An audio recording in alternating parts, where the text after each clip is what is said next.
Thing you want here, he thought. No one can resist these elixirs. Being able to comfortably make elixirs in the black prison world first, I should get on his good side. Can't go wrong. So he gave a friendly smile, making Ni Li think, I don't have enough clout to talk to a family with a legend rank expert yet. It's better to get in good with them first. After Ni Li stored all the scrolls, he said to Duanjian, let's hang around a bit more. So he strolled around, checking out the displayed items. Suddenly, he stopped in front of something. Finally, something I can take. Looking at the throwing knives in front of him, he said, these are non-attribute items, he thought. These throwing knives must be made from Heavenly Oneness Divine Crystal. Heavenly Oneness Divine Crystal is a non-attribute item with massive destructive power, able to easily break through an opponent's defenses. Only non-attribute soul force can activate this material. Once soul force is poured into it, it becomes invisible. Using it as throwing knives is perfect. But I don't really understand the inscription patterns on these, and each one's different. Ni Li turned to the young man and asked, how much for these 3 throwing knives? The guy was surprised and said, these 3 throwing knives have been passed down since ancient times, with immense power. Unfortunately, no one's been able to activate them. But our Shenyang family doesn't plan on selling them off easily, Ni Li thought. Doesn't want to sell them, more like waiting for the right price, Ni Li immediately asked. How about 10 bottles of soul-devouring elixir? But the guy shook his head and refused. Afraid I'll have to disappoint you, brother. Ni Li glanced over, puzzled, and thought, not interested in 10 bottles of soul-devouring elixir? Does the Shenyang family really not plan on selling them? So Ni Li played a different card, putting on a sullen face and saying, honestly, I don't know if these 3 throwing knives are made from Heavenly Oneness Divine Crystal or whether they're from ancient times. Heavenly Oneness Divine Crystal has the special property that only non-attribute talents can resonate with it, and the inscription patterns on these 3 throwing knives are extremely complex. Only those familiar with the inscription patterns can activate the throwing knives. 1 in 1,000 people is non-attribute, and 1 in 10,000 understands those inscriptions. You guys keeping them is useless, even after hundreds of years. Better to give them to a suitable owner. The guy was also stunned, saying, so it's Heavenly Oneness Divine Crystal. This material indeed has such properties, Ni Li continued. In this black prison world, danger lurks everywhere. Even the Shenyang family might face unimaginable crises. Which is more useful, having a weapon you can't use, or having soul-devouring elixirs? The guy started wavering and said, that makes sense, but 10 bottles of soul-devouring elixir isn't enough. Ni Li thought to himself, of course it's not enough. Just the materials to make 1 flying knife are enough to buy 100 bottles of soul-refining elixir. But I can't just do that in this world, he then asked. May I ask how many your Shenyang family needs? That guy cleared his throat and said, how about 100 bottles of soul-refining elixir? Ni Li pretended to be surprised, and asked, 100 bottles? That's tough. I don't have that many on hand. That guy's face froze as he thought, he doesn't have that many? That's right, the entire black prison world probably doesn't have that many. So he asked again. Then how many soul-refining elixirs can you offer, good sir? Ni Li lowballed, saying, at most, I can give you 50 bottles. That guy lamented. 50 bottles is too little. But Ni Li firmly said, that's all I have. At this moment, he suggested, I can also trade for other elixirs, but they must be worth at least 80 bottles of soul-refining elixir. Ni Li reluctantly nodded in agreement, making him realize. Looks like you really want this? Then don't blame me for ripping you off. Ni Li added, I have an elixir here called Scarlet Flame Body Refining Elixir. 2 Scarlet Flame Body Refining Elixirs are equivalent to 1 Soul Refining Elixir. Is that okay? That guy was stunned, thinking, Scarlet Flame Body Refining Elixir is very beneficial to martial artists, helping them improve their cultivation. But 2 Body Refining Elixirs for 1 Soul Refining Elixir is still a long shot. Thinking of this, he raised his hand and said, at least 3 Body Refining Elixirs are equivalent to 1 Soul Refining Elixir. Ni Li pretended to frown, dejectedly accepting. Then 3 Body Refining Elixirs are equivalent to 1 Soul Refining Elixir. Who told me I took a liking to these 3 flying knives? 50 bottles of Soul Refining Elixir, and 90 bottles of Scarlet Flame Body Refining Elixir. Take them. That guy happily presented the items with both hands. Here are the 3 flying knives, remember to keep them safe. He was gleeful in his heart. Big profit. To meet such an alchemist, my status in the family will rise greatly. Who else but me could be the heir of the family? Meanwhile, Ni Li smiled faintly in his heart, thinking, to exchange so few elixirs for flying knives made from Heavenly Star Sword, what a steal. He then accepted them. Thank you. That guy then followed up with an introduction. Call me Li Heng. May I ask what this brother's name is? If you need to buy anything in the future, you can come here to see Li Fu and have him inform me. Ni Li said, Brother Li Heng, just call me Ni Li. Making Li Heng surprised, thinking, I've never heard of the name, Ni Li. I wonder if this is his real name or a fake one. Ni Li said, I'll come again in the future. I'll take my leave today. Li Heng saw them off, saying, "All right, take care. I'll take you downstairs." He thought to himself, "It seems that he is still a bit wary of us. There's no need to force him to stay now." He watched their backs as he murmured to himself, "Business should be a long-term plan." On the other side, Duan Jian suspiciously asked, "Master, we used so many precious elixirs to only exchange for these things? After all, herbs are extremely scarce in this place, and elixirs are much harder to find than treasures." Li threw the ring to Duan Jian, saying, "Don't worry, here, I'll give you this ring. There are 1,000 bottles of various elixirs inside. Take them and use them. I'll give you more when they're gone." Causing Duan Jian to be so shocked that his soul almost flew out of his body, unable to say another word. Afterward, not finding anything new, Li found an inn near the town and paid for 8 days' worth of expenses with 6 bags of food to stay at the inn. Entering the room, he immediately laid out the spoils he had obtained. After some consideration, he decided to look at these scrolls first. Upon opening them, Li couldn't help but exclaim, "Such a strong fluctuation of power." He rested his chin on his hand and thought, "The demon blood inscriptions are all blurred." After a few seconds of research, Li recognized, "It's a legendary summoning restriction curse. I wonder what kind of creature it will summon." The vast majority of people do not know their place in this world, and everything belongs to the main world within, and there are so many things. The subordinate world of the Black Prison World is one of them. The Black Prison World should be a relatively small world among the other dimensional worlds, and some of the dimensional worlds are extremely huge and also full of danger, including the abyssal giant demon that attacked the City Lord's mansion before, which was summoned from the abyssal world. Apart from the abyssal world, there are also the blizzard world, the lightning world, and the magma world. The dimensional gates are spread throughout the main world, which can enter and exit the main world and the dimensional worlds, and the summoning restriction curse is to summon powerful creatures from the various dimensional worlds. Most of the creatures obey the summoner's orders, but there are also a few creatures that do not obey. Li stood up and said, "But with my level I can still fix it. Luckily, I brought the raw materials with me." "Step back a little. Don't want you getting dirty." He then took out a bottle that was emitting white smoke. Zhu Feng plopped down in the chair and blew on the smoke, saying, "Azure Fusion Elixir, a potion that can restore the power of demon blood with miraculous effects." Then he poured some of this onto his hand and smeared it on the scroll while chanting. Suddenly, the scroll lit up, the inscriptions inside showing. Zhu Feng picked it up and sighed. "Perfect repair. There are 6 more scrolls. What will they be?" A moment later, Zhu Feng determined, "They are all legendary elemental or functional scrolls." Now for the most important thing. He glanced at the throwing knives, quickly picking them up to examine them closely, sighing. The inscriptions are indeed very ancient. Li Heng was right. But what do these inscriptions mean?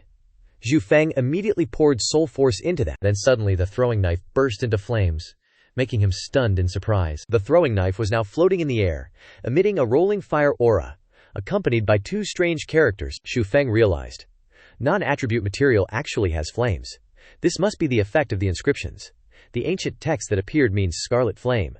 Could this be the name of the 3 throwing knives? Then, he took out the remaining 2 throwing knives and poured soul force into them, and immediately the 2 throwing knives surged with aura, quickly showing one as Scarlet Chill and the other as Scarlet Void. He said, "The 3 throwing knives have different attributes. It seems they are the work of a master at the legendary realm, absolutely worthy of being called treasures. Although the Heaven's End Divine Lightning Sword is powerful, it is not a creation of this world, and I cannot unleash even 1/10,000th of its power now. This set of throwing knives is a weapon of this world. I can at least drive 6/10ths of its power," he happily exclaimed. "Finally, I have some protective items." Time passed day by day in the dark prison world, and everyone still lived as usual, fighting every day for survival. Tonight was the appointed time for Zhu Feng and Ning Zhe's group. The 2 walked on the street. At this time, Duan Jian's strength was black gold peak, and Zhu Feng's cultivation was gold 1 star. Suddenly, from afar, there was a shout. "Old man, you dare take my things, I'll beat you to death."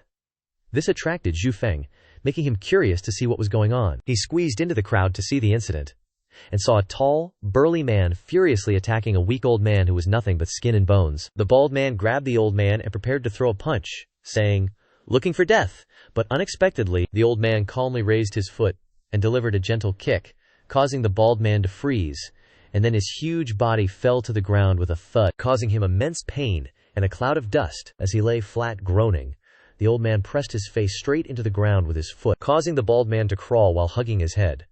The subordinates next to him hurriedly called out, "Boss!" reminding, "Boss, this old man is not simple. He is very likely a master.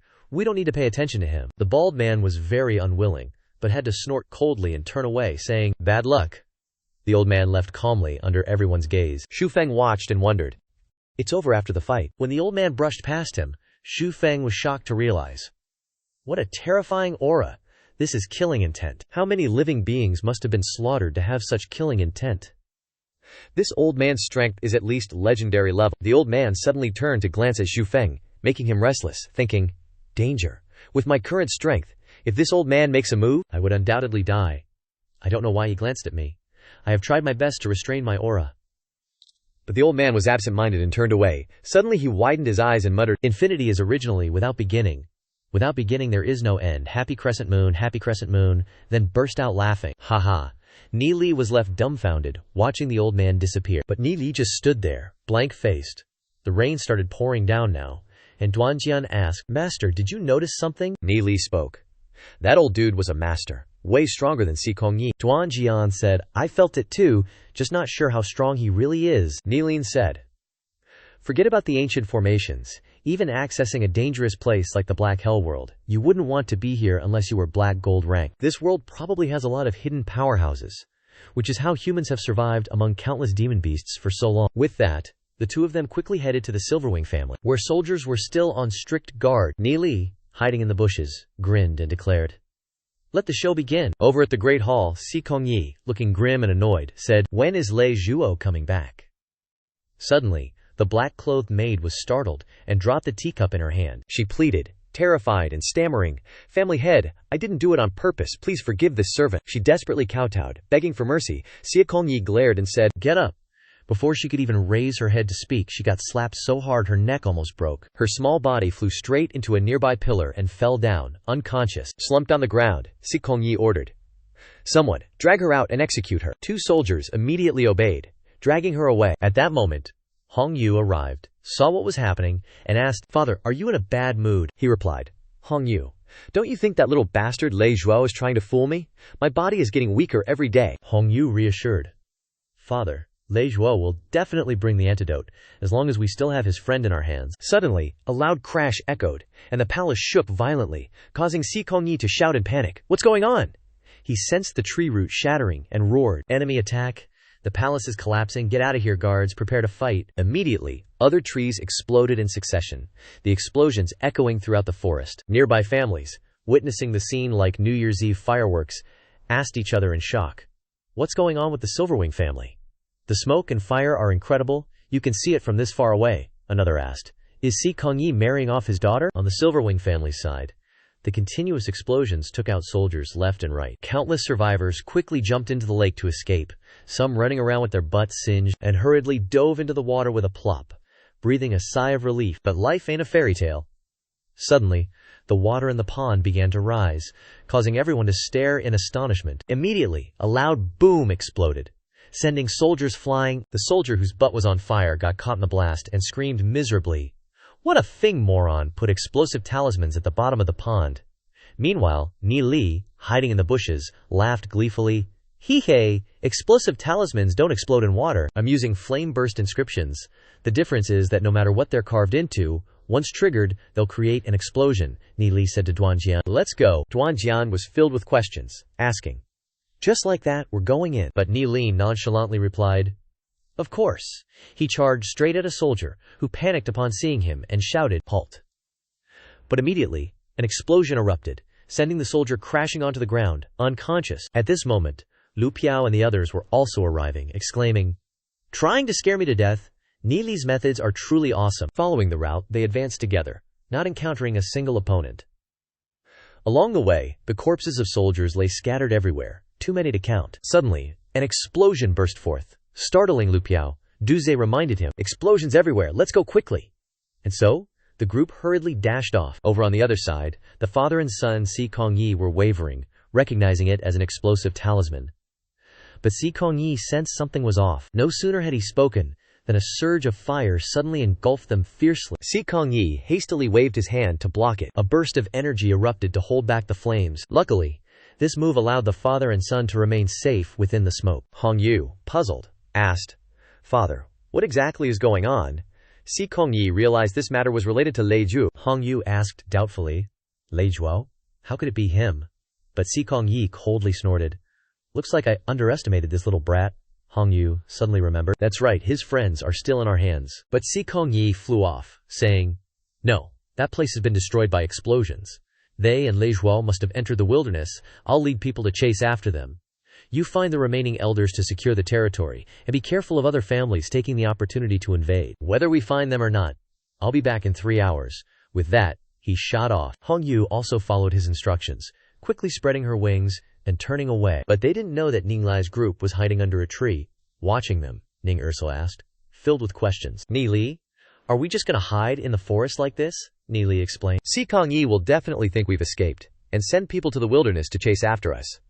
The wilderness is a flat expanse, impossible to hide in, and will be easily caught. Today, the Silverwing family suffered heavy losses.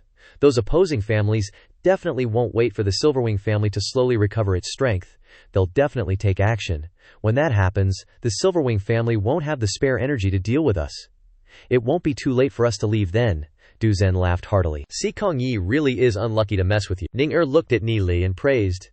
Ni Li is always so calm, no matter where he is, causing him to be stunned. Looking again, Ning Er was blushing with shyness. Suddenly, Ni Li seemed to remember something, and ran out. Ning Er worriedly asked, Brother Ni Li, where are you going? He replied. Don't worry, I'll be back in a bit.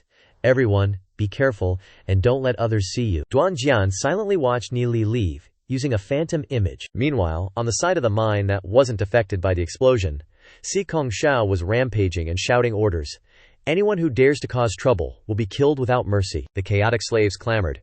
The Silverwing family is finished. Let us go, Si Kongshao roared. Silence, give me silence. But the slaves roared, demanding freedom, causing Si Kongshao's blood to boil. He then lashed out with his whip, injuring countless people, causing the remaining people to become fearful and wary.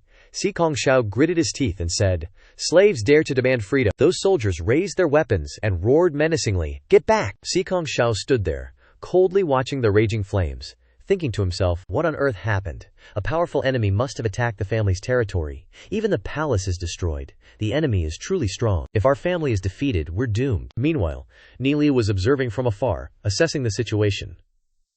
There are about a dozen gold rank experts, and over 200 silver ranks. He noticed a tower on the other side, probably the central miners' area. This place is marked with slave seals.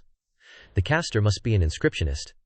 Si Kong Hong Yu said that miners who go far from the mine will explode and die. So the inscriptionist who cast the spell is likely among those guards, Ni Li concluded. Take him out, and the slaves will be freed. He immediately used shadow to dash off. He zoomed past the soldiers. He flew past Si Kongshao, who was giving orders to his subordinates, causing him to feel something and jump in shock. He hastily raised his sword and slashed at the air, asking, Who's there? But a second later he was dumbfounded when there was no one. He blankly asked, Could my senses be deceiving me? Feeling a bit embarrassed, he turned to his subordinates and said, I'm too nervous after the territory was attacked. Meanwhile, Ni Li arrived at the tower, thinking. After going ethereal, the movement slowed down and was still felt by the gold rank expert. Suddenly, there was movement by the side door. A soldier inside opened the door and called out, Shift change. But Ni Li seized the opportunity, turned into a stream of air, and slipped inside. Once inside, he was surprised to find a spiral staircase. There were 2 soldiers guarding inside. He took them out and rushed upwards like the wind. He quickly reached the top of the tower. At the top, 3 gold rank inscriptionists were sitting and chatting. Something happened to the Silverwing family. What should we do? Another replied. What's there to be afraid of? Inscriptionists will always have food wherever they go. If the Silverwing family falls, we'll find another master. Ni Li poked his head out to observe, and saw protective runes everywhere. He thought, these 3 gold rank fighters are really careful, defending this tower like a turtle shell. Luckily I sneaked in here. Killing people outside would be detected by the rune's perception, so they have to close the entrance. The protective runes can protect the entire tower. Even black gold experts won't be able to get in. As an inscriptionist, how many miners did they branded with slave seals? This is outrageous. You guys shouldn't have run into me. Ni Li began taking out vials of blood and drawing wildly. Then he dashed down the floors, drawing frantically in every corner. Then he exclaimed, All right, but just relying on dozens of blasting flame inscriptions isn't enough to break this iron shell. It'll only cause a slight tremor inside. At this moment, a gold rank inscriptionist sensed someone and shouted, Close the tower door! But as soon as the door closed, a surge of fiery energy shot upwards, illuminating the place. Inside, there were loud noises and screams of horror. The soldiers below were puzzled and tried to open the door, but couldn't. Ni Li smirked and looked ahead, saying, "The protective runes have been broken by me." Next up, blasting flame inscriptions. As soon as he finished speaking, the tower suddenly shook violently, causing the guards to panic and shout, "This isn't good!" As soon as they finished speaking, a deafening explosion erupted, sending 2 soldiers sprawling. When I turned back to look, the tower was like a rocket being launched, shooting straight into space. The next second, it exploded. Like a firework display, Ni Li watched from afar, the soldiers on the ground all gaping in shock, not understanding what was happening. Si Kongsho, terrified, yelled, "What's going on with the guards up there?" At this moment, the slaves below gradually regained their cultivation, hurriedly tearing open their clothes to check, shocked to discover that the seal had been lifted, causing Si Kongshu to dumbfoundedly ask, "Are you kidding me?" Among those inside, there are quite a few silver rank, even gold rank warriors. This is a huge mess. Moreover, they've been in contact with scarlet blood essences for many years. After the seal is lifted, who knows what level their combat ability will be. At this moment, the slaves glared at them with killing intent. Si Kongyi panicked. "Damn inscriptionist, how could this happen?" As soon as he finished speaking, he was horrified as the slaves charged at them like tigers with one word, "Kill." Si Kongshu, scared shitless, hurriedly swung his sword, yelling, "Get lost!" But he was nothing to them now that they had regained their cultivation, and the crowd rushed forward and hacked him to pieces. The slaves were like ferocious beasts, filled with killing intent, terrifying the soldiers, who hastily tucked their tails and ran, yelling to each other, "Retreat back there!" As everyone hurriedly fled, Ni Li weaved through the crowd of slaves, looking around for that grandfather and grandson, but thought to himself, "They've probably already run off. The slaves have been freed. I should head back too." But suddenly, terrified screams startled Ni Li, who quickly turned back to look, stunned to see the crowd being brutally slaughtered by a person with white wings and a sharp blade. "It was Hong Yu who had appeared," she said. "A bunch of lowly slaves dare to act up on my Silverwing family's territory." She and a group of soldiers surrounded them, posing with the blade in her hand. Below her were countless corpses. Lying on the ground, Hong Yu declared, "Today, none of you will escape." Ni Li cursed inwardly as he saw Si Kong Hong Yu. The other slaves were extremely worried as gold rank experts were being killed just like that. At this moment, she swung her sword, declaring, "So what if the inscription disappeared? I will destroy you." Hearing this, the worried slaves cried out, "Not good," as the blade gradually descended upon the slaves, causing everyone to scream in panic. Suddenly, Ni Li yelled from within the crowd, "Hey, Hong Yu Shiji, long time no see," causing Hong Yu to pause, furiously recognizing him. "Lei Zhuo? It really is you," she glared and asked, "What exactly is your purpose?" But Ni Li smiled and jumped away, saying, "This needs to be discussed slowly, but seeing you seem to have quite a bit on your hands, I don't dare disturb you any longer," making Hong Yu fume, yelling, "Stop right there!" Glaring at the slaves, she coldly snorted, causing them to tremble like leaves. Hong Yu could only choose to fly after Ni Li, making the soldier pale, calling out, "Lord Hong Yu, wait!" But she just flew away, leaving the soldiers without protection, who cried without tears, immediately followed by a fierce counterattack from the awakened slaves. On Ni Li's side, he was currently running for his life through the trees. Hong Yu was chasing after him, thinking, almost at the family's border, what exactly is his scheme? So she spread her wings, saying, "No matter what the scheme is," immediately drawing the blazing blade in her hand and closing in, shocking Ni Lian as her speed suddenly increased. Hong Yu immediately swung a chop down, yelling, "Stop for me!" making Ni Li run out of options. When the chop was unleashed, suddenly a source of lightning blocked it. Ni Li quickly pulled out the Heavenly Fate Thunder Sword to block the blow. When he swung his sword, Hong Yu was knocked back, making her coldly grunt into herself. "How can this brat's strength be so strong? He approached me so fast." Ni Li now landed on the ground, laughed and said, "You can't just go around slashing people the moment you meet them. How are you ever going to get hitched acting like such a savage?" Suddenly he felt a powerful aura and thought, as expected, they're here. Hong Yu then landed as well, saying, "Brat, turns out I misjudged you. Never thought your cultivation would actually reach gold rank." She then gave a faint smile and unleashed a surging power, her aura soaring. "But even so, meeting this lady here today means you're still gonna die." Ni Li recognized the low-grade scarlet flame body refining art and nonchalantly said, "Not that. However, your opponent isn't me." Hearing this made Hong Yu realize something was wrong. Suddenly, a powerful aura rushed towards her, filling Hong Yu with questions, while Ni Li wore a faint smile on his lips. In the smoke, Duanjian's figure gradually appeared. Duanjian's wings spread wide, and his domineering aura shocked Hong Yu. No way. Duanjian, now all badass with a flaming sword in hand, stepped forward and declared, "I'm your opponent." Hong Yu's face darkened, thinking, his aura is terrifyingly strong. What exactly did Lei Zhuo do to him? She then turned to Ni Li and said reproachfully, We shouldn't have trusted such an ungrateful wretch like you that day.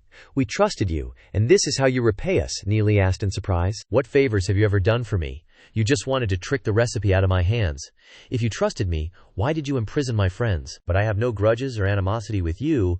You should go talk to the victim instead. Duanjian gripped the black flame sword in his hand and said, Si Kong Hongyu, you forced my parents to their deaths and made me suffer enough humiliation. Today I will avenge them. After killing you, I will go find the old thief, Si Kong, to settle the score. Duanjian charged straight at her, attacking, but she dodged the attack and smiled provocatively, inciting Duanjian by saying, your mother was shameless and seduced foreigners. Being executed was a bargain for her. That kind of woman should be stripped naked and paraded through the streets for the whole clan to ridicule. This made Duanjian's blood boil as he roared. Insulting my mother, you must die. This was exactly what Hongyu wanted. She thought Duanjian wasn't trained, and a little stimulation would throw him into chaos, causing him to slash wildly. You think you can kill me with that level of skill? And sure enough, Hongyu dodged all of Duanjian's slashes. She took the opportunity to slash her sword out and laughed. It's over. But when the slash came, it only tore Duanjian's clothes, and his skin wasn't even scratched, which confused and surprised Hongyu. He grabbed her blade with his bare hand and slashed straight down with his black flame sword. Seeing this, Hongyu quickly released the sword in her hand and leaned back 90 degrees to dodge. But Duanjian immediately swung a kick, sending Hongyu straight into a tree with a loud bang. She fell down with a painful thud. This made Ni Li sigh. In terms of swordsmanship, Duanjian is no match for the opponent. It was impossible to touch Si Kong Hongyu, so he immediately deliberately revealed an opening. Hongyu, injured, lay slumped on the ground, listless. Ni Li realized that Duanjian knew how to take advantage of his strength. To quickly end the battle, Duanjian swooped down from above and shouted, "Go to hell!" While he was diving down. Ni Li suddenly noticed someone arriving. 3 black gold rank experts rushed towards Duanjian. Immediately, Ni Li pulled out the scarlet flame-flying daggers in his hand and threw the daggers out while shouting, "Duanjian!" In this moment, as Duanjian almost reached Hongyu, 3 fierce-looking dudes rushed out from behind. Just as he was about to make a move, he caught a punch right in the chest, and the other guy got a face full of Ni Li's flying daggers, instantly pinning him to a tree, while Duanjian ate a punch and face-planted. The dude full of daggers immediately went to join the coffin crew, Ni Li thought. With my current strength, I can only use this scarlet flame-flying dagger. He retrieved his dagger, exclaiming, "Damn! Way stronger than some black gold rank dude like me." Proceeded to one-shot the remaining 2 guys, helped Si Kong Hongyu up, and looked at his comrades, bewildered. What the heck just happened? The other dude replied. Some high-level expert bailed early. They quickly bugged out, while Duanjian, clutching his chest, angrily said, "Don't think you can get away." But Ni Li appeared, blocking him, and said, "No need to chase them. 2 black gold martial artists are no match for them. Besides, Si Kong Yi is definitely on his way. We won't be able to leave by then." Duanjian sighed dejectedly, then promptly left with Ni Li. A few hours later, Si Kong Yi returned in a foul mood. He looked at his subordinates, corpses lying on the ground, and was absolutely furious, and unleashed a furious punch, HMPH. The punch went straight into an ancient tree and pulverized it. Si Kong Yi, seeing red, thought, "Lei Zhuo, this rat bastard, I can't let you get away with this. Sooner or later, I'll find you and tear you to shreds." At this moment, Hongyu arrived, saying, "Father, it's not just Lei Zhuo, but also Duanjian," catching Si Kong Yi by surprise. She added, "Duanjian is now as strong as a black gold rank expert. Even I couldn't withstand a single move from him," leaving Si Kong Yi speechless. Then he ordered, "Prepare for war. The other families will surely seize this opportunity to advance. Prepare to fight." Meanwhile, Ni Li went back to the hideout, sensing the war has begun. The other clans are concurrently making things difficult for the Silver-Winged family. They won't have time to hunt us down, so let's go home. Lu Piao lamented. "Finally! We can finally go. I'm still just a kid, why am I always being chased?" Hearing this, everyone froze, he thought. After the Dark Guild opened the ancient formation, Lord Yimo was suddenly attacked. I never understood where the Dark Guild would go after the Beast Horde destroyed Glory City. The Saint Ancestor Mountains are more dangerous than the city. Now I get it, they used the ancient formation to enter the Black Hell world. In there, they can attack, defend, and use the natives' strength. Why didn't Lord Yemo take the residents into the Black Hell world? Maybe only he knows. And so, they all set off to return home. While walking, Lu Piao suddenly stopped, sensing a terrifying aura. Lu Piao looked at the steel and recognized what it was. Ni Li smiled slightly and said, "Then we must be close to the formation. Let's proceed carefully, Red Devil. Attack." At this moment someone suddenly appeared. Ni Li looked and froze. The person who came was an old man he had met in town. He came over and said, The infinite has no beginning. Where there is no beginning, there is no end. Lu Piao was surprised upon hearing it, not understanding what the old man was saying. Asking Nilai, he just smiled and said, "I don't know." But in his heart he was thinking, if he really is one of the inheritors of the Kongming Emperor, why would he reveal his identity like that? Isn't he afraid of being hunted down by other inheritors? Could it be that he wants to eliminate us directly? Suddenly the old man took a defensive stance, chuckled, glanced at Ni Li, and continued. The limitless is originally without beginning. Without beginning there can be no end. How laughable, how laughable. Then he burst into a mocking laugh. Ha ha, hee hee. Suddenly, a loud laugh echoed, accompanied by a surging aura, startling Ni Lian, who thought, is he going to make a move? He quickly raised his hand in a defensive posture, but after that burst of laughter, the old man suddenly cried, "Wah!" then bent over and ran away while weeping incessantly. This made Ni Li breathe a sigh of relief, thinking, looks like he's just a madman. I don't even know why he appeared before us twice. For now, keeping my secrets hidden means I'm safe. But even so, I have to quickly improve my strength. If I encounter the other 4 inheritors, the only outcome is death. Thinking of this, he took out the stones and placed them into the formation. Quickly, the pillars appeared. Lighting up, Ni Li realized. It's activated, Lu Piao said excitedly. Finally, we can go back. After speaking, he jumped out, ignoring Zhao Shu calling from behind. Hey, wait for me. But Lu Piao had already bolted. As for Ni Li, when he arrived at the edge of the barrier, he suddenly looked to the side and said, Duanjian, if you want to stay, we won't stop you. After all, this is your homeland. But Duanjian replied, from the moment my parents passed away, Duanjian has had no homeland. Master gave me a new life, gave me hope for revenge. I vow to follow Master until death. With that, he stepped through the barrier. Ni Li thought to himself, how could he not bear the burden of such deep-seated hatred in return? Then he turned to Ninger and said, let's go too. With that, he entered the barrier. As for Ninger, she seemed a little reluctant, and looked back, silently saying, if only I could stay in this black prison world forever. Even if this world is dark and cold, having Ni Li here makes me feel warm and safe. But that's just wishful thinking. With that, she quickly stepped inside. On Yi Zong's side, he was gleeful, snorting triumphantly and saying, finally, it's complete. Before them was the complete myriad demonic beast spirit array. The Tai Yi killing array was already powerful. I wonder how strong the myriad demonic beast spirit array will be. That kid Ni Li can be considered a meritorious official of Glory City, so we'll let go of what happened last time, Ye Shu said. Although Ni Li likes to act recklessly sometimes, he's also very reliable when he gets down to business. Whether it's refining elixirs or setting up the myriad demonic beast spirit array, he's contributed a lot to Glory City, Ye Zong declared. Protecting Glory City is the most important thing. Other matters are minor details to be overlooked, except when it comes to my daughter. But where did this kid run off to? Ye Zhu replied. He showed up at the academy earlier and even beat up your son, but then suddenly disappeared. I sent people to search everywhere, but they couldn't find any trace of him, Ye Zong worriedly asked. Could it be? Before he could finish, someone came to report. Reporting to City Lord, Lord Ye Shu, Ni Li is waiting in the City Lord's main hall. Hearing this left the two of them stunned. In the main hall, upon hearing the news of Ni Li, Zi Yun also immediately went to him. He was overjoyed when he saw her, thinking, rushing over here so quickly, isn't she worried about me? But next to him was Ning Grover, who looked a little uncomfortable. When Zi Yun saw her expression, she quickly turned her head away, startling Ni Li. He hurried to block her way, asking, you're leaving without saying hello. Zi Yun immediately changed the subject. No, I came to the wrong place. She turned her head away, but secretly thought, why am I unhappy? Is it because he left without saying goodbye? Or is it because of Ning Nair? Her face flushed red, but Ni Li grabbed her hand, making Zi Yun stunned. It felt like only the two of them existed. Ni Li placed a gift in her hand, saying, accept this ice sprite orb. Then he pulled her hand, saying, my friends are all here. Let me introduce you. Everyone looked at the two of them holding hands in surprise. Suddenly, Zi Yun shyly pulled her hand back, leaving Ni Li stunned. Ninger felt a pang of sadness and lowered her head, while Lu Piao, who was staring blankly, got a smack from Xiao Shu. Du Zhen spoke up. We're all fellow disciples, we all know each other.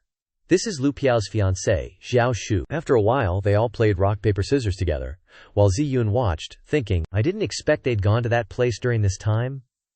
I've only ever been to the ancient Orchid City ruins since I was little. Suddenly, Zi Yun was startled when someone arrived. It turned out to be the City Lord and Ye Shu. Swaggering in, Ye Zong's fiery gaze made Zi Yun afraid. Ye Shu, standing beside him, glanced at Ye Zong and pretended to cough lightly. Lu Piao, terrified, stammered, City Lord, Your Honor. Du Zhe immediately greeted respectfully. Greetings, City Lord, Your Honor. But Ni Li greeted him with a grin. Father-in-law. These words made Ye Zong jump, causing Ziyun to stammer, unable to speak. Lu Piao, standing beside him, thought with a sour face, father-in-law. That was fast. Duanjian also hurriedly remembered. So this super powerhouse is the master's father-in-law. Got it. Suddenly, Ninger behind him teared up, thinking, no way. Are they already like that? Neely happily went to his future father-in-law. He pretended not to hear and coughed a few times. He said, on the way back, I saw that the grand formation has been completed. I'll give you the control sigil. So Ye Zong immediately agreed. But in his heart, he thought this was no different from selling his daughter in exchange. He asked, that's right, where did you guys go during this time? Do you know how dangerous it is to run around outside like this? Neely replied. Father-in-law, we recently activated an ancient magic formation in the nearby ruins, and accidentally entered the dark domain world, Ye Zong asked in surprise. An ancient magic formation. You guys could actually enter. Neely smiled happily, picked up the scarlet blood crystal, and said, that's right, I even brought back a lot of good stuff.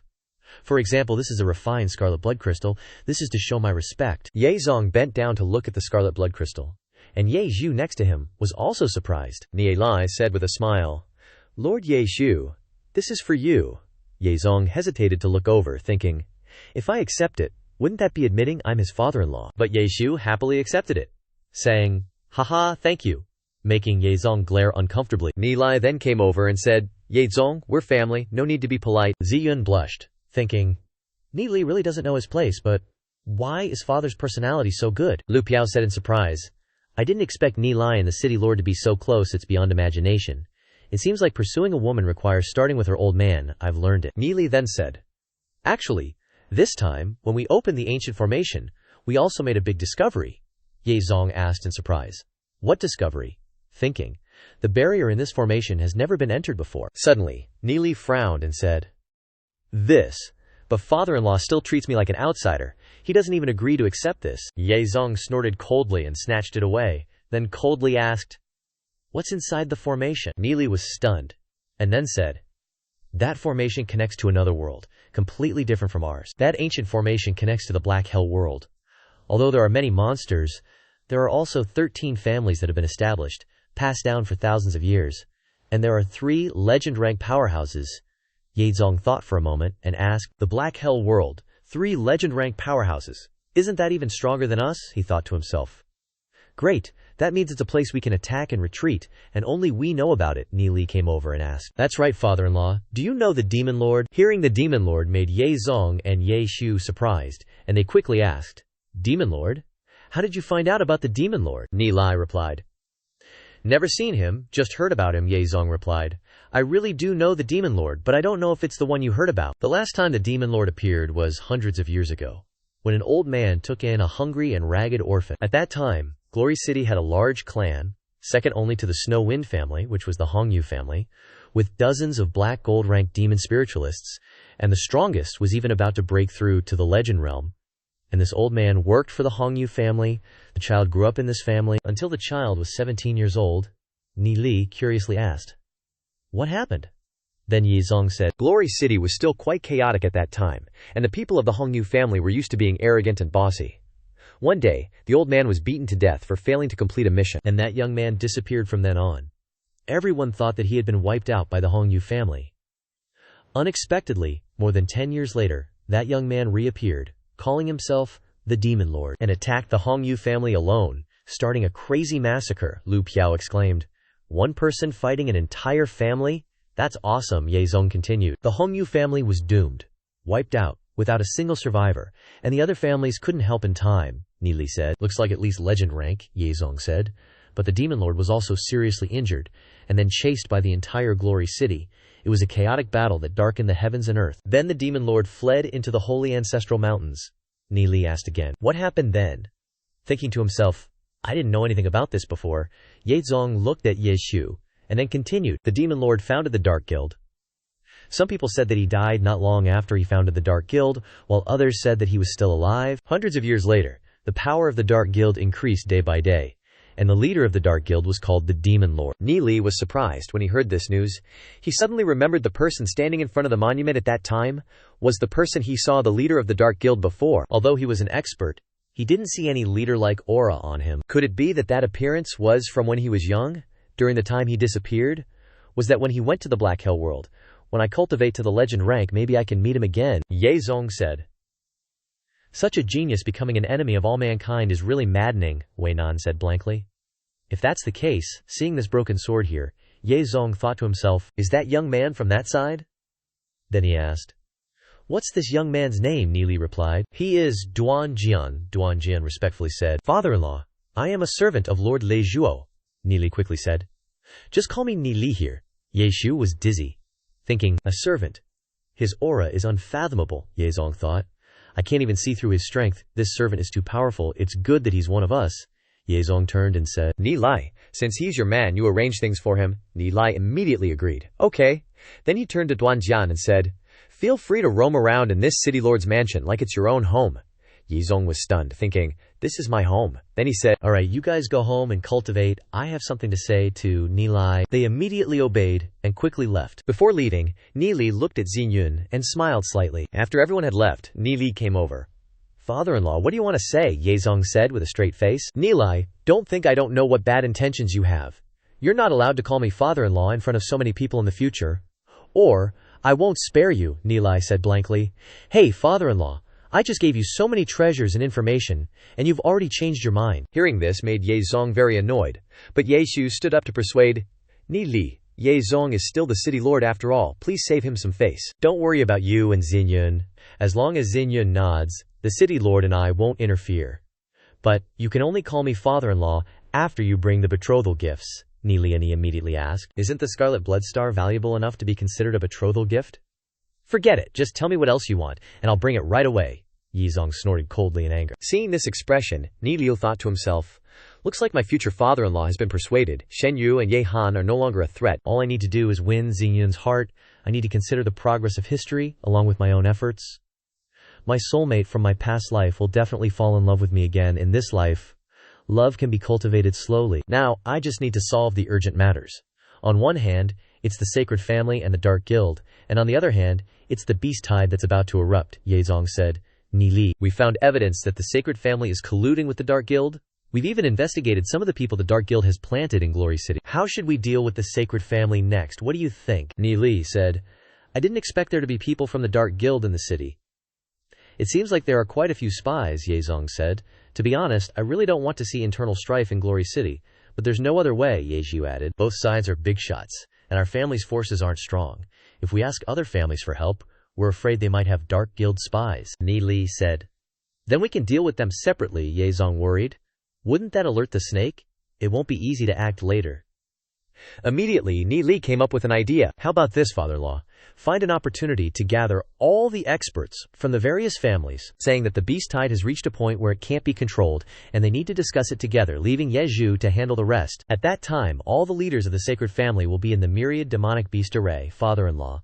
Lead people to eliminate the Dark Guild members, and then send a portion of the elite troops to attack the Sacred Family, without their leaders to stop them. Ye Zong admitted. That's one way, but there are still risks. Ni Li smiled. Looks like father-in-law has had other plans for a long time. Next, I'll continue to stay in the academy. Before, I wanted to lure the Sacred Family to expose themselves, but I ended up luring Ye Han instead. Hope it works this time. But when he was at the academy, he didn't have any achievements but was instead relentlessly pestered by Lan Ruo. On the Sacred Family's side, a hooded figure bowed to Xian Hong and said, Lord, we just received news that kid Ni Li has reappeared. He's always hanging around with the students, seemingly without a care in the world. Shen Hong said, don't worry about him, let him be arrogant for a while. The Snowwind family investigated us but didn't get anything, so they sent this kid to lure us into making a move. It's just bait. They underestimate my Sacred Family too much. Shen Hong ordered, notify everyone. No one is allowed to act rashly. The figure immediately acknowledged the order. Shen Hong thought, according to the plan, the Dark Guild will create a large-scale beast tide in 2 years to destroy Glory City. At that time, we'll withdraw from the city into the mountains after the beast tide and go to the Black Hell world with the Dark Guild. I didn't expect the Snowwind family to start suppressing us. Now we have to divert their attention. The Dark Guild must be preparing to make a move. Scene change. As night falls, in Ziyun's villa, she stood pensively by the pillar, with a cool breeze blowing. Thinking about Ni Li? Sometimes he's like a child, and other times he's profound and calm. What exactly is my relationship with Ni Li? Meanwhile, Ni Li sat beside her, cultivating. He smiled gleefully as he whispered Ziyun's name. Several days later, Yedzong was discussing matters with several old men when someone rushed in, shouting, City Lord, it's bad. We've discovered a beast tide 100 miles away. It'll reach Glory City in about half a day. Hearing this news, Yezong was surprised and asked, beast tide? How big? The person reported, millions of them. Mostly normal and elite demon beasts, with some at the silver and gold levels, but no legendary level demon beasts have been detected. Yezong determined, it's still manageable, Yezong immediately ordered. Immediately sound the alarm throughout the city. Immediately, the urgent alarm bell rang out, causing Ni Lai, who was cultivating on his side, to be startled. He thought, beast tide. The Sacred Family and the Dark Guild couldn't wait any longer. Damn it, he thought. Beast tides have ruined countless civilizations, and it was supposed to happen 2 years ago. Good thing we have the Grand Array and the Black Hell World now. Duzine shows up at this moment, asking Ni Lai, is that bell the beast tide? Ni Li confirms. That's right, it's a beast tide. You go gather everyone and stay here with the broken sword. I'm going to find the city lord. Then he hurries off. Ninger then suggests, I'll go with you. Xingyuan also says, I'll go too. But Ni Li objects, saying, no, everyone, wait for me here. With that, he zooms away in a blur. He arrives at the city lord's side, where everyone is already gathered and talking loudly. Yezong is directing his underlings. Ni Li immediately asks, Lord Yeshu, what's the scale of this beast tide? Then Yeshu answers, this beast tide is mainly at the million level, and the strongest demon beasts are currently black gold ranked. Ni Lai says in surprise. Only at the million level, still manageable.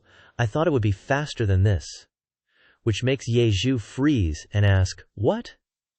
Then Ni Li pretends to be innocent, saying, nothing. Right, what kind of beasts are mainly in this beast tide? Yeshu replies, Frostwind demon beasts. Ni Li continues asking, how long until they arrive? Then Yeshu replies, roughly 5 shichen, 10 hours. They'll probably attack the south wall first. Ni Li thinks to himself, 5 shichen, that's enough time. Then suggests, Lord Yeshu, can you help me mobilize 500 people? I'm going to defend the south wall. Which makes Yeshu surprised and ask, 500 people.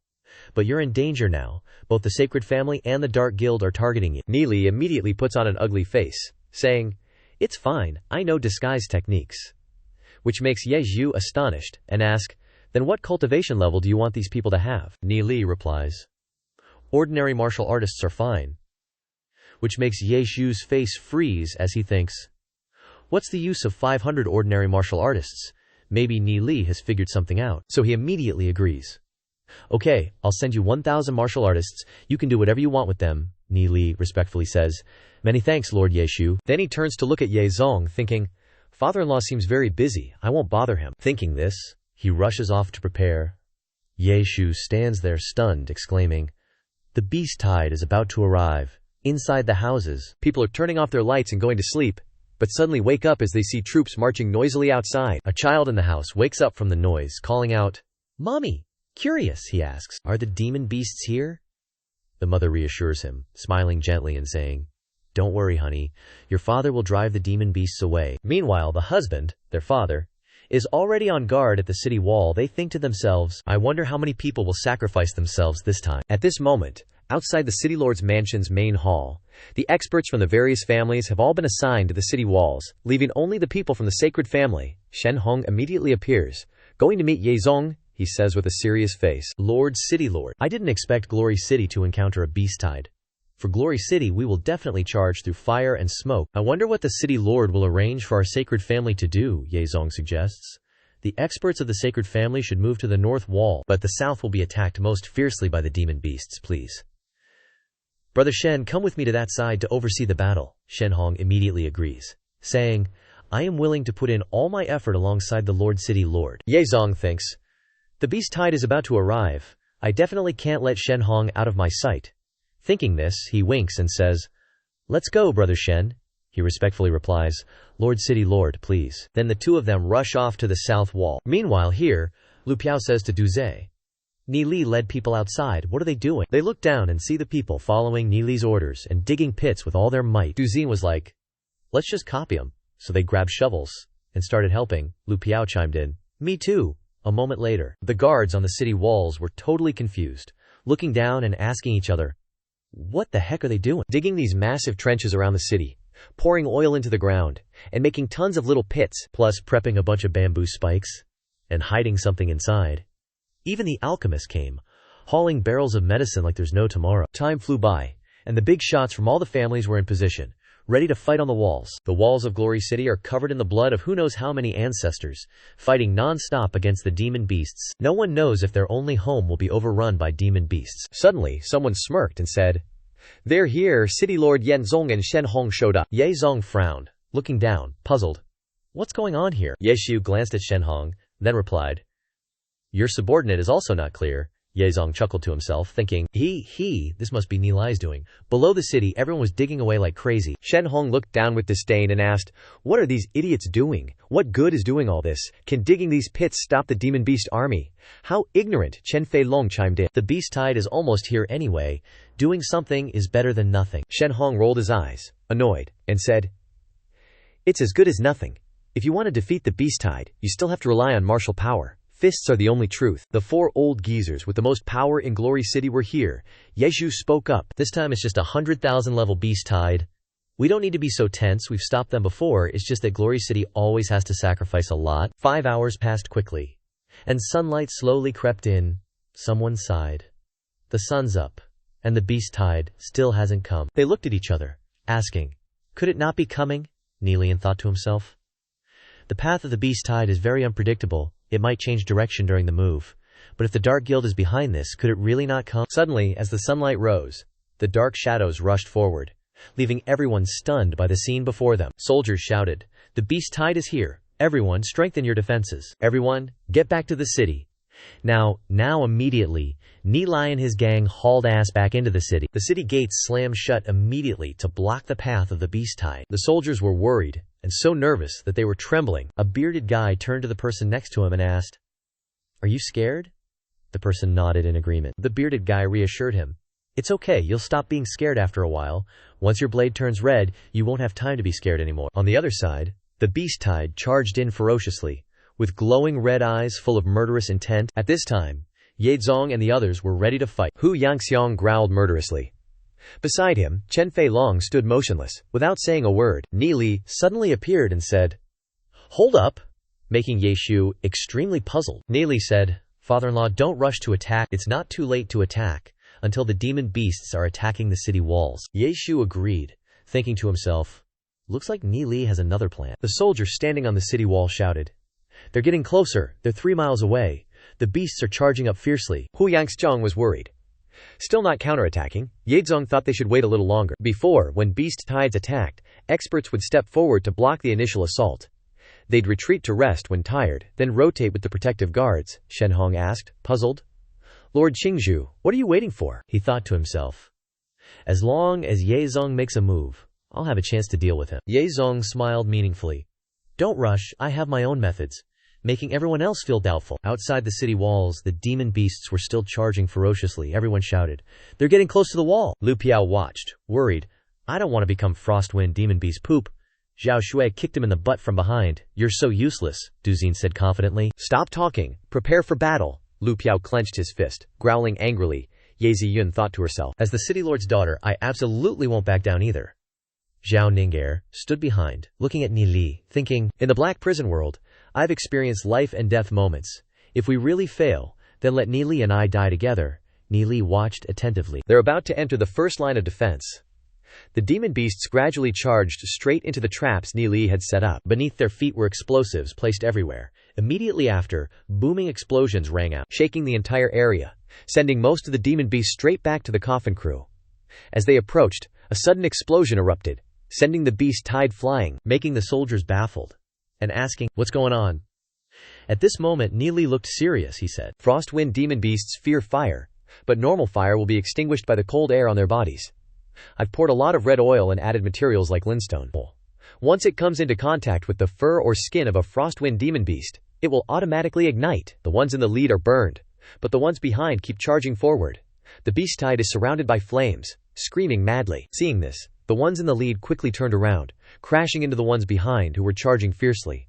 The collision made them roar, and their quickly burned corpses piled up like mountains. "This is the first line of defense," Yang Zhu sighed, "destroying thousands in just a moment. This kid is really smart, saving us a lot of effort." Ye Zong then smiled with satisfaction, while Shen Hong felt like he'd been slapped in the face and couldn't say a word, thinking, unexpectedly, the beast tide's actions were stopped. In just a moment, I didn't expect Yi Zong to have this trick up his sleeve. The soldiers on this side laughed happily. Hee, that's great, awesome. But suddenly someone spoke up. Wait, look over there. The beast tide is splitting up. They're going around the fire, Ye Zong said worriedly. Not good. This way, the eastern and western walls will be attacked. The forces there are very weak. But unexpectedly, fire arrows appeared from the sky, shooting down. The arrows shot straight into the ditches of oil that had been dug beforehand, quickly setting up a raging barrier of fire. The flames surrounded the beast tide, making it impossible for them to escape.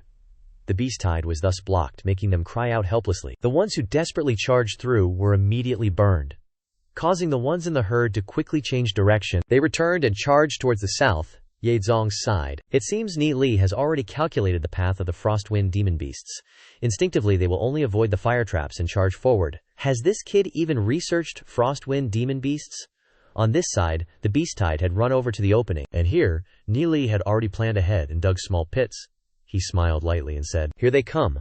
The second line of defense begins." When the beast tide charged here, suddenly a spark ignited the mine, causing a terrifying explosion to erupt, burning the beasts in an instant. Countless thunderous explosions occurred, shocking even Ye Zong. The scene in front of the city was like a fireworks show, making everyone gape in astonishment. The beast tide screamed in the flames, with constant explosions ringing out. A huge black gold was going crazy trying to break out, but was immediately burned by the powerful flames. Ye Zong sighed. Didn't expect him to burn 2 black gold rank Frostwind spirit beasts to death? Just how did that kid do it? Shenhong wondered in a daze. What kind of cannon is that? If we're caught off guard and get hit by that, even the sacred family might be finished. Ni Li said. The Alchemist Association coordinates linstone and black steel with more than 2 kinds of herbal minerals into a liquid explosive. But this explosive is unstable. Once it encounters fire, it will explode terribly. Ni Li smiled faintly and said, eliminating 10,000 first can reduce the number of people who have to sacrifice themselves for Glory City. It's just that this can only temporarily stop their advance. Outside the city, explosions are constantly erupting. Ni Li calculated, and then spoke. It's time to use the third line of defense. He then went to everyone and said, let's get to it. At this moment, the remaining beast tide was leaping towards the moat when suddenly bamboo poles shot down, blocking their path, leaving them dumbfounded like dogs. Seeing this, the beasts became annoyed and smashed those bamboo sticks. When suddenly white smoke spread out, those nearby that inhaled it suddenly went crazy, because inside the bamboo sticks contained a strong poison that could drive Frostwind spirit beasts insane. Just inhaling it would cause them to attack friend and foe alike. Unfortunately, in the rush, the Alchemist Association only found a few ingredients, so they only made more than 5,000 sticks. Ni Li and his crew kept launching bamboo sticks downwards. Each stick can eliminate 10 beasts, while the others go crazy and attack each other. The soldiers on the city wall were extremely surprised and shouted in joy. The beast tide hasn't even attacked the city walls, and tens of thousands have already died, another said. Those bamboo sticks are really powerful. I want to try attacking them with bamboo too. Before, it took a dozen of us to kill one Frostwind spirit beast. Didn't expect just one bamboo stick can take care of them. They then asked, who came up with this idea? It's really eye-opening. A family head said, I've been fighting spirit beasts for so many years, but I've never heard of being able to eliminate spirit beasts with those methods. The key is those medicines, Chen Fei Long also affirmed. The person who came up with these methods is a hero of our Glory City. If it weren't for him, who knows how many soldiers we would have to sacrifice. The other people also agreed. That's right, if we're talking about merit, he has the greatest merit. Shen Hong snorted coldly, thinking, we've only eliminated a tenth, it's far from over. Ye Zhu said. This matter still has to thank Ni Li. Hu Yangxiang was surprised when he heard him. The bald guy asked in surprise. Is that the genius, Ni Li? Didn't expect this kid to not only have extraordinary talent, but also so many quirky ideas, Hu Yangxiang retorted. This isn't a quirky idea, it's extremely intelligent. Hu Yangxiang.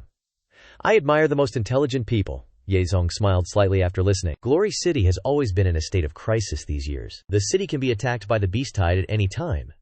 If Ni Li can save Glory City, then marrying Yun Gar to him wouldn't be a bad idea, and let him take over as the city lord of Glory City. Only saying this, he sighed and looked at Ye Han in the distance, thinking to himself, hope Han Grer can see things clearly.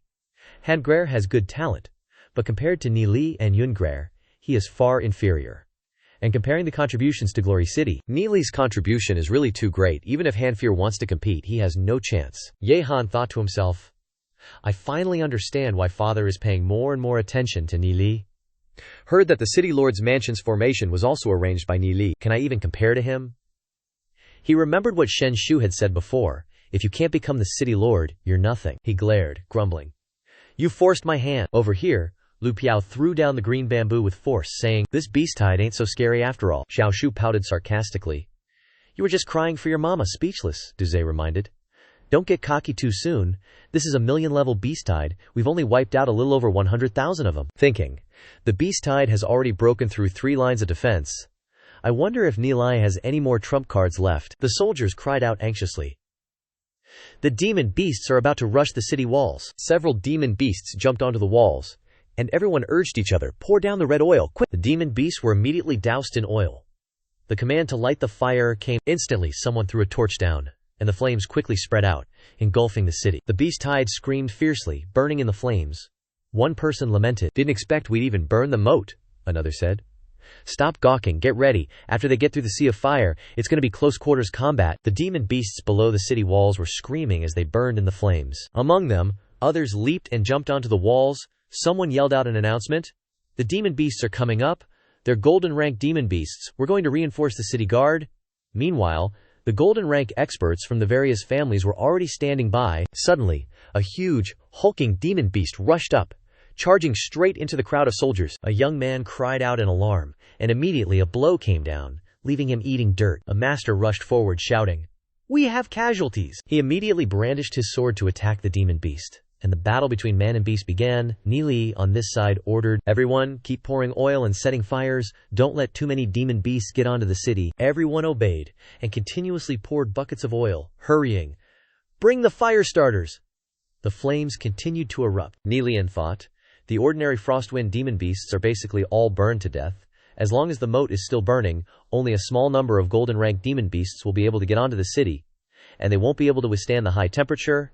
Their strength will be greatly reduced. It won't be too much pressure. When all the red oil is used up, there's still the bloodburst demon grenade, but it can only hold out for a few hours, and then I'm afraid we'll have to rely on the family heads to join the battle." Hu Yangxiong then ordered.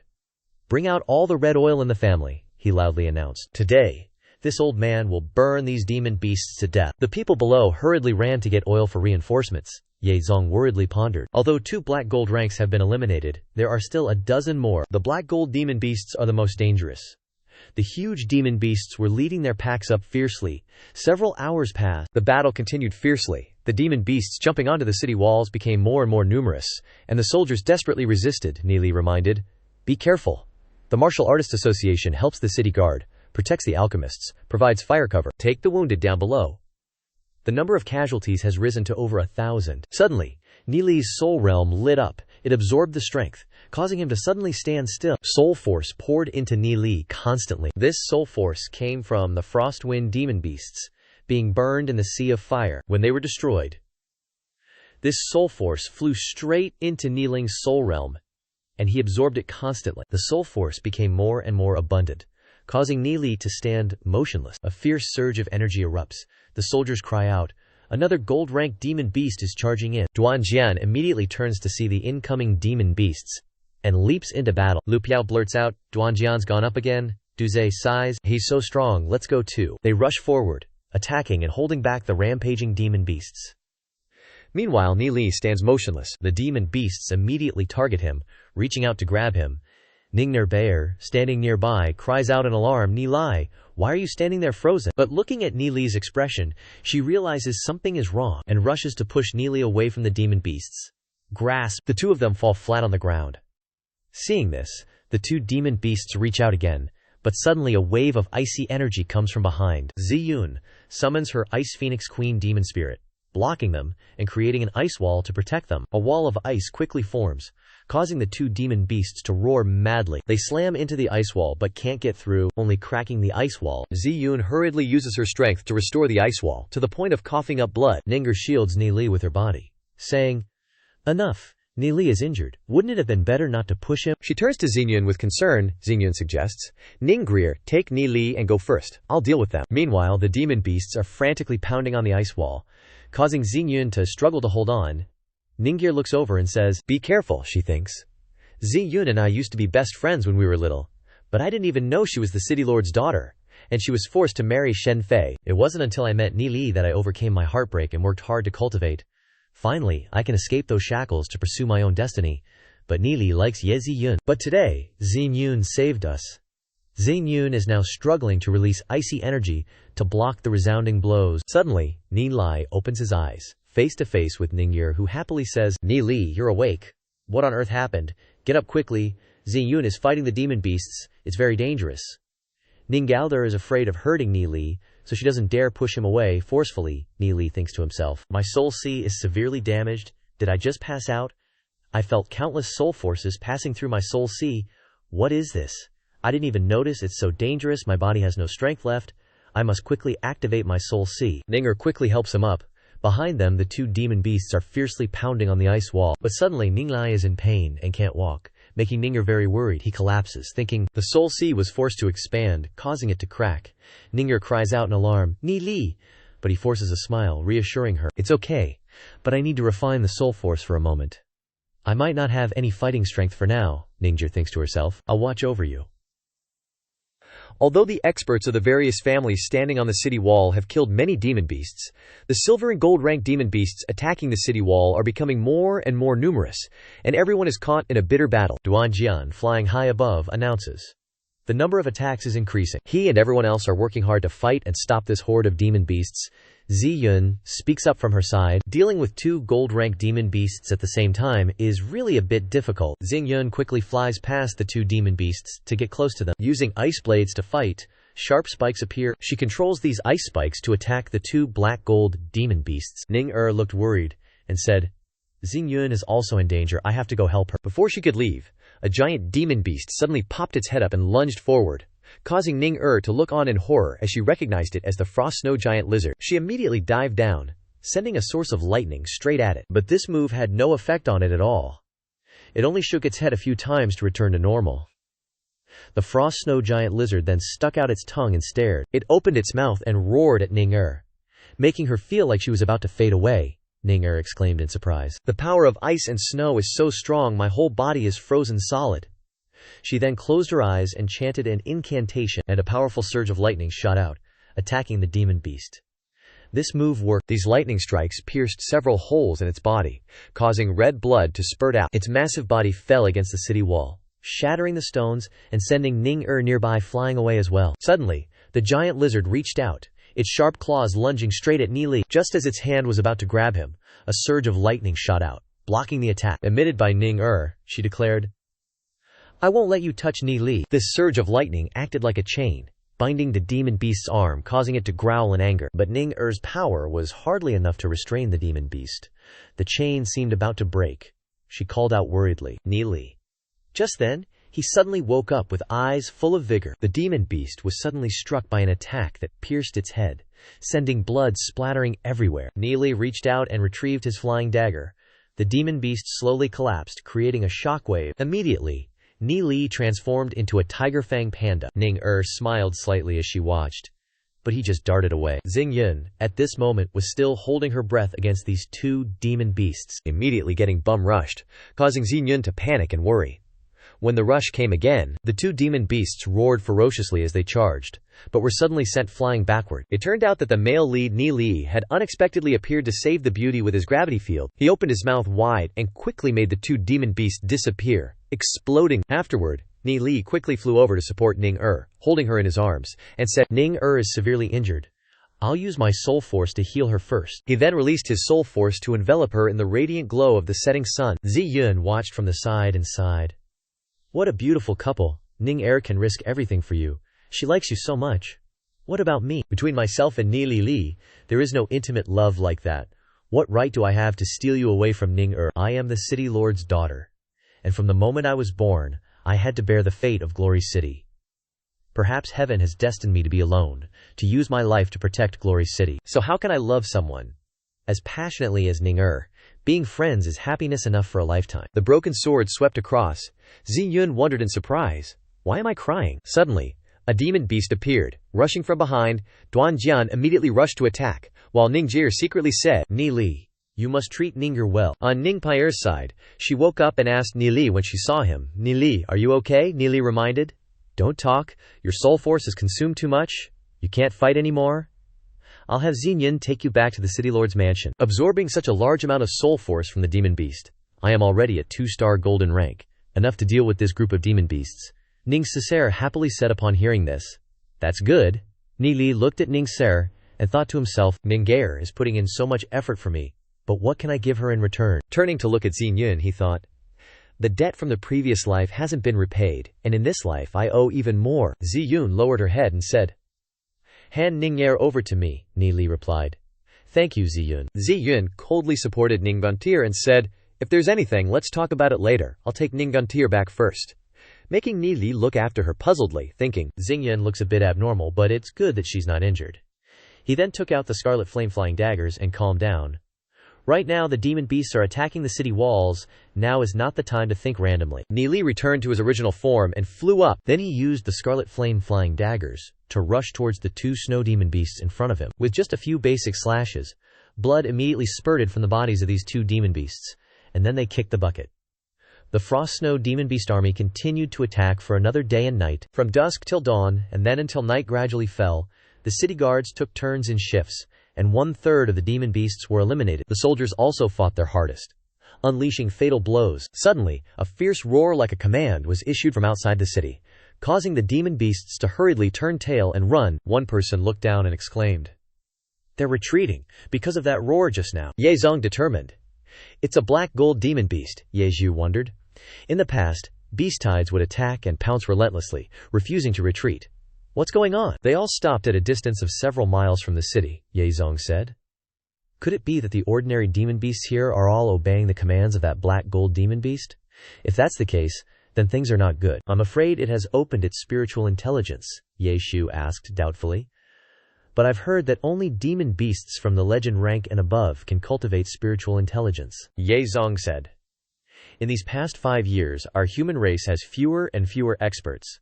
But the evolution speed of demon beasts is getting faster and faster. Shen Hong glanced over and coldly snorted, thinking, that has been a confirmed matter for a long time. If we blindly defend ourselves within Glory City, we will be annihilated sooner or later.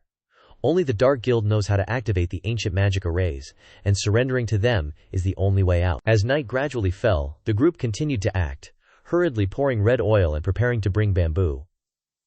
Taking advantage of the demon beast retreating, Ni Li stood on the city wall and thought to himself, I wonder when they will attack again. Suddenly someone shouted, pointing ahead, what are they doing? Unexpectedly, the Frost Snow Demon Beasts appeared, carrying huge rocks on their backs. It turned out they were preparing to throw rocks at Glory City. A huge black gold beast led the way, carrying a giant rock, making several soldiers gasp in horror, saying, such a big rock, we're doomed. Not only that, but there were also many smaller rocks carried by silver rank beasts. Ye Zong thought to himself, demon beasts can actually come up with this method. With so many rocks, it will be troublesome if they throw them over here. The old guys worriedly asked each other, what do we do? I don't know. Shen Hong's face darkened, thinking, demon beasts actually have such intelligence. Truly unexpected. Luckily I am wise. Even if the dark hell world exists or not, that is the only choice. Over here, Ye Zhu came and asked Ni Li, what do we do? Once they start attacking, we're all finished, Ni Li said sternly. It seems we can only use that move. Lord Ye Zhu, how many ballistae do we have that can shoot beyond 10 miles? Ye Zhu questioned in return. Ballistae. There are many in the city, but their power is only enough to deal with ordinary demon beasts. Beyond 4 miles, the power becomes even weaker, Ni Li said. We don't need to attack directly, we just need to be able to get it there. He immediately took out a bottle containing a red liquid. Ye Zhu then asked, is this very powerful? Ni Li replied, not small. One bottle can wipe out hundreds of demon beasts below silver rank, causing Ye Zhu to exclaim in surprise, hundreds. He quickly ordered his subordinates, bring the ballistae here. Immediately, the ballistae were quickly brought over. The soldiers immediately went into combat preparation, hanging the bottles of blood on the arrows, preparing to fire. Ni Li came and said to Ye Zhu, as long as one is blown to death, its blood will lead to a chain reaction of explosions. Ye Zhu marveled. Let me broaden my horizons. So he picked up the ballista and fired a shot. The arrow soared out, flying straight over the heads of the demon beasts carrying stones. When the arrow plunged into the ground, the bottle shattered instantly. A terrifying explosion erupted, sending the demon beasts flying into the air. Before everyone's eyes was a raging fire, causing Ye Zhu to stare in shock at this power, thinking to himself, this power, moreover, even if golden rank demon beasts want to throw giant rocks, they have to get within 5 or 6 miles, but our ballistae can shoot up to 10 miles. He immediately turned and ordered his subordinates, fire immediately. Countless ballistae went into action, the sky filled with a rain of arrows being fired rapidly. The plains were now covered in flames. The demon beasts roared madly, throwing huge stones. Nilai watched and said, "The effect of the blood explosion demon bottles is very weak against demon beasts of golden rank. And above, they're charging in." On the other side, the golden rank demon beasts and above stretched out and threw huge stones towards the city walls. The soldiers, seeing this, screamed in panic. In just a few seconds, the city walls were attacked by huge boulders, causing a soldier to stumble and fall. Then a rock hurtled straight towards him. In this critical situation, a slash suddenly appeared, splitting the rock in two, saving the young man at the last moment, leaving the soldier sitting there dumbfounded, his soul almost leaving his body. Recognizing that the slash was the work of Duanjian, thankfully he was there, otherwise that young man would have been pushing up daisies. He relentlessly unleashed slashes to destroy the stones, while quickly other powerhouses also rushed up, shouting loudly, "Stop all the rocks for me!" Neely also took action. He rushed forward and shattered a huge rock. He sighed. Luckily not many rocks flew over. If it weren't for the blood explosion demon bottles, I'm afraid the city walls would have been flooded with rocks. Even golden rank demon beasts can't directly withstand these kinds of stones forever. The city walls were now riddled with holes from the stones. Below, a soldier was surrounded by flames, observing the situation, and then announced, "The demon beasts are retreating," Yeshu thought to himself. This is the first time this has happened. In previous beast tides they charged straight into the city to destroy it, with hundreds of thousands of casualties being the norm, but this time there are only tens of thousands. It's truly unbelievable. Without Neely's plans, I don't know if we could have defended Glory City. Neely then suddenly said, "Here they come." They finally couldn't sit still anymore, causing Ye Shu to be confused, when suddenly there was a fierce roar from below. When they looked, Ye Zhu and Ye Zong recognized that black gold rank demon beasts had appeared. The low-level demon beasts had retreated to make way for several black gold rank beasts to charge forward. Everyone recognized them, shouting loudly, "The black gold demon beasts are personally attacking." Yeshu immediately ordered the firing of arrows, which then hurtled towards the giant beast. But this didn't faze it at all. The giant beast then charged, leaping up, causing the family heads along with Ye Zong to not hesitate anymore and shouted, "Attack!" The huge black gold demon beast is attacking the city walls. These humongous beasts charge straight into the city walls, smashing them to pieces. One guy yelled, "Anyone who's black gold rank or higher, go deal with them. Those lower-ranked cultivators, watch out." No sooner said than done. The soldiers were knocked down by the demon beasts and fell to the ground. Ye Zong immediately ordered, "Lure them to the city lord's mansion. Do everything you can to protect the civilians." Then he turned to Ye Zhu. "Please stay here and command everyone to fight the demon beasts." Ye Zhu immediately agreed. After giving his instructions, Ye Zong shot off like a rocket. Shen Hong glanced after him, saying, "Finally making a move. I'll give you a hand then. Gotta put on a show." Then he darted off too. This black gold demon beast charged towards the houses, destroying everything in its path. Just as the demon beast was rampaging, Ye Zong suddenly swooped down and delivered a jaw-shattering kick. That kick left the demon beast dazed and flat on the ground. Then he realized that these black gold demon beasts seemed to be moving in one direction. Ni Li chimed in. "They're all following a frostwind demon beast." He turned to his pals. "You guys stay here and protect the city walls. Stay safe," they replied. "Don't worry." And with that, Ni Li zipped away. Meanwhile, 3 black gold experts were sent flying by the demon beast, screaming like crazy. Ni Li, seeing this, worried. 3 black gold experts just got swatted away. "This isn't good," Ye Zong said. "This demon beast is 1 step away from legend rank." Yang Zong flew past the demon beast, surprising it, and making it roar. He immediately transformed and unleashed a 1,000-ton punch at the black gold demon beast. When the punch landed, the demon beast knew to block it, but the force shattered all the surrounding buildings. Seeing this, everyone gasped. "So strong, let's go help." Shen Hong, however, remained silent, thinking, "Strong, yeah. If only Ye Zong would carelessly get smacked away by the frostwind demon beast." Thinking this, he also drew his sword and flew over, saying, "I'm here to help too." The demon beast swung its arm at Ye Zong, but he raised both hands to barely block it, thinking, "I can't let it destroy things. Come at me." Shen Hong charged in, yelling, "Time to die!" He slashed at the demon beast's back from behind, but the slash wasn't even enough to scratch it. Shen Hong froze, surprised, and said, "My attack had no effect." Ni Li, seeing this, was pissed, thinking, "That jerk, Shen Hong, is definitely looking for a chance to screw over the city lord. Can't let him." At the same time, Ye Zong was still trying to attack, spitting out a bunch of black gas that shot straight at the demon beast, making it roar like crazy. It unleashed a powerful punch at Ye Zong, causing the ground to explode. Ye Zong took a hit and was seriously injured, coughing a few times, thinking, Fighting this demon beast head-on is too hard, and I don't dare reveal my trump card in front of Shen Hong. The demon beast kept throwing punch after punch at Ye Zong like a series of booming explosions, but Ye Zong still managed to stand up and told everyone, "Don't resist, everyone lure it to the city lord's mansion together." Everyone immediately acknowledged. Meanwhile, the civilians were running around in chaos, yelling, "The monster's coming! Ruin Ye Zong!" And everyone were luring the demon beast towards the city lord's mansion. When it suddenly looked ahead and noticed the killing formation, seemingly understanding the plan, it stopped, confusing Ye Zong, who asked, "Forest? So what?" Suddenly, the demon beast opened its mouth wide and roared ferociously. This roar was like a signal to the other beasts in the pack. Then, it turned and ran, leaving Ye Zong dumbfounded. He wondered, change direction. Could this demon beast have seen through my plan? Then, someone came up and asked, "City Lord, what should we do now?" Ye Zong replied. "If it's not chasing us, we'll take the initiative and attack. We'll drive it all the way to the city lord's mansion." He transformed and targeted the demon beast, saying, "You won't be destroying anything else in this city." With that, he rushed towards the demon beast, blocking its path. He immediately unleashed a move, aiming straight for its dantian. The nearby people exclaimed, "The city lord's sword aura is hurting it. Things seem to be going pretty well. The demon beast will definitely dodge forward." At this moment, Ye Zong gathered his strength for an attack. He unleashed a flurry of attacks, forcing the demon beast to block with its hands. Then, it suddenly retreated, gathered momentum, and roared, charging forward madly despite the attacks, leaving Ye Zong stunned, exclaiming, "What the actual F?" he thought. "It's been attacked like that, and it can still attack." Suddenly, a slap came out of nowhere, twisting Ye Zong's jaw clean off. He was sent flying hundreds of meters.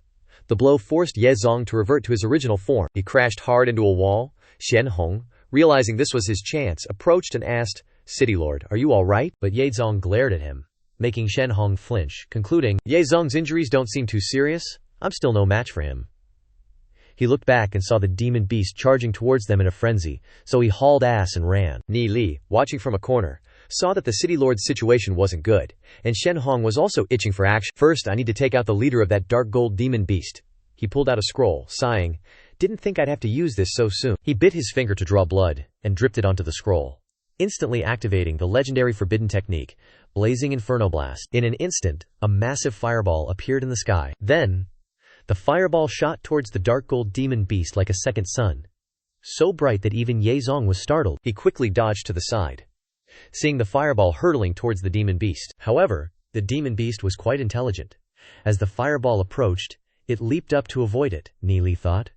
For such a huge body, it's still quite agile. Just when the demon beast thought it had dodged the fireball suddenly pulled a U-turn and shot back, making it roar in fury. It unleashed a torrent of ice to block it, and explosions rang out, but the fireball was extremely domineering. It slammed straight into the ice barrier, instantly pierced through the ice screen, and directly hit the demon beast. The force unleashed was so powerful that those nearby were blasted away, including Shen Hong. Suddenly, an explosion erupted, its power comparable to a nuke, seemingly incinerating everything. Then, in the smoke, the demon beast's body was sent flying, crashing to the ground with a thud, lying motionless and emitting black smoke. Shen Hong rushed over to inspect and exclaimed, "This power, the dark gold demon beast, couldn't withstand it at all. Could it be that Ye Mo is back? Luckily, I didn't attack Ye Zong." Meanwhile, Ye Zong looked around, thinking, "Who is it? Only a legendary expert could cause such massive destruction. My father cultivates the wind and snow element. This is definitely not his magic. Guanghui City only has one legendary demon spiritist, which is him. Could it still have other people who can cast this level of legendary forbidden spell?" Suddenly, he remembered Ye Yan, the ancestor, but he was locked in the puppet and couldn't even cast spells. Suddenly, he thought of, that's right, could it be the master behind Ni Li? If it really is that powerhouse who saved me, then it means that Guanghui City has another guardian god. Although he is not a resident of Guanghui City, with the close relationship between Ni Li and Yun Jie, if Guanghui City is in trouble in the future, that powerhouse will definitely help. At this time, Ni Li, after unleashing that domineering move, quickly ran away, thinking, if I don't show myself, Shen Hong definitely won't dare to mess around. Gotta hurry over there to help him deal with the other black gold demon beasts. Consider this scroll a betrothal gift. Meanwhile, the massive black gold demon beast was sprawled out weakly on the rubble. It was yawning, growling weakly as it breathed its last. Ye Zong exclaimed in surprise, "I can't believe it's still alive." Ye Zong angrily cursed, "Beast, you attacked my city, killed my people." Shen Hong feigned concern. "Lord City Master, is your injury serious?" Ye Zong replied. "Many thanks for your concern, Brother Shen. I'm fine." Then he pulled out his sword and went fiercely towards the demon beast, declaring, Today I will slay you." At that moment, Ye Zong seemed to enter a mystical state. This sword embodies his lifelong understanding of martial arts.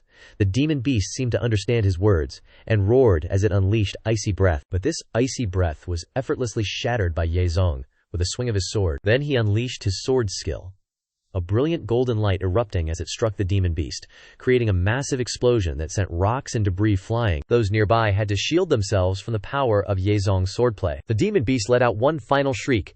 Ye Zong then plunged his sword down hard into the demon beast's head, a decisive strike that caused a spray of fresh, red blood. The demon beast's bright red eyes faded, quickly turning black. It finally joined the choir invisible, went to meet its maker, kicked the bucket. Shen Hong watched in horror, thinking to himself, Ye Zong's sword seems to have improved in realm. Missing such a great opportunity, it will be even harder to eliminate Ye Zong in the future. The black gold demon beast leader in the city is like a fish in a barrel. It's already failed. On the other side, the black gold demon beast was being surrounded and attacked by the experts. Nilai watched and thought to himself, there were 7 scrolls, and 1 has already been used. Legendary scrolls aren't exactly a dime a dozen. Who knows if we'll need them later. He thought of the Heavenly Fate Thunder Sword, but shook his head. Forget it. I don't dare bring it out again. I can only use the flying daggers. Although my cultivation level isn't high, I can still attack them when they're off guard during the chaotic battle. With that, he jumped onto the rooftop and quickly launched his flying daggers. On Ye Zong's side, he ordered everyone, go reinforce the other areas. Don't let those black gold demon beasts escape. The subordinates obeyed and did as they were told. Suddenly, Ye Zong noticed something and turned his head to look, then slowly approached the demon beast's corpse, searching. Suddenly, he saw a golden light emitting, and he held up the flame in his hand to observe. Shen Hong, who was behind him, curiously looked over and was shocked to discover it was a Frostwind giant ape demon spirit, and a black gold one at that had awakened its spiritual intelligence. Meanwhile, Ye Zong had already collected the demon spirit. Shen Hong muttered to himself, normally, only 1 in 10,000 demon beasts has a demon spirit, and black gold demon beasts are even rarer, and those that have awakened their spiritual intelligence are unheard of. Whether it's my demon spirit or Ye Zong's, neither can compare to that. Ye Zong is only 1 step away from reaching the legendary realm, and once he fuses with that demon spirit, he might immediately step into the legendary realm. That would be even more of a headache. Thinking this, he went over to flatter and congratulate. Lord City Master has obtained a black gold demon spirit that has awakened its spiritual intelligence. Ye Zong said politely, many thanks, Brother Shen, but in his heart he thought, he saw, even though I acted so quickly. Ye Zong then said, but I wasn't the one who killed the demon beast, so I can't take it as my own like that. Shen Hong muttered to himself. Then why did you hide it so quickly? Ye Zong continued.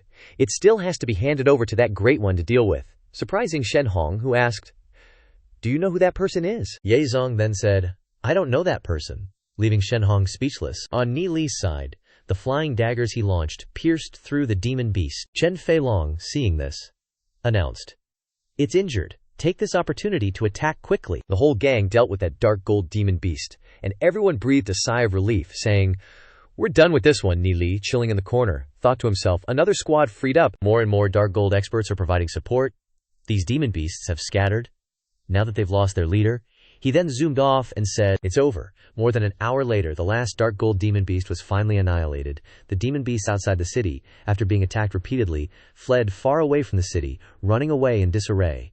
Returning, Nilio set foot on the city wall and he looked down below, stunned. A scene of ruin and desolation, smoke everywhere, with the corpses of demon beasts lying scattered about. Ni Li sighed. This is just a 1,000,000-level beast tide. What if it's a 1,000,000,000-level beast tide? It'll come sooner or later. Just then, his buddies ran over and called out, Ni Li, are you okay? Dunzen said. Suddenly, we couldn't find you anywhere. Ni Li scratched his head and said with a smile, I'm fine, he thought to himself. Only after experiencing a lonely life can you understand how good it feels to have friends who care. I definitely won't let the people by my side be taken away again. Thinking of this, he said to the others resolutely, we're still too weak. We have to go back and train hard in seclusion. Everyone nodded in agreement. Suddenly, Lu Piao objected. Can you spare me? My cultivation technique doesn't need any more training. But suddenly, Zhao Shu appeared next to him and asked, what did you say? Causing Lu Piao to shiver unexpectedly. Everyone then cheered and shouted, everyone joyfully yelling, we won. But alongside that joy was the horror of war, with countless casualties. The scene in the city at this time was desolate and ruined, causing Ni Li to feel a pang of sadness as he looked at it. Suddenly, the memories of his previous life came flooding back. It was here that only a desolate ruin remained, bringing tears to Nili's eyes. Returning to the present, Duzin stood next to him and asked, "Nili, what's wrong?" He then replied, "Nothing, just remembering some old things. Let's hurry back to the city lord's mansion." Night fell.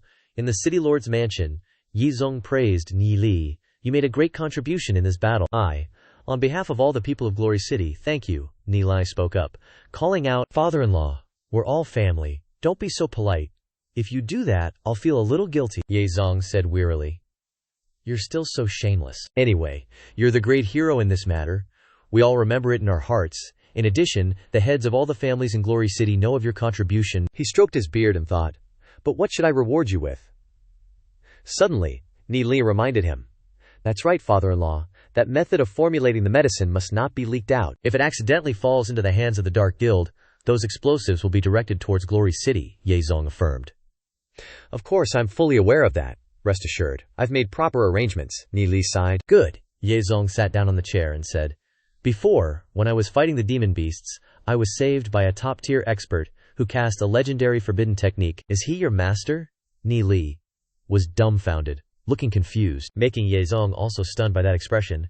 Nili hurriedly said, "That's right, it might be him. What's the matter?" He thought to himself, "I almost forgot about this." Yezong narrowed his eyes and said, "Thank him for me. Also, I got a good thing." He then pulled out a demon spirit in his hand, causing Nili to freeze and ask, "Is that the demon spirit of a demon beast?" Yezong confirmed. "That's right, this is the demon spirit from the Frostwind giant ape. Not only is it a powerful demon beast, but it also opened its spiritual wisdom. This demon spirit is extremely precious. Please help me return it to your master." Nili happily replied, "He doesn't need it," Master said. "This demon spirit is useless to him," causing Yezong to be full of surprise. Nili said with a smile, "It just so happens that he also doesn't know what gift to give to father-in-law, only this demon spirit of the Frostwind giant ape as a betrothal gift." Hearing the words betrothal gift, he jumped in fright and asked sternly, "This isn't your idea, is it?" Nili said, "One day as a master, a lifetime as a father. Am I not allowed to? How dare I present such a precious item on behalf of the old man?" Yezong fell into thought, pondering. "That's true. Is it really a betrothal gift? If I don't accept it, I'm afraid I won't give that expert any face. But if I accept it, I'll have to marry off my daughter." Even though I've already received so many gifts from Nili, like the Wanama Demon Spirit Array and the Scarlet Blood Mystic Array, looking at this demon spirit, I guess I'm in too deep now since he wants to give me a Frostwind Giant Ape Demon Spirit. It's easy to accept these things, but returning them is a whole different story. How can I be so shameless as to object to this engagement now? Fine, I've already accepted so many gifts, and one more thing, I can reach the legendary rank with it. When facing a beast tide of hundreds of thousands, I won't be in such a dangerous situation. Nili was stunned, thinking. His expression changed after all those thoughts. Yezong said, "I'll accept this Frostwind Giant Ape Demon Spirit, but as for Yun Gawir, that depends on her. If she's willing, I won't object." Hearing this, Nili happily said, "As long as you don't object, that's good enough. As for Xin Yun, I won't let her suffer." Saying this, he stood up and said, "It's getting late, I'll head back first." Then he opened the door and asked for permission to leave. Yezong smiled slightly and agreed, then said to himself, "I should start fusing with the demon spirit too.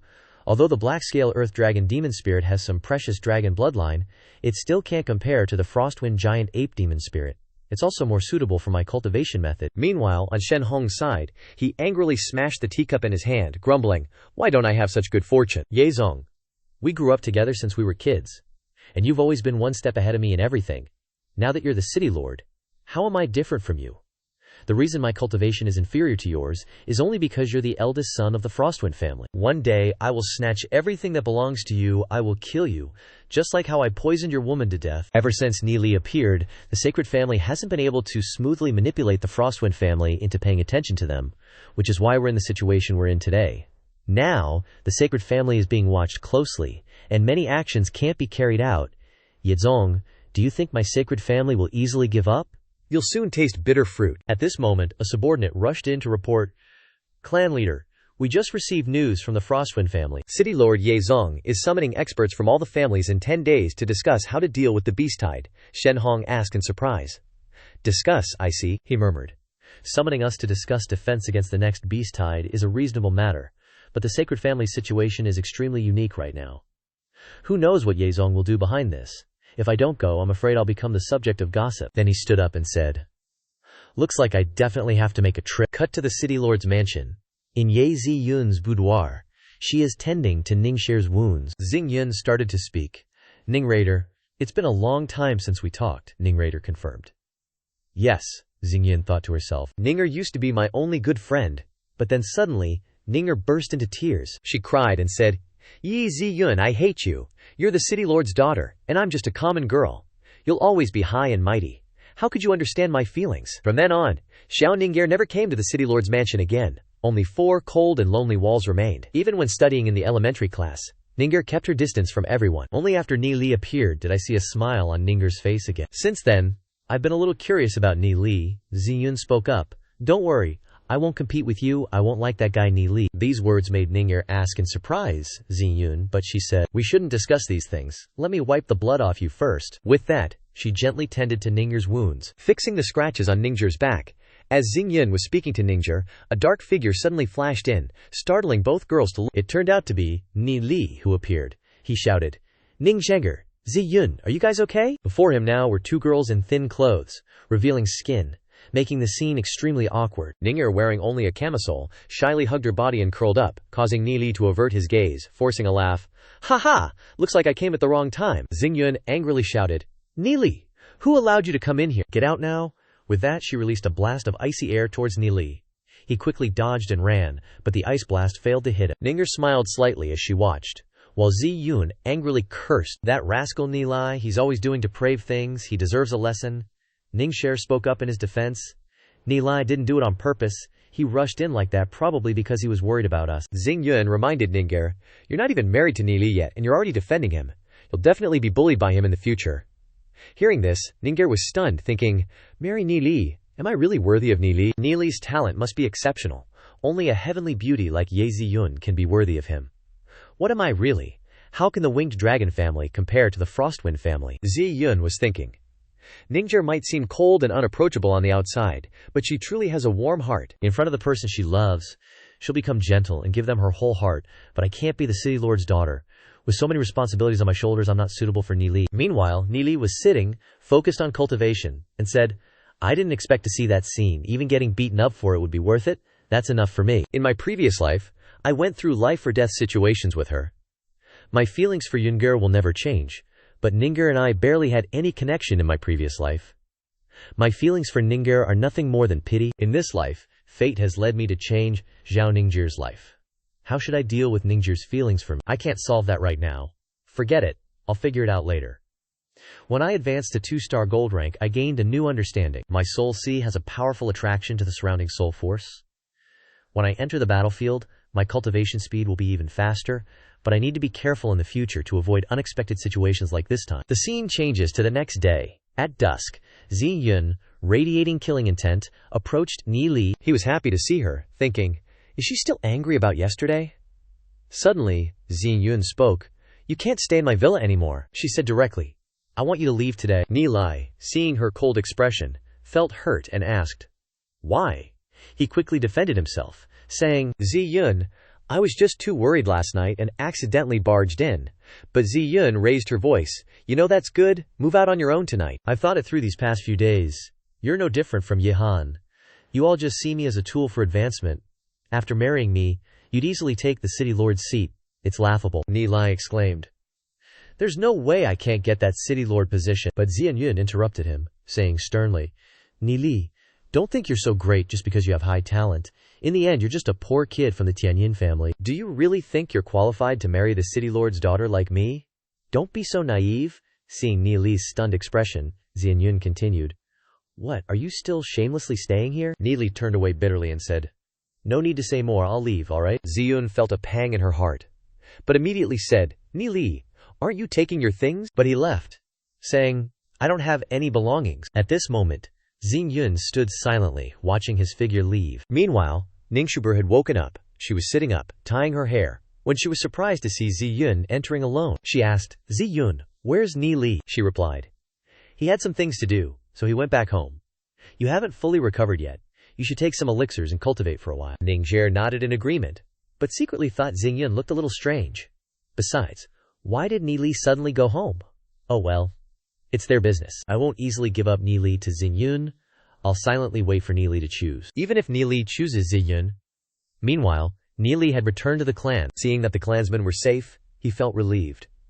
Then, he entrusted Zhao Wu to his parents, and left the broken sword to protect the clansmen. Immediately afterward, Nili drove straight to the Alchemist Association. Yang Xin was happy to see him and asked, Nili, little brother, why do you have time to visit your big sister today? I thought you were so comfortable in that peaceful countryside that you'd forgotten the way. Nili smiled sheepishly.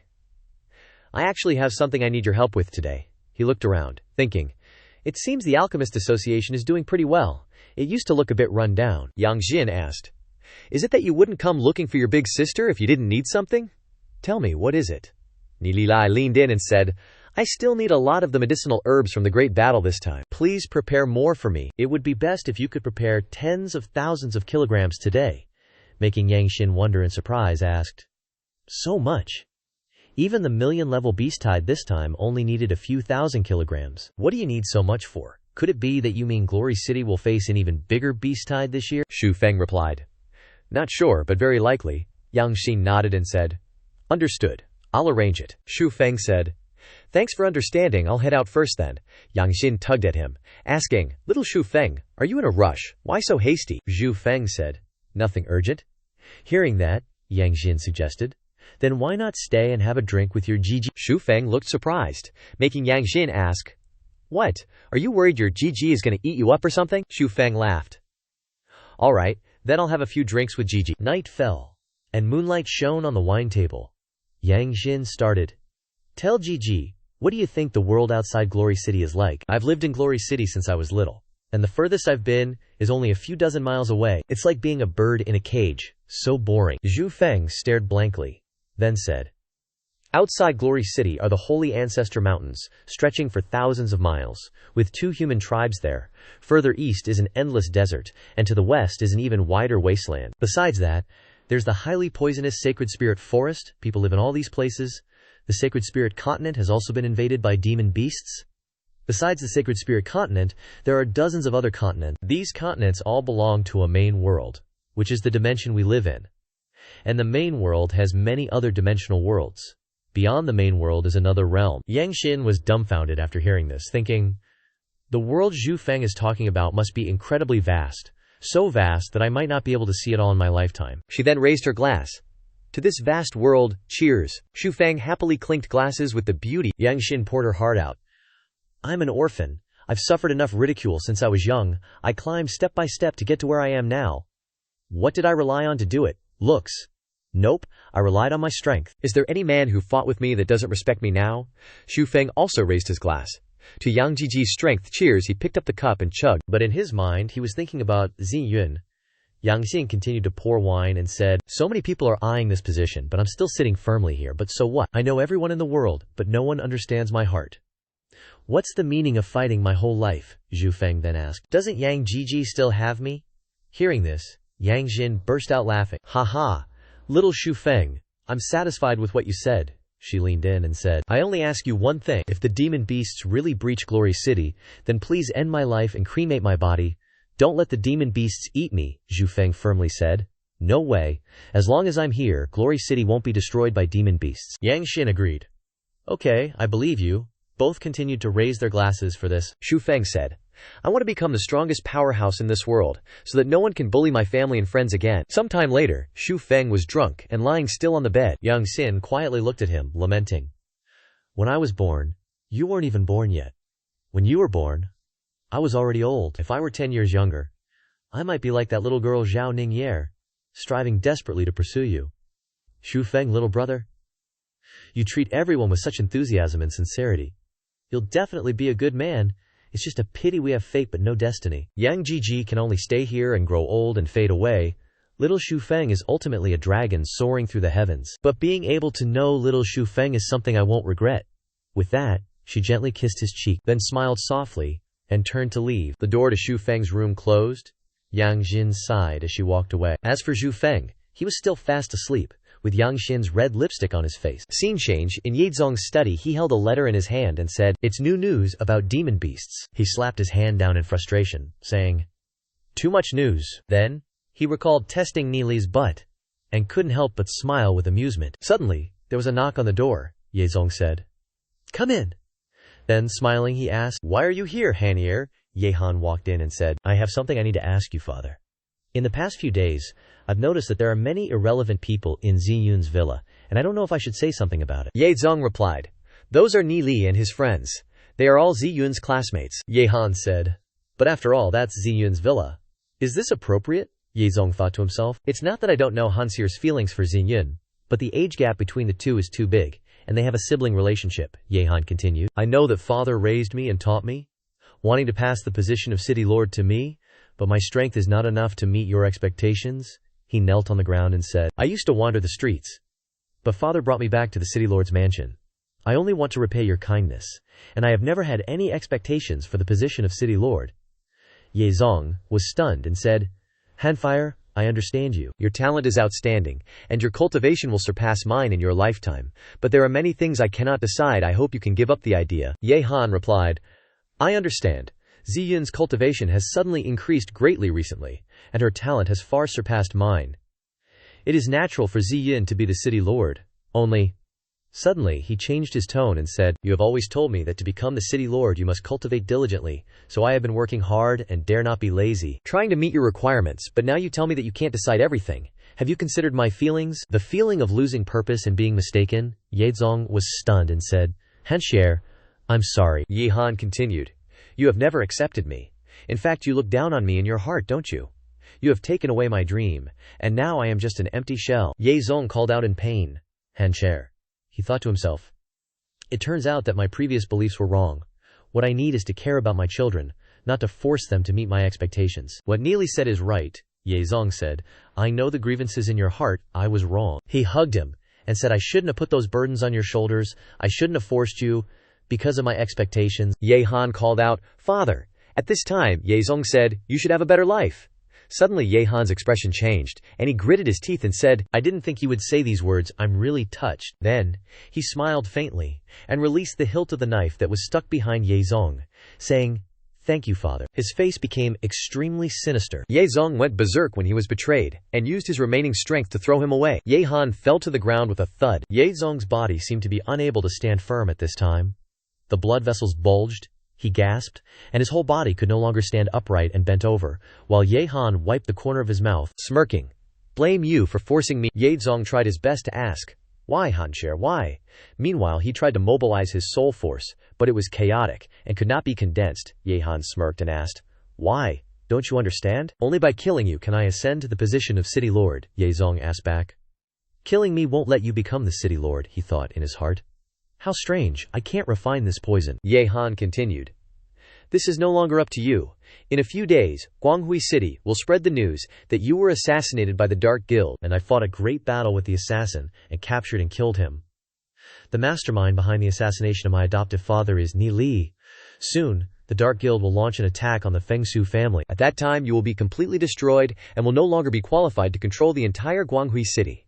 And I, under the recommendation of the Holy Family, will smoothly climb to the position of city lord." Ye Zong was so angry he couldn't speak. Ye Han continued, "Father, if you had just passed the city lord position to me from the start, none of this would have happened." Ye Zong snapped furiously.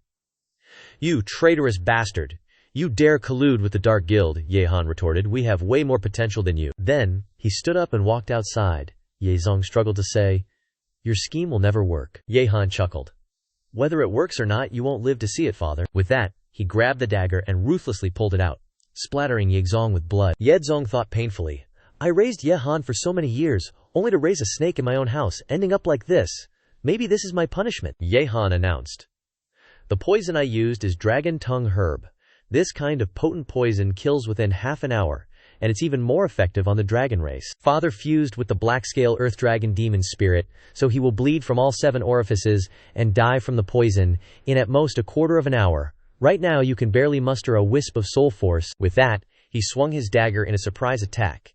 Ye Zong used all his strength to unleash, transforming into the Snowwind Ape demon spirit. The immense demon spirit shocked Ye Han. How could it be like this? He immediately transformed to counter. Instantly, Ye Zong threw a punch, sending Ye Han flying out the door in agony. The room was a complete wreck, as Ye Zong's continuous punches landed. Then, he panted heavily. Guards shouted, "Assassin! catching Ye Han completely off guard. Why isn't it the black-scale earth dragon? Ye Han was slammed straight into the wall, shattering it. He immediately returned to his original form, realizing things were bad, and scrambled to escape. As he ran panting, a guard ran up and called out, "Young master, where are you going?" But Ye Han hurriedly said, "Quick, go protect my father, I'll chase after the assassin." Immediately, Ye Zhu appeared next to Ye Zong. Seeing the still body on the ground, Ye Zhu anxiously asked, "What happened?" and helped Ye Zong up, asking, "City Lord, what's wrong?" Ye Zong weakly said. "That traitorous bastard Ye Han, he's joined the Dark Guild. I've been poisoned with dragon tongue herb. I don't have much time left." Then, he spat out blood, shocking Ye Zhu, who thought to himself, "Poisoned with dragon tongue herb? There's no cure. He won't live for more than an hour at most." Ye Zong quickly said, "Call Ziyun and Ni Li here." So Ye Zhu turned and ordered his subordinates, "Hurry, go get Miss and Ni Li quickly." Minutes later, hearing the news, Ye rushed over in a panic, hugging Ye Zong's body, calling out worriedly, "Father!" she cried beside him. Ye Zong said, "Don't cry." Thinking to himself, "I didn't spend enough time with Yun Er before. If I die now, she'll be alone again." Then, Ye Zong turned to Ye Zhu and asked, "Where's Ni Li?" Ye Zhu replied, "It seems Ni Li is at the Alchemist Association. I've sent someone to find him." Ye Zong nodded. "Okay," softly.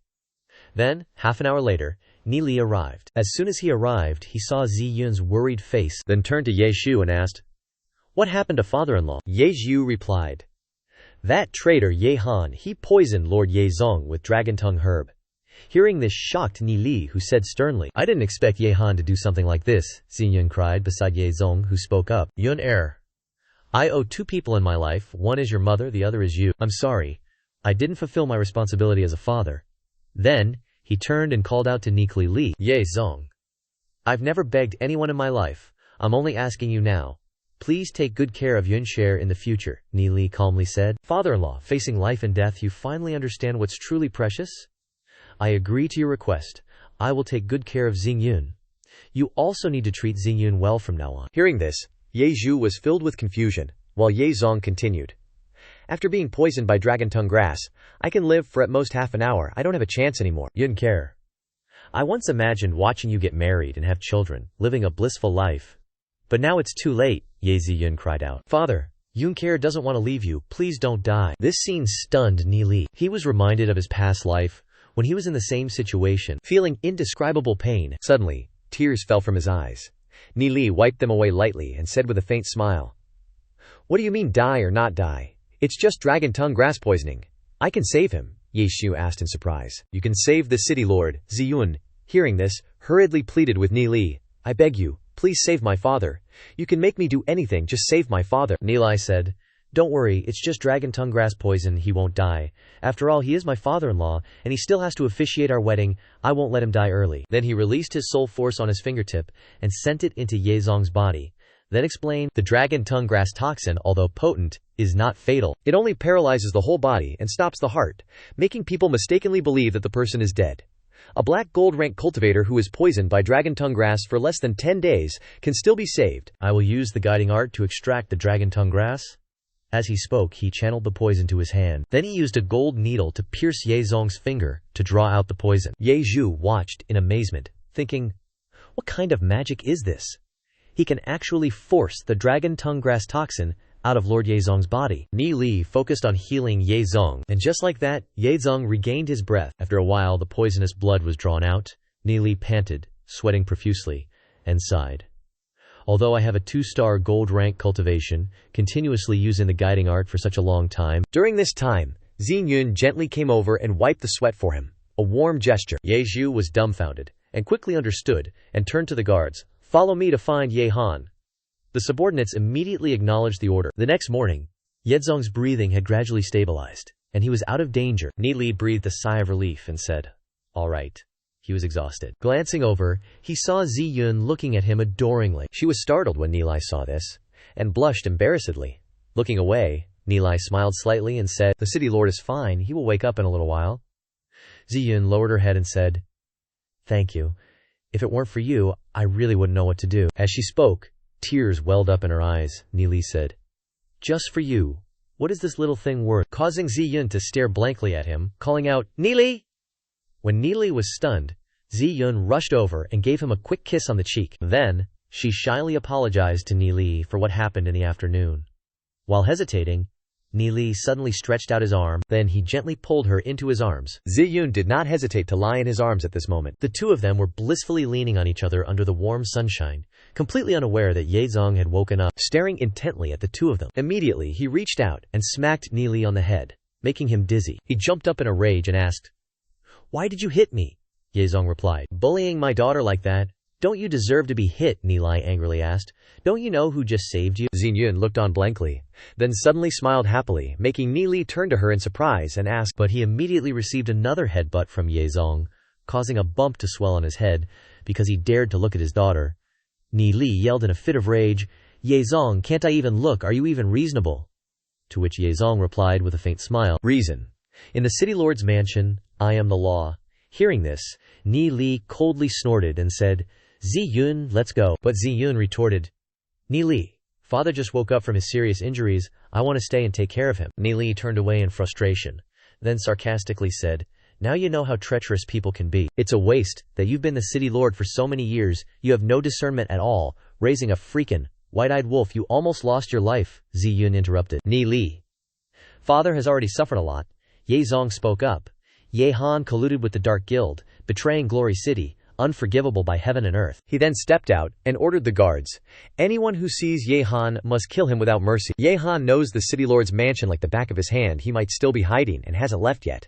You two must be careful and vigilant from now on. Yunyur, take Ni Li to the treasury and choose some items for self-defense." Ziyun worriedly asked, "Father, your body," Ye Zong replied. "I'm fine now. All the dragon tongue grass toxins have been eliminated. I still have important matters to prepare for." With that, he left, leaving the two youngsters staring blankly after him. Ziyun then turned and said, "Ni Li, let's go, I'll take you to the treasury." Ni Li happily agreed, and the two quickly headed there. As they entered, Ni Li thought to himself, "I've been to this place in my previous life. When I arrived here, it had been looted clean, leaving only ruins," Ziyun advertised. "This is the treasury passed down from 18 ancient sects, with many precious items." Ni Li looked around and thought, during the Dark Ages, countless people were driven by the beast tide, fleeing to the city lord's mansion. It seems the things they brought were all gathered in this treasury. "I didn't expect the treasury to have collected so many ancient heritages," Ni Li then asked. "Can I choose whatever I want?" Ziyun nodded in confirmation. "You saved my father. You can take whatever you want," Ni Li happily said. "Then I won't be polite."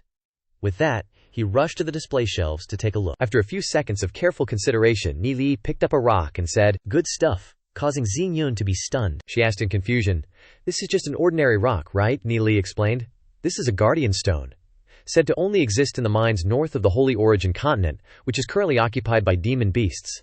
Many inscriptionists engrave inscriptions on the guardian stone after obtaining it, and once stimulated with soul force, it can form a small defensive barrier. This guardian stone has black gold level inscriptions engraved on its surface, which can block at least 2 attacks from a black gold level expert," Ziyun asked in surprise. "This rock can block a black gold expert," Ni Li said. "However, the inscriptions on it have been worn down, and need to be repaired with demon beast blood. Luckily, I have something to repair the inscriptions." With his rich experience, he took out the vial of blood and sat down to work diligently. A few minutes later, Ni Li quickly took out 3 stones and handed them to Ziyun, saying, "All done," causing Ziyun to ask in confusion. "Such precious things," Ni Li said. "Anyway, they're all from your family. What's with the formalities?" "Half for each of us." Then he grabbed her hand. "Take them, Ziyun." She shyly agreed, and then he happily ran off. He dashed past the shelves of treasures and swept everything into his bag. Just a few seconds, and the shelf was empty. Then he sulked, saying, "Too bad, there's nothing that catches my eye. This treasure trove is boring." Ziyun, standing behind him, was shocked. Suddenly, Xu Feng chuckled. "Ziyun, I found 15 legendary scrolls, but 10 are broken. I've repaired the remaining 5. Take these 3, pour your soul force into them to activate them," Ziyun asked worriedly. "But can I use them with my soul force?" Xu Feng said.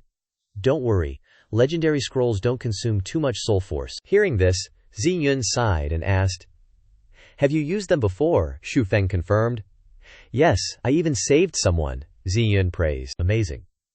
Which made Xu Feng giggle. He said, "I've picked out quite a bit." Suddenly, his eyes landed on an egg on the shelf, and he froze, rushing towards it, making Ziyun ask in surprise, "What's this?" But he said, "I'm not sure either. It seems to be a monster beast egg. but I've never seen the runes on it before, Ziyun then asked. So what are you going to do with it? Xu Feng replied. I can sense a wisp of aura and an unclear pressure coming from inside. Since it's an unborn monster beast, I'll have it absorb my soul force and then synchronize with it so I can tame it. He immediately infused his soul force, saying, let me see what's inside the egg.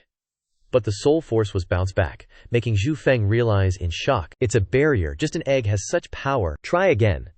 But the result was the same. He couldn't see inside, confusing Xu Feng. Since it's not working, maybe I should give up on it. It's just a monster beast egg. As he said this, his chest suddenly lit up, causing Xu Feng to realize in surprise that the temporal demon spirit book was reacting. He reached into his chest and pulled out a fragment of the temporal demon spirit book, which immediately flew into the air and shone a golden light on the egg. The runes on the egg instantly lit up as well. This scene made Xu Feng exclaim in surprise, Temporal Demon Spirit Book. Could this egg have activated a fragment of the Temporal Demon Spirit Book? Connecting these things, Xu Feng suddenly understood.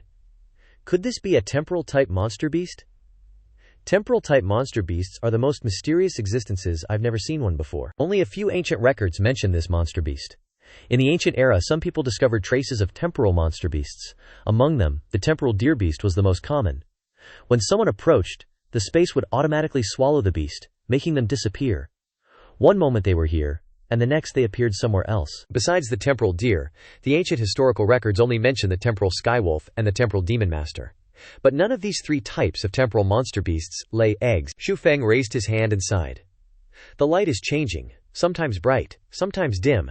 It seems the barrier is preventing its development. He reached out to the dim part, and suddenly, a surge of energy came, and the egg immediately absorbed his soul force violently, shocking Xu Feng. Just now, it absorbed the soul force in my soul sea.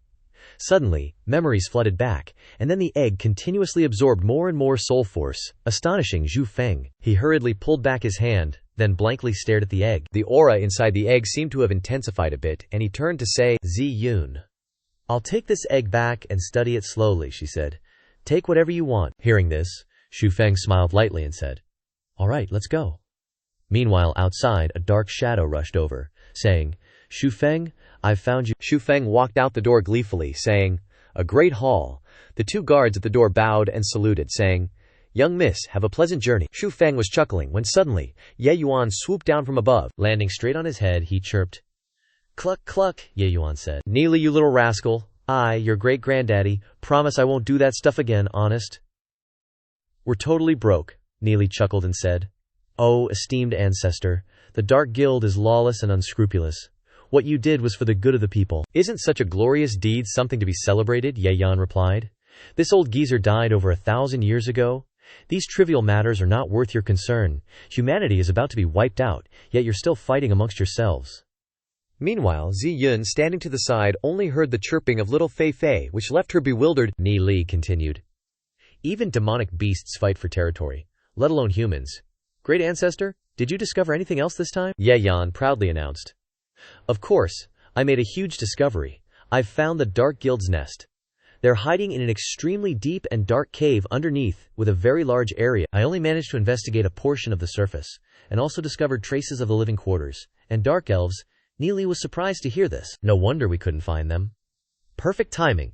Once I've dealt with the sacred family, I'll go down and take a look. Sooner or later, we'll have a showdown with that mysterious demon lord of the Dark Guild. Scene change. Shen Shu informed Shen Hong. Ye Zong has been poisoned with dragon's tongue. He's definitely going to die. Shen Hong said. He was raised by Ye Zong. What if the information is false? But Shen Zhu retorted. Impossible. That night, the city lord's mansion was brightly lit, and many guards died. Upon hearing this, Shen Hong exclaimed in surprise. How interesting! This Ye Zong is such a hypocrite. With the heart of a woman, he would never gamble with his own life. How laughable. Right now, the rumor spreading from the city lord's mansion is that Ye Zong is sick and resting. He's definitely trying to cover up the news of Ye Zong's death, but the timing is perfect. In 9 days, the experts will gather at the city lord's mansion. By then, everyone will know that Ye Zong's era is over. Ye Zong, you and I have been fighting for so many years. In the end, I'm still the victor. Ha ha, Shen Shu happily said. Congratulations, big brother. So, should we attend the gathering in 9 days? Shen Hong affirmed. Of course we have to attend, how could we not? Shen Shu then asked. What about Ye Han? Shen Hong coldly snorted and replied. Arrange for him to leave the city. Ye Han has decent cultivation and talent, and he hates the Snowwind family. Let the Dark Guild take him in first. Shen Zhu immediately obeyed. I'll arrange it right away. On this side, Nili was still cultivating, and his soul force erupted powerfully in his soul realm. At this moment, the tree had grown full of vitality. Nili sighed in amazement. The vines in the center of my soul realm are becoming increasingly white and solid. The two demon spirits are also getting stronger. The scarlet blood crystal is truly a good thing. I've already reached the peak of 2-star gold rank. At this moment, Nili was surrounded by an overbearing force, which caused the broken sword to be stunned. This oppressive feeling. It's the master. In these few days, I've reached the peak of 2-star black gold rank. Yet I can already feel this pressure from the master. The master's growth is truly beyond imagination. Meanwhile, Nili thought to himself, we must prepare thoroughly for the upcoming great battle. The sacred family is, after all, a major family, with thousands of years of inheritance. Weapons and magical artifacts are all prepared. We're just waiting for them to come to our doorstep. Nili slowly opened his eyes and smiled slightly, saying, Xinyun, hello? Did you need something? Xinyun looked like a startled deer and stammered, saying, Nili Lai, I said so many hurtful things to you before, but you didn't hold it against me, and even saved my father. Nili Li happily said, I told you it's okay. Although I don't know why you said those things, I know you're not that kind of person. And that's enough. These words moved Xinyun, and she said, Nili, thank you. She thought to herself, I'm afraid I can never repay Nili's kindness in this lifetime. Her face suddenly flushed red. Nili looked at her, puzzled. Xinyun immediately scurried away, leaving him stunned and wondering, what was that about? He sighed and said, I should go back to my room and cultivate. With that, he dragged his feet back to his room. Night fell quickly. Nili was still sitting on the bed reading the incantation, when suddenly a figure stood outside the door. Suddenly Xinyun hesitantly walked in, causing Nili to jump when he saw Xinyun walking towards him, in a thin nightgown, embracing her shapely body. Her face flushed as she looked at him. This scene before him left him speechless. Xinyun walked in, closed the door, and said, Nili, Ninger is a good girl, you shouldn't let her down. I can't repay your kindness to me. I can only offer myself to you, I heard Xian-sen say. You men always like what you can't get. If you get it, you won't cherish it anymore. After today, we can only be friends. With that, she took the initiative to walk to Nili's bed, but he hurriedly sat up with a body of exuberance, while Xinyun immediately climbed onto the bed, covering herself completely with the blanket. She trembled with tension. Seeing this, Nili turned back and thought with a smile, this girl, how can this kind of feeling be pushed back and forth? Thinking about it, he also jumped onto the bed. A lone man and a woman in the moonlit night, how wonderful. Nili lay next to Xinyun, the two of them silently looking up at the ceiling. Xinyun softly called, Nili. At this moment Nili confessed, the person I like is you.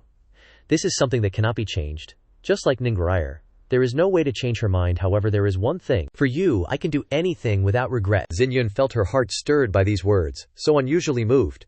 Looking at Nili, he turned his back and said, don't worry, I won't touch you. Xinyun's tears rolled down, thinking to herself, Nili, why do you have such feelings for me?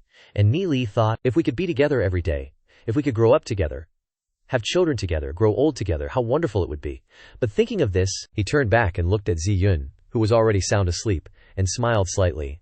The long night passed, the sun gradually rose, and the light shone through the window. Xinyun slowly opened her eyes and saw Nili sitting in cultivation. Xinyun embarrassedly thought in a panic, heavens, what have I done? I should put on my clothes first. While struggling to put on her clothes, Nili turned back and asked, are you awake? Causing her to jump. At this moment his eyes fell on the pair of white and tender breasts in front of him, making Xinyun furious as she threw the pillow, wanting to break his jaw, and shouted, you pervert! Nili sighed and said, last night, who was it who broke into my room at night without clothes, and now you're calling me a pervert? This made Xinyun blush and shout, Nili, if you dare mention last night again, I won't pay any attention to you anymore. Nili also smiled faintly and said, okay, let's just pretend nothing happened. Xinyun quickly ran out of the room, thinking to herself, why isn't Nili like what Xin-sen said? Having gotten what he wanted, he should have lost interest in me. I can also be considered to have repaid his kindness. She looked up at the sky and thought, why is Nili so persistent with me? He clearly spends more time with Ningguire, so what should I do? Switching scenes to the Yilong family. At this moment, Ningguire was also sitting thoughtfully, looking out the window, sighing. After several days of recuperation, my injuries are fully recovered. My cultivation has even taken a step forward. The Frostwing Dragon art is truly powerful. My cultivation has already broken through to gold 2-star. What kind of cultivation technique did Nili give me? I feel like with it, breaking through to black gold will be as easy as flipping my hand. Suddenly, Neely's image appeared in her mind. Ningguer thought to herself, "Neely, what are you doing?" Suddenly, Xiao Huang came in and said, "Young miss, the patriarch is looking for you." Hearing this, Ningguer stood up and went to see her father. When she entered the room, she asked in surprise, "Father, what do you need me for?" Seeing everyone present, she thought to herself, "This scene again." When the elders saw her, they all gave her friendly smiles, causing Ningguer to think, "At first the elders pressured me like that, but now they are so respectful and sincere." She slowly walked into the room, stepped forward, and asked, "Father, what do you need me for?" Zhao Yunfeng smiled lightly and replied, "I want to pass the position of patriarch to you. Your uncles and I have already discussed it. You are not young anymore. I want to pass this position to you. What do you think?" Ningguer then spoke up and said, "Father, I have no interest in the position of patriarch. Right now, I only want to focus on cultivating," Yunfeng said. "If you don't agree, then forget it," Zhao Yi laughed and said. "Niece Ningguer, us old fogies have already discussed it. Aren't you familiar with that Ni Li? I heard that he has immense power now. Even the Alchemist Association listens to him. We're asking you to see if the Alchemist Association can give us some leeway." Hearing this, Ningguer looked at them in disappointment and said bluntly, "Elder Xiao Yi, do you still remember when you wanted Ni Li to repay all the violet phantasms?" Xiao Yi replied shamelessly. "Wasn't that because I didn't know his identity at the time? In the beginning, you helped him buy violet phantasms, so he should owe you a favor?" Ningguer exclaimed. "A favor? He helped me cure my illness. I haven't even repaid him yet." "I won't do such a thing. If you want to beg, then go beg yourselves," Zhao Yi hurriedly said with a forced smile. "Niece Ningguer, don't be angry, I was just saying. If Niece Ningguer doesn't agree, then forget it." Suddenly someone came and said, Zhao Ningxie turned around and unexpectedly Shen Fei stepped forward and said angrily, "You really are a stinky whore." Ningguer asked in confusion, "Shen Fei, what are you doing here?" The elders were also stunned to see him appear here. Shen Fei glared and said, "You dare seduce other men behind my back? So unfaithful, today I must demand an explanation from your family." She hurriedly said, "Shen Fei, this is the council hall of my winged dragon family. If you don't want to be thrown out, then get lost," Shen Fei asked contemptuously. "Throw me out? Your winged dragon family is getting too bold. Who was it that begged my sacred family to establish a marriage contract in the beginning?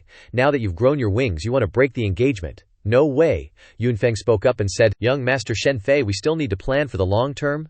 I will send someone to inform Patriarch Shen Hong and invite you back." Shen Fei was too angry. "Xiao Yunfeng, do you think you can just drive me away with those words? Today I must take Xiao Ningye back to the sacred family, or else I will show you what's what." Making Yunfeng speechless with anger, Ningye then said, "Don't say any more, father." Turning to Shen Fei, she said, "I am a woman, not a bargaining chip for family transactions, nor your property. This so-called marriage contract was never agreed to by me. I have the right to choose my own love. I don't need you to arrange it." "Got it?" Shen Fei asked heatedly. "What the hell are you talking about? Women are just toys, understand? Do you know how many women I've played with who are older than you? You're overestimating yourself." "Didn't your family offer you to me as a bargaining chip for their benefit?" Yunfeng hurriedly said. "That's not true." But Ningguer loudly declared, "Shen Fei, I want to challenge you. If you win, then I will willingly follow you. If you lose, then I want you to get out of my sight forever." Hearing this, Shen Fei burst out laughing. "Ha ha, you want to challenge me? Are you crazy?" Turning around, he said, "You all heard that. Xiao Ningxie said it herself. Then let's just decide it like that." After saying that, Shen Fei immediately transformed and fused with his demon spirit. He roared so fiercely that the elders were scared shitless. Shen Fei declared, "Today I will enforce family law strictly." Ningguer calmly challenged, "Come on then." Catching Shen Fei quite off guard, unexpectedly, a powerful surge of lightning erupted from Ningxie's body. The burst of aura shocked Shen Fei, and he asked, "You've reached gold rank too?" Even Yunfeng was stunned, asking, "How does Ningye possess such a powerful demon spirit?" The sudden burst of lightning shocked the nearby elders, making them scream. In the next second, the lightning struck Shen Fei, catching him off guard and sending him flying. Ningxie coldly pointed and continued her attack. The ferocious lightning made Shen Fei dizzy as he struggled to curse. "Damn it, I underestimated you." He then opened his mouth wide and launched a fireball, but Ningxie didn't flinch, commenting, "This Shen Fei has decent talent, but he always chases after women and doesn't cultivate diligently. I won't lose to him." She raised her hand to directly block the attack. Unexpectedly, Shen Fei's attack was immediately nullified, and the lightning struck him hard, sending him flying into a pillar like a gecko clinging to a wall, causing him immense pain. He slid to the ground and groaned, "How are you so strong?" He had to revert to his original form, and snorted coldly, but Ningguer's imposing aura surged, filled with disdain. "How could this kind of trash be my husband?" Shen Fei went berserk and struggled to get up, saying, "All right, I'll fight seriously." Before he could transform, he was immediately electrocuted by Ningxu's lightning, her fierce aura constantly emanating with a cold, contemptuous snort. Shen Fei, however, still unwilling, cursed, "Damn it," and immediately began to transform into his ferocious form. But before he could do anything, he was shocked by high-voltage electricity and screamed incessantly, leaving Yunfeng frozen like a statue. Ninger, now furious, thought, "I will never obey your arrangements, nor will I become someone else's woman. Only that person can make me willingly rely on him." At this moment Shen Fei was sent flying, landing upside down, and his heart screamed, "Xiao Ningguer, how dare you attack me? My family will not forgive you." These words made Ninger furious, and she shouted, "Don't threaten me!" She immediately unleashed a high-voltage current on him, causing him to twitch uncontrollably. There, the relentless lightning struck, causing Shen Fei to scream in agony. Ningzhi, annoyed, unleashed a fatal blow, making Shen Fei tremble and beg for his life. "Don't kill me," Xiao Yi shouted, stopping her. "Ningguer, niece, stop. If you continue, young Master Shen Fei will die." She immediately stopped and withdrew her strength. Shen Fei was groaning on the ground. He returned to his original form, his body tattered and bruised, thinking, "How is she so strong? Attacking so violently, this woman is insane." At this time, Ningguer worriedly covered her mouth and said, "Crap. I heavily injured Shen Fei. After returning to the sacred family, they definitely won't let this go easily. That's right, Ni Li will definitely have a way." Shen Fei lay groaning motionless on the ground. Yunfeng ordered, "Someone, take Shen Fei back to his mansion." Xiao Yi worriedly asked, "Young Master Shen Fei is seriously injured. If we take him back without treating him, and the sacred family blames us." But Yunfeng insisted, "Carry him away." The subordinates immediately carried him out. Ning Frere worriedly turned back and said, "Father, I've caused trouble." Xiao Yi couldn't help but add, "Ning Frere, niece, do you know that what you did will bring about the extermination of our winged dragon family?" But Yunfeng reassured her, saying, "It's okay, you go back to cultivate, Ningxer. If the sky falls, your father will hold it up." Hearing this, Ning Krier agreed, saying, "Then I'll step back now." Thinking in her heart, if the sacred family really wants to make a move against us, Ning Kri Li will definitely be able to handle it. Scene change. At this moment, two subordinates of the sacred family stood trembling in a corner, looking at Shen Hong's dark expression. He furiously asked, "Are you trying to piss me off to death? I told you to stop a bit, but you wouldn't listen, and you even dared to go find the winged dragon family. You deserve to be beaten to death." Shen Fei spoke up, saying, "Father, that Zhao Ningguer is my fiancée, but she ran off to another man. How can I possibly endure this? The Frostwind family already oppresses us, and now even the winged dragon family doesn't take us seriously. When has the sacred family ever been this pathetic? Father, look how badly that bitch beat me up. You must help me get justice." Shen Hong roared, "Get what? You can't even beat a woman, what a waste. The Frostwind family is watching our every move right now, and we can't take action against the winged dragon family either." Small impatience ruins big plans. Once we've dealt with the Frostwind family, are we still afraid that Zhao Ningguer won't obediently accept her punishment? We'll settle this debt with the winged dragon family sooner or later, but not now, Shen Fei bitterly accepted, saying, "I understand." On Ye Ziyun's side, in the separate courtyard, even though he was chased away before, Nili still returned. Xing Yun happily said, "Ningguer, you're here." Ningli also poked his head out and asked, "Ningguer, why did you come here?" Ningguer worriedly said, "Nili, Shen Fei came to my house," Nili asked in surprise. "He dares to come find you." Xiao Ningguer hummed in agreement, saying, "But I heavily injured him, and my father has sent people to take him back to the sacred family." Hearing this, Ningguer was stunned for a moment, then laughed heartily. "Ha ha, he was half dead from the beating I gave him last time, and he still dares to come cause trouble for you. People like him need to be taught a lesson, preferably to the point where he can't get out of bed for half a year," Ninger anxiously said. "But they'll definitely come back for revenge. What should I do? I don't want to implicate my family because of me." Neely waved his hand and said, "You don't need to worry. The sacred family can't even keep themselves safe right now. They don't have the spare strength to deal with the winged dragon family. Besides, we're about to make a move against the sacred family anyway, so just relax." Hearing these words surprised both women. In the following days, Glory City remained peaceful and harmonious. Because it had just been ambushed, the whole city was on high alert, and finally the banquet arrived. According to the City Lord Manor's announcement from early in the day, all of the family experts from the various clans have gathered here. Chen Fei Long's group also appeared. Shen Hong's group also arrived in full force. He glanced at the grand demon killing array and thought to himself, This is what wiped out the abyss giant demon. Then he waved his hand, calling a subordinate over to whisper, as if plotting something. The subordinate immediately received the order and left. More and more people arrived.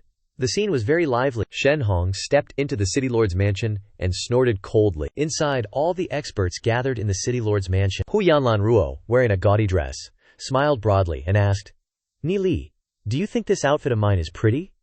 Ni Li was dumbfounded. Whether it's pretty or not, what does it have to do with me? It's not that I'm saying this, Miss Hu Yan. Why are you sticking to me like glue? Look at these tattered clothes of mine. You can tell at a glance that I'm dirt poor.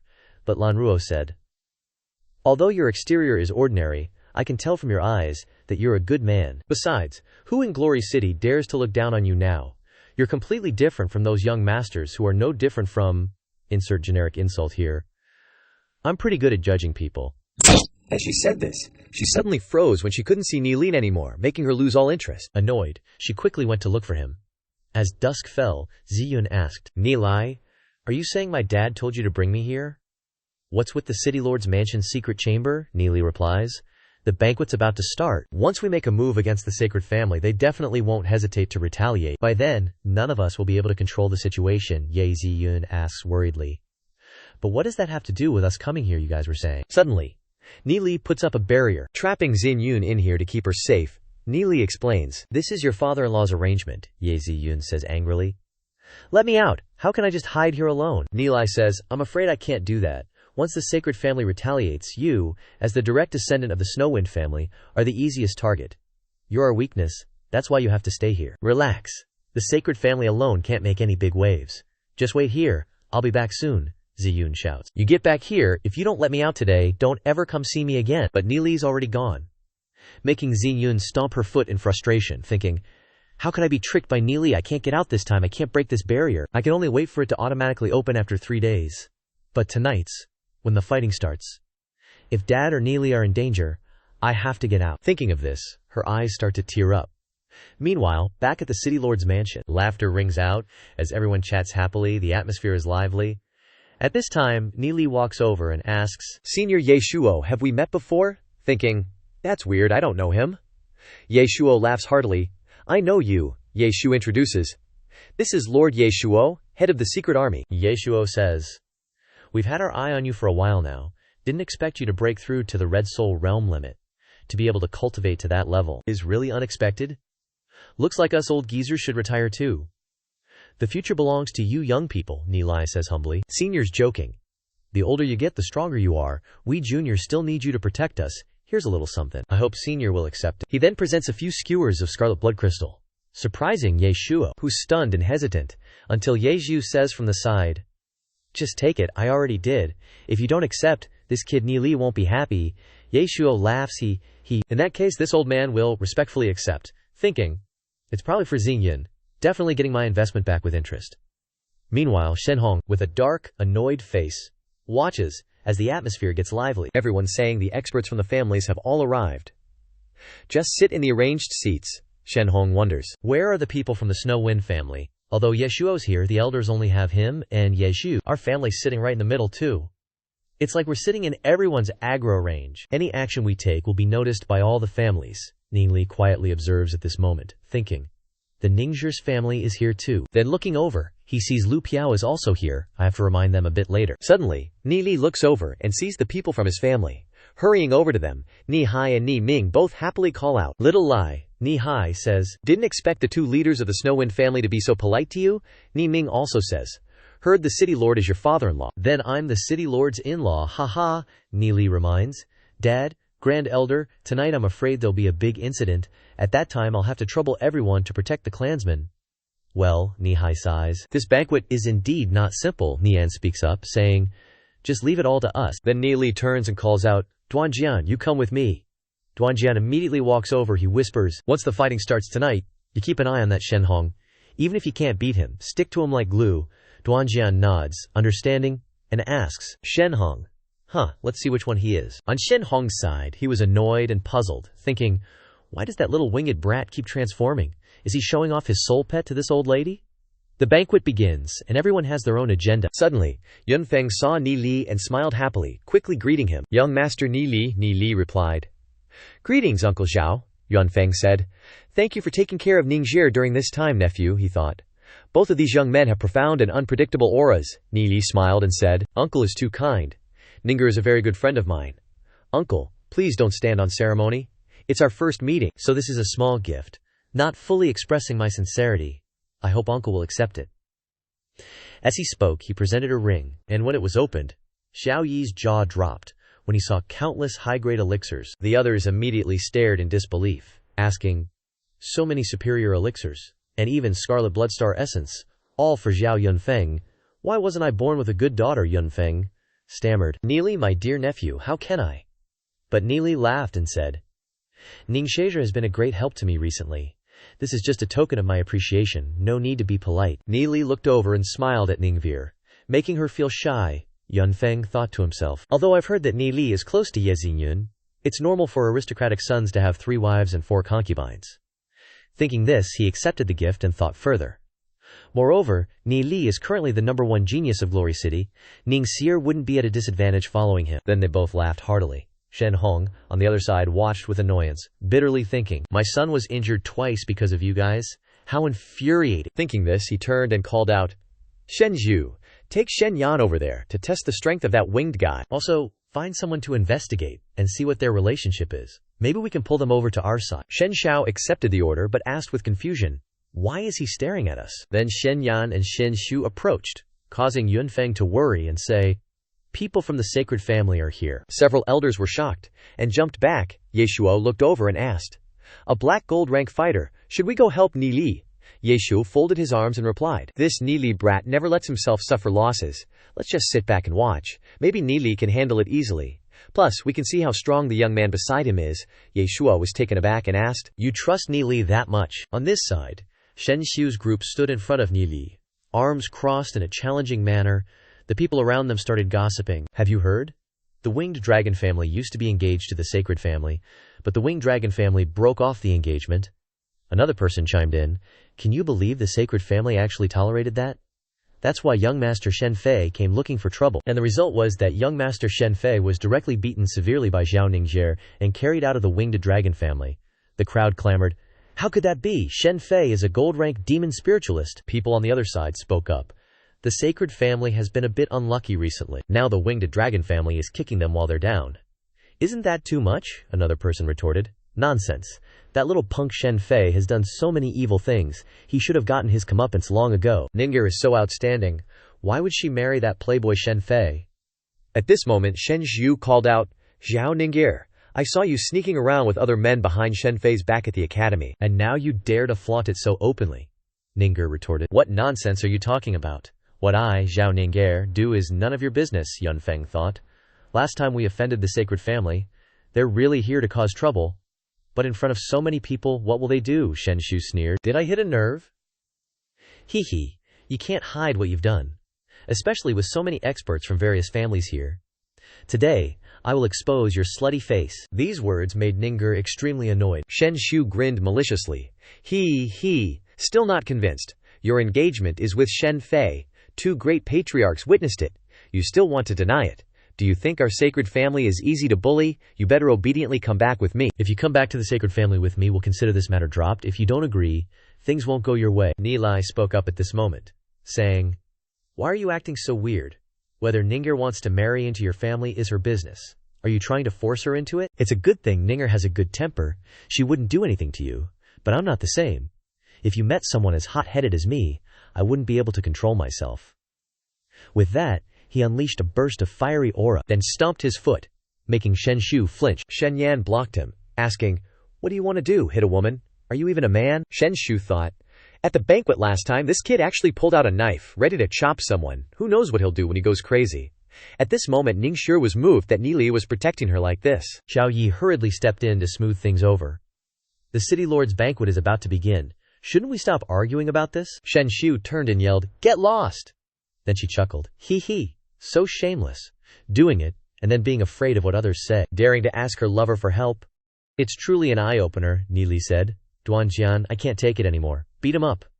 Duanjian immediately acknowledged the order. He spread his wings with imposing momentum, making Shen Xiu horrified to realize the danger. Shen Yan, standing next to her, snorted coldly and gathered his energy, reaching out his hand and saying, "Young man, don't be so bloodthirsty." However, Duanjian just glared, making Shen Yan exclaim in surprise, "So young and already so powerful, then I'll have to go all out." He immediately poured his strength into his arm, gripping Duanjian's arm tightly. Ni Li saw this and recognized him as a black gold rank expert. But aside from Shen Hong, no one can beat Duanjian on this side. Even though Shen Yan used all his strength, Duanjian just stood there like a statue, not feeling anything, making him think, "This young man is still young, though he has some skills. He's too arrogant. You think I'm just holding your hand for fun?" He immediately unleashed a torrent of fiery essence on his hand, causing Ye Xiu, on the other side, to exclaim in surprise that it was the fiery palm, and hurriedly shouted to stop him. "Shen Yan, stop!" Ye Xiu also shouted. "Stop! You want to kill him?" The crowd was also shocked, jumping back from the heat of the technique, exclaiming, "Such a young expert should be contributing to Glory City. For the sacred family to kill him is too cruel." Immediately, Shen Yan unleashed the fiery palm on Duanjian's arm, causing his sleeve to burn. Shen Yan proudly laughed, "Ha ha! My fiery palm can melt even star crystal steel." Even so, Duanjian just glared and said, "Don't get in my way." Then, he sucked in Shen Yan's arm and reversed the situation, grabbing his arm instead. Shen Hong watched and thought, "I can't use my physical body to fight against the fiery palm. Could it be that his strength has—" Before he could think further, Shen Yan unexpectedly received a knockout blow straight to the lower body, making him gasp for air, making everyone present watch in horror. Ni Li gently reminded Duanjian, "Don't kill anyone." Hearing this, he immediately released his hand and replied, "Yes." Shen Yan fell to the ground and didn't move. Seeing this, Shen Xiu was scared shitless. Duanjian glared at her and declared, "You remind me of another poisonous woman. I hate you." Immediately, a loud bang echoed in the house. Shen Xiu was sent flying and slammed into the wall, making everyone stunned and shocked. Feeling sorry for her, sliding down to the ground, she miserably groaned, "Even my father has never hit me." Duanjian stepped forward and coldly announced, "Wait until I throw you out, then go find your father to complain." Shen Xiu cowered in fear and cried out, "No." At this moment, Shen Hong rushed over to block him, saying, "Young man, one must always leave a way out for themselves. Today, Shen Xiu and Shen Yan have offended you. I apologize for them." Duanjian remained silent. Ni Li watched and thought, "So he knows how to endure." Suddenly, Duanjian turned back to ask for Ni Li's opinion, but he shook his head, signaling that Duanjian should let it go. The subordinates of the sacred family rushed over and called out, "Miss Shen Xiu." Everyone rushed to support Shen Xiu, saying, "Careful." Seeing this, Shen Hong turned away and said, "That's it, everyone disperse." Afterwards, he telepathically messaged Duanjian, "Young man, it's a pity that someone with your strength is taking orders from a teenager. If you're interested, after tonight's banquet you can come to my sacred family. Our doors are always open to welcome you any time." Shen Hong continued, "Glory City is closed off and isolated. Like a turtle hiding its head, it's doomed to destruction sooner or later. Only I can lead the human race to rise up in despair." The Duanjian youth thought uncomfortably, "What is he even talking about?" Ni Li stepped forward with a sigh and said, "Finally, it's quiet. Don't let them affect Uncle's and Ningzher's mood. Let's continue." Xiao Ning'er reluctantly agreed. "Okay." Ni Li smiled brightly and said, "Ning'er, don't take it to heart either. If the people from the sacred family dare to bully you, just tell me, and I'll show them what's what." Ning'er's father, Zhao Yunfeng, respectfully said, "Nephew Ni Li, thank you for helping me out of this predicament." Ni Li replied, "No need to be polite. Tonight we'll be dealing with the sacred family, so you two be careful." The two were stunned and shocked. Then Ni Li laughed and said, "Uncle, I'll take my leave first." As he left, he thought, "I need to quickly inform Lu Piao and the others." A moment later, everyone was discussing Duanjian. Someone said, "That's a super expert." Another replied, "That winged super expert is taking orders from Ni Li." Ye Xiu approached and asked for Ni Li's opinion. "Shouldn't we arrange a seat for Duanjian?" Ni Li looked at Duanjian standing behind him, as if asking for his opinion. Duanjian shook his head slightly. He said, "No need, he doesn't need it." Ye Xiubo stood behind, looking at Ni Li, thinking, what kind of person is he really? What kind of tricks did Ni Li use to make him so obedient? He smiled insincerely and called out, "Clan head Ni Hai, Feng Su family Ye Shuo toasts you." Ni Hai happily raised his glass in a toast, thinking to himself, "He's a big shot." Afterwards, a group of family heads also ran over and said, come on, I'll toast you too." Ni Hai happily replied, "You family heads are too kind," he thought to himself. Haha, sure enough. Only with strength can one be respected. It's lucky that we have Ni Li. At this moment, Xiao Yunfeng also stepped forward and said, "Clan head Nihai, I'll also invite you for a drink." He introduced.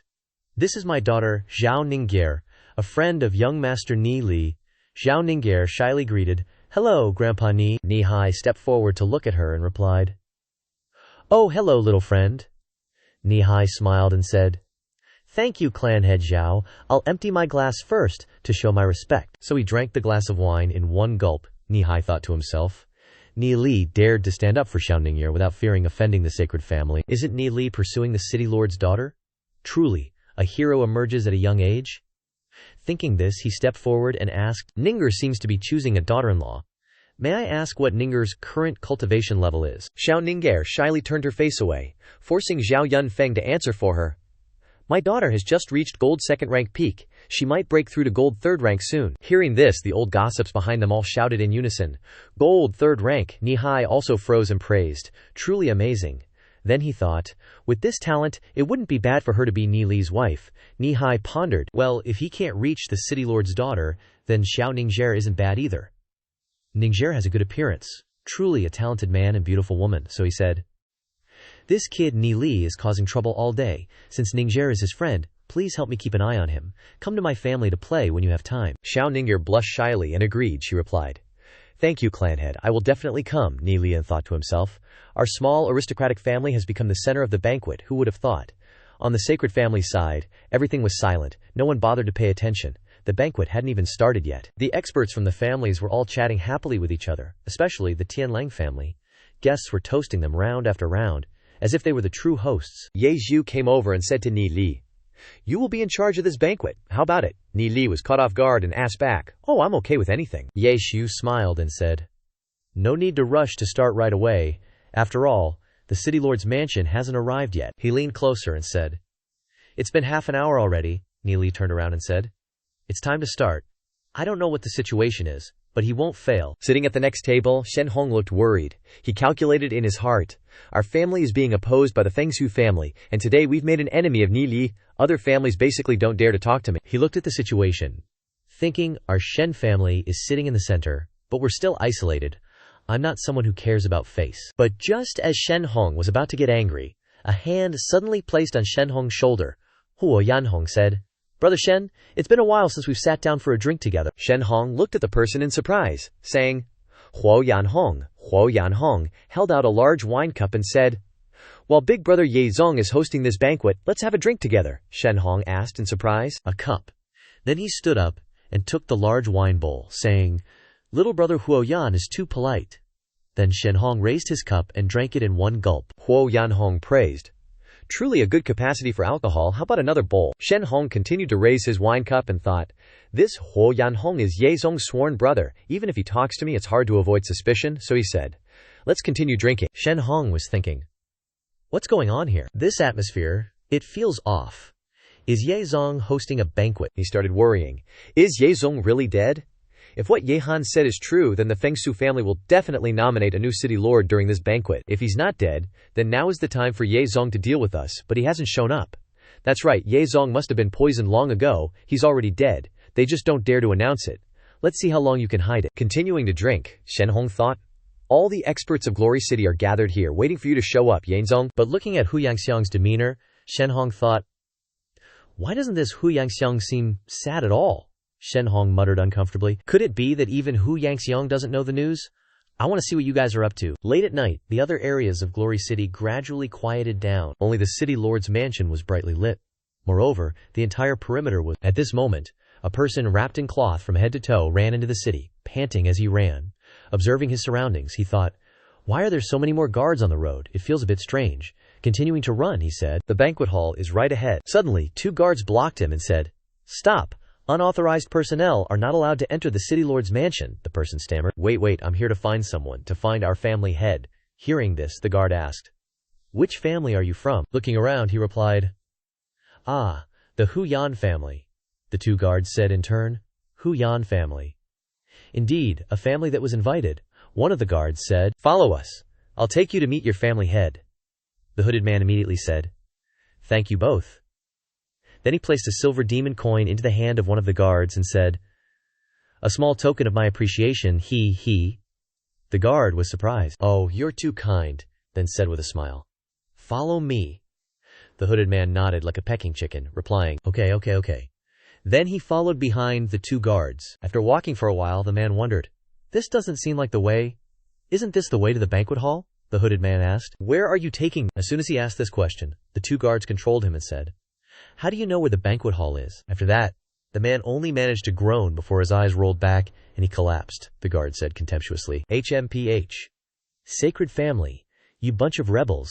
We remember all of your faces very clearly, the other man said. Search him. So they split up. One guarding, one groping all over the other man. Afterwards, he said, nothing on him, probably just a messenger. The remaining subordinate said, in short, the sacred family has started to move. The two walked and talked. The family head instructed, as long as someone from the sacred family wants to go out, kill them without hesitation. We have to be more careful. Inside the banquet hall, the crowd was still laughing and talking happily. Hu Yangxiong appeared energetic. He picked up his wine cup and said, "Come on, bottoms up." So Hu Yangxiong and Shen Hong drank a lot of wine together. Hu Yangxiong downed his cup in one gulp and burst out laughing. Ha ha! Then, he slammed the wine cup hard on the floor. A crash rang out. Hearing this commotion, the sacred family members all stood up at the same time. They overturned all the food on the table and even took out their weapons. All of the sacred family members, every single one of them, glared fiercely at Hu Yangxiong. They put on a look as if they wanted to eat him alive. Hu Yan family head Hu Yangxiong was stunned in surprise. The guests were equally stunned, asking each other, what are the sacred family members doing? Why are they suddenly drawing their weapons?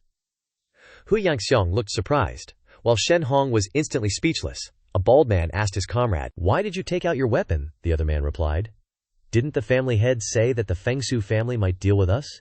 "You took out your weapon too," Hu Yangxiong stammered. You guys, Shen bro, what's the meaning of this?" Shen Hong yelled. "What are your subordinates doing? This is the city lord's banquet. Quickly put away all your weapons." So they all hurriedly bowed their heads and put away their weapons as they entered. Hu roared. Hu Yangxiong regained his composure and burst out laughing. "Ha ha, I was really startled by you guys from the sacred family, bringing weapons to this kind of banquet." Hu Yangxiong said with a dark face. Anyone who didn't know better would think the sacred family was trying to rebel. But what good would rebelling do? I don't think that's the case, right? Shen Hong immediately explained. Hu Yangxiong is joking. My sacred family shares honor and disgrace with Glory City. How could we rebel? Hu Yangxiong burst out laughing. Ah ha ha, that puts old Hu at ease. The other family heads ate melon seeds and gossiped with each other.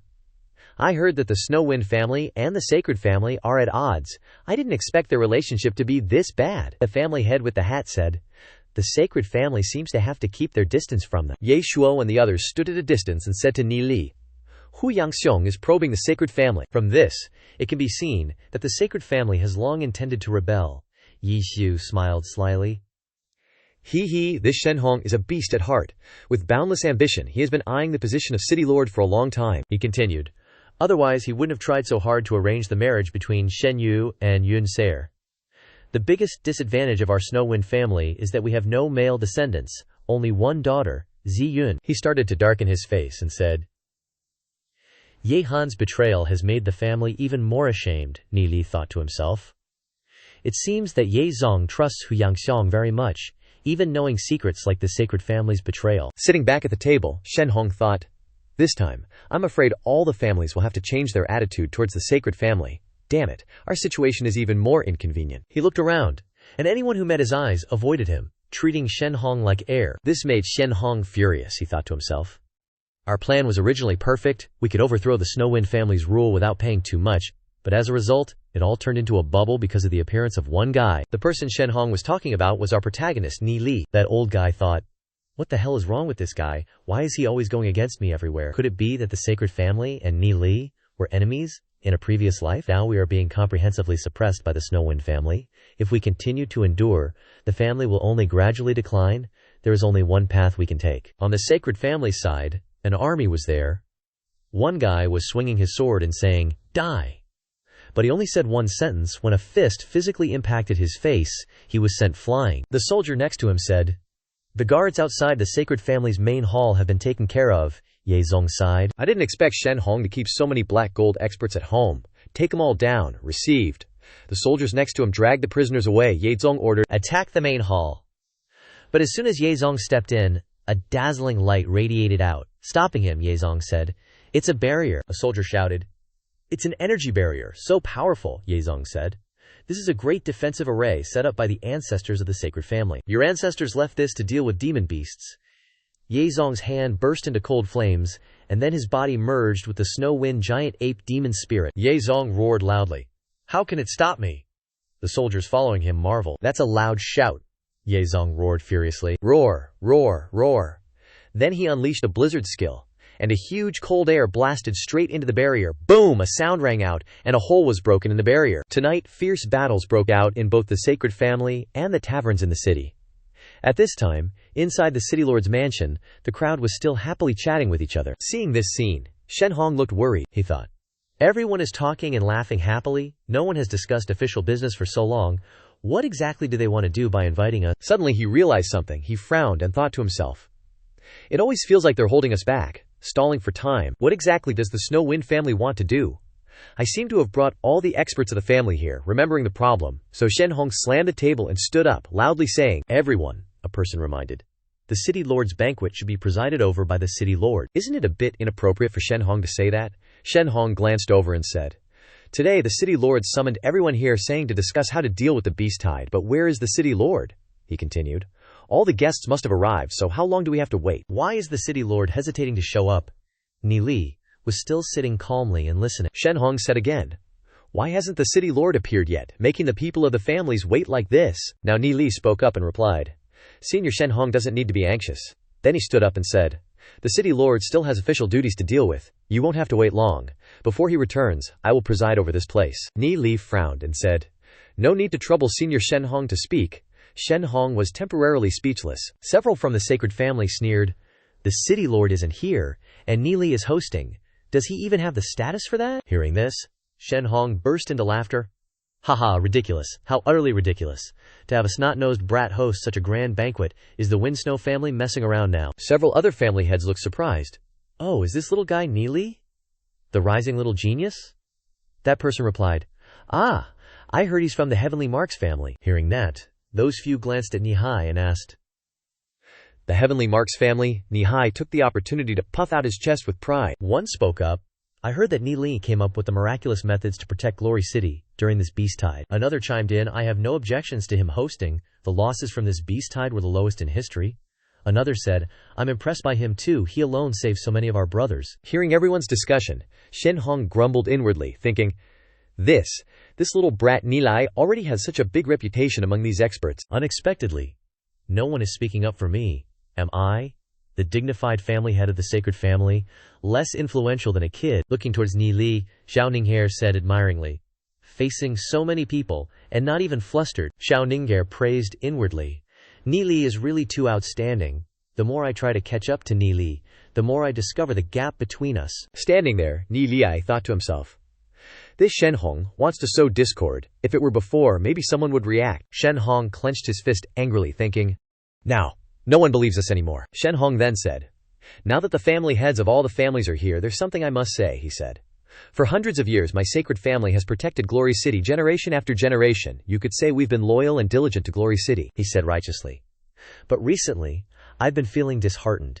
The city lord, not knowing who to believe, has started suppressing my sacred family in every way. He continued, My sacred family has suffered tremendous losses as a result, so I want to invite the city lord out to ask some questions. What exactly has my sacred family done wrong to deserve such humiliation? He said, putting on a pitiful and suffering act.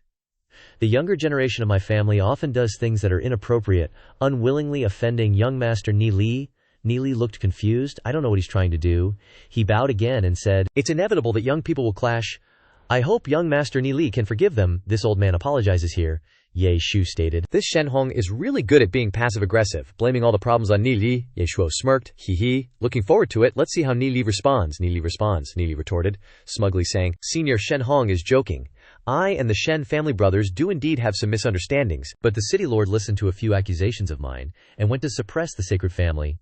No way, he laughed. Furthermore, I'm not even from the Windsnow family. Besides, the Windsnow family in Glory City has always been very fair in handling matters. When have they ever used the power of the entire family to suppress another family? Several people sitting there also agreed. That's right, that's really the case. Shen Hong's reason is too far-fetched, another person said. The Windsnow family isn't that petty. The crowd buzzed with discussion, as noisy as a marketplace. Seeing that the situation was about to be reversed, Shen Hong asked, "Then why hasn't the Winsnow family come out to explain? Why hasn't the city lord appeared? What are you guys hiding?" He slammed his hand on the table and said, "Is there another intention behind summoning us here? Everyone. I have intelligence in my hands, whether it's true or false. But my clansmen previously met young master Yi Han. Ye Shuo and Ye Zhu were suddenly startled upon hearing this," Shen Hong continued. At that time, young master Ye Han was seriously injured. The young master said that Lord Ye Zong had been assassinated and passed away. After hearing this news, everyone was shocked. Shen Hong continued to blow wind. Young master Ye Han was also attacked, almost losing his life. The ringleader seems to be some treacherous and cunning people, intending to collude to usurp the position of city lord. Shen Hong bowed and said, "I hope all the family heads will uphold justice together." Those few looked surprised and disgusted. How could the city lord be assassinated? Is there anyone who can beat him? But he still hasn't appeared. There's a problem. Another chimed in. "I said it already. A banquet of this size shouldn't be hosted by an outsider." Another also said, "Such a big matter, if it's true, why hasn't the Winsnow family come out to speak?" But it seems like not many people from the Winsnow family are here. The crowd was led by the nose again. Taking the opportunity to noisily discuss, Shen Hong smiled smugly, thinking, "Kid, you're still too green to fight with me." Shu Feng angrily said, "Isn't it just Ye Han? Now Shen Hong is back to bite us. He truly has no shame." Ye Shuo added, "Luckily, Ni Li saved the family head. If he had succeeded, I fear this entire city would have been in utter chaos." Hu Yangxiang, standing beside, thought uncomfortably, "This old man Shen Hong is truly wicked." Then suddenly he burst out laughing. Shen Hong turned to look at Hu Yangxiang in surprise. Hu Yangxiang sternly asked, "I wonder when Shenjiang's people met Ye Han." He added, "I just met with Big Brother Ye Zong in the city lord's mansion. Big Brother Ye Zong is clearly very healthy and about to advance to the legendary rank. You're saying he's dead? How rude." Hu Yangxiang got even angrier and said, "Big Brother Ye Zong will be here soon. Xianxiang better think about how to explain things." Then he took a deep breath, showing his anger and disdain. The others continued to discuss among themselves. Family head Hu Yan is one of the people the city lord trusts the most. There's no way he'd lie. Shen Hong retorted. The city lord is highly skilled. Aside from Lord Yemo's family, there's basically no one in Glory City who can oppose the city lord. I don't believe the city lord was killed, unless it was by someone close, someone he trusted the most. He was trying to shift the blame onto Hu Yangxiang, making Hu Yangxiang even angrier. Hu Yangxiang thought angrily, "Shen Hong's implying that I'm an accomplice in plotting against the city lord. I must remain calm and stall for time until Ye Zong returns." Hu Yangxiang adjusted his mood and said, "Haha, Shen Xiang shouldn't slander people. If something happened to Big Brother Ye Zong, it wouldn't be your place to say anything. You could turn white into black. Luckily, nothing happened to him. Or we might have been wrongly accused." Hehe, Shen Hong thought. Is Hu Yangxiang bluffing, or has he really seen Ye Zong? Shen Hong asked. Then let's have the city lord meet us so that all the guests don't have to wait, he thought viciously. There's no doubt he'll die from the dragon tongue herb poisoning.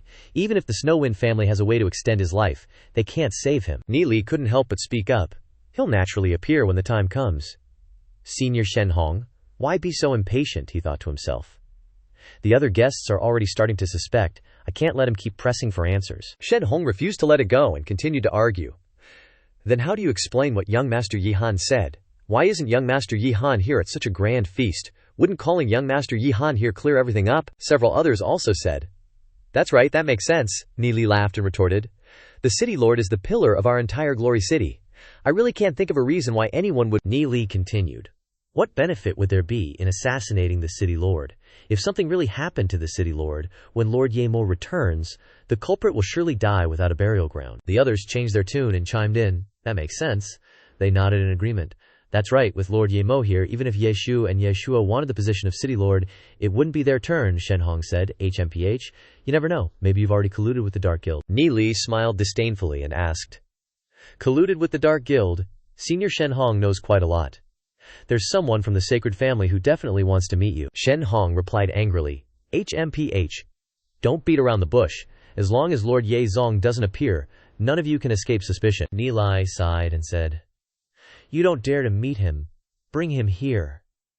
Then someone was thrown into the middle of the hall. As soon as he saw this person, Shen Hong recognized him and said, Shen Ming, Ni Li excitedly announced, That's right, this is Elder Shen Ming of your sacred family. Think about it, Shen Hong said. Elder Shen Ming made a mistake. He took family money to gamble, and was expelled from the family by me. He said he didn't expect young Master Ni Li to catch him. We've been looking for him for a long time. Young Master Ni Li will not. But before he could finish, Ni Li interrupted and said, "Want to use Shen Ming's mouth to slander my sacred family? Is that what you're planning to say?" Ni Li then stomped his foot and said, "Family head Shen Hong, do you know the 3rd chapter, 6th secret technique of the Sacred Spirit Codex, soul refining technique?" Shen Hong replied, "Of course, I know the soul refining technique, but I'm afraid there aren't many people in this world who have mastered such a sinister and occult technique. Young Master Ni Li's intentions are probably difficult to achieve." The others began to discuss among themselves. Soul refining technique.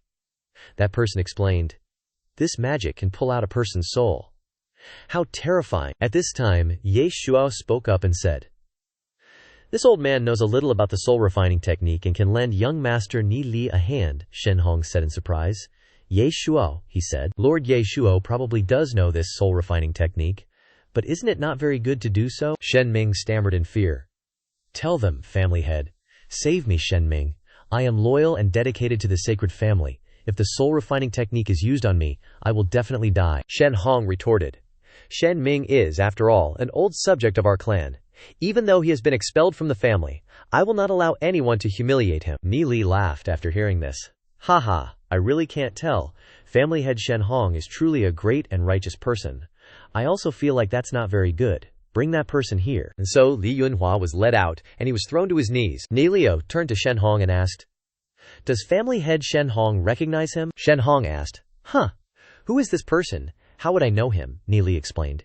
"His name is Li Yunhua, an executive of the Dark Guild, specifically in charge of contacting the sacred family. Is that really so?" Shen Hong snorted coldly, then retorted, "Does young Master Ni Li have any proof of what you're saying?" Ni Li said calmly, "We were reluctant to use the soul refining technique on Elder Shen Ming, but family head Shen Hong wouldn't have any objections to a member of the Dark Guild, would you?" Shen Hong closed his eyes and replied, "Of course I have no objections." But his hand hidden in his wide sleeve secretly formed a hand seal. Li Yunhua looked at Shen Hong in shock, then spoke with a bewildered expression. Li Yunhua coughed up blood from the corner of his mouth. The guards looked at each other in surprise and asked, "What's going on, Ni Li?"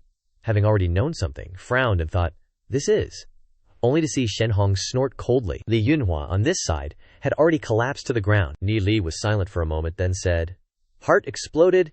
It's the soul-shackling chain." Shen Hong pointed at Li Yunhua and pretended to say, "He's coughing up blood. Shouldn't we call for a doctor?" At this time, a guard checked Li Yunhua and announced, "He's dead." Shen Hong feigned surprise and asked, "Young Master Ni Li, why did this prisoner suddenly kick the bucket?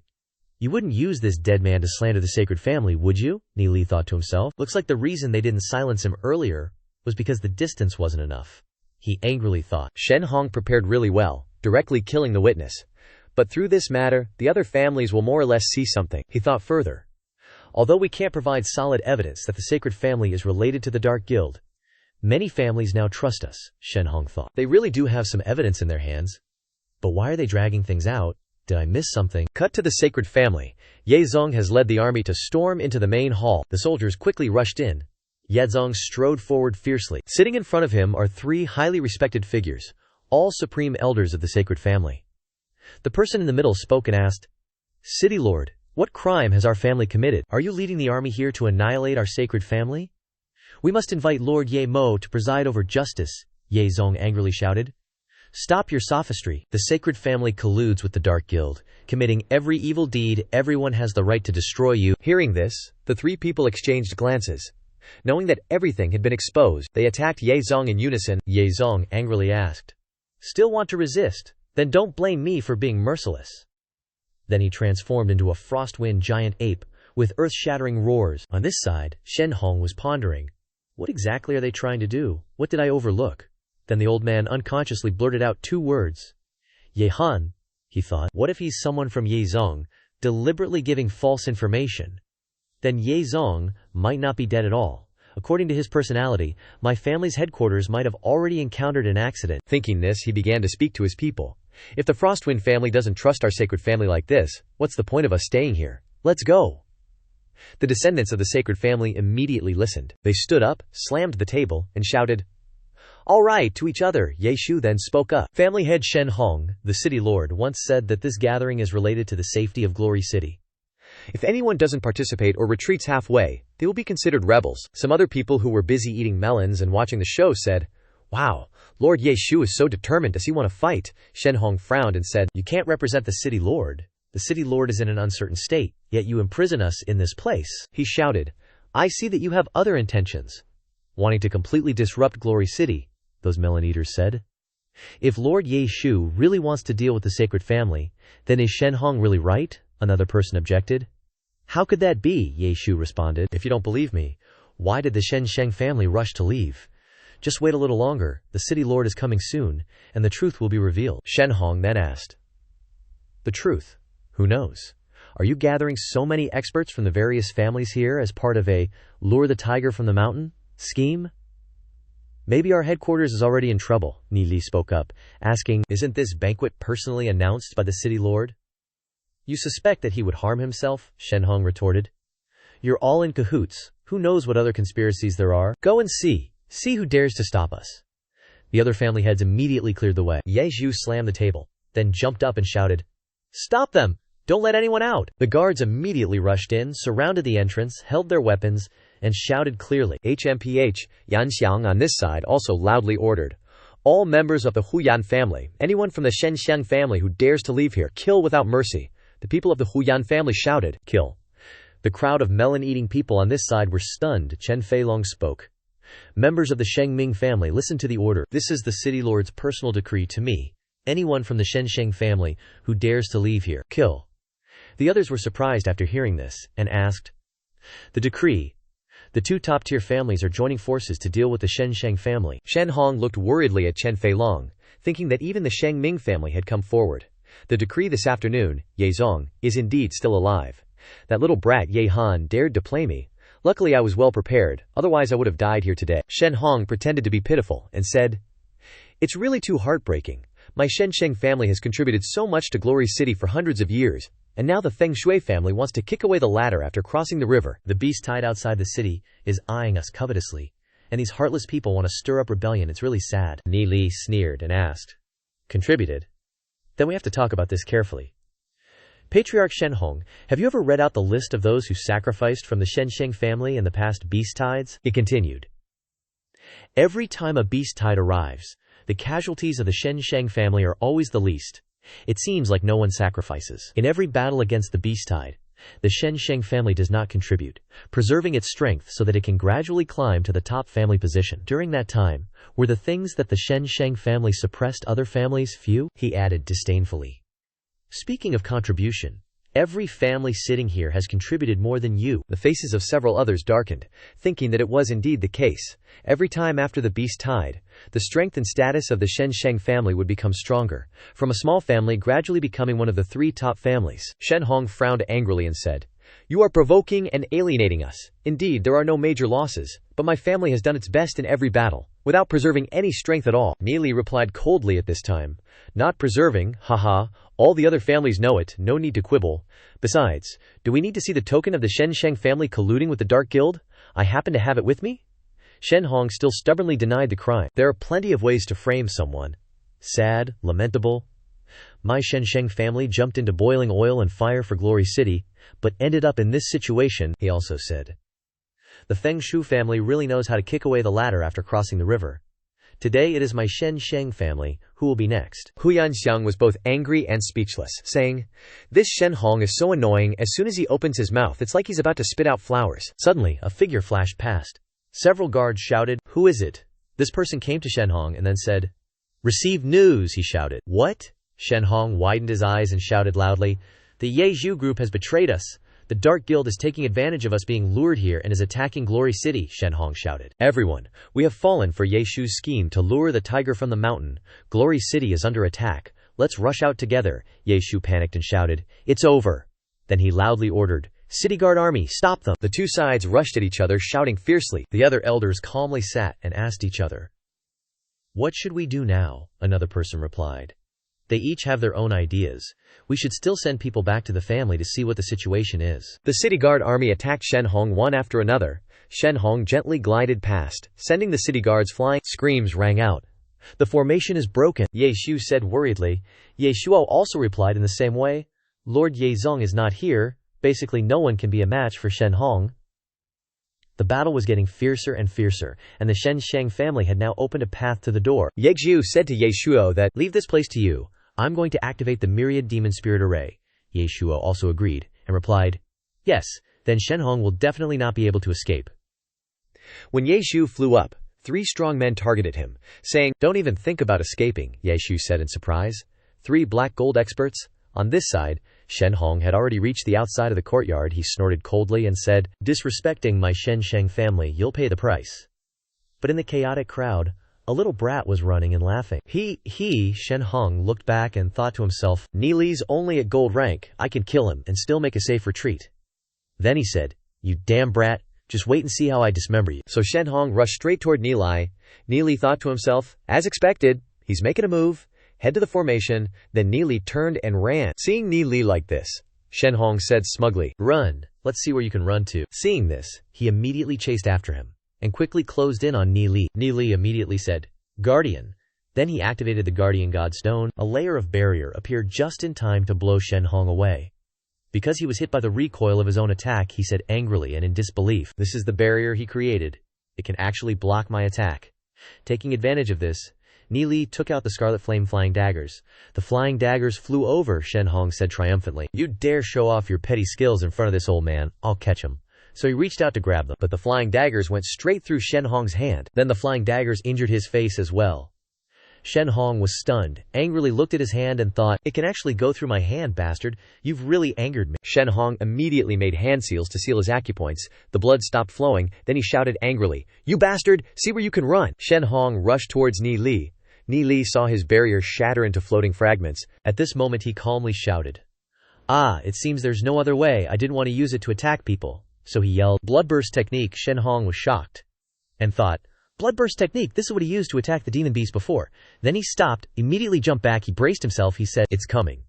Shen Hong closed his eyes, focused his mind, but nothing happened. Shen Hong was surprised and dumbfounded for a moment, then saw a few stones rolling around and said, "Stones?" Ni Li said in surprise, "Stones?" He immediately ran away and said, "I grabbed the wrong thing, sorry, I'll go first." Then he ran away. Shen Hong was furious and shouted, "You dare play me? Very well, catch him." Understood. 2 black shadows rushed over. Ni Li said, "There are still ambushes. He's had people planted in the City Lord's mansion for a long time. It seems he's been preparing very carefully." He said, 2 black gold rank experts. If I still don't use my secret weapon, I'm doomed." Ni Li immediately took out a scroll and held it in his hand. Lightning erupted from Ni Li's hand. It was the legendary scroll. The 2 men in black rushed at Ni Li and said, "Prepare to die." On Ni Li's side, lightning kept erupting, and he was chanting something. Then lightning orbs appeared around him. The men in black blankly asked each other, "What is this?" Shen Hong stood below, looking at the many lightning orbs in the sky, and said, "Ball lightning? What kind of magic is this?" Then the lightning orbs kept falling. The men in black screamed miserably and couldn't dodge, while Ni Li took advantage of the chaos and immediately ran away. The huge lightning bolts fell to the ground and immediately created terrifying explosions. The 2 men in black were now charred black like their clothes, directly burned to ashes by the lightning. Shen Hong was also hit. He screamed. Ni Li ran for a while, then turned around to look. A figure emerged from the thick smoke. Shu Feng looked at Shen Hong and asked, "Family head Shen Hong isn't going to chase after me anymore." Shen Hong remained silent, staring at the 2 charred corpses, thinking, "Lucky I was behind them and dodged in time, otherwise I'd be charcoal like those 2 guild experts." Then he looked down at the ground, at the remaining traces. Shen Hong thought to himself, "This power is definitely from a forbidden legendary spell. Where did he get that scroll? Clearly just a gold rank kid, yet he has so many tricks up his sleeve." Then he looked at his own injuries, saying, "Heal." The wounds on Shen Hong's body healed. Shen Hong transformed into a birdman and said, "You think this old man can't do anything to you?" After Ni Li said that, he immediately flapped his wings towards Ni Li. Seeing Shen Hong's demon spirit, Ni Li thought, "The sacred flame condor is far inferior to the black-scaled earth dragon. No wonder Shen Hong's cultivation is always behind Ye Zong." Then he turned serious and said, "Now's not the time to think about that." So Ni Li started yelling and screaming loudly, "Save me!" Shen Hong's eyes flashed with killing intent. But out of nowhere, someone spread their wings and flew up. It was Duan Jian, holding the dark flame sword and stabbing forward. Shen Hong angrily shouted, "Get lost, ant!" Then he swung his flaming fist, hitting Duan Jian. A loud noise erupted, and Duan Jian was sent flying away, crashing into a courtyard. Shen Hong smugly looked up, scoffed, and said, "No one can save you." Shen Hong continued to fly after Ni Li. From the hole in the roof, Duanjian poked his head out. Duanjian angrily charged up, yelling, "Don't you dare hurt my master!" Shen Hong was caught off guard, then blocked Duanjian's dark flame sword with his claws, thinking, taking one of my blows and coming out unscathed. Then he threw another punch, instantly sending Duanjian flying backwards. Shen Hong angrily said, "I don't have time to play with you." Seeing the flames, Duanjian didn't dare to be careless. Then he roared and quickly retreated. Fireballs exploded in the air, but Duanjian dodged them all. Below, everyone was still fighting. The battle was fierce on both sides. Duanjian was still dodging fireballs and charging forward. Seeing this, a member of the sacred family stopped fighting and asked in surprise, "That guy got hit by the family head so many times, how is he still fighting back? Are you even human? This is too much." Even the guardian fighting him was speechless. Above, Shen Hong swung his claws down, but Duanjian spun around and dodged. Then Duanjian took the opportunity to swing a punch, but Shen Hong grabbed it. The two strained against each other. Shen Hong thought, "This kid's cultivation is clearly not high, but I can't defeat him." He continued, thinking, "I don't have the mind to care about Neely anymore. I have to retreat from this place before they activate the grand formation. If this keeps up, both the main family and this place are screwed." Seeing the sacred family getting wrecked, Ye Shuo said, "Looks like we don't need the myriad demonic puppet formation anymore." Ye Shu also sighed. "I didn't expect Duanjian to be strong enough to hold Shen Hong back. With Shen Hong held back, the others from the sacred family can't deal with the three of us. With the Huyan family and the sacred Ming family, they can't break the encirclement." On the other hand, the sacred family members gathered together. One of them exclaimed, "They have too many black gold rank experts." Another replied, "No choice, use the shadow demon art." The first one asked, "Do we really have to use it?" Hu Yanxiang charged towards them, shouting as he ran, "Charge!" As soon as the sacred family saw Hu Yanxiang coming, they shouted, "Do it!" They all tossed scrolls into the air. These scrolls flew straight into the sky, then circled around the sacred family members. Ye Zhu, who was nearby, sighed, "That's the shadow demon art of the Dark Guild, don't get close." Hu Yanxiang turned back and said, "Shadow demon art? Can't be BOM. Just like that, those rushing dudes got blasted into dust." Hu Yanxiang freaks out, "Danger! Everyone, get away from them, quick!" That Shen Sheng family dude's eyes are glowing red. "Die, all of you die, Mwaha." Then come the screams. Adkia! A giant monster just spawned in the city lord's mansion. Next thing you know, black tendrils are whipping out, vaporizing anyone they touch. Yeshu's starting to move, the attack range is expanding. He jumps up, shouting, "Stop gawking, run you fools, run!" Meanwhile, Duanjian and Shen Hong are still locked in a death grip. Shen Hong sees the shadow demon art and snarls, "Damn it, forced to use the shadow demon art. If we use Dark Guild techniques, our family becomes everyone's target. All the noble families will become enemies." He thinks, all serious, gotta break free and save them, ASAP. But Duanjian comes at him hard. "Your opponent is ME, buddy.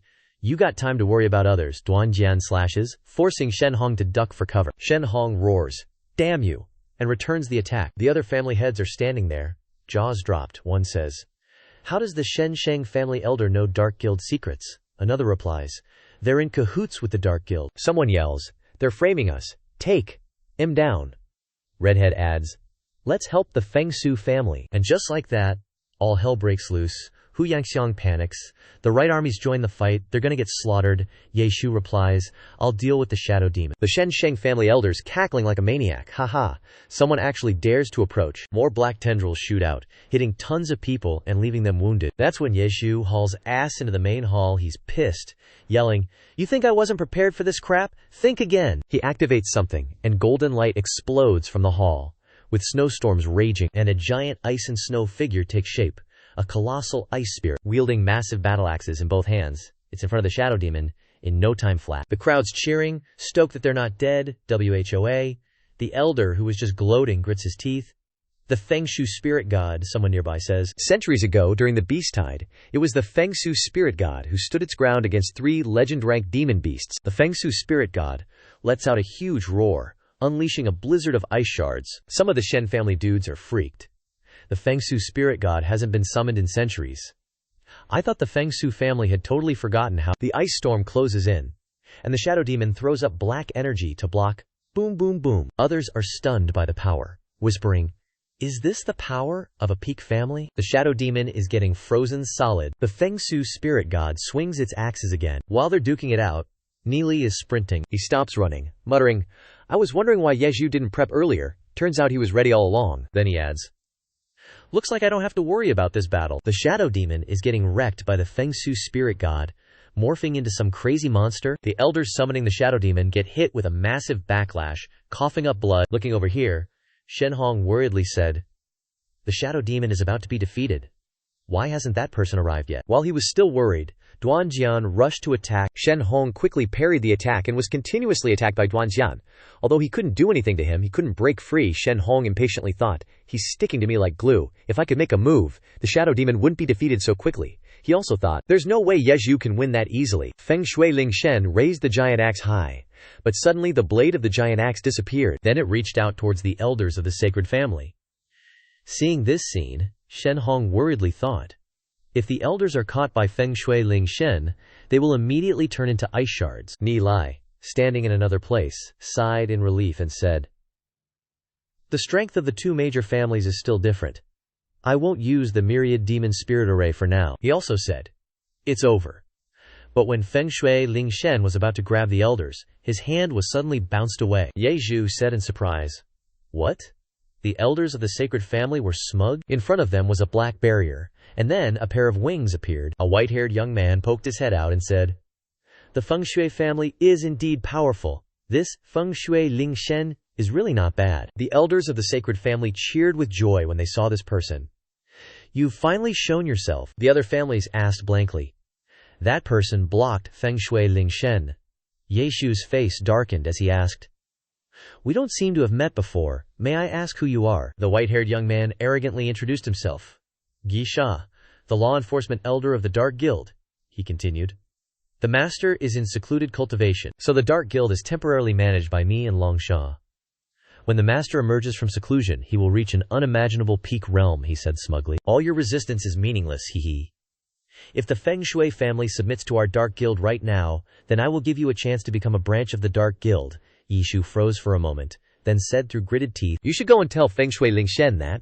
So Feng Shui Ling Shen waved its hand to attack, but Gisha laughed, haha. He used his wings to create a layer of defense. Feng Shui Ling Shen's hand was blocked by the black ball. It tried hard to squeeze the black ball, but it had no effect, Ye Zhu said. Feng Shui Ling Shen can't break through his defense. He's a legendary powerhouse. Then isn't the master he's talking about even stronger? Inside the black ball, Gisha said. "Destroyed my branch, and even confiscated the old ancestral home of the sacred family, he. Gisha waved his hand to attack and said, "To be honest, the Feng Shui family is indeed a bit more difficult to deal with than I thought, but only a bit." From the guy's hand, a stream of black energy shot out and hit Feng Shui Ling Shen. Feng Shui Ling Shen quickly waved its hand to block the black energy. The two sides switched to a stalemate. Gisha smiled and said, "I said I would give you a chance. Don't blame me for being impolite if you don't accept it." Yang Zhu was startled and worriedly said, "Feng Shui Ling Shen is being suppressed by him." The other families shouted, "Feng Shui Ling Shen is a super strong existence, even Lord Ye Mo couldn't defeat it." "This guy," everyone continued. "With his extraordinary strength, destroying Glory City wouldn't be a problem." Yeshu's face darkened, thinking about a mere enforcer already having such strength. "Why don't they immediately destroy us?" Then he said, "Strange." The elders of the sacred family, seeing this, took the opportunity to laugh mockingly. "Ha ha ha, you're done for." Shen Hong also smiled sinisterly, he, and said, "I've seen Gisha's strength before. When the demon lord emerges from seclusion, the Feng Shui family will surely die," he added. "Accumulated over a long period of time, the strength of the Dark Guild is no longer something that Glory City can resist," Duanjian angrily said upon hearing this. "I'm not from Glory City. Think of a way to deal with me." Suddenly, another explosion appeared in the sky. Ni Lai looked intently, then said firmly, "This guy is clearly a black gold rank, but he's pretending to be a legend." He laughed and said, "The magic weapon in his hand is indeed not bad, but it can't fool me. What can Gisha do with it, except mess around in the city lord's mansion, unless—" Ni Lai continued running and said, "According to what Gisha said, he's probably a big shot in the Dark Guild, so I'll let you taste the myriad demon spirit array." Neely began to open the array. He said, "Need a little time. Gonna have to rely on you next, father-in-law." Just at this moment, Xu Feng also appeared. The crowd here immediately cheered. Lord City Master is back," Xu Feng thought to himself. Never expected that an expert from the Dark Guild would appear. "Feng Shui Ling Shen is being suppressed by him," Gisha said triumphantly at this time, "sending such a strong expert to try and capture us all." So he continued to wave his hand to attack, and immediately Feng Shui Ling Shen was hit. Xu Feng became worried and said, "This is bad. Feng Shui Ling Shen seems to be running out of energy. Xu Feng immediately flew up. Several city guards shouted, "Lord City Master, city guards, stop, you'll be killed." Xu Feng, upon hearing this, shouted, "I am the city master of Glory City. How can I cower?" Xu Feng shouted loudly, and then rushed forward. Guishan laughed and said, "Xu Feng, you've come to offer your life too?" Ye Shu was already injured, and he said with difficulty, "Lord Xu Feng, don't." Guisha rushed over and said, "Goodbye, Lord City Master." Xu Feng's eyes lit up, and memories flooded back. Xu Feng recalled Ye Mo sitting on the head of the family, saying, "In the Dark Ages, our ancestors led the way to Glory City, blocking the demon beasts. Ye Yan, the first ancestor, founded the Feng Shu family, built the city, and repaired the city walls." He also said, "Over the past few hundred years, our Feng Shui family has been the guardian of Glory City, and the demon beasts have become even stronger through years of evolution, plus the Dark Guild is stirring up trouble." He walked confidently and asked, "Can you lead the people to rise up and give them hope?" Ye Mo continued. "Even if I have to give up my life," Xu Feng replied. "I will also protect Glory City," Xu Feng said heroically, "and protect my people. This is the goal of my life," Ye Mo praised. "Ha ha! Very impressive, my son. From today onwards, you will be the city master." Returning to reality, those words were deeply imprinted in Xu Feng's mind. Xu Feng rushed straight towards that geisha. Geisha happily said, "Come here." Yan Shu below shouted anxiously, "Lord Xu Feng." Seeing that he was about to touch the dark aura, a force erupted from Xu Feng's feet. He stepped on it and changed direction, easily dodging the dark aura. Geisha frowned in shock upon seeing this and said, "Using the void to dodge my dragon flame?" Looking at the force under Xu Feng's feet, Ye Zhu said, "This is the secret technique, Traceless, of our Feng Shu family. Only a legendary expert can use it." Looking at Xu Feng, Ye Zhu shouted, "He has advanced to the legendary realm." Xu Feng was also confused at this time, and said, "Is this feeling legendary?" The crowd below cheered excitedly. "Lord City Master. Lord City Master has advanced to legendary. He will definitely be able to defeat Geisha." Xu Feng rushed up just as excitedly and said, "Come here, Geisha, let's have a fight." Others from the Feng Shu family also rushed up excitedly, cheering, "Charge forward, let's fight!" alongside Lord City Master. The remnants of the Shen Sheng family were now surrounded. Nilai also smiled happily, Nilai said, faced with a seemingly unbeatable enemy. Xu Feng's strong faith helped him complete the final breakthrough. He also said, "Worthy of being the city master, the guardian of Glory City." Guishe was somewhat out of control. He released countless dark orbs and said, "Even if you advance, you are no match for me." Xu Feng gripped the cold light sword Qi in his hand, preparing to fight. Countless dark orbs flew toward Xu Feng, and he immediately unleashed a shout. Cold light sword Qi, countless ice swords appeared, and then Xu Feng swung his sword. The sword Qi slashed apart the dark orbs, then all the dark orbs exploded. After this move, Xu Feng also realized that something was wrong. He said, "This attack, what's going on?" He doesn't have the strength of a peak legendary expert. Guishan was exposed and frantically attacked. He waved his hand and unleashed another flame blast. He snorted coldly and said, "Just a little skill, watch my dragon flame." Seeing the flames, Xu Feng dodged again. He said in his heart, "There's something hidden in the palm of his hand, the flames are coming from it." He thought to himself, to actually suppress the Frostwind Divine Sparrow with a black gold expert, truly a treasure. Ye Zong rushed over and shouted, "You little brat, you're dead!" Gushan excitedly said, "He, Ye Zong is so smart he already figured it out. Si Ya wouldn't want to be Ya." With that, he disappeared. Ye Zong blankly stopped, then looked around. Finally discovering Guishan, he yelled, "Over there!" On this side, the elders of the sacred family within the barrier were exposed. They stared blankly at each other, then fell straight down, screaming and yelling. Guishan used the waste move. "Almost forgot I came to save people." With that, a teleportation gate opened, receiving the sacred family people. Ye Zong angrily said, "He used a teleportation gate to save the black gold experts of the sacred family." Below, the sacred family members urged each other, saying, "Hurry, go!" Ye Shu quickly rushed over, saying, "Don't even think about escaping." He managed to hold on to two people. Ye Shu said, "Damn it, some still escape." After that, Ye Shu coughed, "Kukuku." Ye Shuo worriedly asked after Ye Shu. Ye Shu replied, "I'm fine, but I temporarily can't control the Frostwind Divine Sparrow. Quickly think of a way to help Ye Zong." Looking up at the sky, Ye Zong was trying his best to chase Guisha, flying and shouting, "Don't even think about running." Guisha stopped and said, I can come and go to this glory city as I please. Who can stop me?" After that, a barrier passage appeared behind him and he left. Seeing this, Xian Hong panicked and said, "Crap, he wants to run." He rushed towards Guisha, saying, "Wait for me." Countless dark orbs were shot towards Ye Zong. Temporarily stopping him, Guisha said, "No need to rush, I'll be back." Ha. A barrier appeared. Guisha said goodbye. Shen Hong worriedly shouted, Wait for me. Ye Zong was stuck with several dark orbs, Ye Zhu angrily said. He's trying to run. Guisha was grinning widely when something blocked his escape route. Guisha suspiciously said, Nether spirits. Nilai coolly said, Want to leave as you please, did you ask for my permission? Saying this, he launched several palms. At this moment, he was standing in the middle of the formation. Guisha at this time was shocked, looking at the gate, yelling in a wail, 3 nether spirits! The door that brought me here has been closed. Ye Zong stopped and said, Isn't this the black gold demon spirit in my treasury? Although it's only black gold 1 star, it has the ability to lock space. Well done, little devil. Different from Ye Zong's joy, Guisha angrily shouted, Damn it, this is the formation that killed the abyssal behemoth. What other abilities does it have? At the same time, the 3 nether spirits devoured Guisha's space passage. Seeing this scene, Shen Hong fearfully said in shock, The dimension gate has been closed. Only Ni Li was seen, still standing tall in the formation. The Frostwind Divine Sparrow also gradually dissipated. Shen Hong fearfully said, What kind of joke is this? Wouldn't that mean everything is easily within reach? Gili Sha coldly snorted, then said, Without the dimension gate, you still can't stop me? I'll let you see the bloodthirsty ghost demon that my master has bestowed upon me. Ni Li, inside the formation, was radiating with energy as he looked at him. Suddenly, Guisha yelled and unleashed all his power. Everyone was stunned, suspiciously asking, What else does he want to do? Ye Zong also didn't react. While Guishan was emitting a sky-filled killing intent, claws began to grow on his hands. Strange patterns were on his body. He was almost changing. Looks pretty menacing, he declares. You better think this through. If you want to kill me, you're going to pay the price, Ye Zong replies. Even with a demon spirit, you can't beat me. Quit the boasting, you're toast. Guisha coldly retorts. True, I may not be your match, but killing a few dozen of your subordinates, he continues, ain't gonna be hard at all.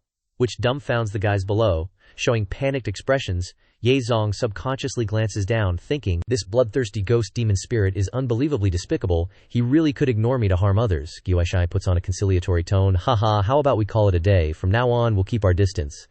But if you force my hand, think about the consequences. He laughs. And Ye Zong remains silent. Seeing this, he continues, In that case, City Lord, I'll take my leave. Suddenly, a voice booms out. Consequences. Let me see what those consequences will be. Guisha angrily says, I'm talking to Ye Zong. Who the heck are you to butt in? Ni Li replies, Don't know me. That's fine. You'll definitely remember me after today. With that, he activates the Wanmo Yao Ling formation. Seeing the number of demon spirits before him, even Guisha is taken aback. Ye Zhu exclaims, Black gold demon spirits. Ni Li has gathered 1,000 black gold demon spirits. Ni Li continues, Dealing with you only requires a fraction of its power. Guisha starts to get scared. What the hell is this? Are you really going to make a move? Believe me, he yells, I'll kill you all. But before Guisha are countless, overlapping mountains. Guisha is shaking all over, unsure whether it's from anger or fear. Guisha says, I'm surrounded by a strong force, I can't move. The guys below are panicking. These are mountains. The City Lord's mansion is going to get crushed, Yeshuo says. It's just an illusion from spiritual force, don't be scared. Only Guisha is being directly attacked by it. He adds, This is real trouble. And then an entire range of mountains comes crashing down. Seeing this, Guisha immediately screams, to gather his strength. Then he raises both hands, saying, Fine, I'll smash it for you. The mountains are pressing down, and his body is shaking, but how can human strength stop mountains? He's exhausted, he yells, Very quickly, Guisha can't take it anymore. He's vomiting blood, and his muscles are rupturing. Guishan is crushed, he screams, Shen Hong can't believe his eyes, saying, How is this possible? The invincible legend rank Guisha is completely suppressed. I'm carrying the whole family on my shoulders. How can I accept this result? He angrily says. What kind of joke is this? I have to get back to the family. Guisha keeps wailing. My body is about to fall apart. Seeing Guisha like this, Shen Hong fearfully says, What kind of power is this? I gotta get out. Carrot to here. You guys have fun with each other. With that, he flies away. Duanjian says with difficulty. Shen Hong is running away, but a longsword has already pierced Shen Hong's chest. Shen Hong yells, What? Ye Zong scornfully says to Shen Hong, Knew this day would come. Why bother in the first place? Shen Hong coughs. He says with difficulty, In the end, I still died in your hands. Ye Zong scornfully replies, If you choose to betray, you gotta be prepared. Shen Hong painfully grits out each word. My grand ambitions, the century-old foundation of the sacred family, I've been destroyed like this. As he says this, Shen Hong's body falls down, quickly crashing straight into a building below. Ni Li sees everything, exclaiming, Shen Hong is dead. The sacred family has completely collapsed. Next, he adds, eliminate Guisha and Glory City will be temporarily safe. With that, he begins to clasp his hands together, then forms a hand seal. Ye Zhu happily cheers. It's done.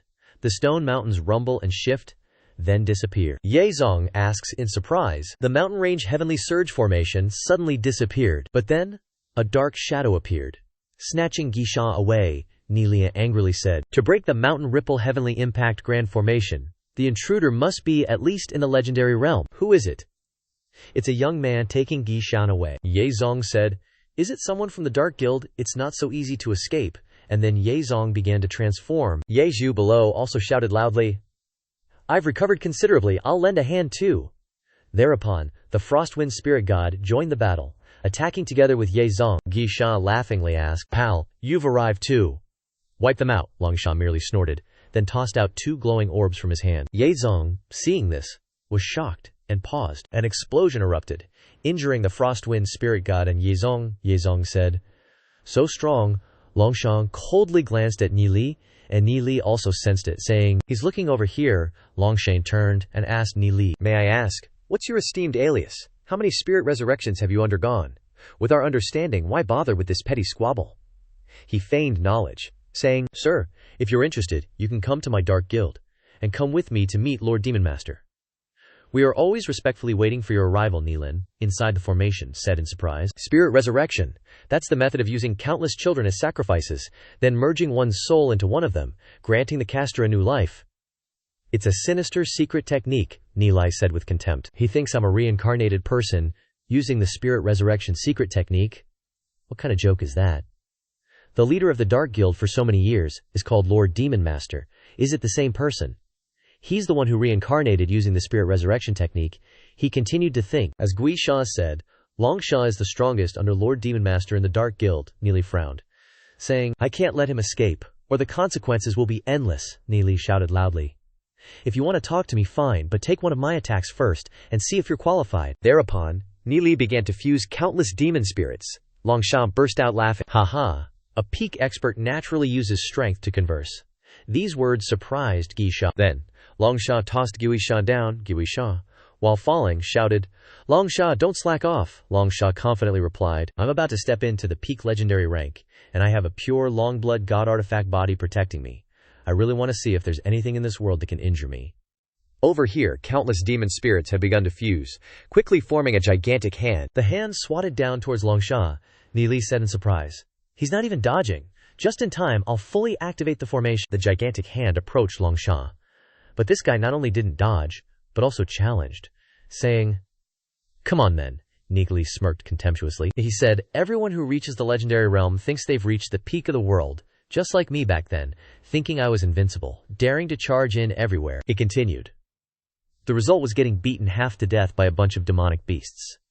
At this moment, Longshan had fused with the golden-winged dragon demon spirit. Thereupon he yelled loudly, "Ah!" Then he swung his hand to strike. A loud explosion rang out, and the gigantic hand also struck down, followed by an extremely strong tremor that emitted shockwaves, spreading endlessly. Some buildings and people were blown away. Ye Zong struggled to stand firm, saying, "Is this the power that humans can achieve?" Facing the gigantic hand, Longshan was determined to resist. He shouted in pain, "Aya!" The muscles on his body also began to crack open. Guishan was also blown backwards. He wailed, "Wakua Longshan," he shouted. "Don't hold back. Take out all your magical treasures." Longshan bitterly replied, "I already used them all." Then, an explosion erupted, and the demon spirits in the myriad demon spirit array had almost completely dispersed. Neely, inside the formation, is panting. Huff, huff.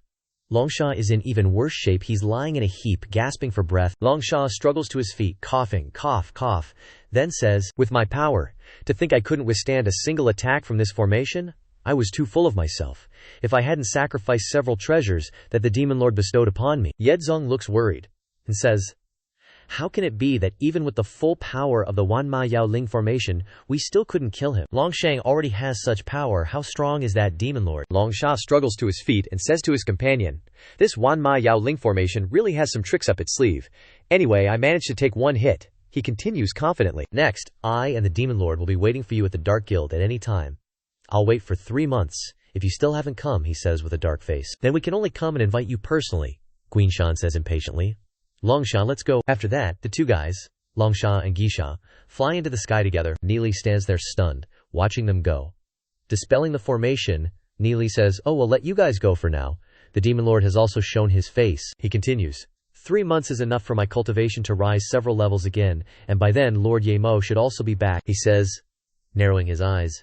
It'll be time for a direct confrontation with the Dark Guild.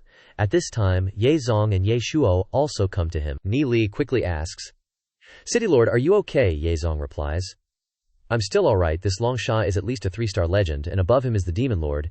If these people attack Glory City together, I'm afraid I'll have a hard time stopping them." Ye Shuo also says, "Just now, with such terrifying power, we still couldn't kill him. It's truly unimaginable." Neely reassures, "We have reservations about the Dark Guild, and they equally have reservations about us." He continues confidently, "We have Lord Ye Zong and Lord Ye Mo, 2 legendary experts. If it really comes down to a desperate fight, they might not have a good outcome." Ye Zong is happy to agree with Neely, then teasingly asks, "Little brat, you're not some kind of Ling Su reincarnation expert like Long Sha said, are you?" Neely is speechless, pouting. A Ling Su spends day and night suffering from the pain of a burning soul. Who would bother practicing this evil art? I'm just more intelligent than others, having unlocked the spiritual intelligence of a monkey. Actually, this is Neely talking nonsense to avoid further questioning. Ye Zong is confused. Unlocked the spiritual intelligence of a monkey, I think I've seen it recently, but, Neely objects, it's not that, it's merging with it. Isn't that monkey suddenly? Ye Shuo speaks up. The sacred family has been destroyed, and the Dark Guild has also been temporarily pushed back. He continues, "What should we do next?" Neely replies, After Ling Su, I will get closer and closer to Legendary Peak. As long as I break through the last gate, I can enter a higher realm," Neely also says. "I think that Demon Lord has approached this infinite realm," Ye Zong says worriedly. "No wonder Father always frowns whenever he comes back. The danger to Glory City is much greater than we imagine." Ye Zong clenches his fist and says, "I didn't expect the Dark Guild to come. The major families suffered heavy losses in this campaign. I first need to take care of the aftermath." Ye Shuo sighs. "The Abyss Demon also needs to be repaired once," Neely says. Neely also suggests, "For the battle 3 months later, I want to accelerate my cultivation." Ye Shuo also says, "Time is pressing." At this time, after the bloody battle, the bodyguards say to each other, "The City Lord's mansion has been destroyed." Sigh. Ye Zong takes a walk around, then stops and looks at Shen Hong's corpse on the ground. He says, "It's over." Then Ye Zong leaves and says, "Only the Dark Guild remains." Elsewhere, inside the Holy Ancestor Mountains, the heavy footsteps of Long Sha and Gi Sha are imprinted on the cold snow. Gi Sha asks, "Long Sha, how badly are you injured?" Long Sha replies, "I didn't expect that Wanma Yaoling Grand Formation to be so powerful." Long Sha asks further, "It almost shattered my soul. See, I used 3 magical treasures to save my life, but my body was too badly damaged. This injury will probably take 2 years to recover, and it will also affect my future cultivation." As he finishes speaking, he immediately coughs. Cough, cough, even coughing up blood, Guichet asked in surprise. "That serious?" Long Shay replied. "I was too careless, underestimating that myriad demonic beast array. Before, no one except the Demon Lord could harm me." He added, "That kid controlling the myriad demonic beast array is really dangerous. We must be careful." Guisha, hearing this, agreed, clutching his chest. "Yeah," Longshot continued. "You're also injured pretty badly. How are you now?" Guisha replied. "My demonic body is a bit special. It'll recover after some time." Longshot sighed and said, "That's good then. We'll mostly have to rely on your strength from now on." Guisha chuckled. "Even if I can't beat Yemo, I can still handle the others." Longshot turned to leave, saying, "We're going back to the Dark Guild first. Inform all subordinates that without my orders they are not to make any moves for the next 3 months." Longshaw said, "My power is less than a tenth of what it was. Whether I stay or go depends on the Demon Lord. After his seclusion ends," Gyaishan agreed. The night gradually faded. As dawn broke, a new day began. After experiencing the Beast Tide and the Dark Guild crisis, the entire Glory City was busy healing and repairing. The crowd repaired and chatted with each other. Last night's commotion at the City Lord's mansion was wild. Who would have thought the Dark Guild would attack? That person replied, "The Sacred Family is such a big family, and they rebelled. Trash." The spiky-haired guy asked back, "Did the remaining major families join forces to defeat them?" That guy happily recounted, Luckily this time we had little hero Ni Lai relying on the eastern formation of the City Lord's mansion to repel the Dark Guild's people." The spiky-haired guy exclaimed in admiration, "Truly amazing. Seems like the future City Lord that Lord Yezong is grooming is him." That guy confirmed, "That's right, seriously speaking, even if he isn't the future City Lord, he'll be the City Lord's son-in-law. 1,000,000 times better than the traitor Ye Han," the spiky-haired guy said. "Now that Lord Yezong has advanced to legend rank, with generations of young talents and heroes emerging, we definitely have a way to deal with the Dark Guild." Glory City is still the hope of us humans. Scene changes to Ye Ziyun's villa. Ni Li is still sitting in cultivation. His face became uncomfortable. Then he opened his eyes and said, "This won't work." He stood up and said, "At the normal cultivation speed, 3 months is simply not enough to fight the demon lord." Ni Li pondered. Cultivating the heavenly god technique is too slow. Is there any way? Maybe I have to leave Glory City. As soon as he said that, a bird landed on Ni Li's head, startling him. Ni Li asked, "Ancestor, you're only arriving after the fight," Ye Yan angrily snorted. "The celebration was delayed for a few days. We went to clean them up." Hearing this, Ni Li was speechless. Then, Ni Li said, "Right, I'm preparing to leave Glory City for some training," Ye Yan asked in surprise. "Want to leave?" Ni Li replied. "Yeah, I'll write a few letters and trouble you to deliver them to my friends and parents." Ye Yan agreed, and then asked, "But where are you planning to go?" Ni Li sat down to write a letter. Ye Yan anxiously said, "It's still very dangerous outside. Do you want the ancestor to go with you?" Ni Li refused. "That won't be necessary. The place I'm going isn't too far. Besides, I also want to go to the place you mentioned and see if I can find the Dark Guild," Ni Li said with a smile. "If they're in the dark and I'm in the light, I'll never be able to take down the Dark Guild," Ye Yan said in surprise. "You're preparing to scout the Dark Guild alone first. Isn't that too dangerous?" Ni Li wrote the letter while laughing. "Haha, I'm not an idiot. I definitely have ways to protect myself." He continued, "As long as I don't run into the demon lord, I'll be fine." Then he thought to himself, "Don't know about the temporal demon spirit book and that desert divine palace. No, it's already written," he thought again. "With another temporal demon spirit book, I wonder how my strength will change. Yes, but there's not enough time. Going there and back. Let's do it next time." Then Ni Li put down the letters and said, 3 months. Besides me, no one can save Glory City. I must shoulder this responsibility." Next, Ni Li handed the letters to Ye Yan and said, "I'll trouble you with these letters." Ye Yan took them and said, "Leave it to me." Looking at the table, Ye Yan said, "Still one more letter." Ni Li replied, "I'll deliver this letter myself, so?" Ye Yan agreed. "Okay." Then, the old fart zoomed off. Ni Li replied, "Bye." Then he took the letter and headed straight for Ye Ziyun's courtyard. Arriving there, he stood in front of the door, muttering to himself, "I locked Ziyun up without a word before. She's probably pissed at me, right?" Ni Li leaned closer and peeked inside, marveling. "There's soul force. She's cultivating." Ye Ziyun inside the room also sensed it. It's Ni Li's aura. Ye Ziyun withdrew her soul force and got out of bed. Suddenly, she stopped, her face slightly reddening, saying, "Oh, why should I open the door for him?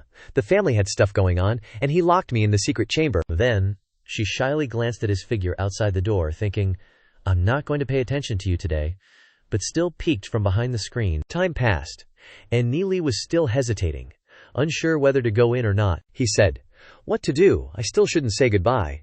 If I do, she won't bear to part with me, and might want to keep me here. I'm off." Hidden behind the screen, she was shyly, anxiously thinking, "Ugh, he's been there for so long. Should I go open the door?" Then, she recalled the previous events. Ye Ziyun was embarrassed to the core, lamenting, "Aiz." Then she thought again, but why didn't he knock? By the time she finished thinking, she looked out the door, and Ni Li's figure had disappeared. So she hurriedly opened the door to check. Not seeing him anywhere, she sadly called out, "Ni Li?" She angrily stomped her foot, saying, "Ni Li, you idiot, I didn't open the door, couldn't you knock?" She suddenly saw a letter in front of her. She bent down to pick it up and exclaimed, "Oh!" Next, Ye Ziyun took out the letter and read it. Then, worriedly reading, "Going to the outside world to cultivate," so it turned out he was saying goodbye to her. Tears welled up in her eyes. She said to herself, "How dangerous is it to go so far?" Tears streamed down her face. Clutching the letter tightly, she said, "Protecting Glory City isn't your responsibility alone? Why do you always take it all on yourself, Ni Li?" Elsewhere, at the Winged Dragon family, Zhao Ningxie also received a letter, sighing, "I will wait for your return." Xiao Ningxie hugged the letter tightly, smiling, "You must be safe. You're not the only one protecting this city. We're here too." Ni Li's close friends also received letters. Lu Piao angrily said to his buddies, "This brat Ni Li really has no manners, just up and leaves." "I want to beat him up," Du Zhen replied. "Us going together would be a burden to Ni Li," Lu Piao objected. "We're at least gold-rank cultivation like Ni Li." Du Zhen shrugged, saying, "Our cultivation is indeed at the same level, but as for strength, all of us combined are no match for him." He continued, "Ni Li also has the Shadow Devil. He can retreat on his own when facing danger. We'd only be a hindrance to him." Hearing this, Lu Piao was dejected, asking, "So what should we do? The Dark Guild is about to attack." Du Zhen put on a determined face, saying, "Cultivate diligently. At least we can't let him leave us in the dust by the time he returns." He added, "His cultivation technique is much slower than ours. How can we lose to him?" Lu Piao clenched his fist, agreeing. Yeah. Then Lu Piao turned to ask Duanjian, what about you? Did Ni Li send you a letter? Duanjian replied. No, I can't read your language. Everyone was surprised. Wei Nan stepped forward and said, You're so strong, why didn't Ni Li take you along? Duanjian explained. Master said the place he wants to go is a dead end for me. So he told me to stay in the city, or train in the nearby cities. Lu Piao asked in astonishment. A dead end for someone with a legendary physical body like Duanjian is still a dead end. Where exactly does Ni Li want to go? Duanjian sat there and continued. Since Master has made such a decision, I think he has plans to return safely. In fact, Duanjian was also very worried, so he frowned and continued. Master left me a set of mental cultivation incantations. I also have to work hard to cultivate to help Master, Duzian confirmed, saying, No doubt, I reckon Ni Li must have had some sort of plan when he decided to leave. That's just how he rolls. Gotta trust him on this one. Yedzong got a letter from his would-be son-in-law as well, he muttered. Training, huh? True that. The beast tide's over and the dark guild's been pushed back. Now's a good time to go out and cultivate. Ni Li's been taking a load off my shoulders lately. It feels kinda weird with him gone, he went on reading. Since I'm heading out, I've left some magical artifacts to protect the city, including the Frostwind Ape spell. This one's for my father-in-law. Hoping it'll be of some help, Yezong paused and realized. Father-in-law? All this time calling me that has brainwashed me. He cursed under his breath. You little punk. Meanwhile, Ni Li had ventured deep into the forest. As he moved through the trees, a wolf spotted him. The beast leaped, but Ni Li used Shadow Devil to send it crashing back down. The wolf, now scared witless, turned tail and ran. Ni Li reappeared, thinking to himself, the magical beasts are getting stronger. Looks like I'm about to cross the endless forest. He rested his hand on a nearby tree and said, I know this escape route from my past life like the back of my hand. Ni Li used Shadow Devil to leave once more, he said. In my past life, I thought we were the only surviving humans. Turns out, humanity's tougher than I thought. Ni Li reflected on Tianyun Plateau, the first settlement on the mountain migration path. It looked as if it had been cleaved by a god's sword. The ancients who lived there took advantage of the terrain to control the magical beasts. Standing on a branch near the cliff, Ni Li said, The only way to the plateau is near here.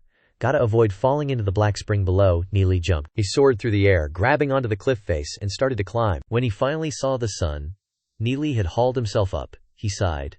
No wonder no magical beasts want to come up here. Gotta find myself a flying demon spirit later. Finally, Ni Li made it to solid ground. He sighed tiredly and gazed out at the distant plains. Ni Li happily skipped along and said, I'm here. He'd arrived at a small town. It was filled with the sounds of boisterous chatter. Everyone turned to look at Ni Li, somewhat warily. Ni Li looked around and said, Everything's just like it was in my past life. Just then, some of the townsfolk started to gossip. Whose young master is that? His clothes look fancy. The guy with black hair added, Never seen him around the tribe. The guy with the hat replied, Ha ha, he's probably not from down the mountain, is he? Ni Li smiled as he looked over and thought, It's Uncle Yun's porridge shop. Still doing good business. Ni Li walked into the shop, pulled out a chair, and sat down, calling out, Shopkeeper, 2 bowls of woodpith porridge. Uncle Yun replied happily. Coming right up, he called out loudly. Yunling, get the porridge over here. Yunling, hearing this, immediately brought out 2 bowls of porridge and said, Here you go. She looked at him and smiled brightly. Enjoy. Ni Li thanked her, then looked at her and thought, Sister Yunling's still as beautiful as she was in my past life, and even younger than me. He remembered how, in his past life, he and Zi Yun had fled here, and Uncle Yun and Yunling had taken them in. Even though the group was eventually forced to continue their journey, it wasn't their fault. Ni Li picked up the bowl and took a sip, thinking, Yep, the woodpith porridge is still as awful as ever. Yunling stood there and asked, Little brother Ni Li, I don't think I've met you before. Are you from the Tianyun tribe? Ni Li replied, No, I'm just a traveler passing through. Hearing this, Yunling exclaimed in surprise. Then Yunling asked, People from the outside world. No one from outside has ever set foot here in 10,000 years. She sat down next to him and asked, Where did you come from? Why did you come to our heavenly fate tribe? Ni Li replied, I wanted to go inside the Holy Ancestor Mountains to cultivate, and I accidentally came to this place, Yunling said curiously. I heard that everywhere in the outside world is full of terrifying demon beasts, and even black gold-ranked experts find it hard to pass through. She asked, Could it be that you are a black gold-ranked expert? Ni Li replied with a smile. I'm not some black gold expert, I just have some skills to protect myself. Yunling praised, saying, How amazing. Due to shortcomings in our cultivation techniques, our entire tribe only has one one-star black gold warrior. Suddenly someone shouted, Why hasn't our porridge been brought up yet? Yunling startled and exclaimed. Whoa! She hurriedly replied, coming right up. Then she turned to ask Nili, Where are you planning to go? He replied, I'm already tired from walking, and it just so happens there's an inn next door where I can rest. But I don't have the currency of this tribe. Can I exchange some items with you? Yunling replied warmly. Things from the outside world. Okay. Then she hurriedly left, saying, I'll go bring the porridge first. Wait for me. I'll be right back. Nili naturally agreed. Okay, he said with a smile. He, still so curious. Afterwards, Nisli ate porridge while observing his surroundings. He thought, besides merchants, there are many hunting families here. They can only eat meat by relying on hunting families to go out and kill demon beasts, he said. In a place with such scarce resources, although there are no powerful demon beasts threatening, it is still extremely difficult for humans to survive. Suddenly, Nili saw a few guys gathering over here. They shouted loudly. How long are you going to make us wait? Nili pondered, saying, These guys look a little familiar. At this time, Yunling brought up several bowls of porridge and said, Be careful, porridge is here. The handsome young master said, Miss Yunling, I'm so sorry. My subordinates are being rude. Yunling said with a smile, I'm the one who should apologize for making you wait so long. At this time, there was a large piece of meat in the bowl of porridge. This young master picked up the piece of meat and said, Everyone has worked hard. Then he took out a knife and cut the meat into pieces to share with everyone. The young master said, Let's all eat together. The subordinates looked at each other with wide eyes. Oh, Nili thought to himself. Seems like he's the son of an elder and a good person. Yunling finished her work, and now she sat down and smiled. She asked. What good thing do you want to give me? She smiled and asked. Oh right, I still don't know what your name is, Nili replied. I am Nili. Yunling learned his name and said, Nili, hello. Before she could ask anything else, Nili waved his hand, saying, Wait a moment. Then he activated his space ring, Yunling said in surprise.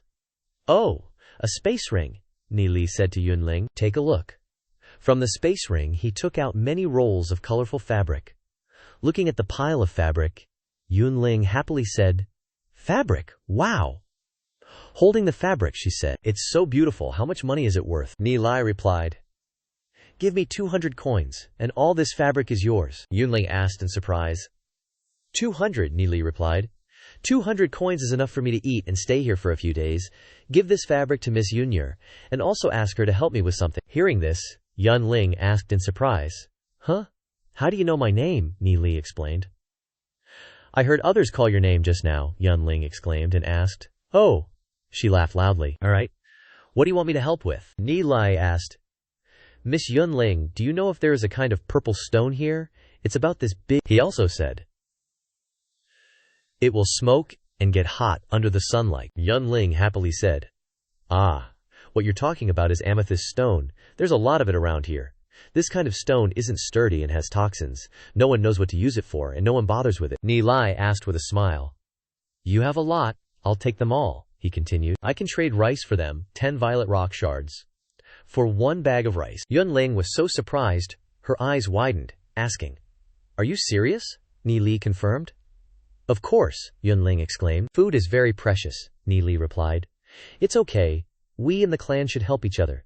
During this time, Yunling happily cheered. I'll go get some for you, Nili politely said. Sorry for the trouble. Yunling hurriedly ran out, not forgetting to shout back. Dad, watch the stall for me, Yunlao angrily scolded. Ugh, A moment later, Yunling happily brought back the shards and exclaimed, Found 2. Nili took out 2 bags of rice and said, Here's the rice. Yunling was delighted to see the 2 bags of rice. Oh my god, 2 bags of rice, Nili. Is this deal always available? Nili happily said.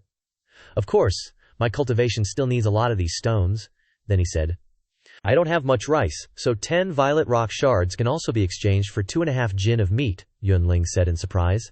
There's even meat. I'll go tell everyone. She hugged the rice and cloth, happily saying, That's great. Everyone doesn't have to go hungry anymore. Nili put away the items and laughed. Ha. Suddenly, the young master from earlier sat in front of him again. He said, Hello, I'm Xiao Yang. I heard you want to trade food for violet rock shards, Nili confirmed. That's right. Xiao Yang was a little surprised, then asked curiously, I wonder, what exactly is the use of these violet rock shards? Nili replied, I'm sorry, but I can't say. Xiao Yang understood and said, It's my fault for asking too much, Ni Li happily said. I'm only staying here for a few days. Ni Li said, It's okay to exchange more, Xiao Yang said to his companion. Let's go collect some too. The news spread quickly. Everyone who saw the white rice exclaimed in surprise. Wow, everyone shouted. What he said is true. So they shouted together, Let's go collect violet rock shards. One by one, people brought them to exchange with him. Ni Li exchanged, saying, Here's your rice. Here's your meat. It was Xiao Yang's turn, he wondered, saying, How can he have so much food? He's too rich. Suddenly a shout came, Get out of the way! Get out of the way! Someone was pushed to the ground.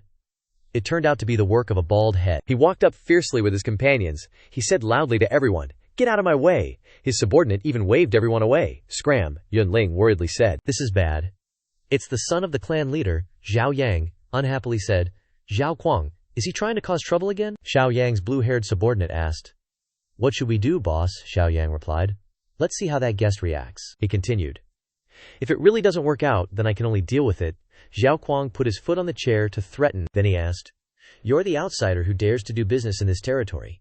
Then he said sternly, You have to pay taxes, Ni Li tiredly asked. Pay taxes? What taxes? Zhao Kuang was silent for a moment when asked, then said, Transaction tax. First, give me 500 bags of rice, Xiao Kuang loudly threatened, saying, 500 bags of rice.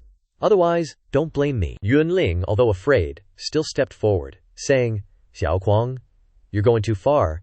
Ni Li was now looking at him with dead fish eyes. Xiao Kuang angrily looked at Yunling and said, Yunling, out of respect for your father, I don't want to make things difficult for you. Yunlao was startled and annoyed when his name was mentioned. Xiao Kuang continued, Don't meddle in today's affairs. Quickly stand aside. Yunling started to get angry, saying, You. But Ni Li stopped Yunling and said, Let me handle it. He stood up, saying, Young Master Zhao, I do have 500 bags of rice. If you want it, you have to see if you have the ability to take it. Xiao Kuang was surprised to hear this, and said arrogantly, This outsider is pretty cocky. Do you know where this is? Ni Li happily replied, Sky Origin Tribe. The strongest leader among you is only Black Gold 1 star, it seems. Hearing this, Zhao Kuang withdrew his foot. Then he thought, Why isn't this little devil scared at all? He quickly asked, Kid, where are you from? Ni Li immediately replied, Glory City. Xiao Kuang was stunned, and let out a sound. He asked. Where is Glory City? Do you guys know? The subordinate replied. I've never been down the mountain before. Xiao Kuang scoffed, thinking, No, not scared at all. Could it be he has a big background? Ni Li smiled and said softly, Glory City is the city where we live. During the Dark Ages, we resisted the attacks of demon beasts. He added. In a canyon in the Saint Ancestor Mountains, we established the city. Ni Li looked at him and continued. Although we are attacked by the beast tide every 100 years, and the city has faced annihilation many times, for thousands of years, countless predecessors have sacrificed their lives to keep the city stubbornly existing. Xiao Kuang turned pale and became frightened after listening. Yunling sighed and said, We had to hide on the plateau to escape the pursuit of demon beasts, Xiao Yang also said. They actually resisted the beast tide. Zhao Yang eagerly said, Just how magnificent is that city? Xiao Kuang was now completely frightened, thinking, Is Glory City that powerful? Then, I've offended this guy, he asked Ni Li. How many people are there in your city? Ni Li replied, Our Glory City has a population of 1 million, of which 100,000 are martial artists, all of them bronze rank. Silver rank is what you call cyan and white luminaries. He proudly said, 1 in 100 people is a spiritualist. There are also hundreds of other luminary ranks, and 2 legendary rank spiritualists. After saying that, Ni Li stared at Zhao Kuang, waiting. The others were all startled and surprised. Oh my god, Zhao Kuang chickened out but still tried to say, 10,000 warriors. What a load of bull. Ni Li laughed back, haha, bull. Then he started showing off his strength, adding, Then come with me and see if I'm really full of it or not. Xiao Kuang was terrified, his eyes wide, and he swallowed hard, saying, Yellow luminary rank spiritualist. Xiao Kuang became flustered, raising his hand and thinking, Looks like he's telling the truth, and he's actually from such a prosperous place, offending him. I'm afraid this entire place will be doomed. So Xiao Kuang scratched his head and changed his tone, laughing, Haha, looks like there's a bit of a misunderstanding. Yunling also said in surprise. This guy, Xiao Yang, was also surprised and thought, He's doing an about-face. Xiao Kuang said soothingly to Ni Li. Just now I saw many people gathered here and thought someone was causing trouble. Now the misunderstanding is considered resolved, he continued. For the young master to exchange so much food for us as the young patriarch, I naturally welcome you as a guest of our tribe. If there's anything you need in the Tianyun tribe, Just find me, Xiao Kuang, and I'll do my best. The people there began to discuss among themselves. Did you hear that? Their glory city is so strong. There are so many spiritualists. To be able to raise so many powerhouses, they must be very rich, so this young master can bring so much food to exchange. At this moment, Xiao Yang also squeezed through the crowd and said loudly, Young master. Ni Li happily turned around to look and responded with an, Oh, Xiao Yang. He asked, I wonder how far Glory City is from here. The others were also looking forward to the answer. Ni Li replied, It took me about 10 days to get here from Glory City. If you guys take a safe route, it might take 2 months. Ni Li said with a smile. I can draw a map for you. If you have the chance, you can come and take a look, and see if I'm just full of hot air, he added. When you get there, just mention my name, and the guards of the city lord's mansion will naturally arrange things properly for you. Ni Li thought to himself. The hunters in Tianyun City can cultivate to gold and silver rank, even without any cultivation techniques. If I can recruit them, the strength of Glory City will increase a lot. Those guys happily discussed among themselves. We can really go to Glory City, that's great, an old man said. But it takes 2 months. It's easy to run into demon beasts. Everyone was discussing everywhere. Ni Li quickly drew a map and said to everyone, This is a map around Glory City. I'll draw a map of Glory City for you. Looking at the map, the guys there exclaimed in praise. Looking at this Glory City, the drawing is so beautiful. Do all the places inside this map belong to Glory City? There are so many fields. Another guy asked in surprise, Your Glory City has such a large population, don't you lack food? Hearing this, Ni Li smiled, he replied. The fields in Glory City are mainly used for growing herbs, and the remaining infertile fields are enough to feed millions of people, he recounted. The fruit trees of Manshan have tens of millions of fruits, which can be picked at will. Our powerhouses have to hunt tens of millions of demon beasts every year, but we can't eat them all, and we just throw them aside until they rot. Hearing this, Xiao Kuang was dumbfounded and speechless. He thought to himself, For food, even the young clan leader like me has to risk his life hunting outside, yet they're throwing it away. Our tribe is so poor, if only everyone could get help from Glory City. Ni Li took out the map and chuckled. Xiao Yang accepted the map. Then Ni Li said, I'll only be here for 2 or 3 days, trying to exchange for as much food as possible. I still want to go to other places to temper myself. Hearing this, everyone was stunned. Then quickly a lot of people spoke up. Let me exchange. Wow, I want to trade too. It continued. Then some guys realized something was off and said, Wait a minute, these violet stones are probably treasures where they come from. Trading one for a bag of rice, that's a steal. He frowned and said, We're getting ripped off. Another guy agreed. That's right. So one of them shouted, Damn it, we want more. They all yelled, No more exchanges, unless you add more rice. Some people angrily said, Are you guys crazy? Let me exchange, we're starving to death. But the crowd was now in a frenzy. No more exchanges. I want more rice. I need more. I'm not exchanging.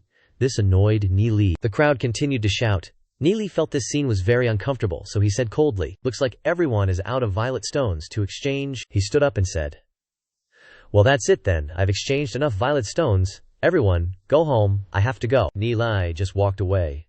The crowd was wide-eyed and surprised, asking, No more exchanges, really? Then many people shouted, Wait, I still want to exchange. Me too, Ni Li replied. No need anymore. One guy angrily rolled up his sleeves, intending to make a move, and said, What trick is this kid playing? Another guy advised, Calm down. Then they fearfully looked at Xiao Kuang, who was glaring at them. Xiao Kuang said to himself, Ni Li. Xiao Kuang asked, Do you think what this Ni Li guy is saying is true? Xiao Yang replied at this time. Is it real or fake? Young master can definitely tell the difference himself. Xiao Yang continued. Our Gao Yuan heavenly fate is so barren, people starve to death every day. Even if he uses a bag of rice to exchange for 100 violet stones, everyone will fight to exchange. Xiao Yang continued. Violet stones are everywhere. 10 stones can be exchanged for a bag of his rice. Is he stupid? Xiao Kuang said blankly. Is that so? Making Xiao Yang dumbfounded? Xiao Yang said, Of course not. He just sees that our tribe is too pitiful, and is supplying us. Xiao Kuang continued. It seems that Glory City is indeed a fertile land. Xiao Yang said seriously. If we really move the tribe, then young master Xiao Kuang is no longer the young clan leader of a tribe. After all, if we go there, we will just be freeloaders. Xiao Kuang squinted and smiled softly, saying, Xiao Kuang, I am indeed a bad guy. I have bullied many people, he said. Do you think I will be reluctant to part with this position of young clan leader Gao Yuan? Heavenly fate is so poor people starve to death every day. If we can move the tribe to a fertile place, then even if I have to kneel down and be someone else's grandson, so what? He said, I've decided. I will personally take everyone along the path marked on the map to see what it's like. If there really is such a place, I will definitely persuade the old codger to move. Anything is better than waiting here to die. Xiao Yang happily looked at him and said, when we get to Glory City, remember to take me with you after father assesses the situation. So they all agreed and said, okay, a promise is a promise. Neely left. A demonic beast was diving down to bite Neely. Neely gently waved his hand. Then he punched the demonic beast. After defeating the demonic beast, Neely stepped forward to check the demonic beast that had been punched with a bump on its head, and said, in the depths of the highlands, there are more demonic beasts, he said. So big, but the meat is poisonous. Gao Yuan Heavenly Fate has too few things that can be eaten. Goodbye. After speaking, he turned and left. Neely stepped forward. He looked down at his shadow, and then commented, the sunlight here is strong enough. Looking around, he saw something, and he happily said, there's also a big rock, perfect timing. So he placed the violet stones on the rock, and then began to draw scribbles on the big rock. Next, he placed a pile of violet stones around the rock, creating a formation. Purple streams of spirit light appeared, Neely said. Cultivate here then. The purple-violet rock emitted puffs of purple smoke, quickly enveloping Neely. Neely took deep breaths, inhaling the smoke into his body. After Neely finished inhaling the smoke, he exhaled, purple marks appearing on his body. He calmly said, I've been poisoned. Inside Neely's soul sea, the panda also started moving. It must have been poisoned after absorbing Neely's soul force, Neely said in pain. The soul force contained within the purple-violet rock is potent, and the poison isn't weak either. But the vines in my soul sea are rapidly absorbing the soul force and growing a leaf. The leaf got bigger and bigger, he exclaimed in surprise. Growing a leaf? He thought to himself. How can these vines, formed from soul force, grow by absorbing soul force? When I first found it, it was just a sprout, and now it's so big. But it's also providing nutrients to my demon spirit. How miraculous, Neely said. All right, absorbing the stone's energy is almost done. It's time for a breakthrough. Neely's entire body lit up with a blue light. Then, from his muscles, bursts of tremendous power erupted, and then he slowly opened his eyes. 3-star gold rank. The smoke started to dissipate and vanish. Neely looked at the purple-violet rocks scattered on the ground and said, I only used a few hundred purple-violet rocks and already advanced. Looks like I can try breaking through to 4-star gold rank. He resolutely said he would continue cultivating. Suddenly, a figure appeared, carrying 2 heavy mallets. He asked, Are my buddies here? One of them replied. The miasma of a large number of purple-violet rocks. Looks like he is nearby, the mallet-wielding man said. Didn't I tell you already, you idiot? The other person hurriedly laughed. Xiaolang, you're right. At this time, a few others chimed in. This kid has a spatial ring. It's truly heaven helping us. They evilly laughed and continued. That ring must be full of good stuff. 3-star yellow wine, 5 white wine. We can definitely handle him. If we get the ring, we'll be rich. One person with a sullen face replied. And he used a bag of rice to exchange for those stones. What a waste. The other person evilly smiled and replied, Xiaolang is a 5-star yellow. Even if that kid is a demon spiritualist, he's still gonna die today, Xiaolang said. We'll rob his stuff and use the food to exchange for some women to play with. Haha, surround him. Neely, on the other side, was still sitting motionless. He was concentrating on cultivate. He was using his soul force to observe the surroundings. Neely said, My soul force has begun to observe all around me. I can even sense the souls within the flowers, grass, and beasts. He thought, this is an unprecedented experience. I've embarked on a different path from my previous life. He opened his eyes and lightly said, Uninvited guests have arrived. Neely assessed. 3 5-star yellow rank, several white rank. Oh, there's also a familiar face. This guy has killed countless refugees from Glory City who came here. He stood up, preparing to greet them, and said, Past life, this life. An eye for an eye. The group of people had surrounded him. Xiaolang spoke up.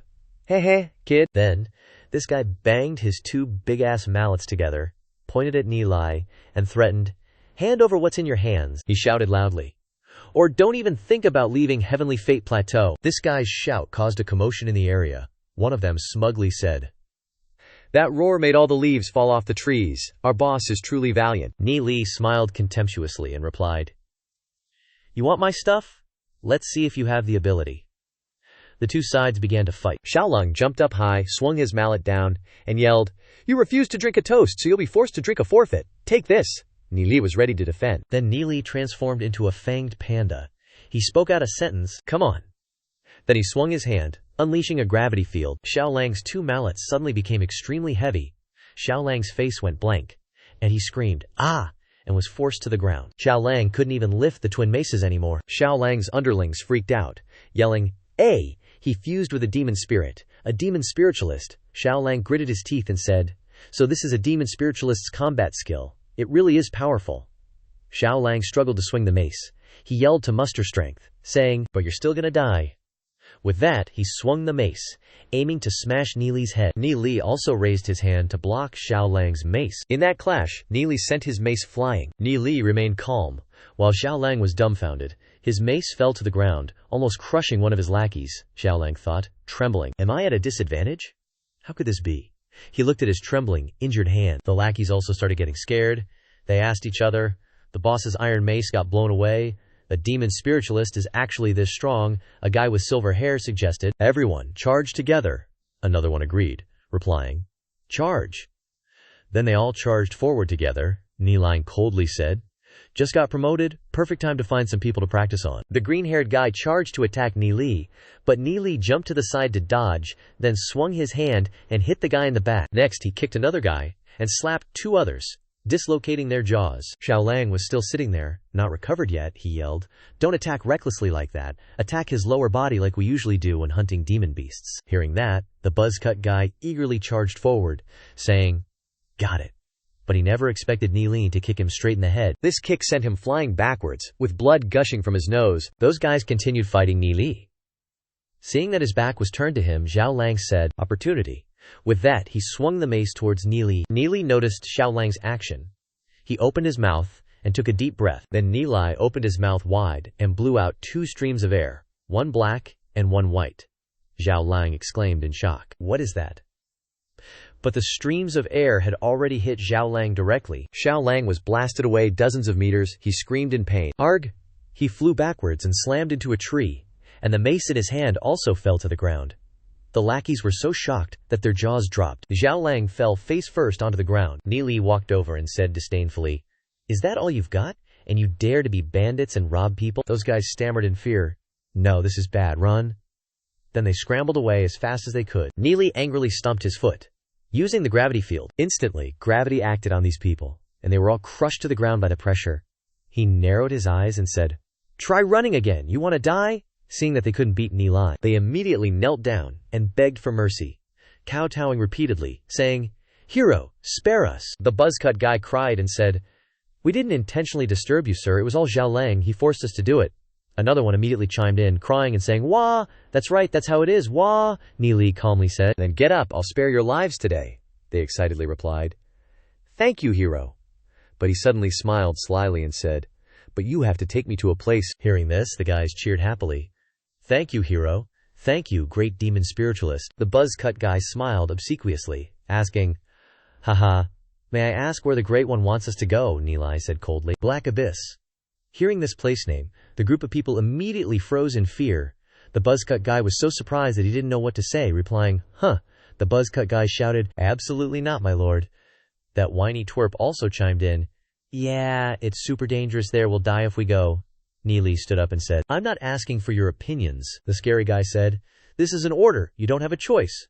Baldy turned around and said, "HMPH, are you kidding me? No way I'm going." And with that, he bolted. Nili watched him go, then waved his hand, and the guy was instantly crushed to the ground by some crazy gravity. He wailed in pain. Owa, O-W-A, Nili was now simmering with rage. His figure flickered and reappeared in front of the guy. Nili unleashed a thunderclap strike. After that, he calmly turned back and asked, "And what about you guys?" The baldy who just ate a punch was sprawled on the ground.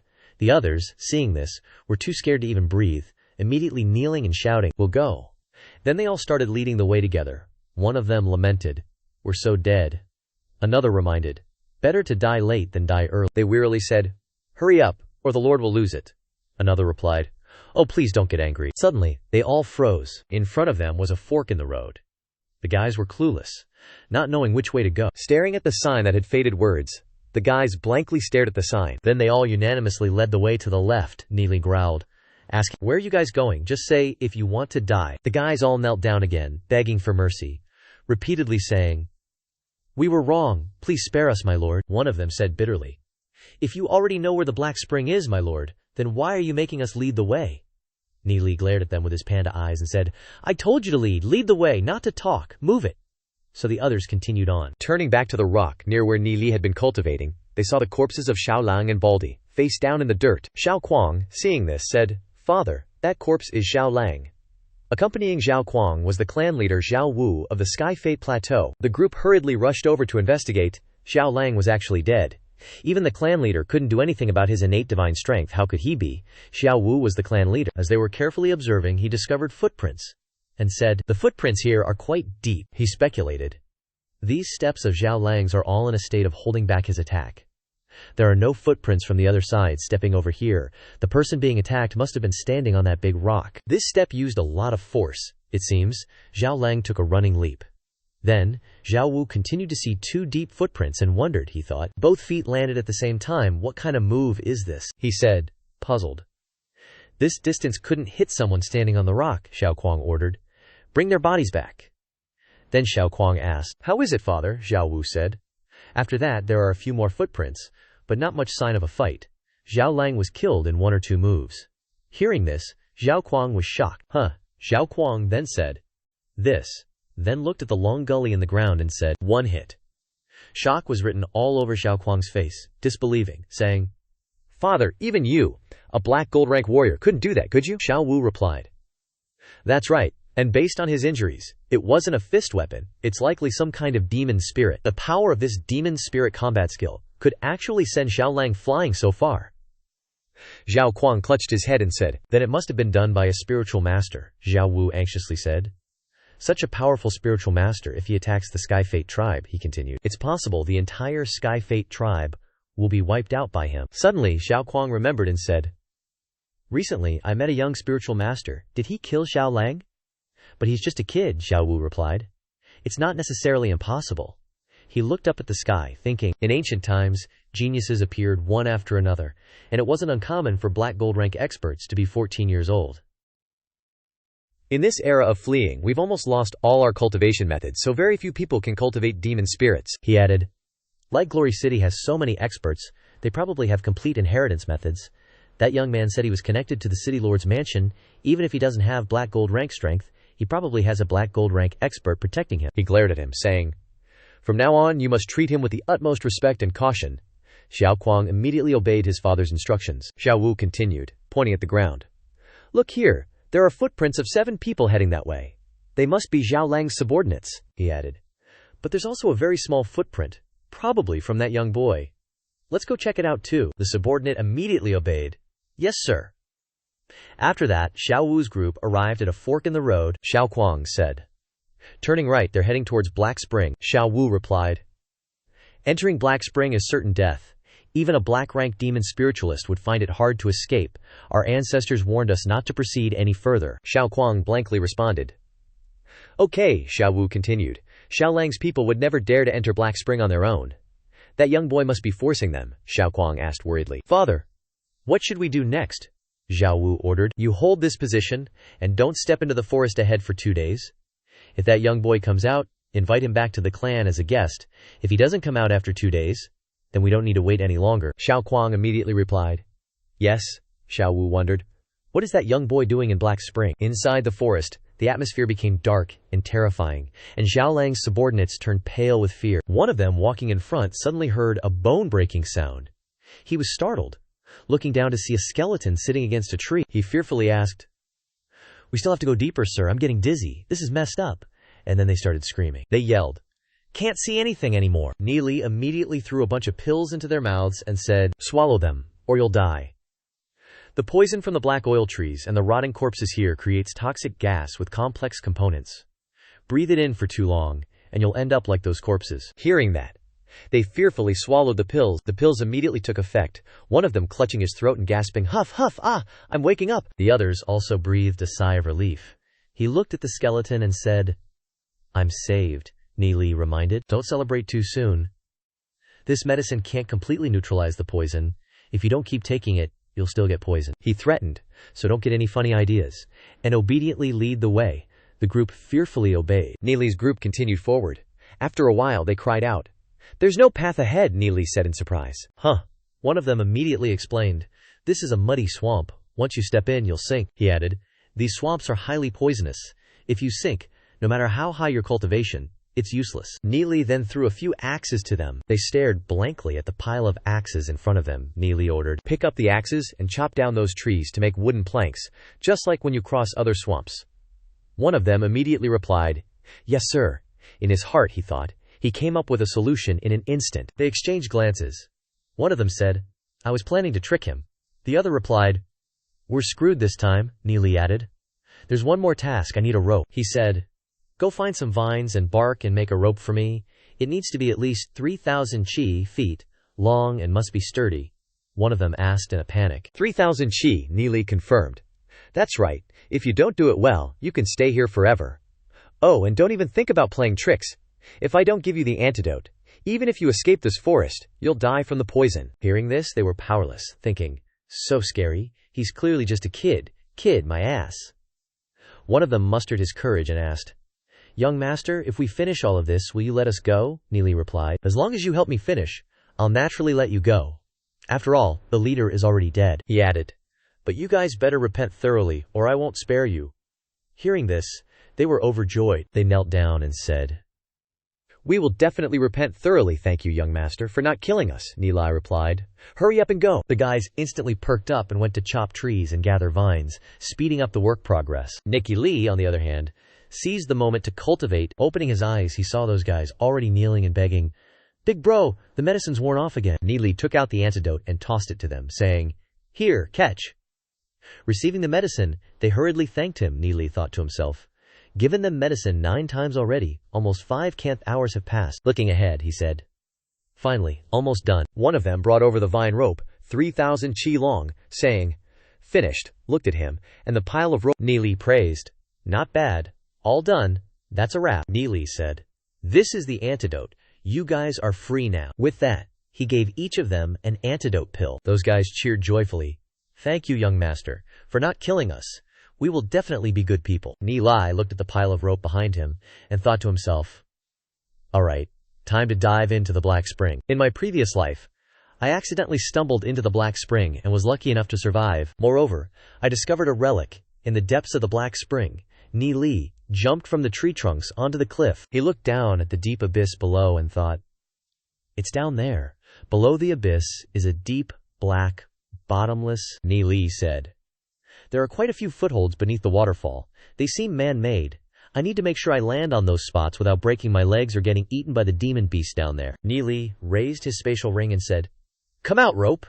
A massive coil of rope appeared. Then he said, "This rope that's several thousand chi long is heavy. It definitely needs to be tied to a huge tree." Neeli tied the rope to a large tree, then looped more of the rope around other tree trunks. Then Neeli slowly lowered the rope down. With preparations complete, he let himself drop down, saying, "Let's go. Follow the rope down below." As time passed, Neeli reached the first step. "That's right," Neeli said. "My knowledge was limited in the past life, a waste of effort. This time, I definitely need to study it thoroughly." Then he moved down, passing many stone steps. Standing on a stone step, he said, "Only this place has different inscriptions." Neeli observed for a moment and said, "The inscriptions here are so complex, I'm afraid even a legendary rank expert wouldn't be able to decipher them." He continued, "There are inscriptions on the wall, sealed around with 3 rows of lightning element inscriptions and 6 rows of holy fire element inscriptions." He said sternly, "I should be able to crack it, but I have to be meticulously careful. If there's even the slightest mistake in the deduction, I'm screwed." Neeli tiredly deciphered the various inscriptions, meticulously adjusting each stroke of the inscription. Then he wondered, "Who on earth set these up?" Neeli scratched his head and said, "It's beyond the understanding of even a legendary rank in inscription. Maybe inscription masters from the era before the Dark Guild War could have set these up. Using such complex inscriptions to hide something, aren't they afraid of not being able to retrieve it later?" Neeli sat down to think, saying, "Let's think it through some more. These 9 attacking inscriptions are no joke." Neeli looked at the inscriptions while solving them on paper. A legendary inscription master is even more esteemed than a legendary demon spiritualist. Spending so much time, what exactly is inside these inscriptions? Neeli continued, with a bit of expectation. Time flew by, and before he knew it, the inscriptions on the stone wall had disappeared. Then he said, "Success. Only 3 more layers of inscription seals left. Didn't expect to get this far." He said, "Besides that demon beast, there are still human experts in this world who have reached the heavenly fate realm." He said, Then why are humans still losing? 6 hours passed, and Nelia let out a sigh of relief, saying, "Done. These 3 inscriptions were more complicated. Let's see what happens next." So he stood close to the wall and said, "Break." Watching the inscriptions disappear one after another, Neeli smiled happily. But the stone wall remained unchanged. Neeli widened his eyes in confusion, looking around, and asked in surprise, "Something's missing, huh? The inscriptions can't be wrong." Night continued to fall, and Neeli awkwardly carried the stones over. Then he started arranging them. After a while he saw the inscriptions on the stones light up. It turned out that besides the inscriptions on the wall, there were also inscriptions under the stones. Then the stone wall began to shift. A door appeared, and the stone door opened. Neeli turned around and saw a cave appear. He shouted happily, "Ha! There's more! Just looking at it, I know it's a treasure-filled cave." So he decided to go straight inside. Neeli came to a place and touched the wall of the cave where there were texts. He said, "There are inscription attacks inside too. How meticulous." The deeper he went, the darker the space became, Neeli said. "But I've already broken all the ones outside, so I basically can't activate these other inscription arrays," he helplessly said. "It's all useless, useless." Suddenly, a purple light emanated from inside the cave. Neeli asked in surprise, "There's light?" So he rushed straight towards the light, convinced it was ahead. Neeli followed the light down, and he exclaimed in surprise, saying, "So bright."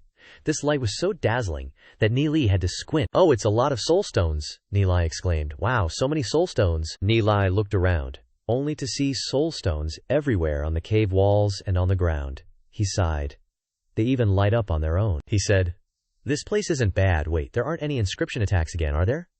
Let me see." Looking around, he reassured himself. No more traps set up here." Touching the ground, he said, "But there are inscription formations carved here." His hand was immediately blocked, and he realized, saying, "It's a barrier," Neeli said. "What this spirit eye is protecting is the real dark spring. The real treasure is clearly in the water." Looking down at the boiling pool of water, he blankly said, "This kind of pitch-black water, even if I can break the barrier, I wouldn't want to go down there." Neeli thought for a while, and decided to take a look around, so Neeli jumped onto the high stone walls. He looked up and observed for a while, then said, "Can't see any other exits." Suddenly he felt something was wrong. He curiously said, "Over there. There seems to be something. I have to go a long way around to get there." Neeli continued to walk around. He stood on a rocky hill and looked around, then said, "No danger, all right. Let me see." So he jumps down, and what greets him? A pile of bones. He's like, "This is," counts them up, and says, 6 sets of remains. No idea how long they've been dead. The bones are practically dust. Neeli adds, "Even so, there's still energy radiating from the bones.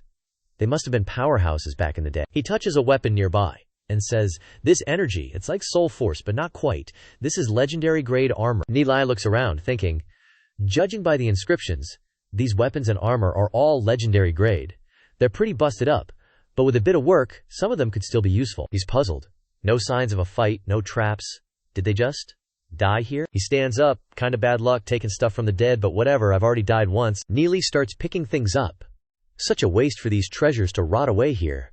Might as well take them all. Neeli suddenly remembers, oh yeah, they're spatial rings. After checking them, he says, 6 rings, still working.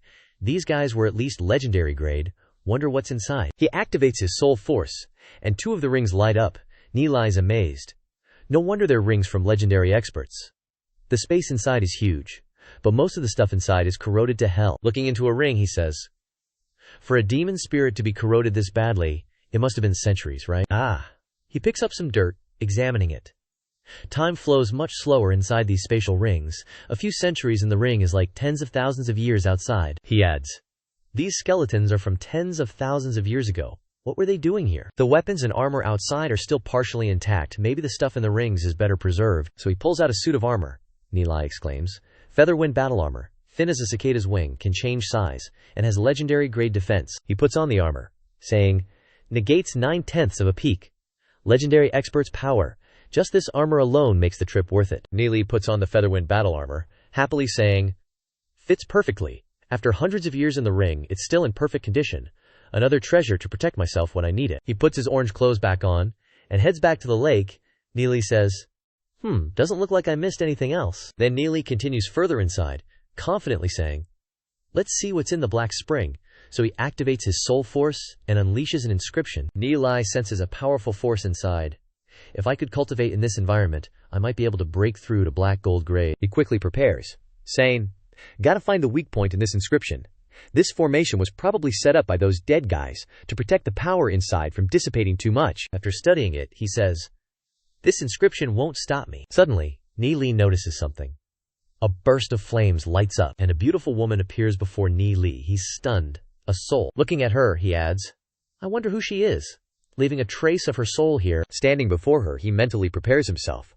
Looks like her power surpassed legendary grade. She must have been a chosen one of her people. He says experts at this level, even a trace of their soul will have consciousness. The woman suddenly opens her eyes, and a powerful aura radiates from her. Seeing him, she says, "I've waited for tens of thousands of years. Finally, someone has arrived." Ni Li says to the woman, "My name is Ni Li. May I ask who you are, senior?" The woman replies, "My name is Yu Yan, the fire spirit god." Ni Li's eyes widen in surprise. The fire spirit god, he thinks. Is she the same kind of being as the frostwind spirit god? He examines her, thinking, come to think of it, she's not that different from the frostwind spirit god.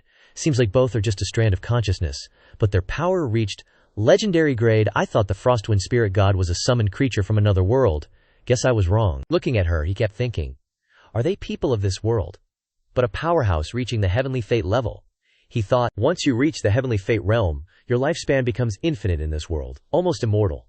The strength of a heavenly fate powerhouse is always stronger than a legendary rank, like the demon beasts of that dark age. He thought again, thousands of legendary powerhouses attacking there actually led to the great calamity of mankind.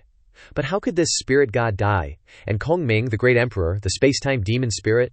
Seriously, there are too many mysteries in this world that I don't know about. The power on this spirit god's body isn't the familiar soul that I know either. At this moment she said, I am a god of this world. Ni Li asked in surprise. A god, she replied. We manage the laws of heaven and earth, and I am the one who controls the flame. It's just that my main body is already dead. She explained. My godhead has also shattered into fine powder, scattered in every corner of this world, but my spirit forever exists. After tens of thousands of years, the godhead will condense again from scratch, and then restore my main body. He asked puzzledly. What? Undying revival? Wu Yan explained.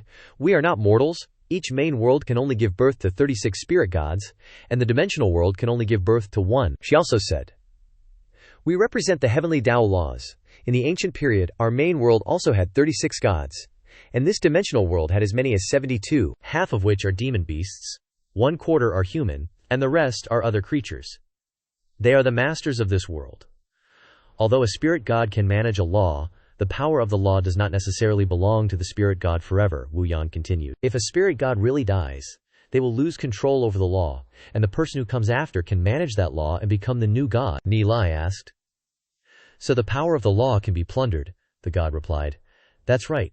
Since ancient times, the tribes led by us have been constantly slaughtering each other for the power of the law. She recounted. 10,000 years ago, the demon beast race wanted to control all the laws, and launched a full-scale war against us. Although we tried our best to defeat the demon beast race, we ourselves were exhausted and died. She continued. Many spirit gods, their souls were also destroyed, disappearing from the world, and some people, like me, had their godheads shattered, and their flesh no longer existed. After hearing this, Ni Li exclaimed in surprise. Oh, Wu Yan continued. Now my scattered godhead can sense that a spirit god has been born in the demon beast race again, she said sadly. It wants to destroy the inheritance of our human race, Ni Li thought to himself. It's almost completely destroyed already, Wu Yan sighed. Unfortunately, my godhead has only condensed 1/3, she said. If we wait until the demon beast race gives birth to more spirit gods, and controls all the laws, I'm afraid you will have to bear the destruction. But I can only slowly wait in the Black Spring for the godhead to condense.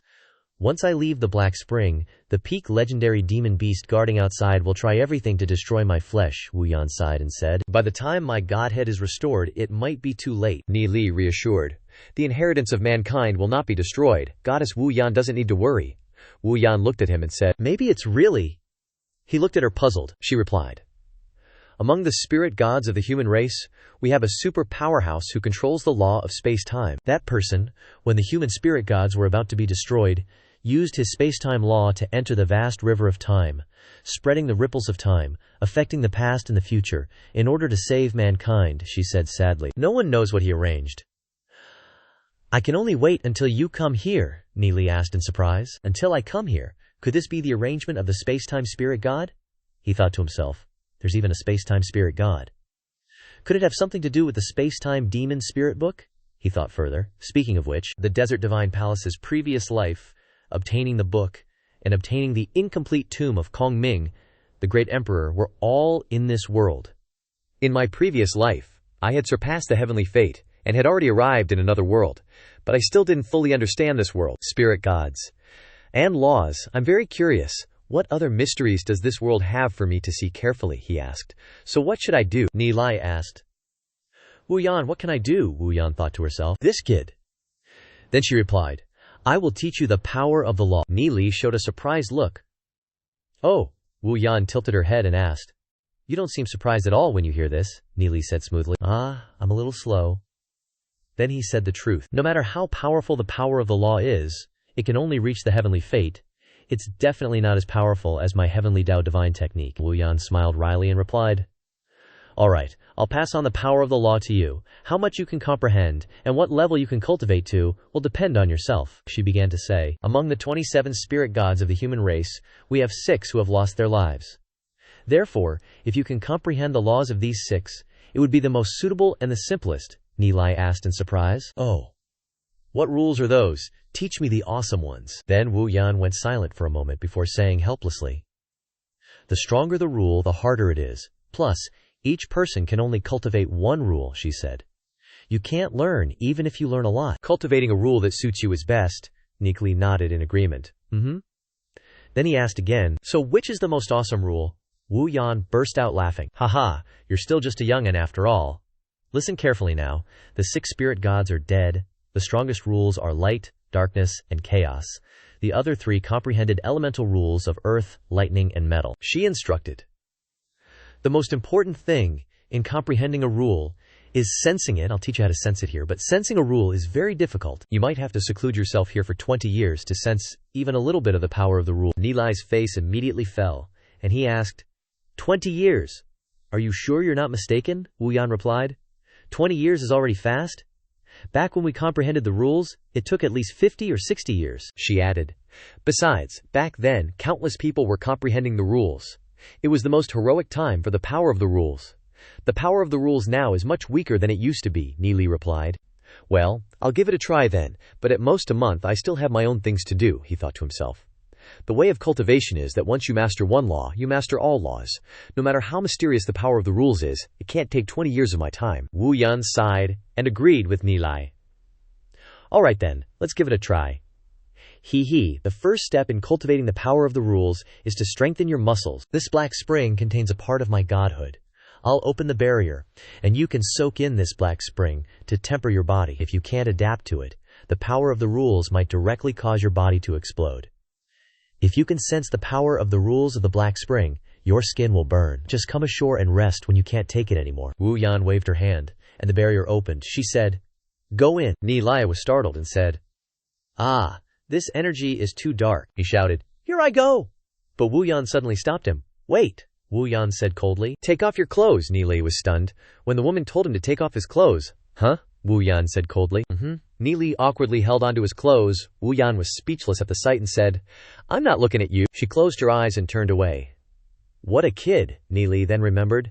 That's right, I'm still a kid. So he quickly threw all his clothes out and jumped into the water. Then Ni Lai surfaced and took a deep breath. He felt that this power was strong and pure, and it even started to burn his skin. He said, The power of the rules and the power of the soul are a bit similar. I can absorb it. So Ni Lai began to absorb the power of the rules.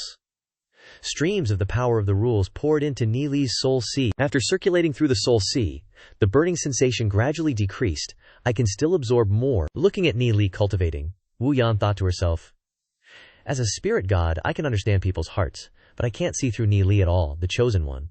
Is this your choice, time and space spirit god? It's been tens of thousands of years since I followed and guarded my godhood to this place, and Ni Lai is the only human I've met. The power of the rules is extremely strong.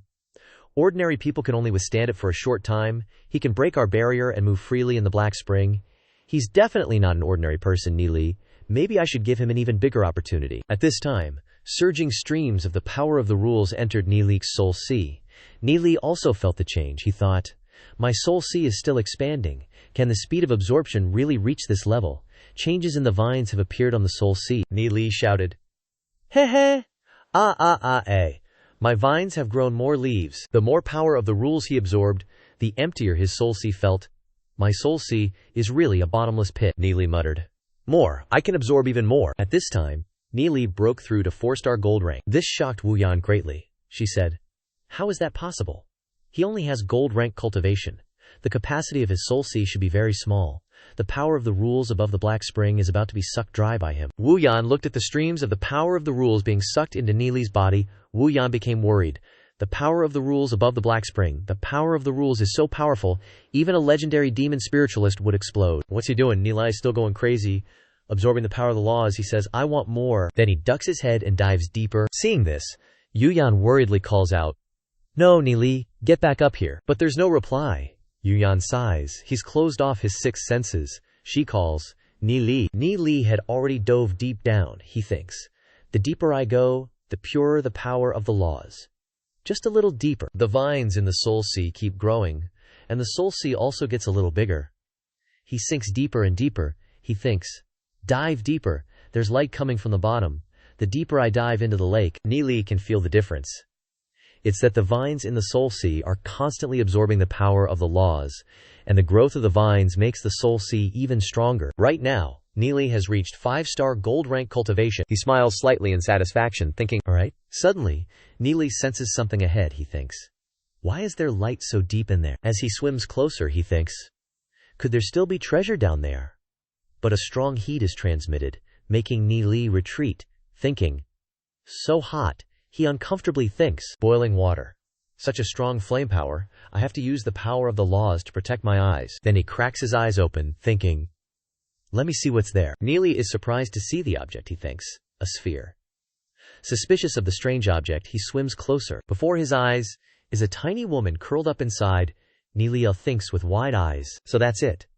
This light sphere is the godhead of the fire spirit god. This tiny body is the newly reconstructed divine body. He smiles, thinking, interesting. This godhead can use the power of the laws to nourish the body, unlike the power of the heavenly Tao that I used in my previous life to reshape the body with external objects. Touching the sphere, the heat burns him. He uncomfortably thinks, the power of the laws contained in this godhead is surging so much that my body is boiling. Suddenly, Neely feels the vines on his body have grown a bit more. He thinks, the vines absorb this energy. It's not hot anymore. The spirit god's body, if I can analyze the composition of the divine body, it will definitely be very beneficial for cultivation. Thinking so, he reaches out and touches the sphere. He also thinks, the goddess is already tens of thousands of years old.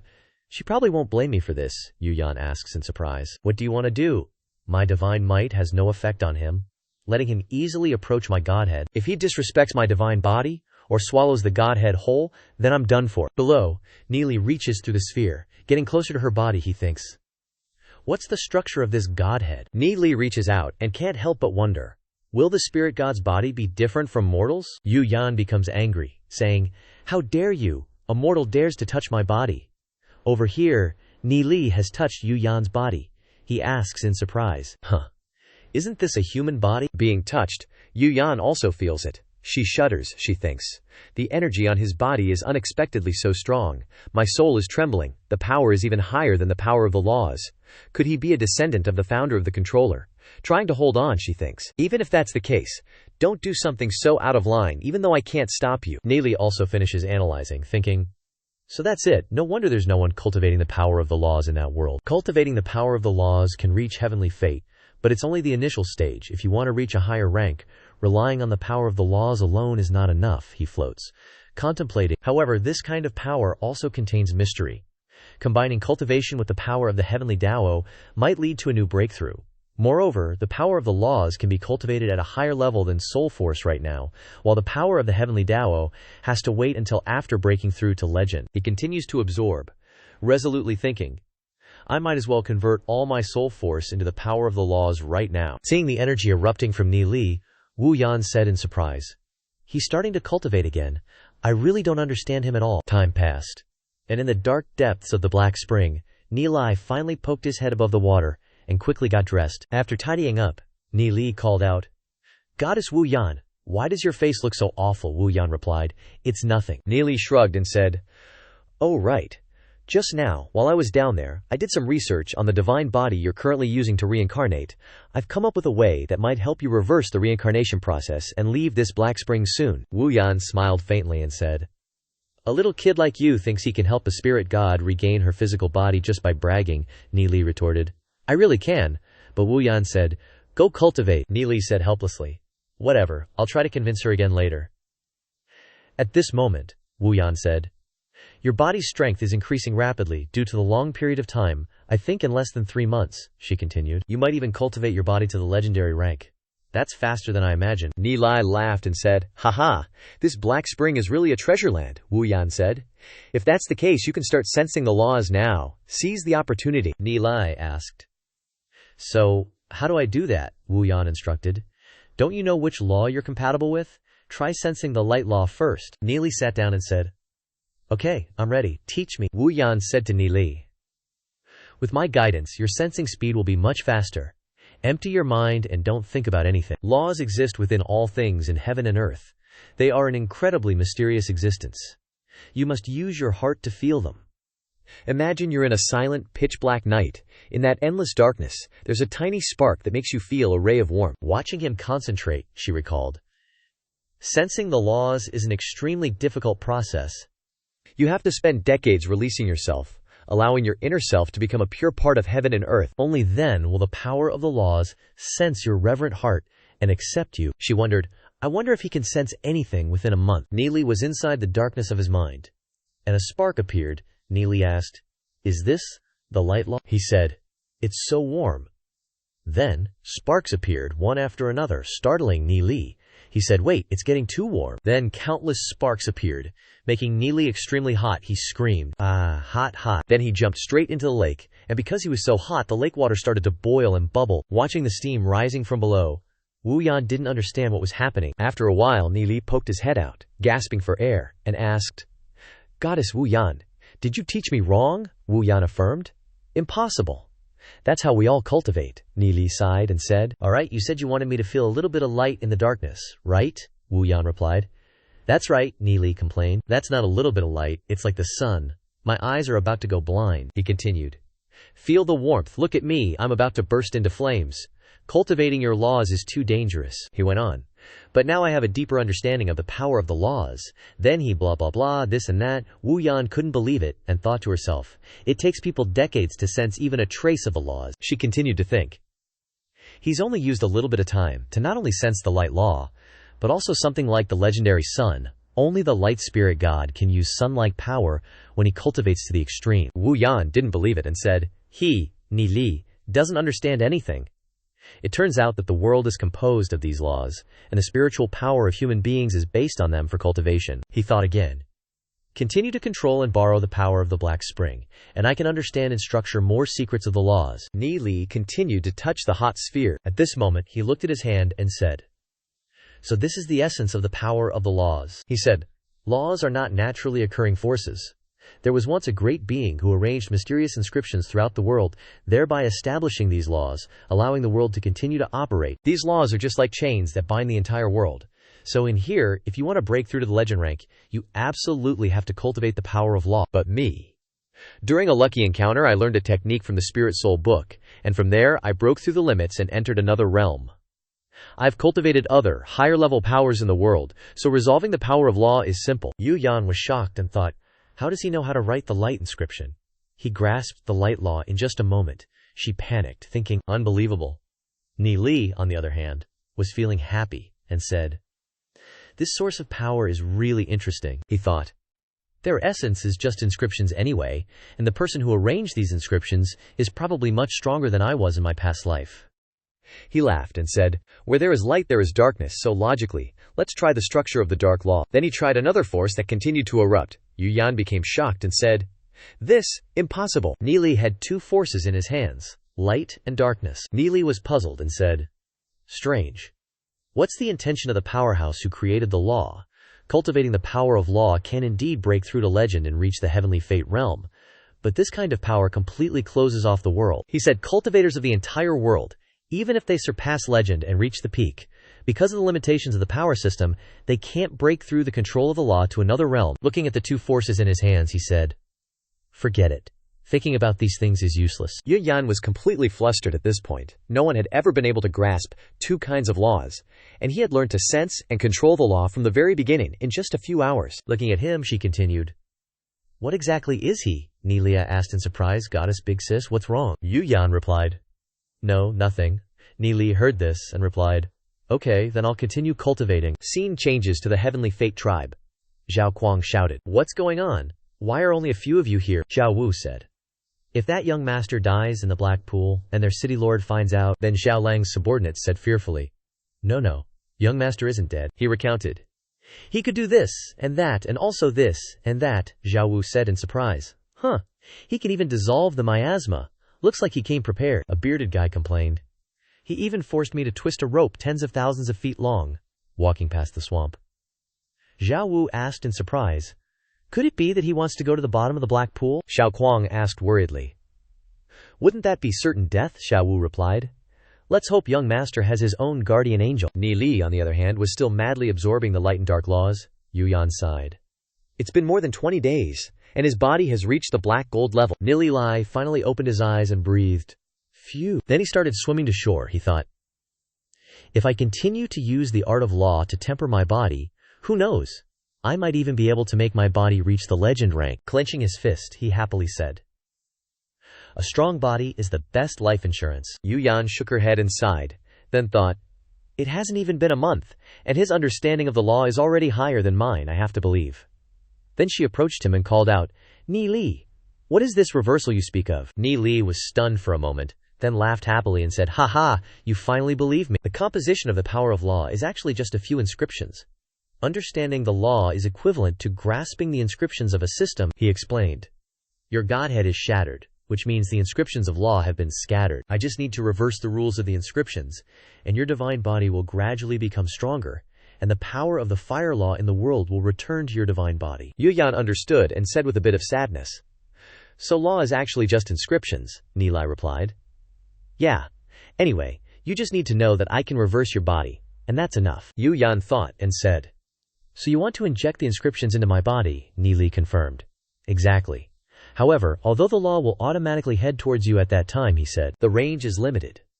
Always waiting in this black pool for the power of law to be drained, and then the speed of reversing your divine body will be extremely slow. He also said, if you can travel everywhere, I believe the speed of reversing your divine body will be much faster, Yu Yan worriedly replied. But if I leave the black pool, I'll be discovered by the legend-ranked demon beasts below.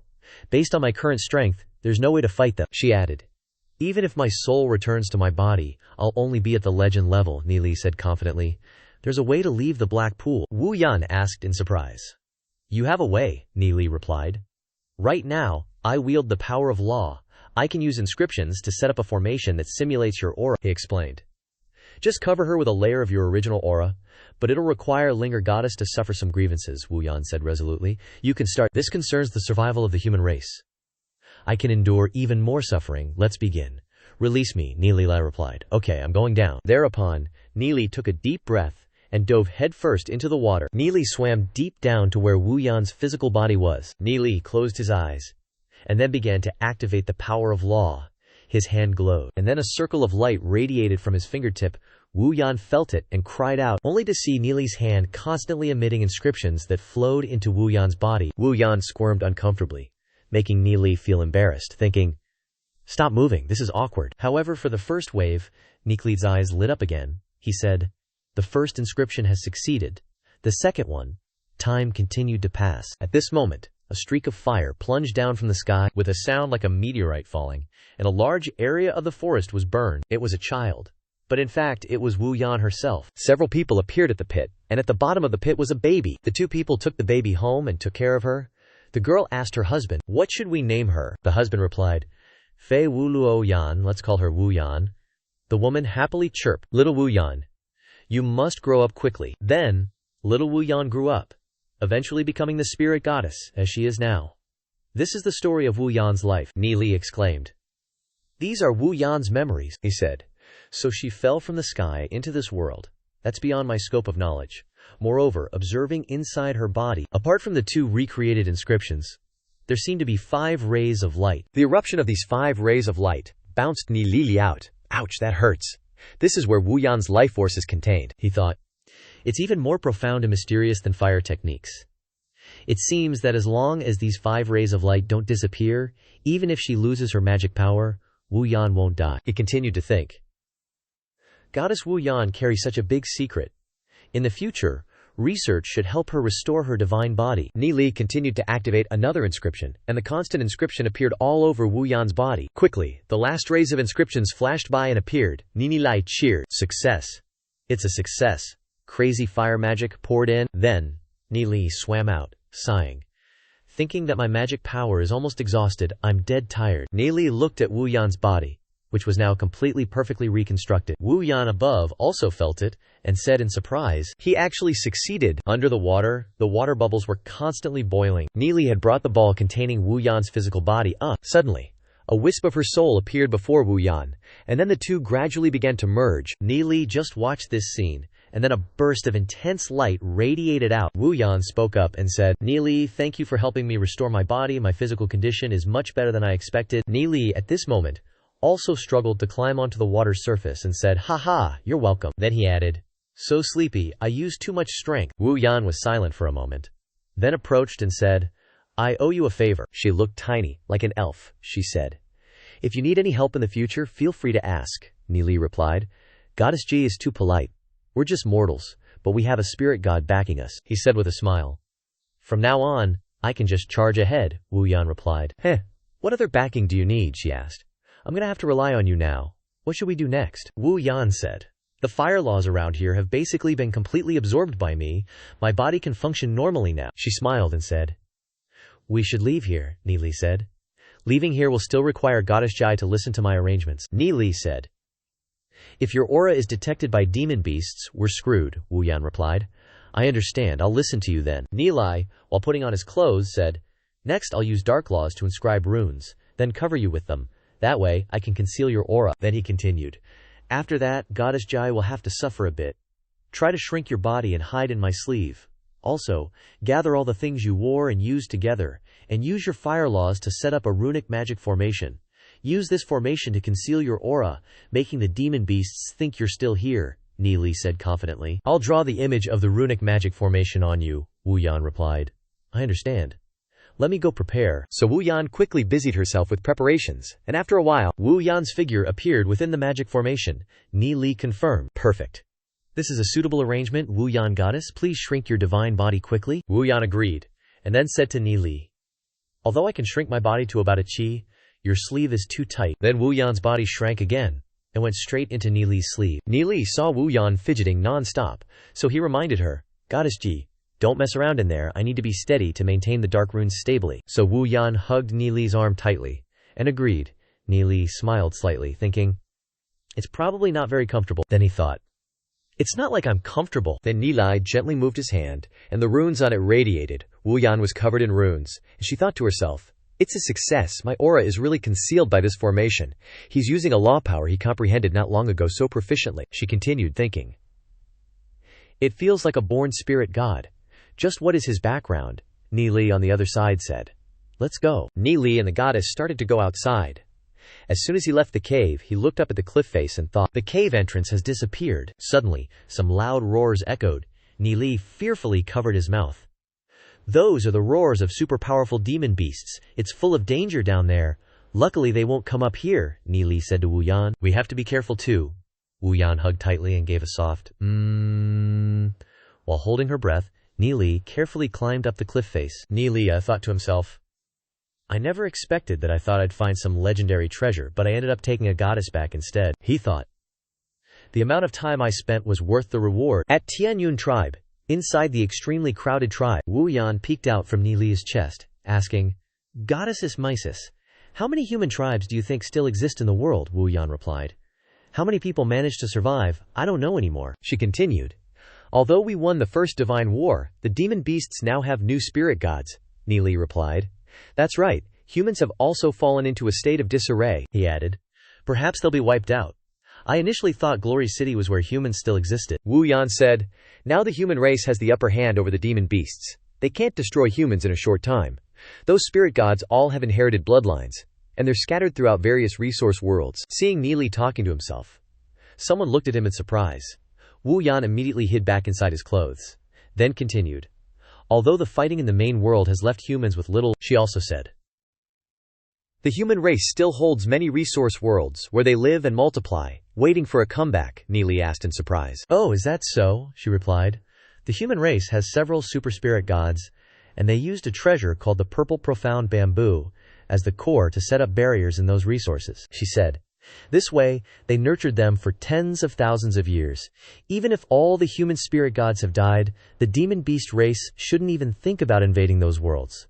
Among the human race's descendants, the Hunyuan clan is the most powerful of the chaos spirit gods. She looked at him and said, that doesn't include those god-level powerhouses. Moreover, their world has a clone of the purple profound bamboo as a sacred object protecting the demon beast spirit gods. If they try to forcefully attack, they will be destroyed.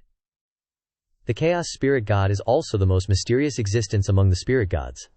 Although I saw his divine spark crack with my own eyes, who knows? He might have a way to recover, Neely asked. Then can humans like us go to that world? Wu Yan replied. Yes. As long as you find the Cloud Dreamstone, Neely asked again. Cloud Dreamstone, Wu Yan replied. It comes from the Cloud Dream world, she explained. That is a complete, independent resource world. It's very difficult for demon beasts to enter. It's like spring all year round, and the abundant space is only slightly smaller than the main world. She peeked out and said, moreover, only a few of us spirit gods grasp the method to use the Cloud Dreamstone to enter the Cloud Dream world's formation, Neeli asked in surprise. Then where can I find the Cloud Dreamstone? Wu Yan replied. To prevent connections between the Cloud Dream world and the main world, the demon beast spirit gods have plundered most of the Cloud Dreamstones. Perhaps there are only 1 or 2 pieces left in a few human ruins, she continued. But there's another place that has them, and it has many, she said sternly. My spatial ring. As long as you find it, you can go to the Cloud Dream world, Neely asked in surprise. Spatial ring. He thought to himself, the ring of a spirit god probably contains all sorts of treasures, she said. Before my divine spark cracked, I hid the ring in a place tens of thousands of miles away, Neelinin thought to himself. Tens of thousands of miles away. I wonder if it's still there now, Neelinin said. That's a bit far, Goddess said. If there's a chance, let's go. Then he said, but it's really something to look forward to, he thought. Anyway, in my previous life, I not only didn't go there, I didn't even hear about it. Wu Yan laughed heartily, then said, let's leave quickly. Staying here longer might bring danger to the Tianyun tribe, Neeli replied. Yeah, let's go down the mountain. Suddenly, someone called out, young Master Neeli. Hearing that call, Xiao Kuang jumped, shouting, where did young Master Neeli come from? Hearing Xiao Kuang's question, one of them spoke up. Young Master Xiao Kuang, how dare we lie to you? Xiao Kuang asked blankly. Huh? The cowboy-hatted guy also chimed in. I asked the people in the town. He definitely appeared for a short time, Xiao Kuang wondered. He stayed in Black Spring for so long and was able to come back alive? How did he do it? Xiao Kuang said proudly. As expected, he's no ordinary person. In that case, I can rest assured, Xiao Kuang quickly ordered his tribesmen. The next step is for our entire tribe to move to Glory City. The crowd excitedly replied, yes.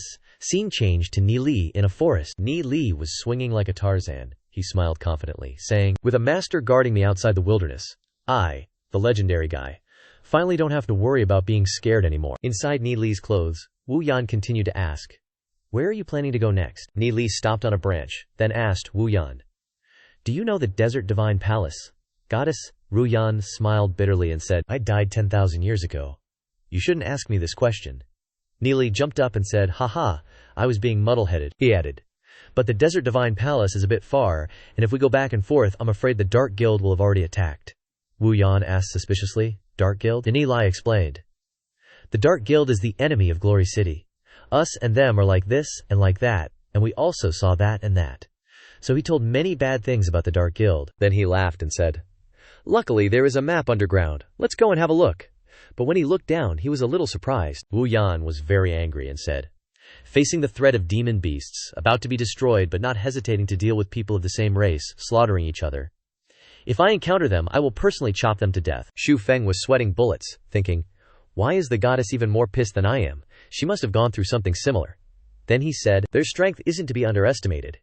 Even using all my power to activate the Wanmo Yaoling formation, only managed to wound Long Shu. Wu Yan said with a little worry, so the demon lord you mentioned is even stronger, Xu Feng confirmed. Yeah. He continued. He's currently in seclusion, and I'm afraid he's already touched the power of the laws. If he reaches the heavenly fate realm now and becomes a spirit god, then Glory City will be in their grasp. Zhu Feng opened a map and said, "Is it here?" Looking at the stream, he exclaimed, "This kind of entrance can even be found.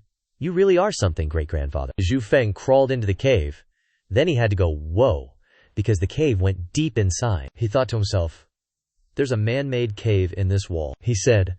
"Hiding in this dark place is too secretive. Even if there's no secret base, there are treasures." Wu Yan heard this and asked, "Do you really like coming to places like this to find treasures?" Zhu Feng jumped down a step, and then he was stunned by the sight before him. He said, "So many corpses, there are humans and demon beasts walking straight ahead," he said as he walked. "There was a great battle here. Humans fought and retreated, running all the way down, deep into the cave." Looking around, he wondered, "But who made this road? I've walked for miles and still haven't seen the end." As soon as he finished speaking, Zhu Feng's face stuck to a barrier. Wu Yan said to him, "Low-level barriers have no effect on me." So Wu Yan put her hand on the barrier, and then the barrier was dispelled, letting Zhu Feng barely pass through. Zhu Feng sighed. "With a goddess helping, it's so much easier." Wu Yan smiled triumphantly and snorted. Zhu Feng continued, "All right, the barrier behind is definitely the underground world. Charge." But before he could go far, Zhu Feng slammed face first into another barrier, he said exasperatedly. "Why would someone set up a barrier in the middle of the road? This kind of immoral thing must have been done by the Dark Guild, HMPH. But at the end of the road in front of Zhu Feng was a passage with red light emitting from it. In front was a sea of fire. Zhu Feng also had to sigh at this game. Wu Yan said, "This is the underworld." Hearing this, Zhu Feng asked in surprise. Then Wu Yan quickly hid in Zhu Feng's chest and said, "I have to hide first." Zhu Feng said in confusion, "Is this place that dangerous?" Wu Yan replied, "Yes, in this world, besides the human race and the demon race, there are many other races. Among them are many strong people. They also divide territories and form several major forbidden areas. This underworld is one of the 3 forbidden areas of the main world, occupied by a strong person who has comprehended the laws of the underworld." She hugged his arm tightly and said, "I don't know which race he belongs to, but his strength is very strong. Even the chaos spirit gods have to be wary of him." Zhu Feng asked in surprise. "That's strong," she replied. "Fortunately, these races are neutral. As long as you don't touch their interests, they won't attack." She also reminded him, "In short, be careful." Zhu Feng also understood and replied, "Got it." So Zhu Feng jumped straight down. As soon as his feet landed, his whole body was immediately shocked, and the heat made him uncomfortable. Yelling, "Whoa, whoa," he said. The Dark Guild actually established themselves in this place. Lingering for a while, Wu Yan inside her clothes said, "I saw a city from afar. Just now, let's go there first." Just then, the sound of footsteps came clicking, clacking.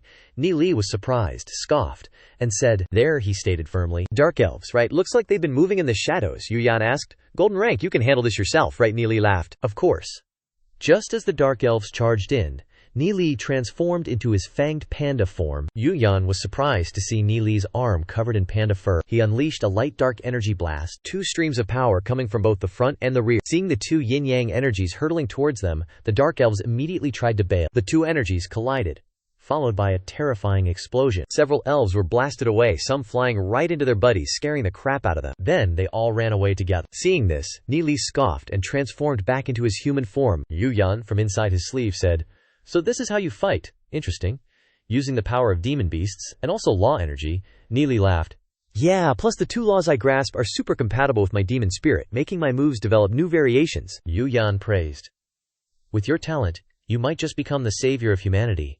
Ni Li paused and said, "I have to become the savior." He continued forward. After some time, Ni Li arrived at Blackrock City. Blackrock City is one of the 15 majestic cities of the Nether Realm, where all races reside under the protection of the Nether Realm. During the Dark Ages, the descendants of humans also maintained it here. Like now, the human race has also become one of the 12 important races of the Nether Realm, no longer hunted by demon beasts. But within the city, there are also various forces fighting in the dark. The Dark Guild is one of the human forces in Blackrock City. At this moment, Yehan had also arrived. He wore a black cloak, covering his entire body. He looked around. "This place is quite peaceful," Yehan thought angrily. "Haven't found anyone from the Dark Guild. Damn it." He trembled with anger, thinking, Ye Zong didn't die, and the sacred family was destroyed. "I can't go back to Glory City now. Without the sacred family, the Dark Guild won't take me in either." He smirked evilly, thinking, "Don't blame me for selling information about Glory City to the Gigi family. I have to survive, after all." Once they take down Glory City, he set down his beer, got up and left, thinking, "Just you wait. What's mine will be mine, sooner or later.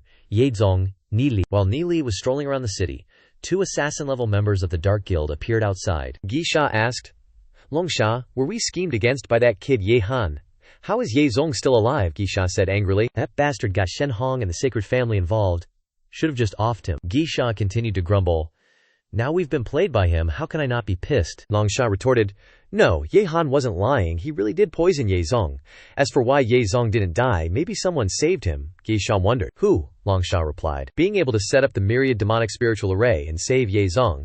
What's so strange about that? Gisha asked again. So you're saying Shu Feng really betrayed Glory City? He wouldn't leak Glory City's intel to other factions, would he? Ghost Fury scratched his head and yelled, Damn it! Wasn't he affiliated with the Ghoul family? Before, Zhu Feng definitely told them about the underground passage. If the Demon Lord finds out, we're screwed. Dragon Fury cautioned. The Demon Lord is in seclusion right now. We can't disturb him. Let's just silently observe the situation. Dragon Fury calculated. Although the Ghoul family has 3 sub-deity rank experts, they probably can't leave Blackrock City to take action personally. Dragon Fury continued. Besides, Glory City itself has some tricks up its sleeve. You and I have both experienced them. So it won't be that easy for the Ghoul family to swallow Glory City whole, Dragon Fury ordered. Send someone to watch the Ghoul family. We need to quickly go into seclusion to cultivate and recover to our peak condition, Ghost Fury agreed. HMPH, let me go make the arrangements. Ni was still wandering through the city, and he asked Yu Yan, sub-deity rank experts, explain that. Their cultivation is only legendary peak, but they can use the laws to a certain extent. In other words, they're only one step away from spiritual god. There are many sub-deity experts in the underworld, but the spiritual gods above haven't been destroyed yet, so they have no way to grasp the laws and become spiritual gods. She added, I didn't expect that after so many years the strength of those who control the underworld would be so great, Ni asked in surprise. Oh, can you sense it? Goddess Yu Yan replied. As soon as I arrived, I felt the aura of the Nether Law. A chilling feeling seemed to envelop the entire Blackrock City, she added. This underworld has clearly become his domain, Ni exclaimed. No wonder it's so cool inside, despite the flames everywhere. He said, I wonder if he has reached the heavenly fate level yet. He also said, I heard that the controller of the underworld hasn't been out for hundreds of years. Looks like there's no chance to meet him, but this underground world has reached this point, with all kinds of races living together. I really didn't expect it. In a tea house, Ni stared intently at a rock person who was picking up ice cubes and putting them in his mouth to eat. The group of rock people were talking to each other, one said. Have you heard? A few days ago, the Blood Demon clan and the Jade Seal clan had a deadly battle. The Jade Seal clan suffered extremely heavy casualties. Another asked in surprise, why did they have to fight to the death? Everyone can live in peace. What a wonderful world.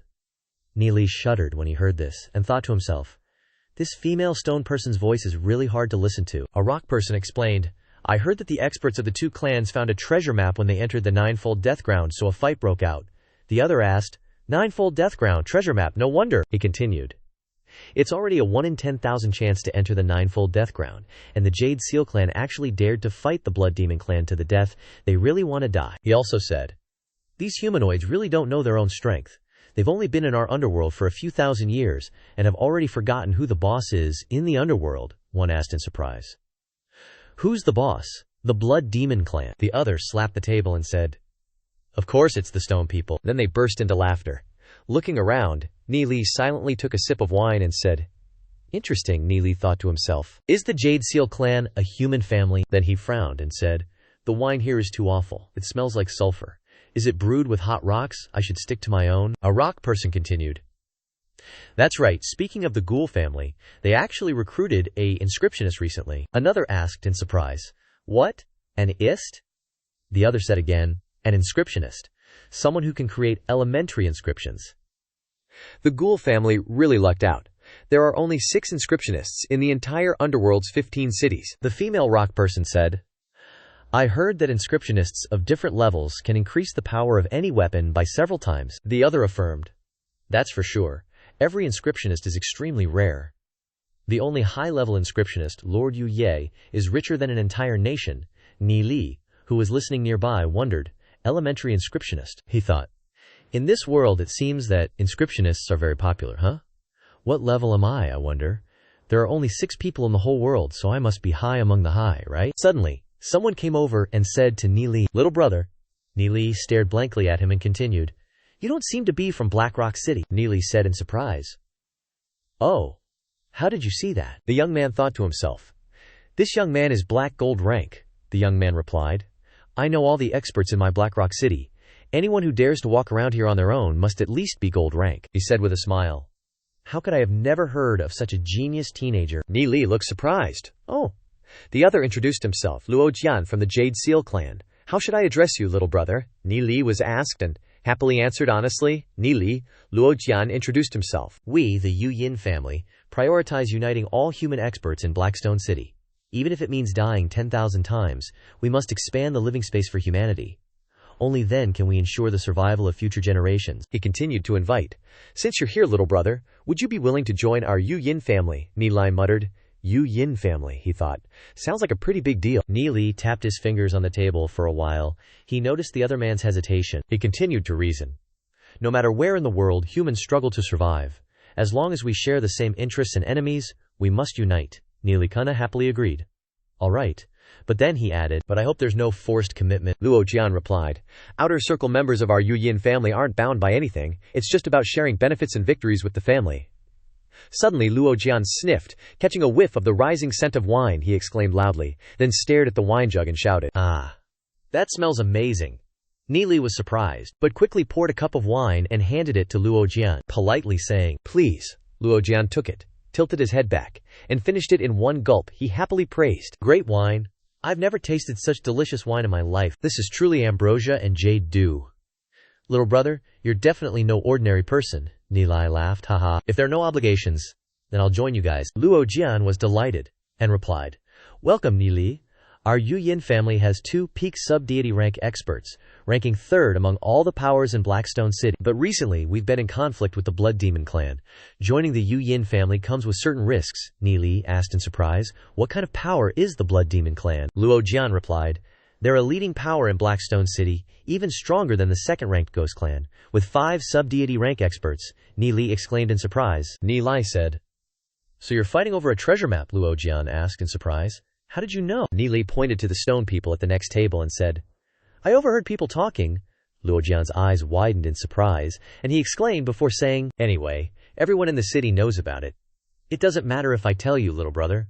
But the map isn't complete. Luo Jian added, We and the Blood Demon family each have a piece. Only by putting them together can we get a complete treasure map. After hearing this, Ni Li couldn't help but be amazed. Luo Jian continued. Although we don't know what information this part of the map contains, it definitely hides a great secret. The Blood Demon clan has declared they're willing to fight us to the death unless we hand over our fragment. Ni Li considered in his heart. So arrogant. It seems the Blood Demon clan is calling the shots in this Blackstone City. Resources are scarce in this world, and legendary experts are fighting everywhere, he worried. Should I wade into this muddy water? Well, the Yu Yin family is, after all, a human force. Uniting with them would be a good thing for Glory City, Ni Lian thought, and said, I don't know what this 9-fold death ground is. Luo Jian replied seriously. The 9-fold death ground is where human and demon beast legions fought a great war in ancient times, a battle that lasted for thousands of years. So the miasma of death turned it into a dead zone. But countless treasures were also lost there. Luo Jian also said, It's not far from the underworld, so experts often venture there to search for treasures. Ni Li muttered, An ancient battlefield. Then he thought, That's where the goddess Yu Yan and the others fought. He thought painfully. That place must be incredibly painful for the goddess.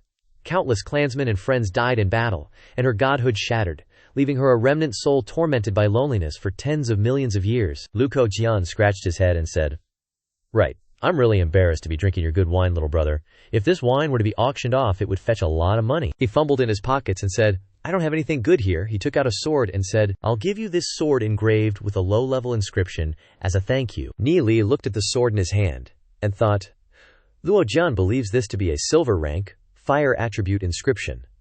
The materials used to make the sword are also pretty good, he thought helplessly. But any weapon I randomly pull out of my interspatial ring would be better than this, Ni Li happily replied. I already have a weapon. This sword is useless to me. Brother Luo, just keep it and use it. Luo Jian was surprised and hesitant. Well, Ni Li asked, Is this engraved with a primary inscription? Luo Jian confirmed. True, Luo Jian said happily. Engraving a beginner inscription requires inviting a beginner inscription master, he added proudly. Beginner inscription masters aren't easy to come by. We'll have to shell out a fortune. With this inscription, the weapon's power will increase several-fold, Ni Li said seriously.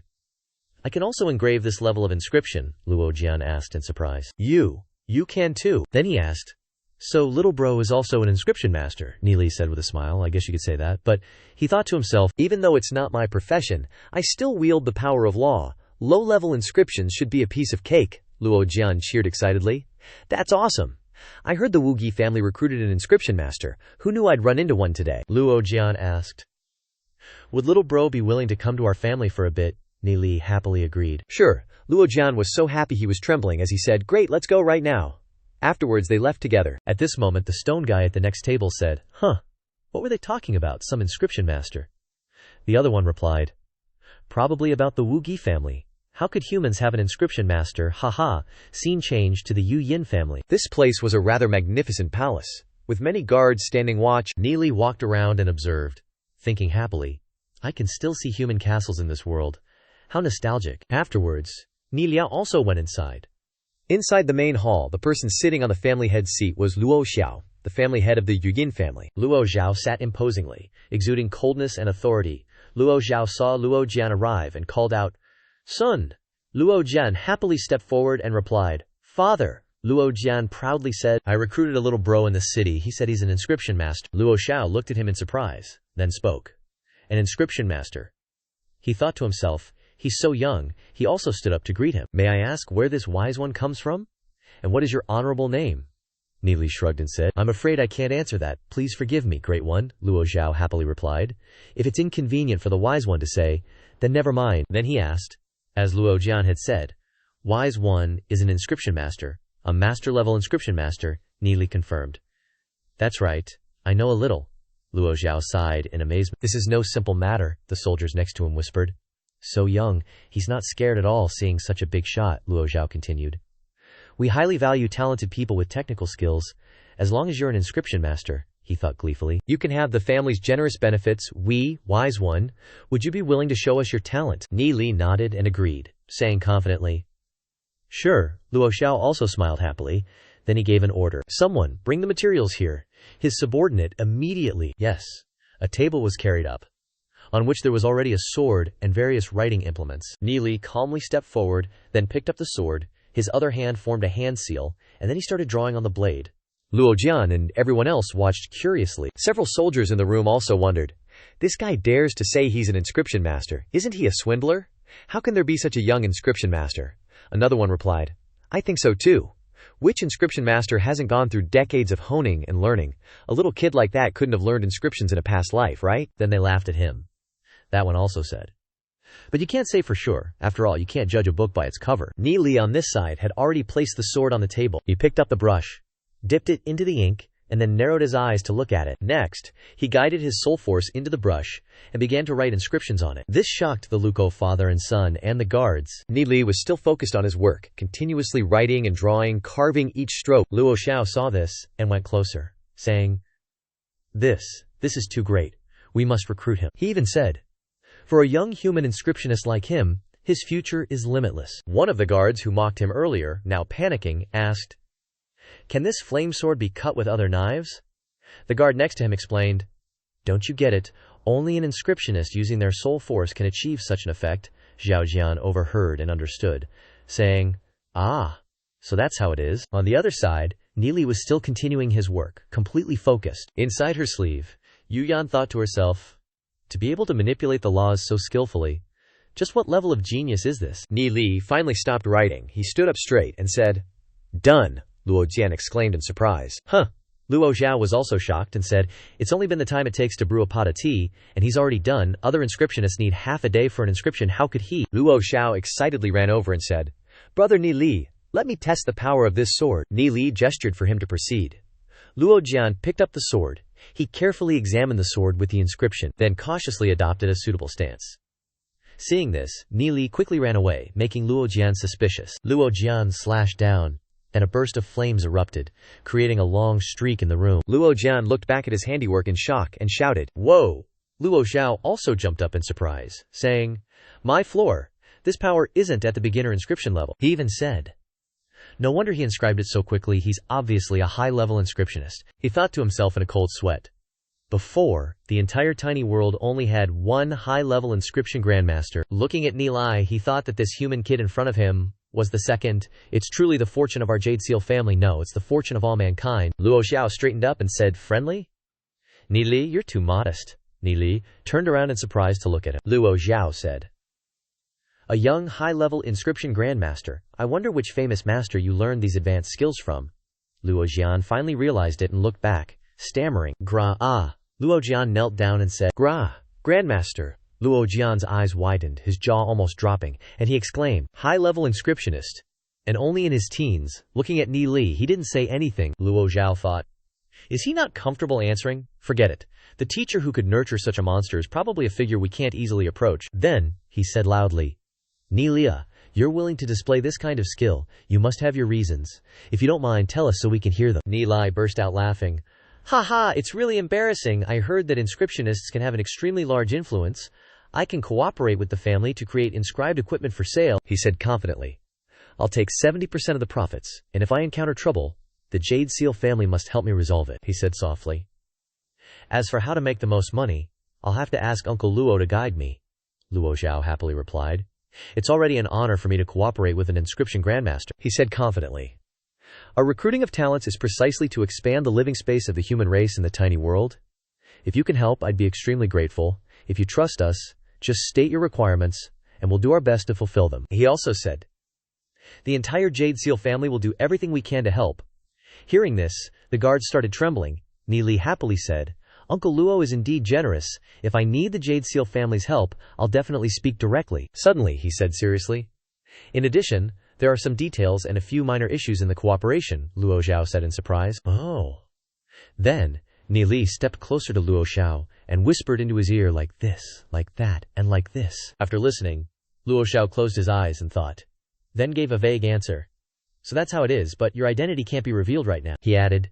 It wouldn't be good if it led to unnecessary trouble, Ni Li agreed. That's what I was thinking. Luo Xiao continued. You can help me make some weapons and armor with inscriptions for us to use. Of course, we'll also fulfill your requests and closely monitor the Dark Guild, he also said. But wanting to destroy them right now is still impossible. Although they only have one sub-deity rank powerhouse, the forces backing them are too numerous, Ni Li smiled and said. It's okay, that's good. I'll trouble you with the rest, Luo Xiao happily said. Thanks for trusting me. We'll help you get things moving and expand our family's influence. He then loudly said, Luo Jian, arrange a place for Ni Li. Luo Jian, startled, replied, Ah, yes.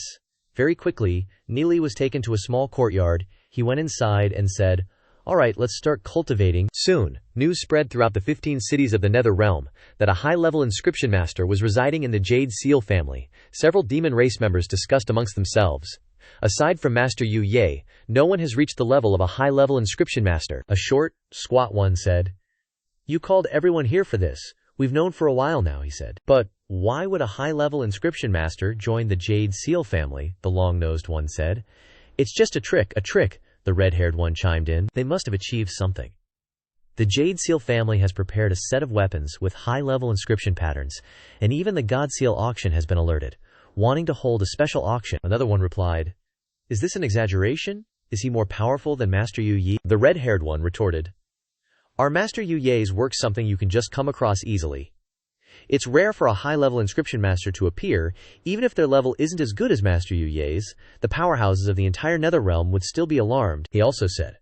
However, I've never heard of the identity of that inscription master before. Such good security, the Jade Seal family is doing well. Over at Ni Lin's place, he was still continuing to cultivate 2 streams of light law and darkness law. 2 streams of power emanated and then penetrated into Ni Li's soul sea. Ni Li was enveloped by the 2 streams of laws, making him uncomfortable.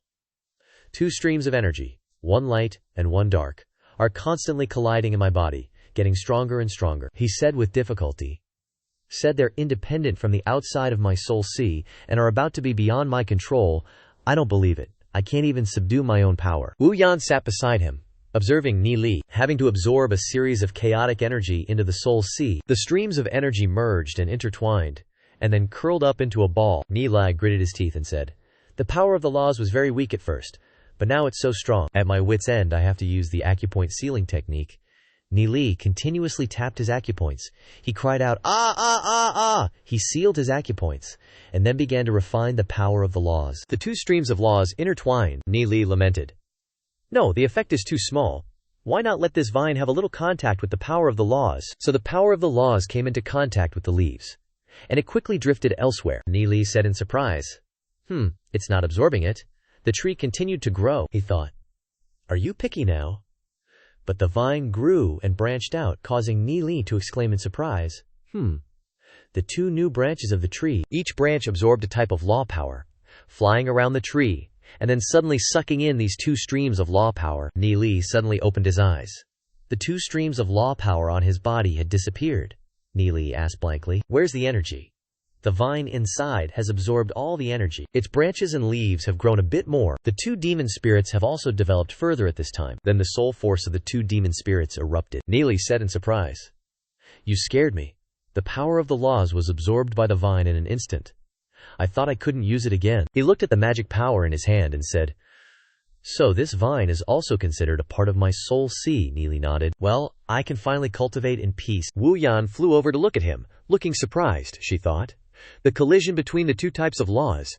There seems to be a very strong and mysterious power in his body. That power directly swallowed the light and dark law power. She thought to herself. As a spirit god, it can be said that I know this world like the back of my hand. But when facing Neely, there is something I can't see through. What other surprises will you give me? Over 20 days later, Neely was still cultivating in his room. At this moment, Xu Feng opened his eyes, sighing sadly. Still no breakthrough to black gold rank, he said wearily. The heavenly god's decree is really difficult, but my cultivation has increased a bit more, just a little bit more, to black gold. Yu Yan suddenly said. Someone's coming. Xu Feng also nodded in agreement. Yu Yan then slipped into Xu Feng's sleeve, and together, Xu Feng went outside. The man was Luo Xiao. He happily said to Xu Feng, Xu Feng, you're really something. Xu Feng understood, asking, Luo Xiao replied with a smile. I didn't expect you to be even more powerful than Grandmaster. Yu Ye, Xu Feng thought to himself. Oops, went a little overboard, Luo Xiao continued. Now any equipment we take out would cause a stir in all 15 Dark Domain cities. Xu Feng was so surprised that he asked in shock. It's just equipment. Do you need to make such a fuss? Luo Xiao affirmed. This is the opportunity, he said.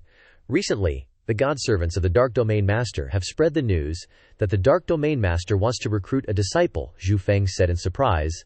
Disciple, Luo Xiao continued. To be noticed by him, you can definitely enter the realm of gods.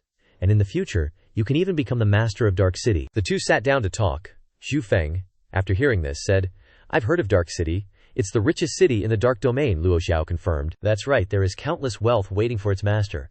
But only the most outstanding warriors can catch the eye of the Dark Domain Master. He also said, at the moment he chooses a disciple, a good weapon or battle armor is the biggest advantage. Xu Feng listened and said, So, our family's influence now must be pretty good. Luo Xiao laughed and said, Of course, we have high-level inscription masters guarding us, and we have the power behind the Divine Seal auction house. The Blood Demon family has temporarily reconciled with us, and we have also allied with many human forces. Xu Feng praised. Really, speaking of human forces, Luo Xiao understood, saying, Haha, of course, I've already sent people to investigate. He said, The Dark Guild has been very well behaved recently, without any movement. And there's news about Ye Han that you mentioned too. Xu Feng listened silently. Luo Xiao said, The Wugi family recently recruited a new primary inscription master, he is a human, named Ye Han. Xu Feng clenched his fists, thinking, A human primary inscription master? It must be him. Could it be that he escaped from the Dark Guild? Then Xu Feng asked, What actions has the Wugi family taken recently? Luo Xiao pondered and said, The Wugi family has been mobilizing resources recently. I don't know what they want to do. Startled for a moment, Xu Feng spoke up. Uncle Luo, I have to leave for a while. This startled Luo Xiao, he cried out. And even the pot of flowers reacted similarly, he said worriedly. Xu Feng wants to leave. Xu Feng reassured him. Uncle Luo, don't worry, I'll be back soon. I've made some equipment for you these days. Luo Xiao quickly said no. But Xu Feng interrupted. My mind is made up, no need to persuade me. Luo Xiao reluctantly sat down and said, Okay, then do you need me to arrange some guards for you to protect your safety? Xu Feng didn't want to refuse, replying, All right. Starting to leave, Xu Feng sighed. It's too dark. What I mean is, why is it so damn dark? Luo Xiao said. Who is the Dark Domain Master? In this low-lying place, it's not difficult for him to change day and night at will. Oh right, this is your share, 4,020,000 demon spirit stones, he happily said. In the future, if Xu Feng needs anything from the Yu Yin family, Just give us a shout, and we will do our best, Xu Feng also happily replied. Thank you, Uncle Luo. Luo Xiao turned to instruct his subordinates. Luo Ming, you must protect Xu Feng well, Luo Ming coolly replied. Don't worry. Now Xu Feng turned back to say goodbye as he left. Then, see you again, Luo Xiao instructed. Be careful on the road. In his heart, he thought, it's best to come back soon. At this time, in the Heavenly Fate Plateau, below the steep cliff, from deep below the abyss, a voice echoed, Bro, this thing says it can't sense that Wu Yan woman's presence anymore, the bro replied. I can't sense it clearly either. The seal's still there. Could she have reformed her divine body already? The bro continued. Nah. How long has she been dead? It takes at least tens of thousands of years to revive, the other one said.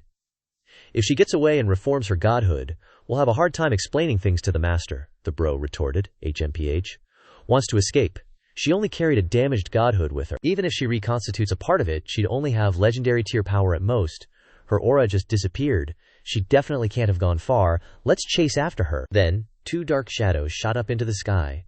One of them angrily said, HMPH, when I catch that woman, I'm definitely gonna trample her. The power of those two streams of dark energy caused the earth and rocks to collapse, creating rumbling sounds. On this day, Tianyun Plateau crumbled, and Black Spring was covered. Luckily, all the residents of Tianyun Plateau had already arrived at the newly rebuilt Glory City. Glory City was currently integrating new blood. Yi Zong, now a legend, looked up at the sky, gazing at the moon with a smile. On Ni Li's side, he and the group following to protect him were heading forward. Suddenly, Ni Li noticed something. He stopped and wondered, What's that? Looking closely, he exclaimed in surprise. Why are there so many people setting up tents there? Ni Li thought. The location of the tents is too close to the exit. If they go out, there's a high chance they'll find Glory City. La Ming, standing next to him, turned and asked, What's wrong, young Master Ni Li? Ni Li pointed towards the tents and said, Could the three of you help me scout a bit? What's the background of those people? What do they want to do? La Ming happily said. No problem. I can go alone. You guys protect the young master well, okay? The two people left behind shouted, Yes, sir, Ni Li. Watch them go. Feeling a slight sense of foreboding, La Ming had left for half an hour. Finally, La Ming returned, calling out, Young Master Ni Li asked. How was it? Did you scout anything? La Ming replied. The Yugi family is recruiting many experts, saying they've discovered a place called Glory City and are preparing to move towards it. Another person said. Where would the 15-city underworld get a Glory City? La Ming answered. I don't know. The three of them discussed. While Nelia's face darkened as he thought, This is bad, he thought. Did the Dark Guild tell them? The Dark Guild hasn't revealed this to anyone for hundreds of years, clearly considering Glory City as their own, so the Yugi family must be because of Ye Han. That idiot can even do this kind of thing, he continued thinking. The underworld is so barren, for them to discover a Glory City that's both rich and lacking in experts is like a hungry wolf meeting a lamb. Even if only the Yugi family knows now, they're still the second strongest force in Blackrock City. I wonder if the 10,000 demonic beast array can handle them, Ni Li asked La Ming. What kind of power is the Yugi family? How many super experts do they have? La Ming thought for a moment and said, Them. They have 3 sub-deity level experts, 25 legend tier experts, but the Yugi family has many enemies. The 3 sub-deity level experts are probably for guarding their territory. At most, they'll send a few legend tier experts. Hearing this, Ni Li thought, a few legends?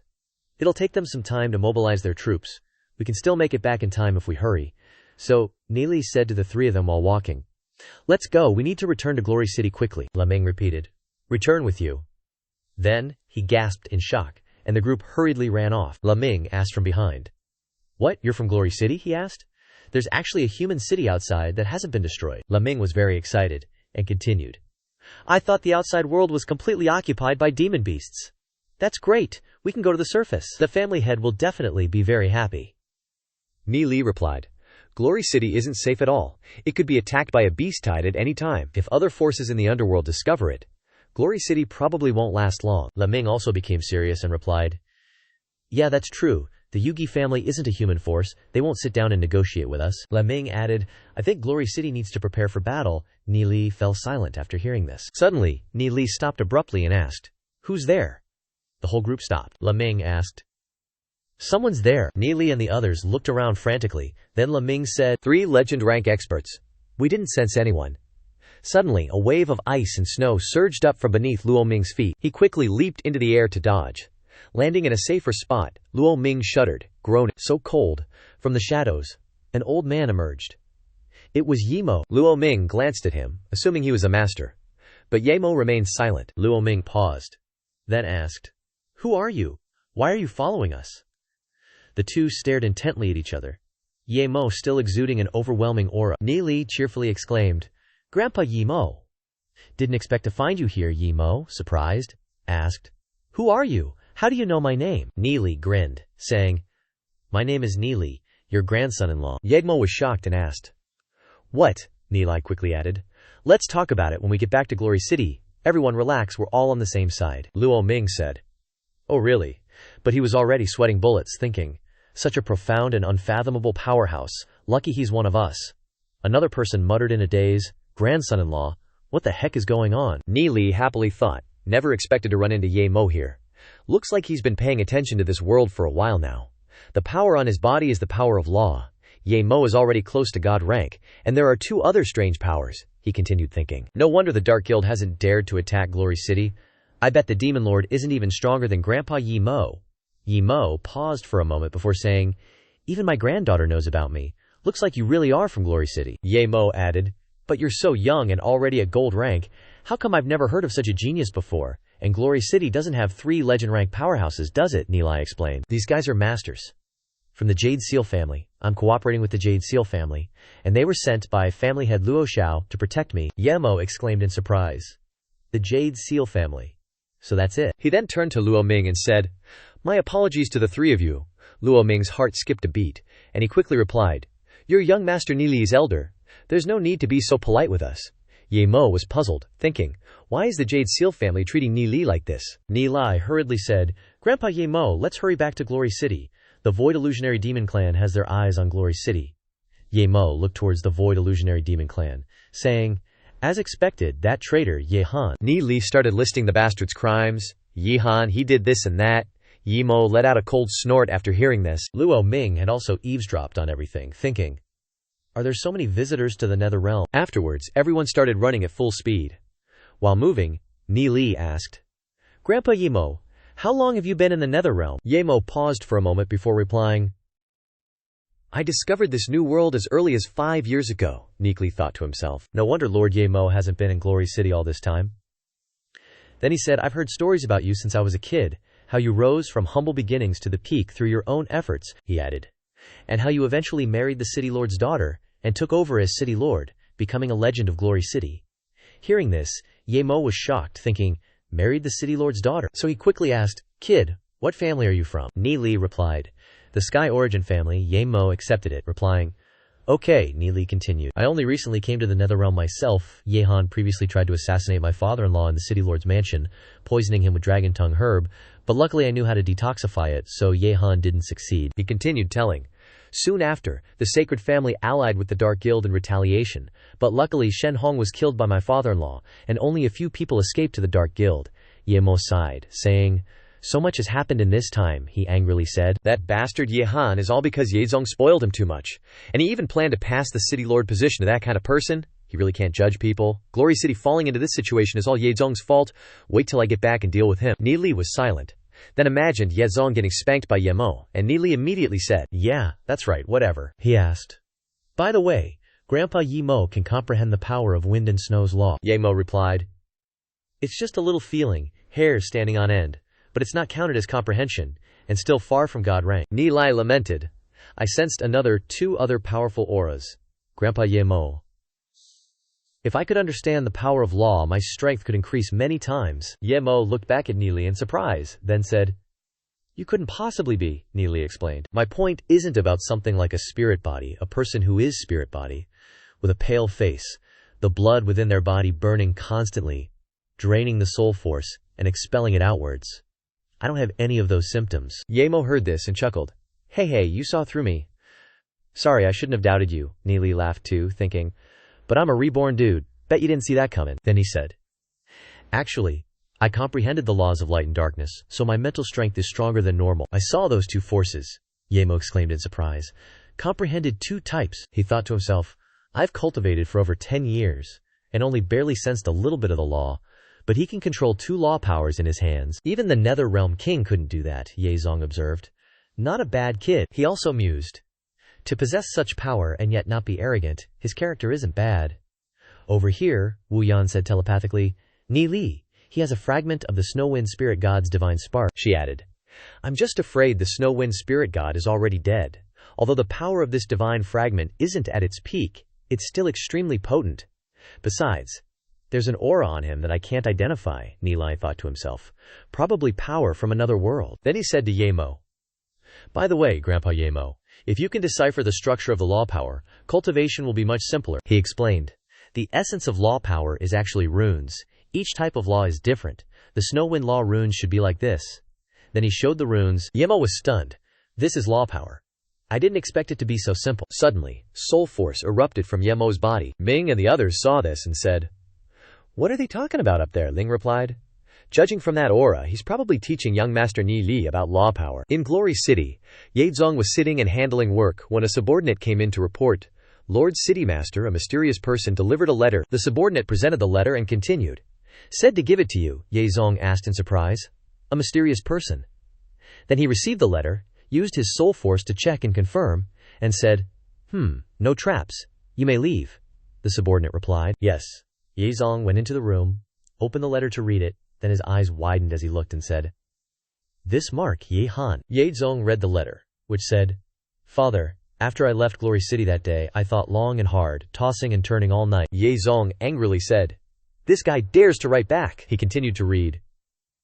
"Actually, from before I started returning to Glory City, I already knew that there was no way for me to obtain the city master position. When I was training outside, my master protected me, and his life and death are unknown. He was the only elder within the Snowwind family willing to support me. Without his support, even if someone passed the city master position to me, it would be useless. I was unwilling. Although Father treated me well, I have no other choice.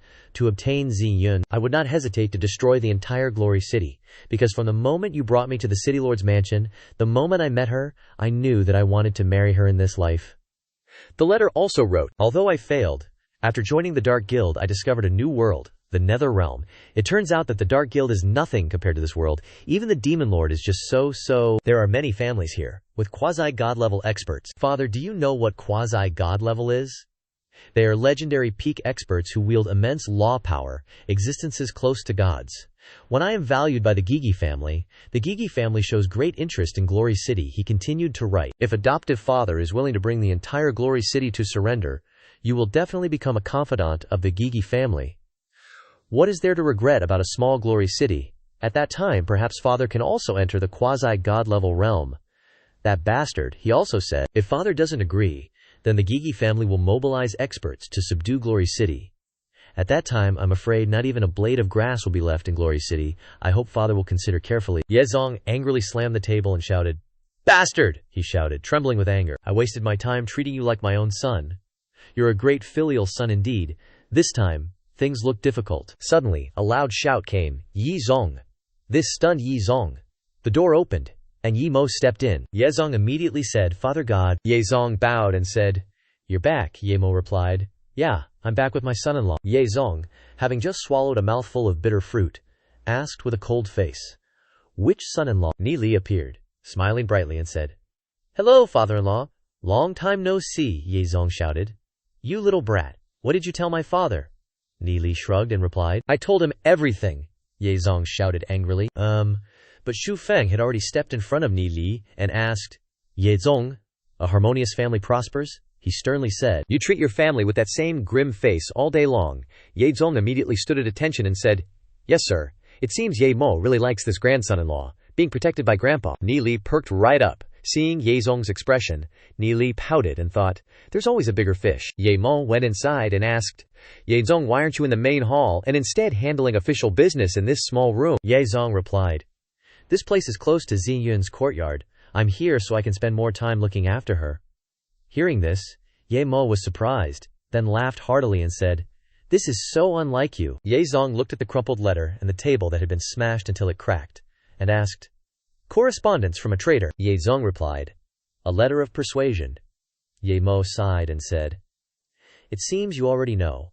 That's why I returned from the Nether Realm." Yang Zong angrily said, "If the forces over there are really as strong as the letter says, we must quickly think of countermeasures." Yang Mo looked at Ni Li and said, "This matter will have to rely on our grandson-in-law." He continued, "Ye Zong, you have a good eye. This grandson-in-law's talent is definitely extraordinary and he's smarter than others. Although the Tianyin family is just a small family, my Snowwind family doesn't care about worldly views.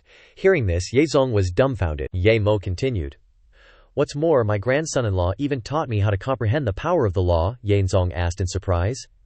He taught you, Ye Mo angrily said. I've never liked this personality of yours since you were little. Although you have innate talent, you're inflexible and poor at dealing with people. This time, the Yihan matter is because you didn't see clearly. Do you know you were wrong?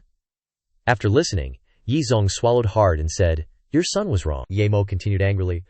I've never liked Yehan, but you insisted on giving him the position of city lord. Now look what's happened. He lectured. It's a good thing Yehan didn't become the city lord. What would happen if that kind of person became the city lord? He also said, Today, Yihan sold information about Glory City to the Gigui family. We can still fight one family, but what if other families in the Nether Realm come here? He turned to Nilai and said, Although Nilai is just a kid, he's been wholeheartedly devoted to Glory City, but your attitude is so harsh. What if you scare this child to death? Ye Zong looked at the damn brat next to him and thought, Scare this kid. Ye Mo continued to lecture Ye Zong. You have too much love for that rebellious Ye Han, even more than your own daughter. How could this be? Ye Zong was stunned at this time, unable to argue. Even as the city lord, he still gets scolded by his father, Ni Li, hurriedly interjected. Grandpa Ye Mo, please don't be angry. Father-in-law is just like this. I'm used to it. Ye Mo continued to scold. You see, although he is young, he is very obedient. A 13-year-old child is more sensible than you. He turned away and said, Go back and correct your mistakes. Suddenly, he said. Furthermore, Nili's marriage with Yunher is decided. After the Guigi family issue is resolved, you should go find the Tianyin family head to discuss it. Ye Zong objected, hurriedly saying, Isn't it inappropriate for our Snowwind family to take the initiative to find the Tianyin family? They should be the ones to propose marriage? Ye Mo didn't dare to look directly, and continued, Otherwise, let Yunyer decide. Besides, isn't Yunyer a bit too young? Ye Mo seemed dissatisfied. Say, HMPH, in Glory City, which daughter doesn't get married in her teens? Ye Mo scolded again. Have you been infected by being with that Huyanxiang kid for too long? Do you want Zi Yun to become a second Huyanlan Ruo who can't get married? Ye Zong stuttered while sweating. Yes. He glanced at Ni Li and thought, I originally planned to suppress Ni Li and make him more obedient when he returned, but why did he bring my father back with him? Ni Li spoke up and said, Grandpa Ye Mo, our Tianyin family will handle the marriage proposal. He said, After this matter is over, I will come here with the clan leader and my parents to propose marriage. Ye Mo happily stroked his beard in approval. Good. As for the betrothal gifts, just do as you see fit. The city lord's mansion doesn't lack these things. Then he glared at his son and snorted coldly. Seeing this, Ye Zong immediately agreed in shock. Okay, Ye Mo said. We must quickly come up with countermeasures for the Guigi family. I'll go visit Yunkir first, then go into seclusion to cultivate. After that, Ye Mo went out, leaving only Ye Zong and Ni Li in the room. Ye Zong said to his pseudo-son-in-law, You stay here. I have something I want to discuss with you. Ni Li blankly smiled and said, I haven't been back for a long time. I want to visit Xin Yun first, to see how she is. Ye Mo suddenly poked his head in and said, Ni Li, you stay. If Ye Zong still dares to treat you the same way, just come here and tell Grandpa. Grandpa will teach him a lesson. Ni Li obediently replied, Yes, sir. Ye Zong waited until Ye Mo had completely left, then said, Little brat, you're very impressive. Now that you have someone to back you up, I can't even teach you a lesson, can I? Ni Li grinned slyly and said, Father-in-law is absolutely right. These words made Ye Zong feel very bitter, but he could only swallow hard, then said, Let's put this matter aside for now. Let your Tianyin family head come to present the betrothal gifts first. We'll have the wedding when you turn 16, Ye Zong threatened with his arms crossed. But if you dare to mess around before you turn 16, I'll still discipline you, Ni Li happily said. Of course, father-in-law, rest assured, he continued. Oh right, recently, I've gained some insights into the secrets of the power of law. He said father-in-law has now reached the legendary rank and can begin to comprehend the power of law. Hearing this, Ye Zong walked over and handed him the letter, saying, I just received this letter from Yehan, take a look. As time passed, Ni Li finished reading the letter, frowned unhappily, and placed it on the table, angrily saying, This is what made you so upset, Ye Zong sighed. Ni Li replied, From what I know, the Yugi family has 3 sub-god rank powerhouses, he explained. The so-called sub-god rank is a peak legendary rank powerhouse who has grasped the power of a high-level law. They are extremely difficult to deal with. If one of them comes to Glory City, we're in deep trouble. Ye Zong responded. A sub-god rank powerhouse. I fear even the Frostwind spirit god is no match. We can only try to rely on the myriad demonic beast array to resist them, Ni Li replied. On the way back from the Nether Realm, I saw their army, Ye Zong asked in surprise. You also went to the Nether Realm, Ni Li replied. It takes more than 10 days to get here from the entrance to the Nether Realm. It would take an army over a month, Ni Li continued. We must do everything we can to buy time, as much as possible. Maybe during that time Lord Yimo can comprehend the power of the laws and become a sub-god rank, Ni Li said anxiously. During this time, we also have a chance to find a way. Ye Zong agreed with him. Ni Li then said, although Ye Han knows Glory City like the back of his hand, he has been out training for a long time. He hasn't witnessed the myriad demonic beast array. Nor does he know that we now have 7 legendary combatants, Ye Zong said in surprise. 7? I didn't even know, Ni Li said with a smile. For the time being, let's count Duanjian as 1, I'll bring the others to meet you later. Then he said seriously. In short, we need to hide our strength so that the Yugi family misjudges us and thinks they can swallow Glory City. Otherwise, if the Yugi family contacts other families to come together, we'll be in trouble. Ye Zong then asked, what is the combat strength of their army like? Ni Li replied. Fortunately, there are only 10 legendary ranks, Ni Li said. The Netherrealm forces are also very complicated. They are unlikely to send sub-god rank powerhouses, Ye Zong sighed. 10 legendary ranks. The myriad demonic beast array can still contend with that, Ni Li replied. If we also had a sub-god rank, they wouldn't be our match, Ye Zong agreed, saying, give me a method to cultivate the power of the laws. I also want to start seclusion. Scene changes to Ye Ziyun's villa. Ye Ziyun was still sitting in cultivation. Still worried, Grandpa said. Ni Li returned at the same time as others. Why hasn't Ni Li come to find me yet? She was cultivating, but she couldn't concentrate. She thought, ugh. Distracted again. Why do I want him to come? Must focus on cultivating right now. Ni Li had noticed a spirit pearl in the ice phoenix's mouth. He thought, this is the ice spirit pearl I bought in the black prison world. Seems the cultivation effect is pretty good. Ni Li walked closer to her, thinking, how wonderful it would be, just to silently watch her like this. As Ni Li got closer, Ye Ziyun deliberately closed her eyes and sensed him, thinking, he's here. Ye Ziyun coldly snorted inwardly, and Ni Li was still staring wide-eyed at Ye Ziyun. He stared for a while, making Ye Ziyun uncomfortable. After a while, Ye Ziyun couldn't take it anymore, so she suddenly opened her eyes and saw him looking at her from a very close distance. Ye Ziyun blushed and puffed out her cheeks. She stood up and asked, Ni Li, was the outside world fun?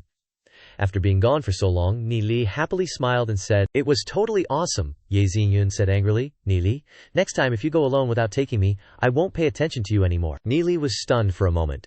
Then he explained, this training was too dangerous. Next time I'll definitely bring you along. Seeing she was still sulking, he took her hand and said, let's go.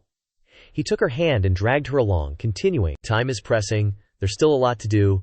Let's go call Ning'er and Lu Piao. After arranging for the 3 Lu Mings at another villa, the group gathered once again under the tree. The gang's all here. Lu Piao put Ni Li in a headlock, cheerfully saying, Ni Li, you brat, you're finally back. Lu Piao continued, you made us worry for so long. He then punched his friend in the chest, but the punch only made his hand hurt and swell up. Xiao Ning'er at this time was still looking at Ni Li, smiling happily, calling out inwardly. Ni Li was like, so much has happened lately, way more than I expected. I'll fill you guys in later, promise. He grinned and said, first, let me introduce you to someone. And with that, Yu Yan popped out of Ni Li's sleeve. Everyone froze. They were all so shocked, they couldn't say a word. Then everyone started shouting, who is she? Why is she so tiny? Duanjian just stood there quietly, not making a fuss, just staring. Lu Piao, being the curious one, ran up and tried to poke Yu Yan with his finger. He asked, is she alive? Yu Yan saw someone trying to touch her, glared at him, and sent Lu Piao flying before he crashed to the ground. Lu Piao finally came to his senses and exclaimed, whoa, she's strong. Ni Li helped his buddy up, chuckling, and said, her name is Yu Yan. He introduced her. She's a spirit god of the human race. She's tens of thousands of years old, a powerhouse beyond legend rank. It's just that her godhood shattered, and her body was destroyed.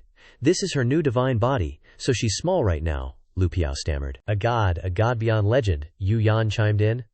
Since you guys are with Ni Li, you can just call me Big Sis Yu Yan. Xiao Ning'er's sweat dropped. Tens of thousands of years old, Ye Ziyun's eyes widened. Big Sis, Yu Yan, had already hopped over and was sitting on Ni Li's shoulder, Lu Piao asked, eyes wide. So Big Sis Yu Yan, how big is your real form? In Lu Piao's head he pictured Yu Yan as a giantess standing on a lotus throne, with all the people kneeling on the ground at her feet. Lu Piao knelt below, looking up at her.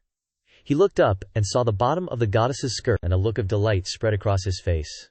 But Yu Yan said, I used to be human too, she said coldly. Not as big as you're imagining, Lu Piao sweated, Imagining, Ni Li patted him on the shoulder, explaining, Big sis Yu Yan is a spirit god. She can see right through people's minds, see what they're thinking. Yu Yan nodded from Ni Li's shoulder.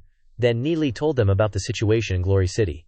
That's the gist of it, Ni Li continued. Alright, next we gotta do something. Duzi, you 5 go to all the markets in Glory City and buy up all the demon spirits. Holding a stack of papers, he added, get the money from Big Sis Yang Jin. The Duzine squad were all like, no problem. Ni Li added, I also need some of you to help me gather some materials. The list is all written down. Xiao Ningyer and Ye Ziyun both nodded. After he finished speaking, Duzine suggested to the others, all right, let's go. And with that, the group of friends disappeared. Ni Li stayed behind. Watching them go in silence, Yu Yan asked, surprised. Why do you need so many demon spirits? Ni Li replied, Big sis Yu Yan, do you know about the demon spirit devouring technique? Yu Yan asked. Surprised. Demon spirit devouring technique, I think I've heard someone mention it, but I don't remember much, Ni Li explained. This technique can be used to condense one's soul force by devouring demon spirits. It's a dark art that harms the heavenly Tao, he mused. It's not good for future cultivation either. If I wasn't forced to, I wouldn't want to use it.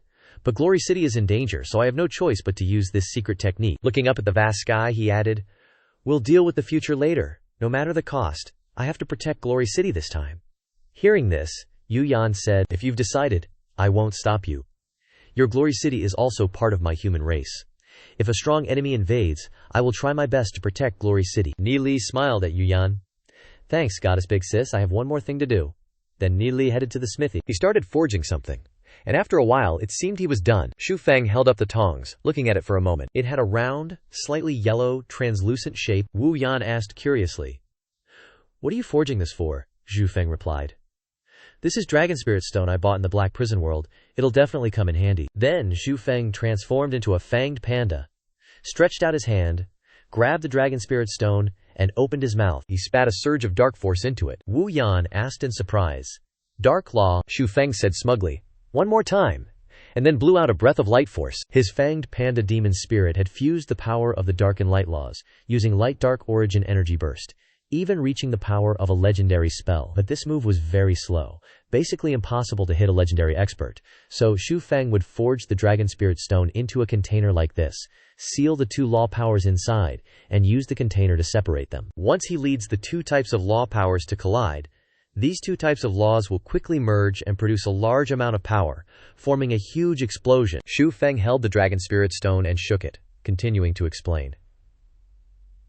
Because the space of the Dragon Spirit Stone is small, the power of this explosion might be 10 times stronger than the light-dark origin energy burst. Wu Yan was startled after hearing this, and broke out in a cold sweat. Shu Feng picked up a pen and said, just draw some inscriptions on it. Let's call it Dragon Bomb. Zhu Feng took out a bunch of Dragon Spirit Stones again, picked up a hammer, and said, let's continue. Time passed, and the chimney of the forge continuously released smoke. Zhu Feng breathed a sigh of relief and said, haha, sitting in front of a pile of finished products, he then said tiredly, all the materials made over 60 of them, I'm exhausted. He also said, fortunately, I've eaten so many elixirs, and also absorbed the surrounding law power. He went outside and said with satisfaction, time to rest. Waiting for them to come back, Shu Feng and Wu Yan went outside. Looking at the inscriptions on the ground, he said, arranged, he said, come here. All 10 of you sit in the empty spots. Lu Piao and the others didn't understand what was happening, and looked blankly. Shu Feng also said to his younger sister, Xiao Yu, come inside too. Everyone in position. Shu Feng then stood in the middle and said, I will cast the demon spirit devouring technique in a moment. He explained clearly. My fanged panda will continuously devour the prepared demon spirits. Each time devouring a demon spirit, the fanged panda will increase several times in strength, along with a large amount of power spilling out. Wu Yan looked at the formation, thinking to herself, the inscriptions are too powerful. Shu Feng continued. These law powers and soul force will be restricted inside my formation. You all must absorb this power with all your might. Du Zi asked, devouring demon spirits? So that's why we needed to buy so many demon spirits, Ye Ziyun said worriedly. Devouring so many demon spirits at once? A technique like this? What if something goes wrong? Zhu Feng said firmly. Don't worry, I can handle it. Now that our homeland is in danger, there's no need to care about personal losses. Everyone looked at Shu Feng with admiration after hearing this. Then Shu Feng began to perform the demon spirit. Devouring, Shu Feng's eyes lit up. He shouted, Hiya! Then a surge of force erupted from Xu Feng's body. Wu Yan on the side was staggered by the force, she said. I didn't expect him to be able to mobilize such a huge amount of power. Xu Feng continued to burst out with force. His body began to transform into a panda, but this time much bigger than before. Xu Feng roared. Lu Piao, sitting down, asked in shock. How is it so big? Xu Feng began to roar, calling out to the demon spirit. The demon spirit panda appeared from his glabella. A demon spirit ball appeared. It flew straight towards the panda. The panda caught it and swallowed it. Next, Nili's soul force exploded, and the group began to cultivate and absorb. Zhao Ningjier and Ye Ziyun dazedly said, It can release such strong soul force, Du Zhen declared. There's also the power of law. At this time, Nilin's soul realm had expanded, and he clenched his teeth and took a breath. He roared even louder than before, this time summoning many demon spirits, all rushing towards him as he opened his mouth wide and sucked them all into his soul realm. Inside the soul realm, the panda kept eating those demon spirits. Nili's soul realm expanded continuously. The saber-toothed panda continued to eat, eating, and eating. The more it ate, the more his soul realm expanded, and the number of demon spirits being devoured increased every moment. Lu Piao trembled all over. After a while of devouring demon spirits, Nili's cultivation reached black gold 1 star. Nili excitedly said, Continue devouring. The saber-toothed panda grew even faster, directly devouring even black gold demon spirits. The panda continued its mad eating and drinking, making his cultivation now black gold 3 star. Meanwhile, the others had absorbed over 10,000 demon spirits. Through the soul force tempered by Nili and the power of law guided by the formation, their cultivation also increased rapidly. A day passed, and everyone had at least increased by 1 star. Night fell again. The sound of whooshing kept ringing out. At this moment, Ye Zong came over and asked, puzzled. What's going on? Ye Mo beside him said. Such intense power? What are these kids doing? Ye Zong was slightly startled, but quickly said, I bet that kid Nili got a new inscription from somewhere again. Looking at the thick aura, they must be cultivating. Ye Mo sighed. I completely don't understand the inscription on this magic circle. The master of Nili you mentioned seems to be a peerless expert, Ye Zong asked his father. Can you sense him? Ye Mo replied. I can't, Ye Zong also said somewhat suspiciously. Even father can't sense his aura. Then he recalled the beast tide invasion before, and he had witnessed his powerful magic. He said, He's on the same side as us. With the help of that great man, we have a higher chance of winning against the Gyani family. 5 days passed. Nili was still standing in the formation. At this time, Nili was a black gold 2-star cultivator. He muttered uncomfortably, The saber-toothed panda is a bit disobedient. At this moment, the saber-toothed panda was black gold 5-star, Nili said. When the strength of the demon spirit far exceeds that of the demon spiritist, it is very likely that the demon spirit will escape from the body, but the saber-toothed panda of the black gold level can't face the danger yet, so it can't stop devouring for now. The vine is always linked to the saber-toothed panda and the shadow devil demon spirit in the soul realm, still able to absorb energy and lead all the power outside to the vine one by one. The panda was smugly rubbing his stomach. When the vine sucked away the energy, the panda was pulled around a few times and sighed weakly. Because it couldn't escape, Nili thought to himself. Behave. While it can still be controlled, it continues to devour. The legendary magic circle can still be maintained for 2 months. Perhaps that time will be enough. Outside at this time, the clouds were covered, and several people looked up at the sky and asked in surprise, Why is it dark already? A winged figure appeared in the pitch-black sky. This man looked at the city below and said, Guanghui City has many names. So behind here is the Gyani family's group of people? That man smiled and said, Haha, it's just as Ye Han said, a prosperous and rich city. He happily said, Such good resources, but there's only one legend. It's really heaven helping me. It seems that this city can only be occupied by the Gyani family. At this time, the city guards announced, Enemies are attacking. Civilians retreat to the grand formation.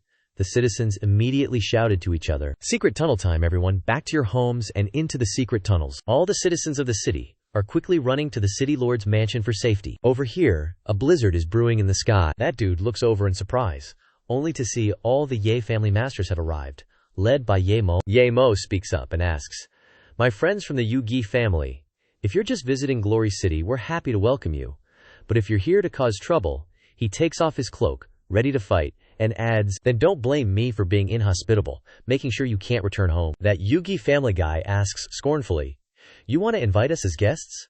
First, let's see if you're qualified. Ye Mo narrows his eyes at the opponent, then determines he's a legend rank. This is just the vanguard. That guy says smugly to Ye Mo, So you're the legend powerhouse that Ye Han mentioned. Let's spar a bit with Yuman here and see if you're qualified. With that, He swings his sword and slashes wildly at Ye Mo. As that guy charges, Ye Mo activates his soul fusion. Ye Mo's eyes light up, and then a burst of light erupts. Ye Mo's fused soul is the celestial sacred bird. Seeing this form, that guy laughs and says, "You're a peak legend too. Interesting." Then both sides charge at each other again, a powerful force erupting. Ye Zong is also shaken.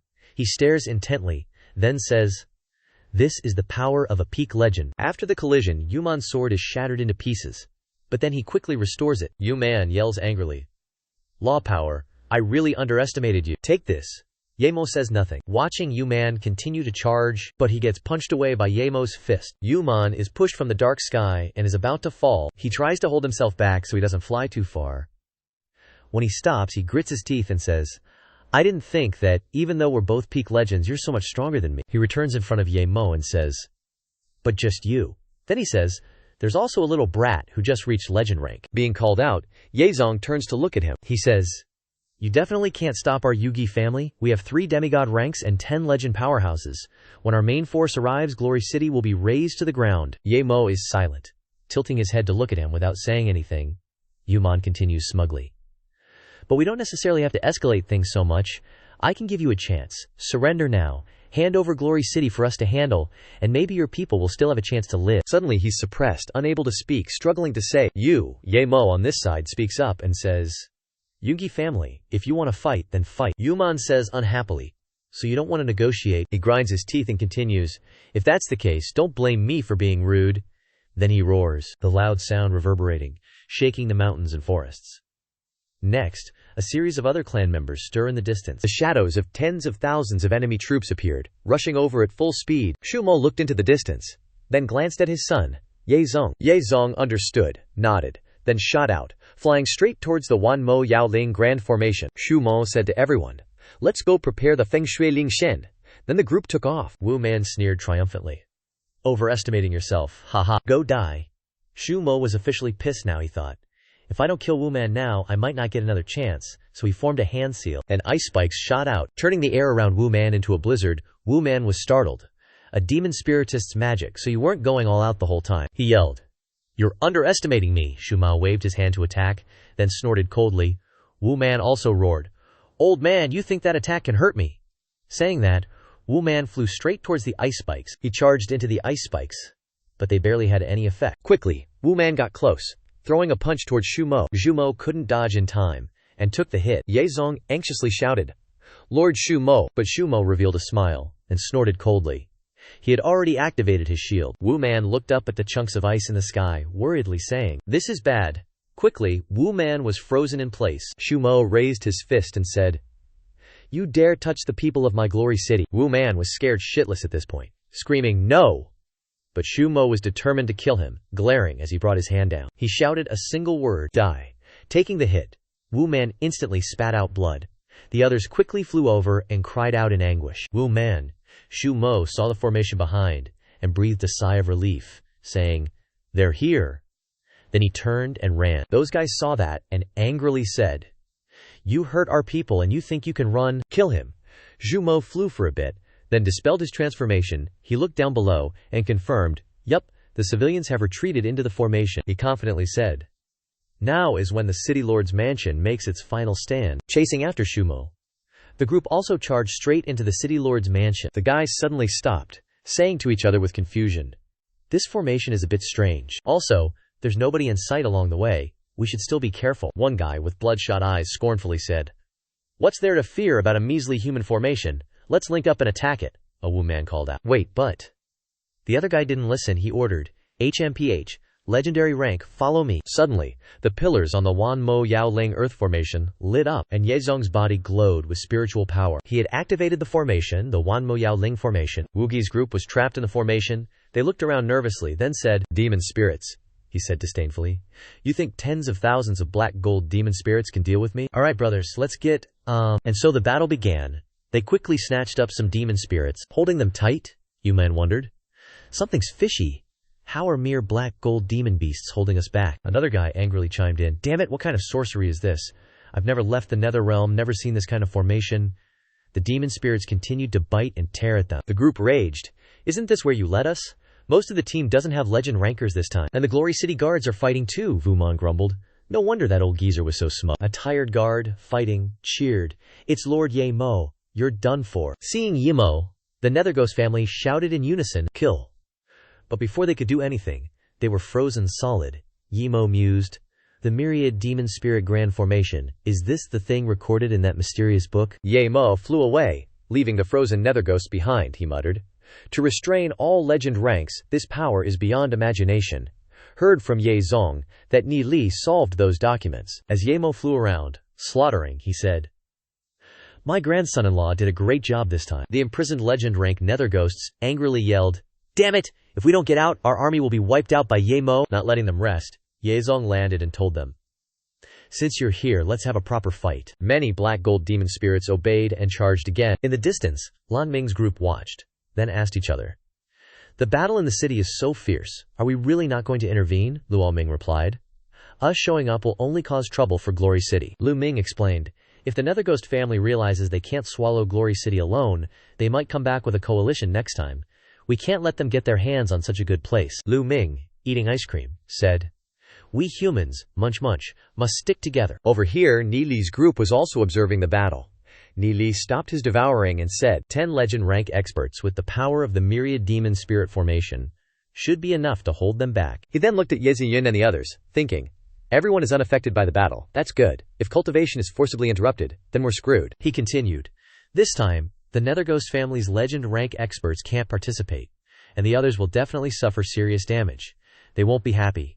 There will be a second raid soon. Ni Li closed his eyes and said, only by working hard to improve our strength will we be able to face the next danger. Suddenly, there was a disturbance inside Ni Li's interspatial ring. The Heavenly Fate Thundersword flew out of the ring. Ni Li was stunned. The Heavenly Fate Sword is also here to absorb the scattered power. Then, the sword kept absorbing power. Ni Li was dumbfounded. He panicked. This, absorbing too much, the power in the formation is weakening. He transformed into a fanged panda and said, no choice. Can only let the fanged panda continue to absorb the demon spirits. Ni Li reached out again with both hands to absorb demon spirits. Bursts of energy erupting. The Heavenly Fate Thundersword kept trembling. Ni Li widened his eyes. He found himself transported to a dark, pitch-black space. Ni Li recognized this as his consciousness inside the myriad demon spirit formation. A huge bolt of lightning struck. The Netherghost family screamed in horror. Seeing their comrades' bodies falling, he worried. Our people are about to be wiped out, they clamored. How are we going to explain this to the family head when we get back? Another said.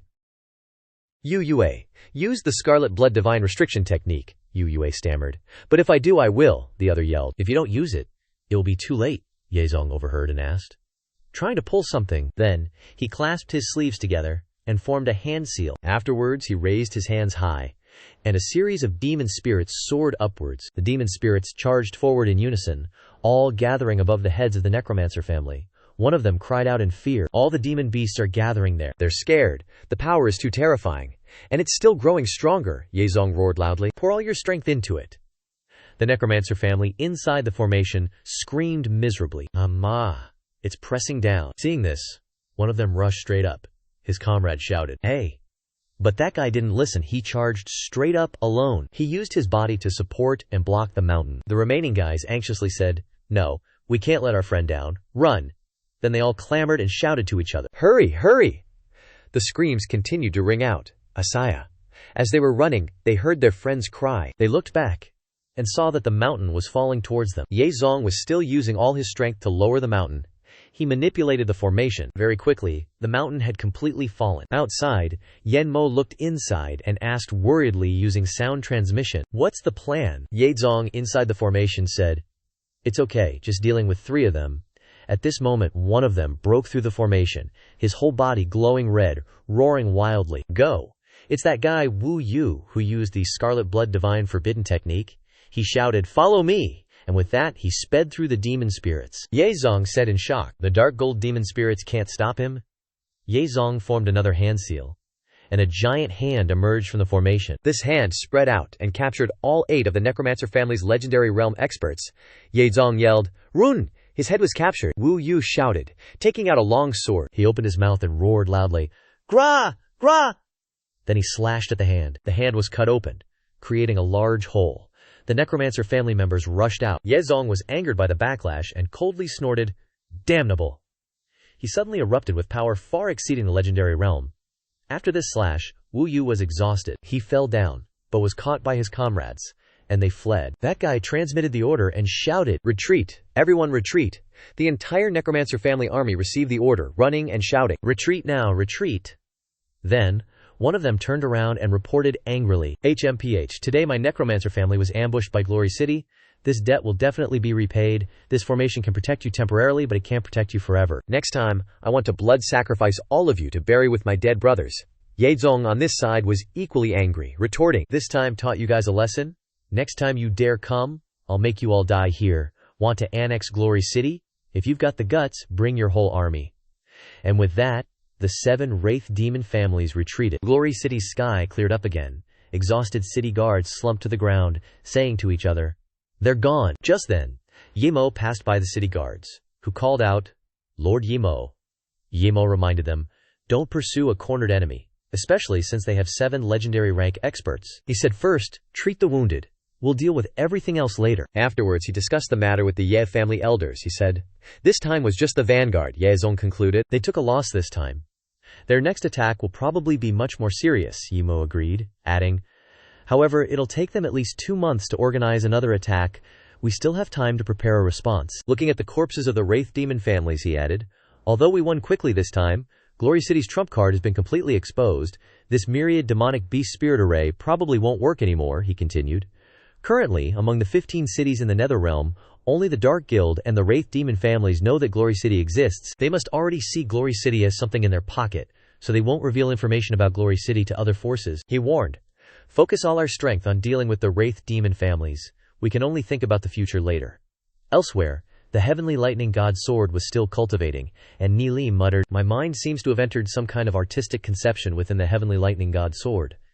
Looking at the lightning surrounding him, he said curiously, "Oh, there seems to be something hidden within this void. Let's go explore." Ni rushed straight to the edge of the lightning and said, "I can immediately pass through this lightning." Suddenly, a bolt of lightning struck, bam, and Ni was paralyzed by the electric shock. He cried out, "That hurts."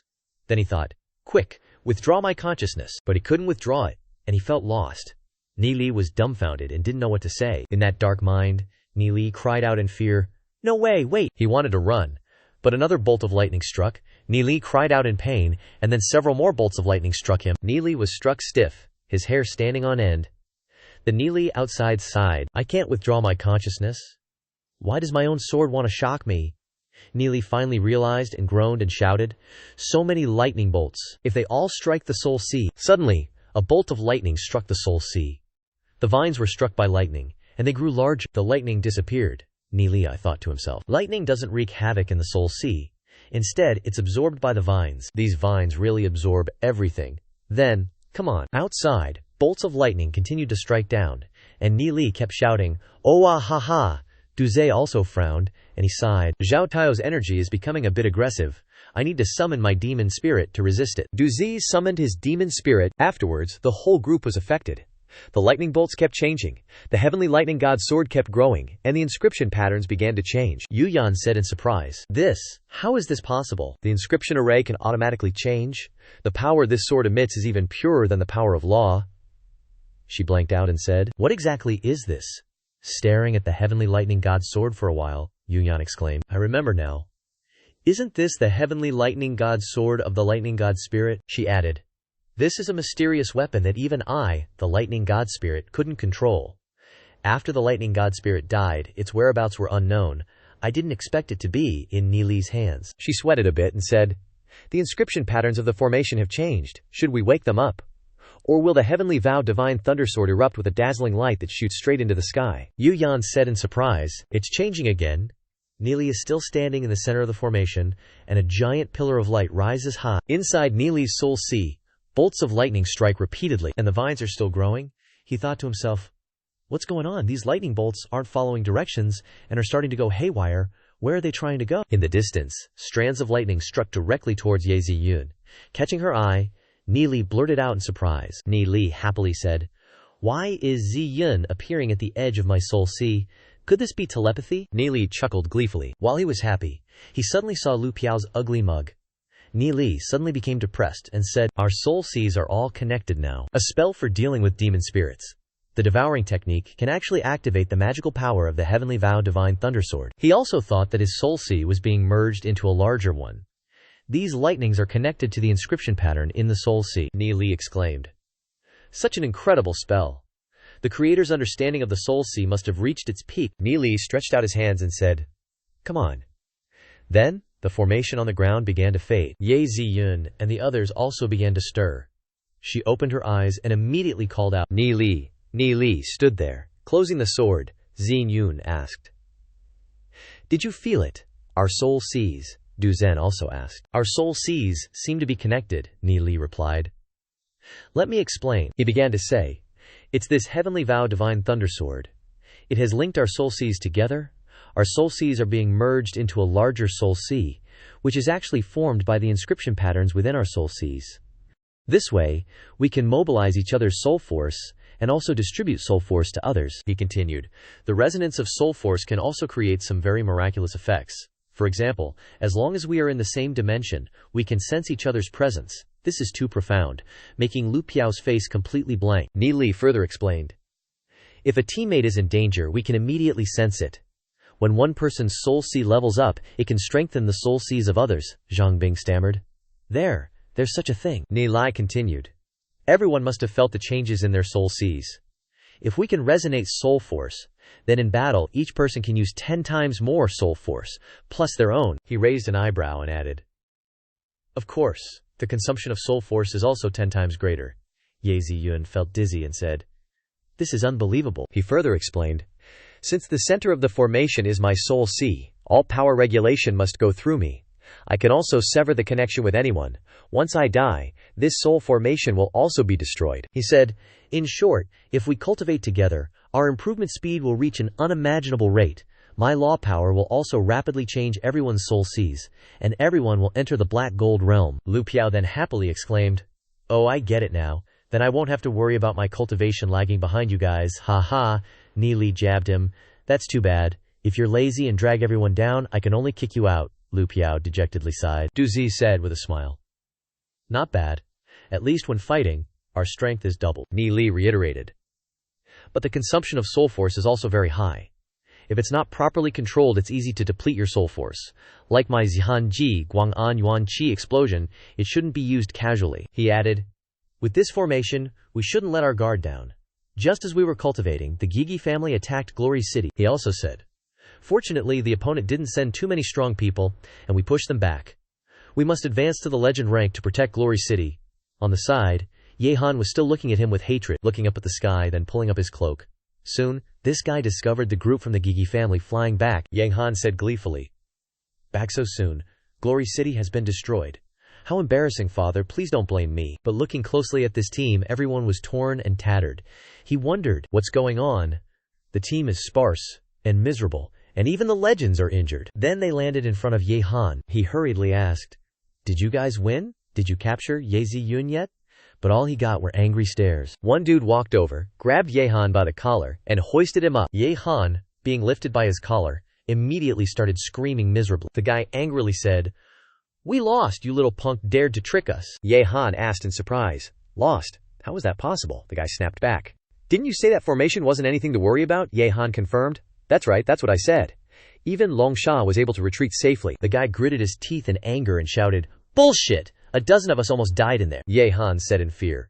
"How could that be?" the guy angrily yelled. "You're asking me." But his comrade spoke up. "Put him down, Yu.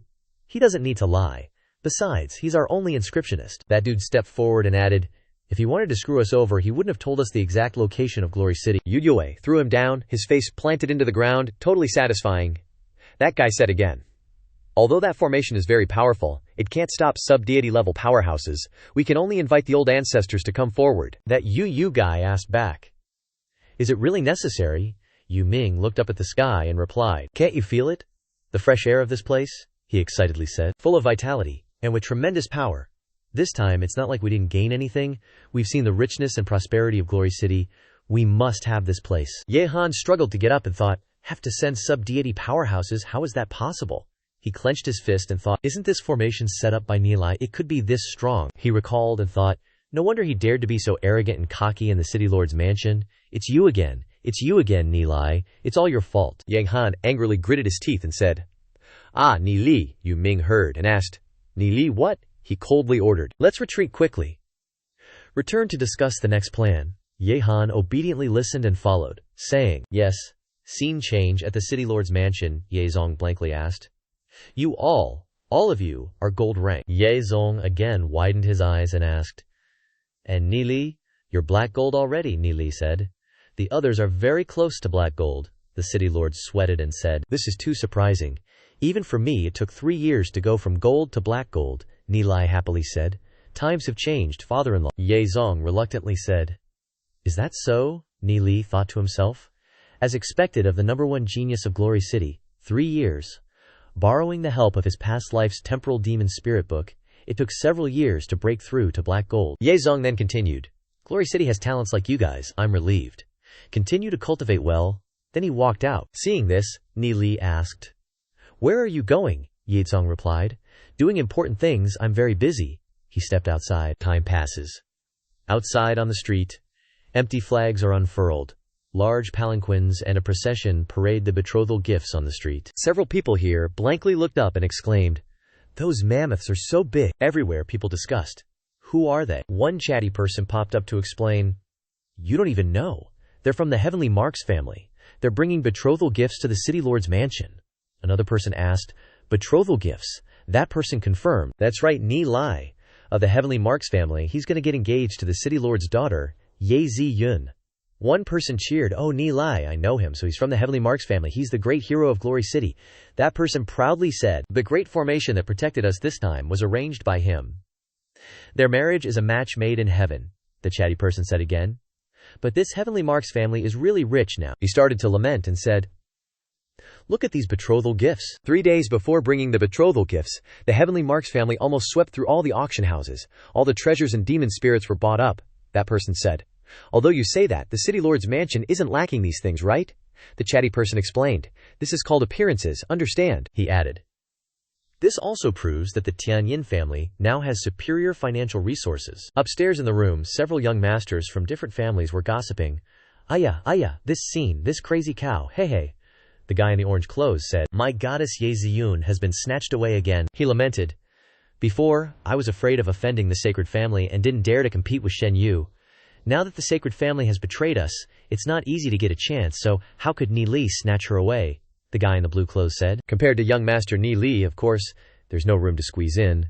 The guy in the orange clothes said dejectedly, "That's right. His martial arts can win against genius battles, and his literature can arrange tactics to command against the beast tide." The guy in the purple clothes sighed, "Both of my goddesses." The guy in the blue clothes stood up and left, saying, "Don't call me for drinking sessions recently. I'm really not in the mood." The guy in the purple clothes also agreed, "Me too." The guy in the purple clothes also stood up, saying, let's go. Only 2 guys were left in the room. The guy in the brown clothes sat down and said, come on, let's continue." The 2 guys clinked glasses and drank. The guy in the brown clothes said, "There's no chance with Ye Ziyun, but isn't there still Zhao Ningguer? She's an outstanding figure among the same level demon spiritualists, and the winged dragon family isn't as hard to reach." The guy in the orange clothes, with a flushed face from drinking, replied, "Nonsense. You didn't come to that banquet. Zhao Ningguer always followed Ni Li. It's said that back then, Ni Li even beat Shen Fei into the air to win Zhao Ningguer." The guy in the brown clothes cursed angrily, with a dark face. "Damn it! It's fine to snatch Ye Ziyun, but he even made a move on Zhao Ningguer." He angrily slammed the table, saying, "This brat Ni Li." The scene shifts to the winged dragon family. Zhao Ningguer is cultivating in her room, when Zhao Shui rushes in, calling out, Ningguer. Entering the door, she said while panting, "Ningguer, you're still in the mood to cultivate." Zhao Ningguer, who has now reached black gold 1 star, stood up and asked, "What's wrong, Xiao Shu?" Xiao Shui said, "It's said that the Tianyin family brought betrothal gifts to the city lord's mansion. Ni Li is engaged to Ye Ziyun," Zhao Ningguer said sadly. "What can I do even if I know?" Xiao Shui retorted, "You have to have confidence. You're not necessarily losing to Ye Ziyun. She's only better than you in terms of family background. Don't be discouraged." She took out medicine and shoved it into Xiao Ningguer's hand, who asked in surprise, "This is?" Xiao Shu replied, "Love potion," Xiao Shu said. "Quickly hide this love potion away," Zhao Ningguer asked in surprise. "Huh. This thing," Zhao Shu said smugly. "Listen to me. Instead of snatching the man with Ye Xingyun, it's better to use strong measures beforehand to take Ni Li, Xiao Shui also said. By the time what's done is done, let's see how Ye Xun snatches him. Hearing this, Xiao Ning'er rolled her eyes and said, ew. Then she threw the packet of medicine away. Looking at the packet of medicine thrown on the floor, Zhao Shu pouted and said, who knows when Glory City will be destroyed? Why care about other people's opinions? It's enough to be with the person you love. Zhao Ning'er said helplessly. That's really your style, Zhao Shui said in a panic. Hey, okay Ning'er, don't cry, she hurriedly said. It's my fault, I shouldn't have said that. Zhao Ning'er blushed again and looked down at the packet of medicine. The scene shifts to Ni Li. He is sitting and looking at the feather flame egg flying around, asking, what kind of egg is this? Ni Li replied, I don't know. It once absorbed my soul force and formed a connection with me at the same time. Yu Yan pondered and looked at the egg, then said, I feel a little uneasy. This egg seems like it will hatch into something terrifying. Then she asked him, are you prepared? Ni Li said firmly, I want to hatch it. Yu Yan said worriedly, I advise you to think carefully, Ni Li joked and asked. Oh. Why, Goddess Big Sister is being too careful. Then he said, no matter how strong a creature is, it's just a newborn. If it's an untamable beast, I'll deal with it immediately. Yu Yan closed her eyes and helplessly asked, then how are you going to hatch it? Ni Li didn't know what to do for a moment. After thinking for a while, he hugged the egg. Yu Yan exclaimed, no. At this moment Ni Li suddenly remembered and said, that's right. I once passed through the barrier and poured soul force into it so that it would form a connection with me. He calculated. At that time the soul force was too weak and not enough for it to absorb, but now I can use the power of the law. So Ni Li used the light law, and the egg kept absorbing those strands of the law, he exclaimed in surprise. The suction is so strong it never stops.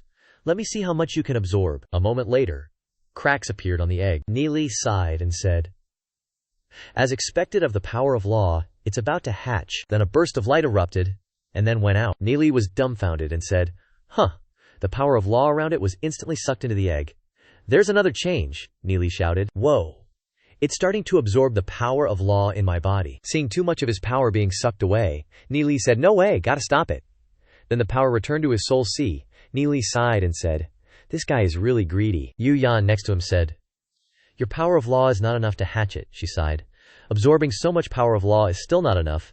This egg is really something else. Ni Li said, although I can't hatch it, I can feel its heartbeat, and as my power of law pours in, its heartbeat gets stronger and stronger. He happily said, the connection between us is also getting stronger and stronger, making Yu Yan feel helpless, she offered. That's right, I can provide enough fire elemental power of law. Want me to help? Ni Li bluntly replied. No, I want to hatch my own son myself, leaving Yu Yan speechless. Ni Li eagerly asked, big sis, you've seen a lot. Do you know what the inscription on this egg is? Yu Yan said.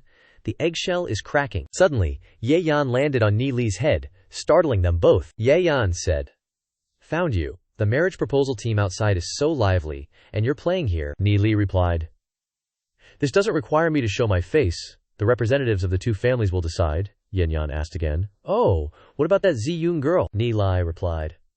Hiding in the training room, and won't come out to see me, probably embarrassed. Ni Li asked, old man, where have you been flying lately? Haven't seen you in so long. Glory City almost fell. Ye Yan smiled faintly and said, ha ha. With you here, how could Glory City be in trouble? Ye Yan said with sharp eyes, during this time I took a stroll in the underworld and heard some news. Ni Li, do you want to know? Yu Yan next to him hurriedly said, spit it out. We don't have that much free time. Ye Yan looked up in surprise and said, huh, you can actually hear me talking. Ni Li sweated and said, she. Ye Yan said, little girl, you have to be patient when talking to others, and you have to be respectful to elders, understand? Although I look like just a wooden bird, I've lived for over 1,000 years. Yu Yan was also speechless. Ye Yan continued, not only are you disrespectful to me, Ni Li, but the thing you carry around is also the same to me, even this little girl. Ni Li replied, it's not that. Ye Yan continued, but looking at her, she seems small and doesn't seem to be human. Ye Yan asked Ni Li again, where did you scam this little girl from? Ni Li said awkwardly, Ancestor Ye, I forgot to introduce. She is the fire spiritual god Yu Yan goddess. Because her godhood shattered and her body was destroyed, I recreated her body so she is so small, he continued. Although she only has legendary rank cultivation now, she is already tens of thousands of years old. Ye Yan was horrified and speechless, he whispered. Why didn't you say so sooner? Ni Li hesitated and replied, Yu Yan interrupted. Alright, hurry up and talk, Ye Yan said directly. The underworld controller is preparing to recruit disciples, and those chosen by him will have the opportunity to become the master of the underworld and inherit his legacy, Nili said in surprise. Oh, I heard the Luo family head mention this, Ye Yan replied dejectedly. What, you already knew, Nili explained. I've heard of it, go on. Ye Yan provided more information. Now the quasi-deity rank experts of the various families have come to participate in the Netherghost family, so naturally, within the next half year, the Netherghost family probably won't touch Glory City anymore. After all, compared to Glory City, the Underworld Controller's inheritance is more attractive. Nili crossed his arms, thought, and asked. All the quasi-deities are gone, so how will they select the successor? Ye Yan explained. First, go to the highest level of the Ninefold Deathlands. The Underworld Controller is waiting there. It's said that all the experts above the gold rank in the entire Underworld are going, of course including the Demon Lord and Dragon Slaughter. Nili's eyes widened and he said, We can try it too. Ye Yan asked back. You really want to go, kid? Nili sulked and said, Didn't telling me this news mean you wanted me to go, ancestor? Ye Yan laughed awkwardly, haha, and then said, I think you are very hopeful. After all, you have potential. Just having strong strength is not an advantage. He also said, And you are the most talented person I have ever met. As long as you become a disciple of the Underworld Controller, who would dare to touch Glory City, Yu Yan also reminded. The Ninefold Deathlands is full of dangers, Nili, I'll go with you. Her face flashed with sadness and said, The Underworld Controller at least once helped the human race repel the demon beast spirit gods. Perhaps he is trustworthy. Nili smiled and said, Thank you, goddess. We are going to the Ninefold Deathlands, but then he went to find Duanjian. And he said, Duanjian, are you willing to enter the Ninefold Deathlands with me? Duanjian replied. Wherever the master goes, Duanjian follows, Nili added. But the Ninefold Deathlands is surrounded by dangers, and it is possible to go and not return. Duanjian frowned and said, Master has ordered, I will not refuse to die 10,000 times. Only, Nili asked in surprise. Huh, Duanjian continued. Now my cultivation has reached Black Gold Peak, and my physical body can even compare to a legendary warrior. His eyes became sharp and said, Before going to the Ninefold Deathlands, I want to personally take the head of that old thief Si Kongyi, Nili said. Indeed, now you are strong enough to fight him, and going back and forth won't take much time, so go. Duanjian said respectfully to Nili. Thank you, Master, for making it happen. Scene changed to the Black Hell world. After the Silverwing family's territory was ravaged by Nili and his group, the Silverwing family fell into an extremely difficult situation and was suppressed by other families. Just when the families thought that the Silverwing family could not recover, unexpectedly, Si Kongyi's cultivation suddenly increased. Moreover, Si Kongyi sent a letter to the head of each family, wanting to organize a League Master convention. To select a new League Master within this world, the rain continued to fall. The other families were all present. Si Kongyi and Si Kong Hongyu were naturally present. Si Kong Hongyu asked her father, Father, your body. Si Kongyi replied, You should know that after using the family's secret technique, although my cultivation has increased by 1 level, my life will not last long. He continued, Hongyu, I will help you seize the position of League Master, and help you subdue those old ghosts, forcing them to eat the profound marrow pill. He calculated and said, This can at least guarantee our Silverwing family for 100 years. The rest depends on you. Si Kong Hongyu choked and called out, Father? Looking at his daughter, he said sternly, What are you crying about? How can my, Si Kongyi's, daughter cry? He said sternly, I have dominated a generation, killed countless people, and there are many wronged souls under my sword. After death, even if I go to the 9 nether hell, I can still suppress ghosts and kill gods. Si Kong Hongyu wiped away her tears and agreed with the old man. Okay, below, all the families were whispering. At this time, Li Chao, the head of the Godflame family, spoke up and said, Si Kongyi, what kind of scheme are you plotting by asking us to come here? We all know that you want to deal with all of us with just one family. You are too arrogant. Si Kongyi retorted, Humph, Li Chao. His eyes became angry, and he added, And you, Mo Yai? The person he mentioned was the head of the Azure Wolf family, Mo Yai. In the Black Hell world, only the 2 of you are of the same legendary level as me, he said proudly. Until now, the 2 of you have never gotten along with me. Now I'm tired of the overt and covert struggles. I'll just say it straight. He said, The living environment in the Black Hell world is getting worse and worse. The 13 families should elect a new League Master and find a way to lead everyone out of the Black Hell world.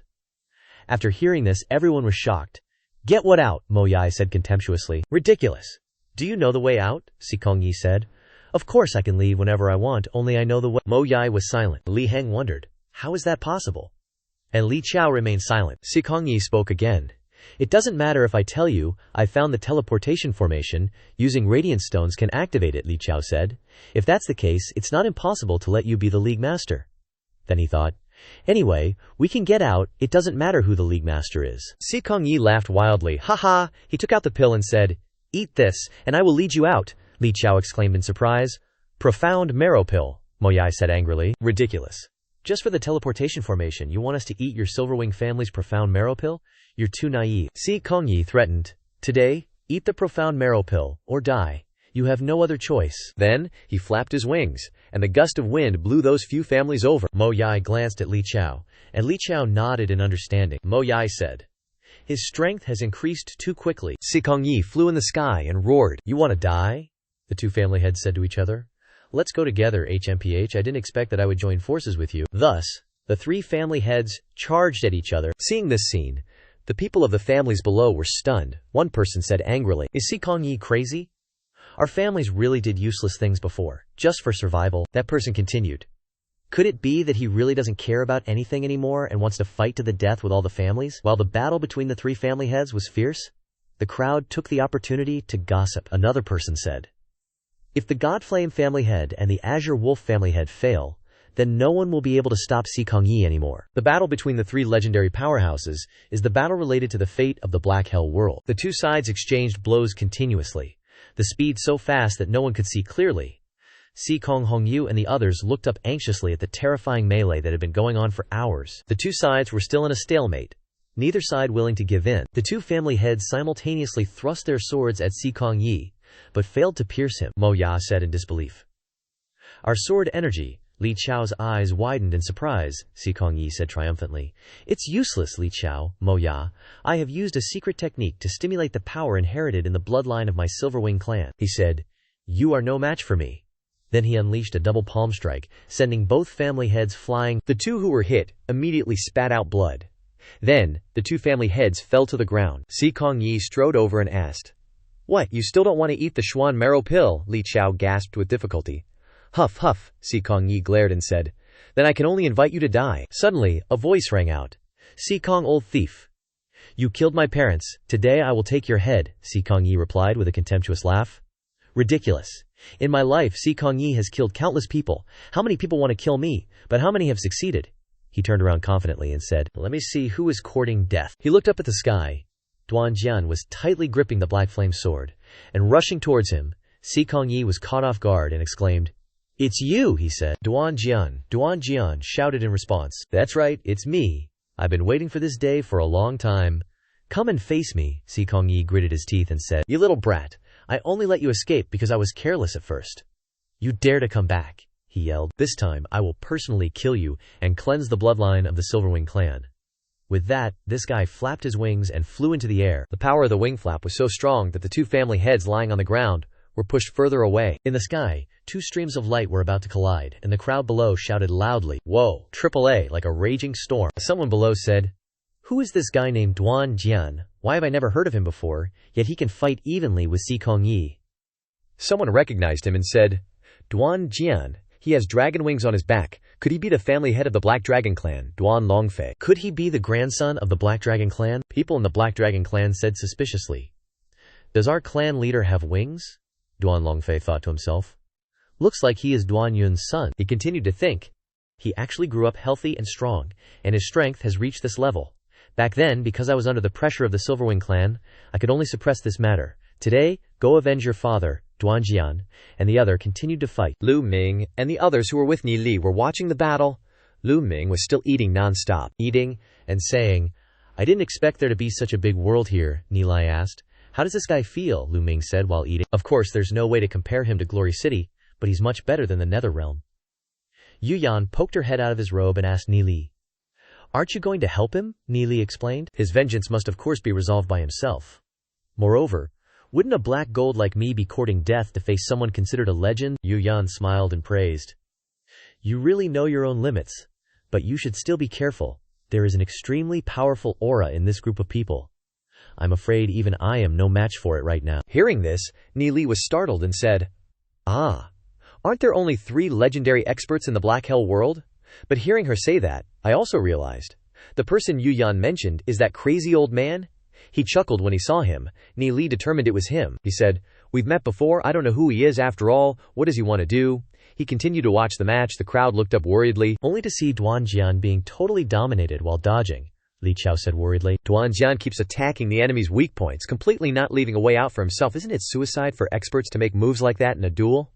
As soon as he finished speaking, Duanjian was hit by a palm strike, but Duanjian quickly managed to grab Si Kongyi's hand and swung his sword at Si Kongyi. He thought, to be able to counterattack after taking a palm strike from me, he flew backwards to avoid the blow. Si Kong Hongyu determined. "It's not a suicide attack, just," she said. "I didn't expect that even father's attack wouldn't hurt him," Si Kongyi said angrily.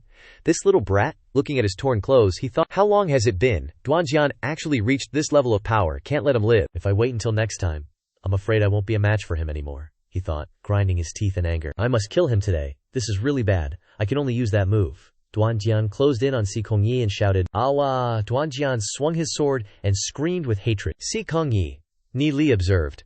"It's the power of law. I'm close to him. He can use twice the power of law," he said.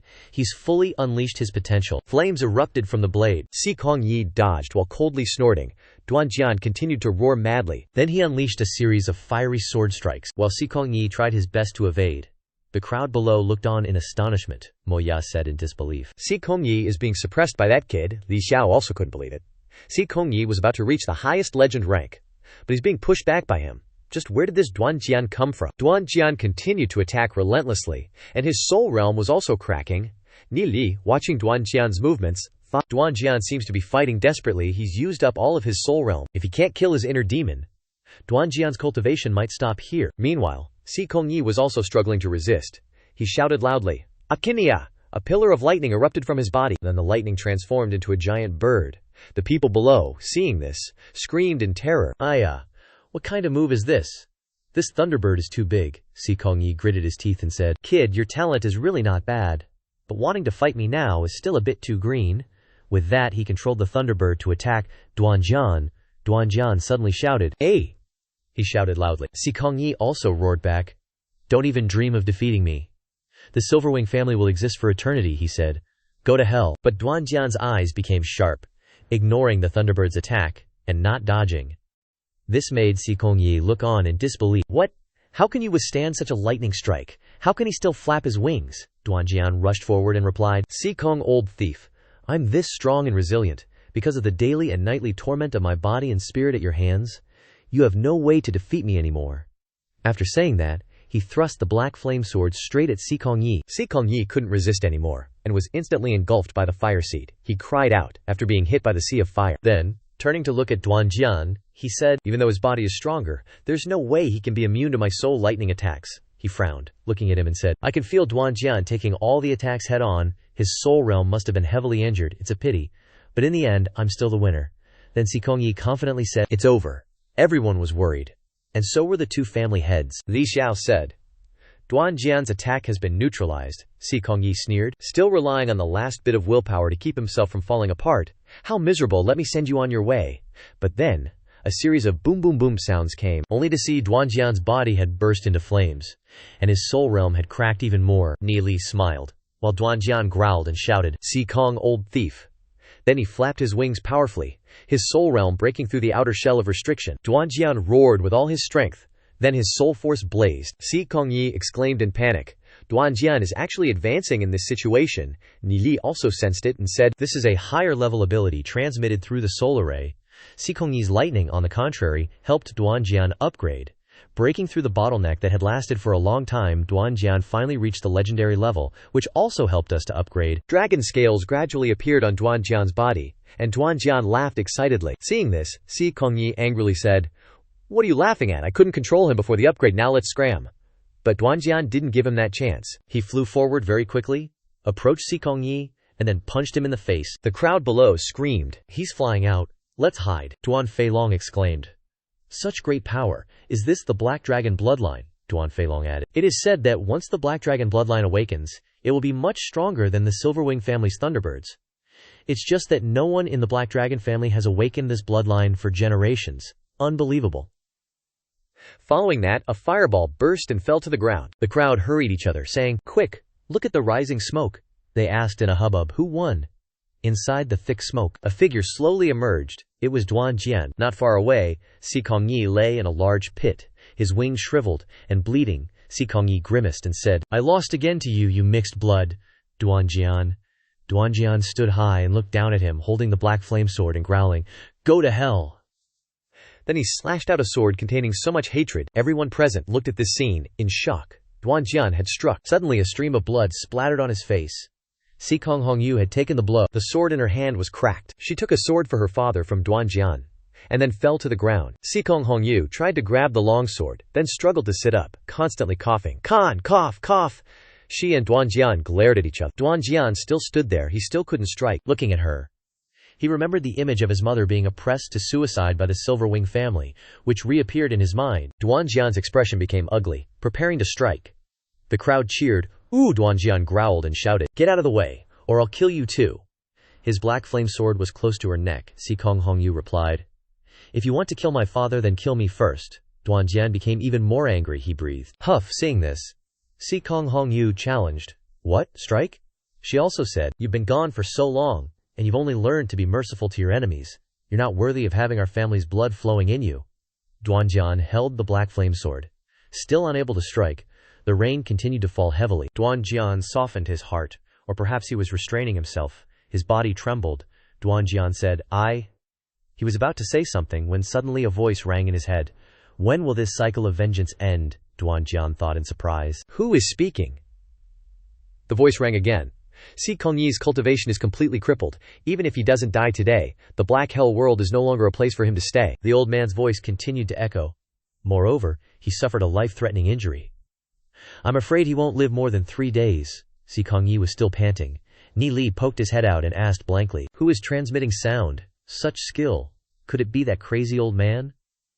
The voice of the sound transmission rang again. Why don't you let go of your hatred? Letting go of hatred can lead to enlightenment of the great Tao of heaven and earth. Duan Jian was stunned for a moment, and then lowered the black flame sword. He turned and left. In the surprise of everyone, Ni Li smiled happily, thinking, It seems that Duan Jian has let go. A benevolent heart is very helpful for cultivation. Si Kong Hongyu slumped down, panting, and then she yelled at Duan Jian. Strike! What do you mean, don't show mercy to my father and me? Duan Jian said coldly. You guys have done so many evil deeds, ain't nobody gonna pity you. He glanced over, saying, I don't want to become like you guys either, dirtying my hands. Si Kong Hongyu was speechless. The father and son were silent in the rain and wind. Some people from the Silver Wing family exclaimed, Whoa, the patriarch's been defeated. The other families definitely won't let us off. They panicked. What do we do? They urged each other. Do you even need to ask? Quickly pack up and run. So the whole Silverwing family ran for their lives. Ni Li walked over and patted his shoulder, praising, Duan Jian, well done, Duan Jian. I didn't expect you could let go of your obsession. Duan Jian's face was tearful. Then he looked up, took a deep breath and thought, Mom and Dad, I did it. I'll live well from now on. If you two know from the afterlife, please don't worry about me. The voice transmission sounded again, a sigh. Ni Li was startled, thinking, It's that voice again. He pondered. That crazy old man, if he mentioned Duan Jian, I'm afraid he's not really crazy. What on earth is he up to?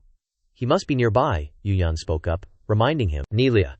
Let's get out of here, Ni Li asked in surprise. Goddess Yu Yan continued. I sense a dangerous aura. Ni Li agreed. Yeah, thinking.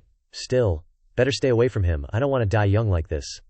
As he walked, he said, Now that it's settled, let's go back. No more watching. At this moment, suddenly, Li Heng stepped forward and said, Hey, welcome Ni Li, young master? He blocked his path and asked, Does the young master still remember me? Ni Li nodded in confirmation. Of course, young master Li Heng. But how did you recognize me? Li Heng was stunned, saying, Ha, Li Heng said. Truthfully, I wasn't sure at first glance. But the young master has an extraordinary aura, truly like a crane among chickens. Li Heng held up his hand in a V sign, intentionally obscuring Duan Jian's face, and added, Moreover, you're carrying the dark flame sword, Ni Li said tiredly.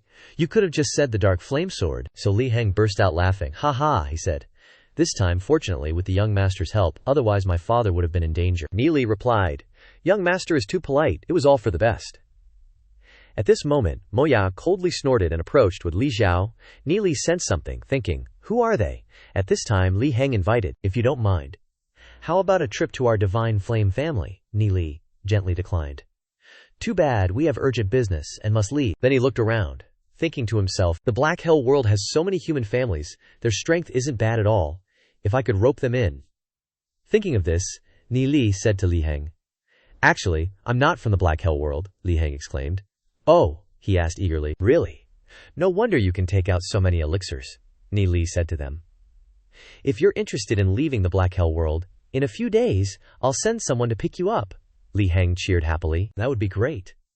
If we could really leave the Black Hell world, the 12 families would be extremely grateful, Ni Li happily said. Then, I'll take my leave first. Li Heng also respectfully bowed and said, Young Master Ni, have a safe journey. Then Ni Li and his group left. Li Heng looked at Lu Ming and asked, Who are you? Did the story of the Black Hell world end like that? In the woods, the trees swayed constantly, and the nearby crimson fiends trembled non-stop. The crazy old man from before was concentrating, muttering incessantly. The old man opened his eyes wide and said, I wonder to what extent you've really comprehended that mantra. Ni Li, who was leaving, felt the old man observing him from afar. He pursed his lips worriedly. He thought, It's been several hours. And that feeling of being watched is still there, Nelia said to the group. We're almost there, let's hurry up, he thought to himself. Still, better to stay as far away from that old guy as possible. Duan Jian flapped his wings and flew away, asking, Is this fast enough, master? Ni Li shouted back. Too fast! After some time, the group returned to Glory City. Seeing Ni Li, Du Xin sighed. I suddenly felt a powerful force of law enter my soul realm. Could someone have advanced to legend rank? Ni Li happily nodded. Yeah. He explained, Duan Jian and I went to the Black Hell world. We did this and that, like this, like that. Lu Piao expressed his dissatisfaction. Ah, you guys dared to go to the Black Hell world and even defeated Si Kong Yi? Why didn't you tell me? I've been cultivating here all day, getting all moldy. Ni Li glanced at him and said with a mocking smile, There's nothing good about the Black Hell world. I'll take you to a place that's even more exciting. Hearing this, Lu Piao cheered excitedly. Where is it? Catching new demon beasts, Ni Li replied. Even more exciting than demon beasts. When Wei Nan and the others heard this, they also asked eagerly, Where are we going? Ni Li smirked. The ninefold deathlands of the underworld. Hearing ninefold deathlands, Lu Piao broke out in a cold sweat. You go alone. But as soon as he said that, Zhao Shu kicked him in the butt. Too scared? Are you even a man? Who says? Lu Piao clutched his butt in pain. It's just the name sounds unlucky. I'll go. Ni Li was speechless with his buddy. Suddenly he grinned and looked at Ye Ziyun, thinking, That's right, Ziyun, from today onwards, she's my fiancée. Ye Ziyun turned away shyly. Lu Piao grinned mischievously. Kid, you're really something. You caught a goddess so fast. Lu Piao kept teasing him. Even the parents. Zhao Shu raised her fist at Lu Piao. Zhao Ningxie watched him silently, forcing a bitter smile. Ni Li cleared his throat. He said seriously, All right, everyone go prepare. We'll set off early tomorrow morning. Xinyun, trouble you to inform City Lord and Lord Ye Mo. Tell them to visit the Black Prison World when they have time, and invite those families in the Black Prison World. Ye Xinyun agreed. Okay, Ni Li turned to say goodbye. Then, see you all tomorrow. His buddies waved back. See you tomorrow. Ni Lian also left with Duan Jian, and Yu Yan. Ni Li said, Let's go home. He's staying at the Tian Yin family, which has now moved to a residence not far from the City Lord's mansion, in a prime area of Glory City. The younger generation of the Tian Yin family are diligently practicing martial arts. Hey-ya! Then one of them looked towards the gate and shouted, Stop fighting! Stop fighting! Look who it is! The martial arts instructor cheered. Young Master Ni Li! The kids heard this and shouted, Young Master Ni Li is back! Immediately, they all stood straight, puffed out their chests, and stood at attention. Even the instructor. Ni Li was startled, he said. You guys continue practicing. No need to be so formal. The martial arts instructor replied enthusiastically. You are the great hero of Glory City. Suddenly someone flew over, shouting. Ni Li, Ni Yu, flew down with a mischievous grin, but Ni Li quickly teleported behind her. Luckily, he dodged it. Ni Li smiled and patted his little sister's head, saying, Xiao Yu, land gently next time. The ground can't handle your cultivation. Ni Yu laughed happily. He, Ni Li continued. Tomorrow, your big brother wants to go out adventuring. It's good to be back for once. Hearing this, Ni Yu said excitedly, Then can I come along? Ni Li smiled and replied, You're still too young. You can't go to places like that. Ni Yu pouted sadly. Oh, Ni Li reassured her. Besides me, Xiao Yu is the strongest person in the family. He further motivated her. When big brother isn't here, you need to stay and protect the Tianyin family. Ni Yu quickly cheered up and said, Deal, Ni Li said to his sister. Let's go find the family head, uncle. Ni Yu agreed. Okay. The martial arts instructor, seeing this, said, Goodbye, young master Ni Li. Ni Li waved back, Goodbye. The children were now buzzing with discussion. What do you guys think is big brother Ni Li's cultivation? Whoa. One of the boys said immediately. Even little sister Xiao Yu is black gold rank. Big brother Ni Li must have entered legend rank. The boy pondered and said, and big brother Ni Li and Ye Ziyun elder sister are engaged. I heard that Ziyun elder sister is very beautiful. She's the #1 beauty of Glory City, the teacher shouted angrily. You bunch of brats, aren't you going to get to the training grounds? He yelled. It'll be good if you can reach Xiao Yu's level in your entire lives, the crowd screamed in fear. Whoa whoa. Ni Li then went to the Tian Yin family's council hall. His father asked him, Xiao Li, you want to go out to train? Ni Li confirmed.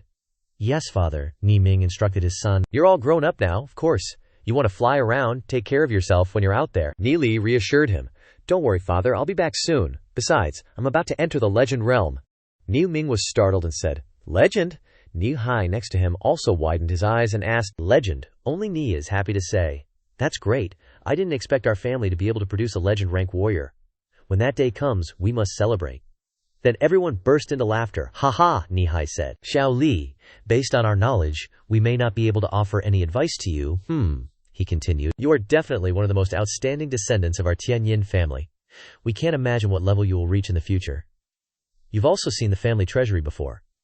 I'm afraid there's nothing inside for you to take. He took out an object and said, However, I still have an item passed down by our Tianyin family ancestors, which only the successive family heads can inherit. He handed over the ring and immediately said, Even Ni Lai and the others don't know about the existence of this thing. Ni Lai looked at the ring and said, A spatial ring? I have one too, Ni Hai said. Of course, it's not just this. Then, from the spatial ring, Ni Hai took out a box. Ni Li, Ni Ming, and Nino all crowded around to look. Ni Hai took out a key to open it. Click. The box was opened, and inside the brocade box was a carefully wrapped cloth bag. Ni Li said, I know. Inside is a cloth bag, Ni Hai sighed. The treasure of the ancestors must, of course, be carefully preserved. Ni Lai looked at the page that was taken out and froze for a moment, so shocked that his eyes widened. He said, It actually is. Then, Ni Hai asked in surprise, You know this thing? Ni Lai replied, Of course. How could I not know? Ni Lai was able to be reborn because of it, the temporal demon spirit book. Even the previous life's Ni Li had no way to understand its origin. At that time, Ni Li did not have the complete temporal demon spirit book. It was missing 8 pages. But this life, the entire book has disappeared. However, Ni Li obtained a page in the coffin of Emperor Kongming.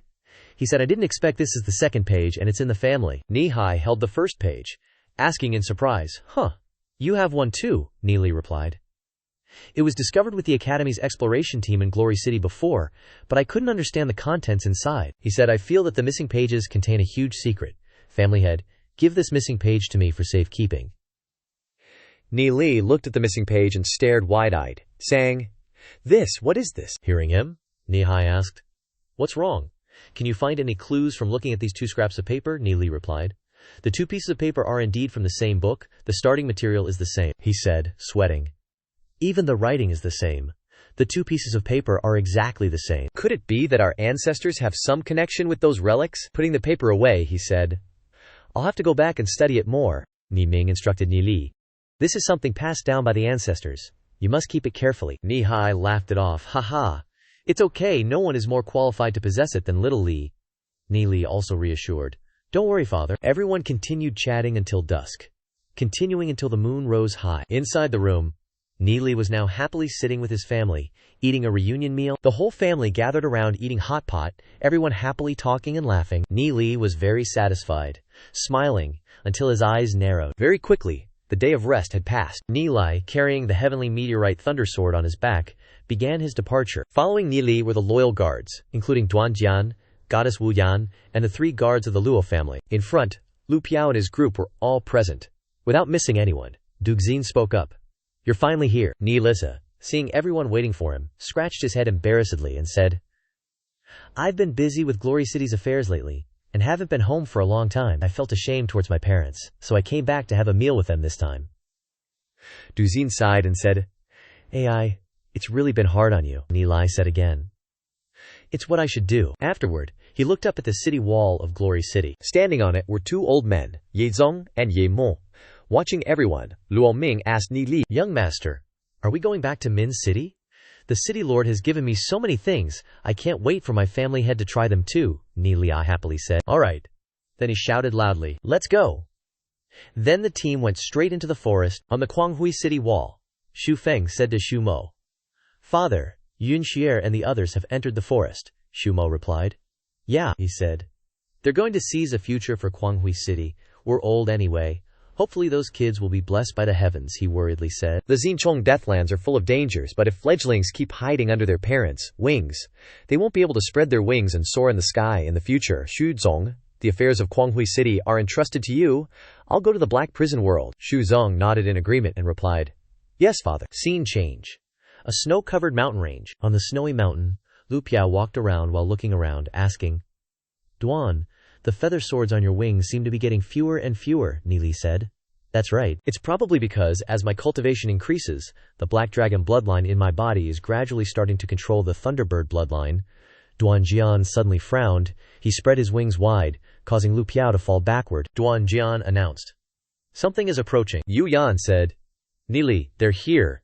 Nili also confirmed, "Yeah, I thought they found us so quickly. Legendary demon beasts from under the black spring." A blizzard arose.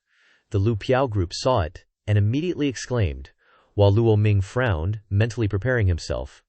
In the distance, two dark figures approached, two powerful demon beasts appearing in their path. One was skinny, and the other was huge. The large, red demon beast spoke, saying, "You made us work hard to find you, you annoying bunch." The skinny one observed the Nili group, and then said, "The two of us brothers searched all the way from the Tianyun Plateau to here," he continued.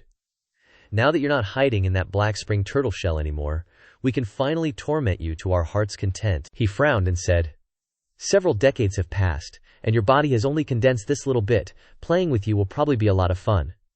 "Right?" Nili's friends screamed in fear, while Lu Piao and Zhao Xue held each other's hands and said, So scary." Yu Yan said grimly, "Lu Tiansha, Lu Tianma. You've been chasing me from the ancient war to the Black Spring, wanting to destroy my godhood." She prepared to rush forward. With sparks appearing around her, she said, "I didn't expect that after guarding outside the Black Spring for so long, you still haven't died. Today, even if I have to use my life force, I will kill you." Yu Yan telepathically communicated to her companions. She called out. Nili asked in surprise, "Goddesses?" She secretly said, "Although they are both peak legend rank, their bodies are afflicted with curses. We won't be able to destroy their true forms." One is Qi Jiao, meaning red shark. One is Gui Ji, meaning skink. I'm not sure what their current cultivation level is. If I can't win, I'll use my life force to hold them back." She stepped forward to fight, and instructed. "You guys run quickly," Nili sighed. "Call her goddess," Luo Ming angrily said. "These two completely don't put us in their eyes." Lu Tiansha burst out laughing. "Ha ha! Are you guys discussing how to deal with us?" Sensing the aura, Nili loudly said, "Duan Jian, Luo Ming, you guys hold back the skinny one." He also said, "Goddesses, we'll deal with this giant first." Receiving the order, Luo Ming said to his two subordinates, "You two protect the kids, I'm going up there." The two of them obeyed and replied, "Understood." And so, everyone took their positions. Luo Ming and Duan Jian jointly attacked Lu Tianma. Lu Tianma tilted his head to look at the two of them. Suddenly, an explosion occurred, and snow splattered everywhere. Nili anxiously narrowed his eyes to look over there. Lu Tiansha bared his teeth and said, "Where are you looking, brat?" He swung his fist and jumped up, saying, "Who do you want to deal with? Let me see your skills." Seeing this, Yu Yan rushed up and instructed, "Be careful." She created flames that enveloped and protected Nili. Lu Tiansha said, "Yu Yan, I used to be afraid of your fire TC, but unfortunately you can only be torn apart by me now." He passed through the flames, saying, "Go to hell." Nili had also transformed into a tiger fang panda. The two sides faced each other head on. The Lu Tiansha rushed up, with two columns of water wrapped around his hands, both of them opening their mouths and aiming at him. Seeing this, Nili used the light dark cold blast to respond. Source energy exploded, and immediately, a terrifying explosion erupted, with a loud bang. After that shock, ice and snow rumbled down from the mountains. Lu Piao and the gang shouted, "Avalanche!" Leming's subordinates immediately rushed forward to form a barrier to protect the kids. On the other side, Lu Tiansha was knocked back, sliding across the ice and snow, and he angrily said, "This is the law of light and the law of darkness." Looking at Nili bursting with power, he continued, "How can this human kid have two kinds of law powers at the same time?" Freezing on the spot, he said in dismay, "Since the ancient war, we have been constantly cultivating, wanting to plunder all the laws of the human race, and for hundreds of thousands of years, we have only known how to cultivate the superficial aspects of the laws." Thinking of this, he gritted his teeth and angrily shouted, "Little brat! You have no legendary background. What gives you the right to control two types, you hateful humans?" Once again, he rushed forward, yelling, Just die! He aimed his attack. Nilai looked at this guy's aura and thought with some worry. If I get hit by a punch from a peak-level legendary demon beast, I'm definitely dead. Dodging Lu Tianxia's blow, Nili laughed. Missed me, haha! Lu Tianxia's landing was too powerful, causing snow to splash hot. Nili had already run behind him at a considerable distance. Yuyan shouted, Good opportunity, attack. While gathering strength, she said, You attack head-on so I can cut off his escape route. With that, she waved her hand, creating a giant fireball. Nili also responded. Speaking of which, Nili used the light-dark frost blast again. Two streams of power simultaneously attacked Lu Tianxia in the pit. Lu Tianxia scrambled to his feet, saying, Damned little brat, he can even control gravity. At this moment he looked up and saw the two attacks coming. Lu Tianxia snorted coldly, quickly dodging and escaping out of the pit. He said smugly, Too bad, still too slow. He flew high into the air, aiming straight for Nilai. Seeing this, Nilai frowned and said, Crap, he's coming over here. He quickly flew over and stomped down hard on Nili's position. Nili and Yuyan were just as quick, dodging in time. Nili exclaimed, Wow, this big guy is so fast, Yuyan said while attacking. Widen the distance, don't get close to him, Nili said to Yuyan. The teammates are all nearby. I can use the soul force to amplify the power of the goddess tenfold. Don't worry about me, hit him hard. Lu Tianxia roared angrily and continued to attack. So Nili and Yuyan rushed into battle with Lu Tianxia. The three of them turned into three streams of light, colliding violently. Xiao Shu and Lu Piao were buried in the ice and snow, with only their heads sticking out, and they both looked up at the sky in silence.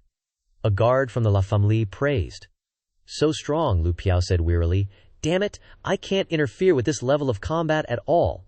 Two La Famille guards discussed with each other. The person with the feather hat said, This monster has amazing speed. Young Master Nili can't hurt him at all. The other one replied, However, he seems to be very wary of young Master Nili's law attacks, so he doesn't dare to attack with full force. At this moment, Nili launched another light-dark origin energy burst. Two streams of light power and darkness power attacking. Lu Tianxia was hit. He even said, Right now, he crashed into the ice and snow. Yuyan said, Such powerful force. Lu Tianxia quickly ran under the layer of ice and snow, heading towards Yuyan. His hand came out of the ice. He wanted to grab Yuyan, he said confidently. Where are you going? Yuyan replied disgustedly. Coming out from the ground? You think I can't sense you? So she began to chant, then waved her hand and attacked Lu Tianxia. Just as he was swinging his hand, a fireball slammed down on his head. He yelled, Ugh! Loudly, and then Yuyan's fireball exploded, causing a patch of snow mountain to disappear. Lu Tianxia was knocked into the deep pit, and he gritted his teeth and angrily said, Damn it, damn it! A halo of light burst out from Lu Tianxia's body. The light was dazzling, it seemed like he was changing. He shouted, Akia! Blue light shone everywhere, making Nili and the others stunned. Nili said, This is his true form. Only to see that Lu Tianxia's form had transformed into a red shark. Nili exclaimed, The aura is even stronger, Lu Tianxia said disdainfully. I'm not playing with you anymore, you broad. He retracted the white silk threads that had been released into his hand, and it quickly approached and wrapped around Yuyan's body. Yuyan asked in surprise, Like she's totally tied up by these ropes. Wu Yan was quickly restrained, and she said in surprise, When did this happen? Lu Tianxia said sullenly and confidently, Hey, we've spent so much effort these years to train. You escaped last time, this time. Don't even think about escaping my grasp, Wu Yan said painfully and with difficulty. Nili, run, Lu Tianxia said confidently. Right now, you at most only have a legendary 3-star cultivation. You're completely not my match. He clenched his fist and said with a smile, Obediently raise your hands and surrender, and I can even keep a god-level physique for you. How about it? Haha. Wu Yan was in pain. The ropes tightened around Wu Yan's body, and she trembled and cried out. Nili threw out 2 balls and said, Monster, eat my hidden weapon. Lu Tianxia raised his hand and said with a cold snort, Who announces when they throw a hidden weapon? He provocatively grabbed the 2 balls and said, If it weren't for your 2 law powers, you couldn't hurt me at all. Come on, where's your law power? Show me again. Nili was stunned and said, Are you throwing snowballs to the side? Is this your toy? Haha. Nili was also speechless, throwing power at him, and said, There's even this kind of request. As soon as he finished speaking, the 2 balls exploded. Boom! A loud sound rang out, and the monster's arm actually loosened and fell down. Lu Tianxia let go. Taking advantage of this opportunity, Wu Yan immediately exerted her strength and broke free. She looked at the big hole in front of her. She said, This is the dragon burst bomb that you made last time. Lu Tianxia fumbled to get up. He growled. My arm, he yelled. I must kill you. Nili was shaken by the growling, and he asked. Still not convinced, he kept growling. Nili took out a few more balls and said, Come on. He threw the bombs out. and said, "Here's 6 more for ya." Then he threw out 6 dragon burst bombs.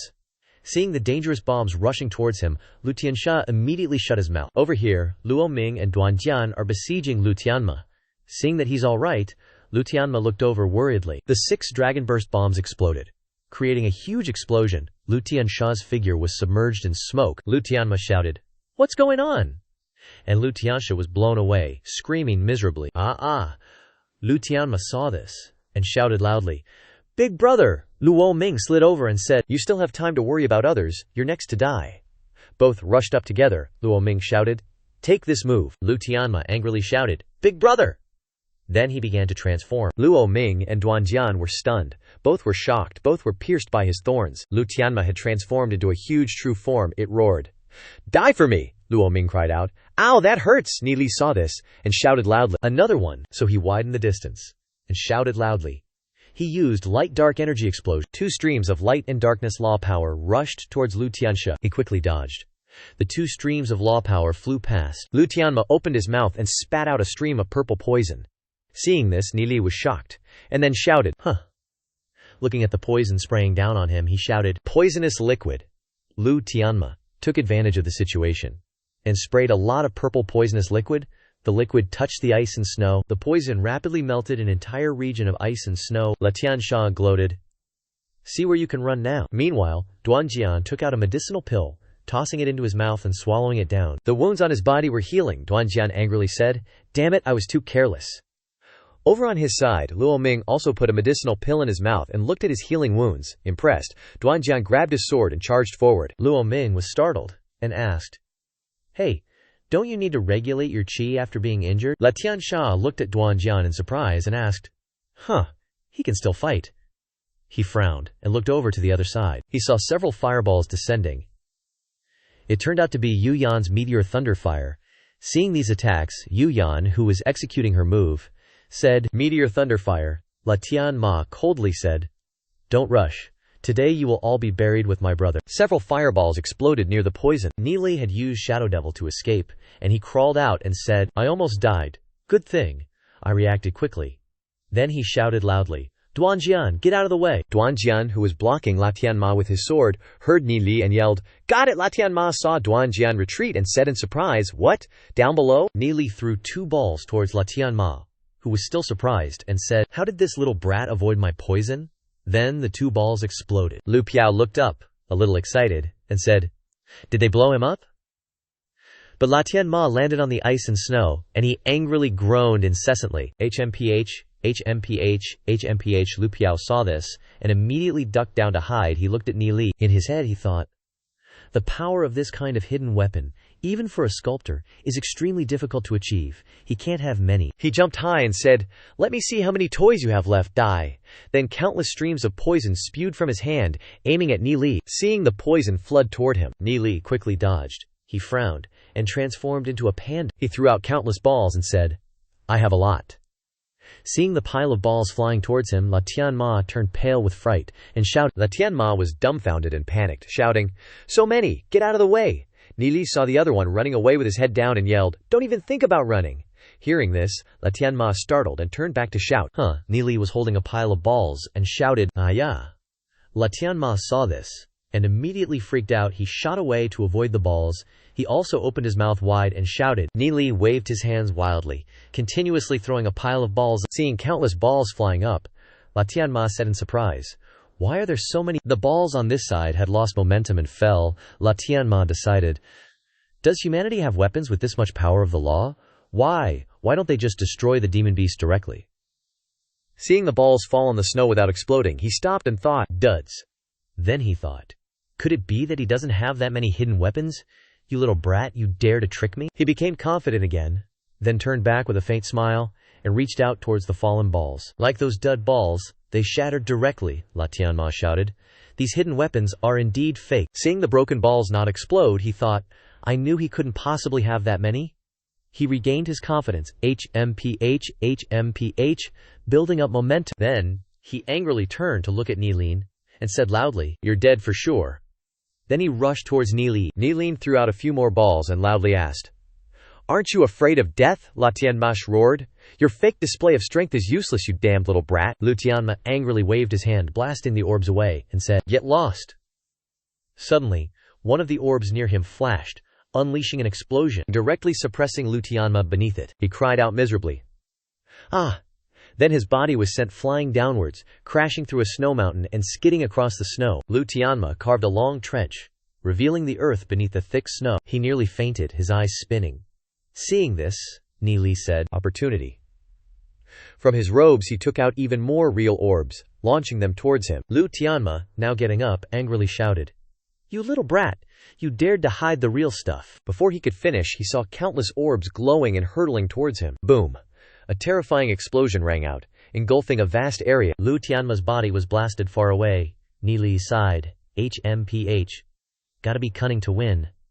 Then he transformed back into his human form. Ni Li brushed the snow off his body, then turned around, puzzled, seeing Wu Yan standing there, speechless and frozen. Wu Yan, Ye Ziyun, Lu Piao, and even Luo Ming were all staring blankly. Ni Li scratched his head and asked, "What's up?" Lu Piao eagerly nudged him and said, "Ni Li, what were those toy balls? Even legendary rank demon beasts got wrecked." Lu Piao excitedly jumped up and down.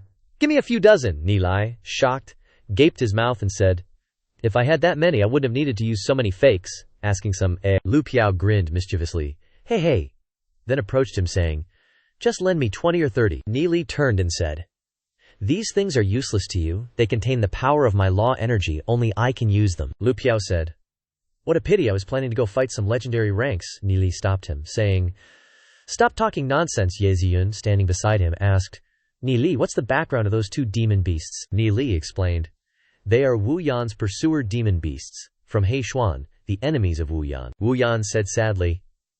"Sorry, I've implicated everyone," Du Zhen replied with a warm smile. "Don't be polite, Wu Yan, we are all family." Then someone added, "All right, let's continue on our way." Looking over, they saw Ni Li digging around, searching for something. Lu Piao asked, puzzled, "Ni Li, what are you fiddling with over there?" Ni Li replied while digging, "The demon beasts are dead. I'm peeking over their corpses to see if there's anything good." Then he sighed. "Oh, they're all blown to smithereens. Only these 3 things are left." Looking at the orb on the ground, he exclaimed, 6 venom pearl, what a treasure, let's put it away." Ni Li picked up the sword and said to Du Zi, "There's also a legendary weapon Du Zi is about to reach." "Legendary, this is for you." Ni Li then picked up a scale and said, "Black dragon scale, for Duan Jian." Then he smiled and said, "All right, let's go to the nether realm." Lu Piao was very upset that he didn't get anything. The group continued on their way to a stream. Ni Li is almost there. At the same time, in the distant ice plains within the holy ancestral mountains, inside a thick layer of ice and snow, a young man stood within. He opened his mouth and said, "What idiots! They couldn't even keep an eye on Wu Yan and let her escape, and even got themselves killed." His eyes were completely white as he said, "What a waste." Then he pondered and asked, "What is the purpose of your trip, Wu Yan, Nether Realm?" Thinking about it, he said, "Want to seek protection from the Nether Realm controller?" "Indeed, I am no match for him, but don't think you are safe." His eyes lit up as he said, "For thousands of years I have been hiding in this place, just waiting for that day to come. That day is not far away." A lotus flower suddenly appeared. Looking at the flower in front of him, he began to count. 1, 2, 1 petal at a time. By the 6th petal, the flower closed. He smirked at the flower and said, "When the 7 lotus petals bloom, you're all dead." Scene changes to the 9-fold deathlands of the underworld, at the Yu Yin family's camp. All the underworld powerhouses are gathered here, hoping to get the inheritance of the underworld controller. A subordinate ran in to report to family head Luo Xiao, "Young Master Ni Li's group has returned." Luo Xiao perked up. At this moment, another subordinate was leading Ni Li to Luo Xiao, saying, "This way, please." Arriving at Luo Xiao's location, he greeted him as soon as he saw him, "Nephew Ni Li." Ni Li, seeing Luo Xiao, cheerfully said, "Uncle Luo, these are my friends." Luo Xiao smiled happily, saying, "Didn't expect you'd be interested in the 9-fold deathlands too? Are these all your friends?" Luo Ming stepped forward to confirm. "That's right, they're all our friends and—" Before he could finish, Luo Xiao interrupted, reminding his subordinate, "Luo Ming, you're blocking their way in." Ni Li introduced everyone. "They're all my brothers from Glory City." Glancing over them, Luo Xiao thought to himself, "These little brats are so young, yet their cultivation is already so strong." Then Ni Li pointed to Ye Ziyun and said, "That's my fiancé, Ye Ziyun." Ye Ziyun blushed and shyly exclaimed, "Hey," Luo Xiao cheerfully said, "Oh, a pleasure to meet you." In this deathland, many plumes of smoke rise up. Like volcanoes, Lu Piao already caught a strange scent. He shouted, Whoa, this world has so much sulfur, Wei Nan said. At least we don't have to worry about being attacked by demonic beasts here. Luo Zhao advised. Ni Li, with your current status you really don't need to risk going to the Ninefold Deathlands. Looking at him, he added. This place isn't safe, Ni Li reassured him. Relax, Uncle Luo. We're just here to join the fun, it's no big deal. Hearing that, Luo Zhao felt relieved and burst out laughing. Haha, that's good, Ni Li suddenly asked. Right, why hasn't everyone entered the Ninefold Deathlands yet? Luo Zhao replied with a smile. It's not the right time yet. Ni Li was surprised. Oh, Luo Zhao explained. Normally, we can only enter the first level of the Ninefold Deathlands. From the first level, going up each level is very difficult, taking several months to reach the 6th level, he continued. But at 12 o'clock the day after tomorrow, the 7th level of the Ninefold Deathlands will open, and we can directly enter the 7th level. Elsewhere, Ye Ziyun and Zhao Ningye were exploring the surroundings. Ye Ziyun sighed. What a mysterious place, Zhao Ningye exclaimed in admiration. Whoa. After hearing Luo Zhao's explanation, Ni Li understood and said, So that's how it is, Uncle Luo. What's the 7th level like? Upon being asked, Luo Zhao added, The Ninefold Deathlands were originally an ancient battlefield, where countless powerhouses died, and after tens of thousands of years, accumulated death energy formed this place, he continued. But from the 7th level upwards, it's different from other places. The Underworld Controller turned the 7th, 8th, and 9th levels into domains under his absolute control. Within these domains, all the rules are set by him. The Controller's method of choosing disciples is different each time. We don't even know what the rules are this time. But whenever we enter a level, the Controller's divine servants will appear and tell us the rules. The first time he chose disciples was 10 years ago. Ni Li exclaimed. 10 years? Looks like there's a lot of competition, Luo Zhao continued. Usually the Underworld Controller only selects disciples, he said. Out of hundreds, or even thousands of powerhouses, he only chooses one successor. Ni Li listened, and was amazed. Oh, Luo Zhao said to Ni Li, Here, take this. Luo Zhao presented a token in front of him and said, This is a special token from the Divine Seal Auction House. As long as you have this, ordinary people won't dare to mess with you. He said seriously. Right now, all the powerhouses are heading here, and there are many god-level items. When you encounter trouble, you can use this token, and most problems will be resolved. Ni Li accepted the token, and listened to its uses, agreeing. Luo Zhao added, The Divine Seal Auction House is one of the top 3 auction houses in this underworld, and it has a certain status here. I can coordinate with them, thanks to the inscription you engraved on their weapons. Sitting in a circle, Luo Zhao continued. In the next few days, nephew should wait in the camp. Don't go outside. The outside is a mixed bag, extremely chaotic, you must be careful. Hearing that, Ni Li said, touched. Thank you for the reminder, Uncle Luo. I'll be careful, Luo Zhao said to him. Good then. I'll arrange accommodation for everyone, Ni Li replied. Sorry for the trouble, Uncle Luo. Inside the tent, Ni Li stuck his head out and exclaimed, So many people. Everywhere is the aura of powerhouses, all god-level powerhouses. This successor's position is really attractive, interesting, he said boredly. Am I going to cultivate in the camp for the next few days? Sweet. Suddenly, Ni Li's interspatial ring acted up and the egg just appeared in his hand. Looking at the egg, he said in surprise, Huh, still just tiny cracks. Hugging the egg, he said, I don't know how much law energy I've given it on the way here, and it still hasn't hatched. He wrapped his arms around the egg as if trying to hatch it, he said. But the heartbeat is getting stronger and stronger, and I feel the connection between us growing stronger and stronger. Keep growing. No matter what you are, you're my kid. Ni Li continued to pour law energy into the egg, and the tent glowed with golden light. Suddenly, crackling sounds rang out. Lu Piao pulled back the curtain and called out, Ni Li! He saw Ni Li facing the door with his butt sticking out. In a rather odd pose, Lu Piao was speechless and froze. Ni Li turned around embarrassedly and asked, What's up? Lu Piao replied. I just heard some news. A lot of young people are rushing to the first level of the 9-layered Deathlands right now. Lu Piao continued. Heard they're looking for some spirit origin fruit or something, which can quickly raise cultivation levels. Yu Yan emerged from the prison garb, surprised. That spirit origin fruit is incredibly rare, she continued. It's said to only grow in the remains of powerhouses, but the spirit origin fruit is extremely pure, like ice and snow. If you can really find a few spirit origin fruits, it would be extremely beneficial to your cultivation. Maybe, she added, it could directly allow you to break through to legendary, Ni Li asked in surprise. There's such a good thing. The 7th level opens in 3 days. If we have spirit origin fruit now, we'll be more confident when we act then. Saying this, he quickly stood up and went outside, saying, Let's go, he said. Lu Piao, go get Duzine and the others. We're setting off, Lu Piao asked in surprise. Why is your sword hanging on your back? Ni Li snapped. Stop yapping, hurry up. And so, Ni Li's group set off for the 9-layered Deathlands. At this time, Lu Piao accidentally stepped on a bone spike on the road. Looking down at his foot, Lu Piao shouted and quickly said to the skeleton, "Sorry." The three girls were also very scared. Xiao Shu cried out. "Lu Piao, don't scare me," Lu Piao replied. "I'm not scaring you, it's scaring you." Suddenly, Lu Piao shushed and thought, "Luckily, it's crowded here," Lu Piao said tremblingly. "The whole way is filled with terrifying death energy." "This really isn't a place ordinary people can come," a companion said.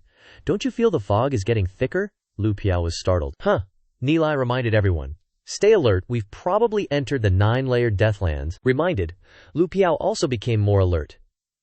He looked around and saw the fog surrounding the group. Gradually blending into the fog, the figures blurred. He turned his head to look back, and in an instant, the group in front had disappeared. Lu Piao shouted, "Yo, where did the guys in front go?" Du Zi turned back and asked, "What's wrong?" Someone around said, "Can't see anyone anymore." Nilai reminded everyone, "Be careful, the fog is everywhere, it's easy to get separated. This maze fog will dissipate soon. If we get separated, gather back at the entrance." He reminded specifically, "Got it, Lu Piao." Lu Piao also shouted, "Ni Li." Then disappeared, Ni Li said in astonishment. "Lost already?" Ni Li looked to the side and asked, "Duanjian, did you see Lu Piao?" But Duanjian had also disappeared. Ni Li hurriedly called out, "Duanjian." Then he anxiously turned around to look for him. He shouted, "Zi Yun, Ye Zi Yun," turned back and said, "Ni Li," grabbed her hand tightly and said, reminding her, "Hold my hand tight." Xiao Ningjie was anxiously calling out, "Ni Li." Hearing her, he reached out and hurriedly called out, "Ningjie, grab my hand, Ningjie." But Xiao Ningjie had disappeared. Ye Zi Yun said worriedly, "Can't see anyone anymore. Where did Ning Sayer and the others go?" Ni Li closed his eyes, grunted, and then said to Ye Zi Yun, "It's okay, feel the soul array. They're just around here." Ye Zi Yun also realized this, saying, "Ah, I can feel their existence." And so, Ni Li held Ye Zi Yun's hand and said chivalrously, "Let's go, let's get out of this fog." He added, "Hold on tight." Ye Zi Yun gently nodded, and Yu Yan flew up to find the way. An hour later, Ni Li sighed and said, "Oh, the mist's clearing up." "That's all the mist gone." A pillar of red light appeared before his eyes, he said. "That red light, the energy's so pure." He hesitated and said, "Sign of something appearing." Ye Zi Yun looked over and said, "There are a lot of people going there." She turned back and said, "Ni Li," but when she turned back she saw Ni Li running ahead and saying, "Follow me, quick!" After a while, everyone had gathered on a lake, with beams of red light coming from below. "Just now," some smug guys said. "Didn't expect the Ninefold Deathground's first layer would hide such a treasure. The aura is so pure. Definitely not something ordinary," the guy next to him replied. "But no one dares to go down there." That guy said worriedly, "Even if it's just the first layer, this is the Ninefold Deathground. Who knows what dangerous things are in the water? Let's stand and watch and wait for guinea pigs." The other guy agreed. Right at this time, a red-haired guy with 2 arrogant crests said, "What are you standing around for? Who's going down there to fish stuff up for me?" A follower standing next to the arrogant red-haired guy spoke up, "Young master, I remember now, 9 years ago this place also had a red light like today. At that time there was a rumor that there was a treasure under this lake." The arrogant guy glanced at him and asked, "Oh, then," the follower replied. Afterwards, several sub-deity rank experts came to investigate, but the red light had disappeared, and they didn't find anything. Hearing this, the red-haired guy was silent for a moment, then looked at the lake and said, "Then what are you waiting for?" The follower was surprised, and exclaimed, "Huh." But he was grabbed by the collar by the red-clothed guy, and thrown into the lake, he said. "Fish the stuff up here." The subordinate was thrown into the water just like that. He struggled to get up. The crowd was also eagerly watching. "Did you find anything?" The follower mustered up his courage and shouted, "I'm going down." Then he bent down and dived deep into the water. The red-haired young master began to wait. A long time passed, but the subordinate hadn't come up yet. This guy was starting to get impatient. Suddenly, bubbles kept rising. Everyone was worried. More and more bubbles rose. Some of the onlookers said in fear, "What's going on?" In the end, only a bloodstain was seen floating up. This shows that it's very scary. Below, the crowd of onlookers were so scared that their faces turned green. The young master gnashed his teeth in anger and said, "Damn it." Then he glanced back at his subordinates. The subordinates were immediately frightened and retreated. The other guys started asking each other, "Who are those guys?" A black gold expert was thrown down by him. The guy next to him said right away, "You don't even know him. He's Shang Ming of the Soulwing family." Another guy chimed in when he heard that. "Oh. Mentioning his name gives me a bit of an impression.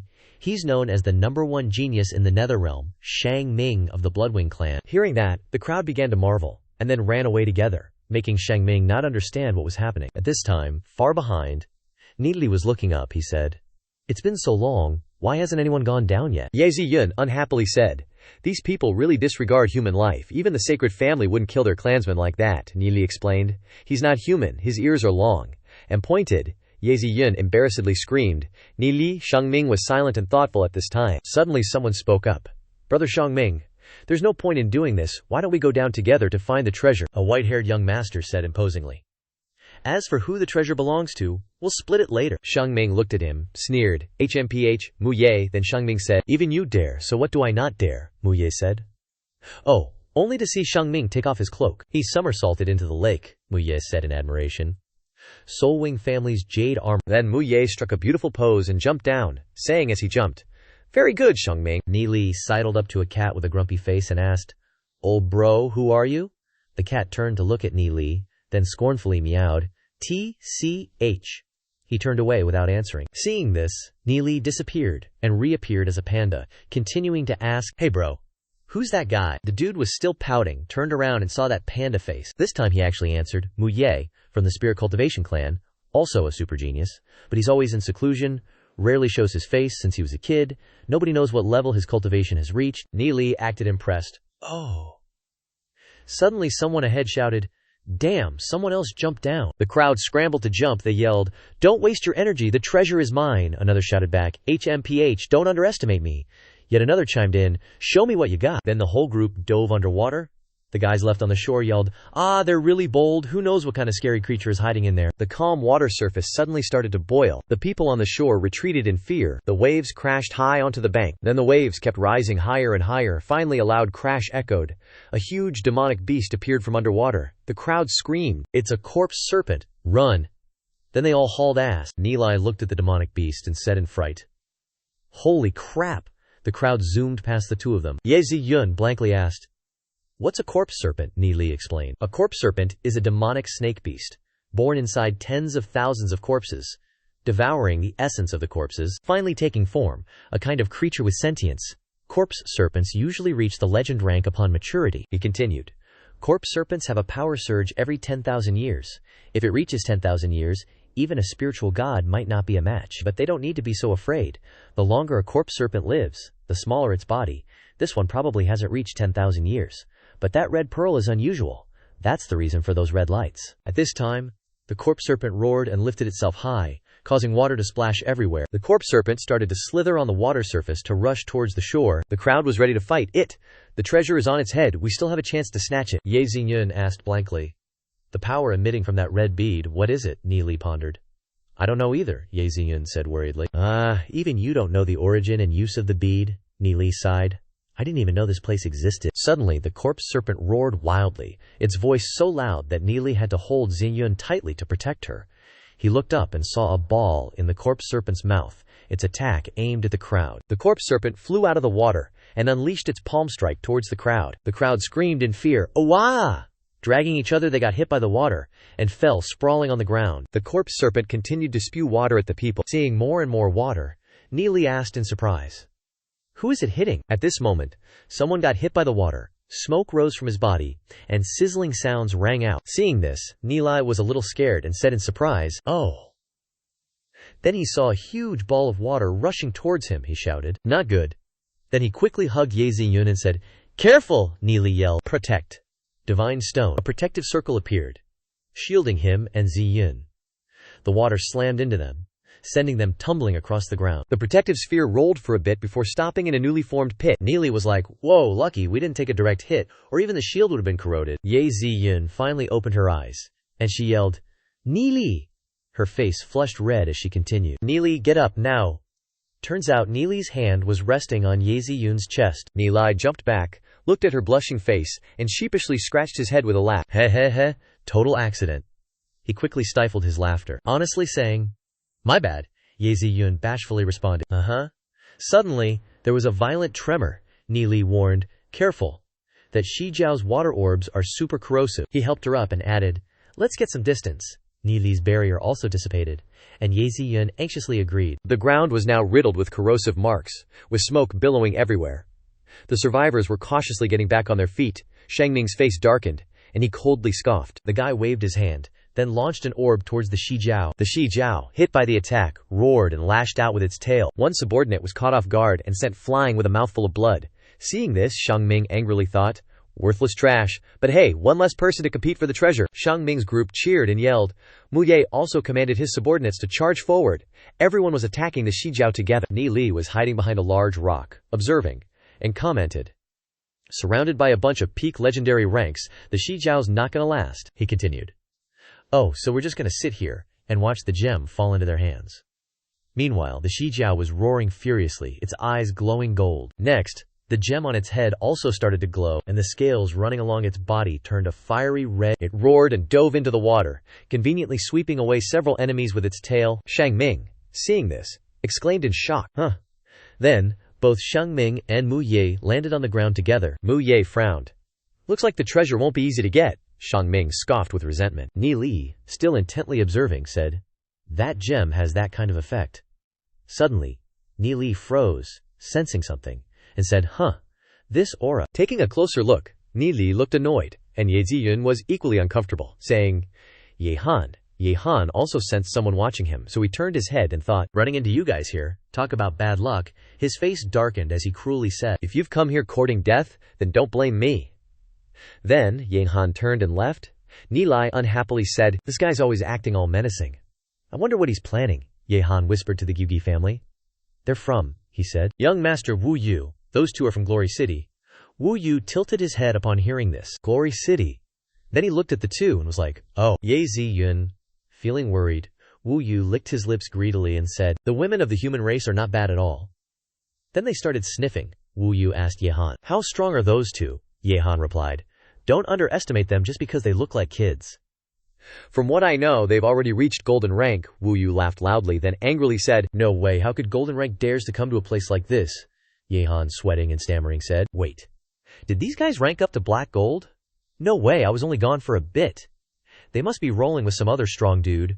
Yu Wu scoffed and waved his hand. "Let's go." Ye Ziyun, face darkening, called out, "Ni Li." Clutching the frost snow spiritual pearl, she said, "They're coming."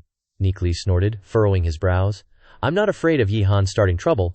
I'm just worried he'll see me and run the other way." "I'm not afraid of Ye Han starting trouble. I'm just worried he'll see me and bolt." Ni Li stepped out in front of the group, looking pissed, and yelled, "Ye Han, get your ass out here." Ye Han, hiding behind Yu Wu, flinched. Yu Wu thought to himself, "Definitely black gold rank," Ni Li said coldly. "You ain't getting away today," Ye Han retorted. Ni Li growled, "Aren't you getting a little too cocky? What makes you think you're anything special here? This is the Nether Realm, not Glory City." Ni Li Grell, scowling with rage, shot him a look full of loathing. At that moment, Yu Wu slammed his sword into the ground and confidently said, "Kid, you've got some nerve, mouthing off like that in front of us." He chuckled. "I kinda like it, haha. Beg me now, and I might consider letting you off the hook." Ni Li smirked dismissively. "Oh, my bad, I thought I was talking to Ye Han." Then, his expression turned serious. "Hand him over." Yu Wu, surprised, asked, Then he thought, "Is this guy crazy? We've got 2 black gold ranks and 4 legend ranks here. Why is he still acting so tough?" Then he said, "Very well. Then don't blame me for being rude. Attack." The group charged. Ni Li shouted simultaneously, "Kill them." Ye Ziyun and Ni Li were already in position. Then they both transformed together. Seeing this, the group paused slightly. Saying what? Yu Wu crossed his arms and said, "Black gold 1 star became black gold 5 star. He frowned and said, "Human spiritualist is indeed a bit powerful." Ni Li on this side launched a lightning strike. He waved his hand to strike, and the other jumped up and teased, missed. Suddenly, a force of gravity pressed down on him. This guy was startled and exclaimed, "Ouch, why is it so heavy?" Then, water from somewhere froze and stuck to his feet. This guy screamed in fear again, "Ouch, where's the water from?" While he was struggling with being frozen, Ni Li rushed over and slapped him hard in the face. The blow was so strong that the Yu family member rolled dozens of times. Ni Li happily said, "1 down." He looked at Ziyun and praised, "Well done, Yunyer." At this moment, a guy appeared behind Ni Li. He jumped up and prepared to slash down. Ni Li had also noticed, but the guy had swung his sword and slashed out a path and roared, "Die!" But a thick layer of ice and snow had appeared in front of him, blocking this guy's sword path. Ni Li turned around and looked and said, "Dare to play sneak attacks?" Then he opened his mouth and fired 2 streams of force of laws directly at that guy. An explosion occurred. Yu Wu, standing in the distance and seeing it, said in fear, "The Menjie, the power of law. Is it the force of law? Can Black Gold level also use the force of law?" At the same time, Ye Ziyun also eliminated one. This guy collapsed to the ground, lying motionless. Ni Lai exclaimed. "You hit pretty hard." Yu Wu angrily yelled. "Damn it! In a blink of an eye she's taken out 3. Let's charge and deal with that little girl first." The subordinates roared fiercely. "Understood." Then they charged together. The subordinates yelled, "Kill her!" Hearing that, Ni Li blocked in front of Ye Ziyun and said, "Yun, just relax and shoot from behind. I'll block the front." Ye Ziyun agreed. "Got it." Ni Li gritted his teeth and said, "I'll let you taste my gravity field." They were still very fierce, saying, "You dog! What kind of death do you want?" But the gravity pressed him to the ground. The ghost fiends cried out, "Whoa, it's so heavy." All of them were held back by the gravity and couldn't break free. They just kept screaming. Ye Ziyun took this opportunity to release a surge of frost. They helplessly watched and said, "That woman created a blizzard to wrap us up." Ouch! Yu Wu, not knowing what was happening inside, yelled, "Are you just standing there dumbfounded? Charge! If you don't deal with that bitch, you'll be stabbed to death by ice spikes." Hearing what their young master said, they tried their best to fly up. One said, "Did you hear that? Hurry up." The other yelled, No, I can lift my foot." Then screams began to sound inside. "Oaya, it's freezing." At this moment, 2 ghost fiends who seemed to be veterans, big and burly, asked each other, "HMPH, are we going to make a move?" The other replied, "Don't rush." Ni Li stood ready and said, "Let's see what tricks they have." At this time, one of them had approached Ni Li. This guy swung his hand to chop, intending to hit Ni Li in the face. But Ni Li raised his hand and blocked it. Then, he elbowed him in the face, and then kicked him far away. He also gritted his teeth and said, "Scram?" That guy was sent flying into Ziyun's ice wall. Watching his companions being swept into the vortex and screaming miserably, they were somewhat frightened. Ni Li rushed forward, swinging his hands to hit the 2 remaining guys who were stunned with worry, immediately hitting them until their noses bled. Ye Ziyun thought to herself, "With the gravity field combined with the blizzard, their strength has been greatly reduced." But she looked at him, blasting them away one by one, thinking, Ni Li is too strong. The Yu Wu gang were yelling loudly, and the ones affected by gravity trembled and struggled to say, "No, all attack methods are seen through by that guy. He's also not actively attacking. What now? It's impossible to get close to that girl to deal with her." At this moment, Ye Ziyun had begun chanting. Those sharp ice mountains rushed towards them. The flying ice shot into their bodies, causing them immense pain, injured everywhere. Seeing this, Ni Li thought to himself, with the snow wind spiritual bead boosting Ziyun's power, it's truly endless. Because of this ice storm, countless people were eliminated. The screaming continued to echo. The 2 veteran ghost fiends began to get anxious. The one with white eyebrows raised his weapon and said, "They're about to collapse," the Whitebeard replied. "Then let's make a move." Then the 2 ghost fiends began to rush over. Grandpa Whitebeard reminded, "These 2 little devils are no ordinary opponents. Don't hold back." The white eyebrow also agreed, "Of course." So the 2 of them rushed into the attack. Ye Ziyun sensed it, and reminded Ni Li. "Those 2 legend rank guys are making a move," Ni Li replied. "The final opportunity has finally arrived." Then he activated the spatial ring, took out a secret scroll, and he shouted, "Scarlet Gold Shield." A barrier appeared, blocking the attacks of those 2 legend rank guys. Yu Wu gnashed his teeth in anger, saying, "What? He can block attacks from legend rank experts?" Ni Li grinned and said, "Crimson Gold Shield is not only an excellent defensive shield, but it also..." Saying this, the 2 old geezers gnashed their teeth, waiting to hear more. He said, "It also has absorption properties, and doesn't let anything go, only in and never out." Ni Lai opened his mouth wide, and 2 streams of power of law appeared. He continuously inhaled, absorbing. Yu Wu outside was already terrified. He shouted, What? What is this?" In front of him was a dark light essence chi that was extremely large, much larger than before. The 2 balls of power of law continuously grew 4 times, 6 times, 10 times larger. The 2 legend rank experts of the Yugi clan fearfully said, "Crimson Gold Shield, this is a unique skill that only legend rank experts of the gold element can use." The white-browed one reminded, "Be careful. He dares to fight back." At this moment the dark light essence chi burst had reached 10 times its normal size, and was released. The 2 legend ranks yelled, "Saint Luo Shield!" A dark red shield appeared, confronting the dark light essence chi burst. Ni Lai sighed and said, "They actually dare to go head-to-head with dark light essence chi burst. These Yugi family guys are even dumber than those 2 demonic beasts from before." The 2 streams of power of law, amplified 10 times, collided. Who knows what the energy will be like, he added. at least 100 times. Then the energy finally erupted, and a terrifying explosion occurred. The 2 legend rank experts of the Yoongi family screamed, "AAA, our shields are breaking." After that, both legend ranks were wiped out. The others outside were also blown away by the explosive force. Yu-woo, supporting himself and sweating, said, "You're telling me this is black gold rank?" Then thought, who's playing a prank? In the misty smoke, a barrier appeared and then shattered instantly. Li dusted off his hands and returned to his human form, confidently saying, "It's done." Ye Xingyun next to him was still in shock, looking around. In front of her were 2 legend rank experts lying still, and the others were seriously injured, crawling up and calling for their mommies.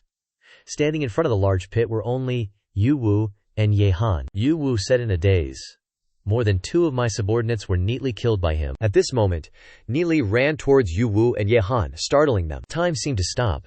Nilin's face slowly appeared, watching Li getting closer and closer. Yu-woo was so scared that he stiffened, and he pulled out the sword that was stuck in the ground. He pointed the sword out.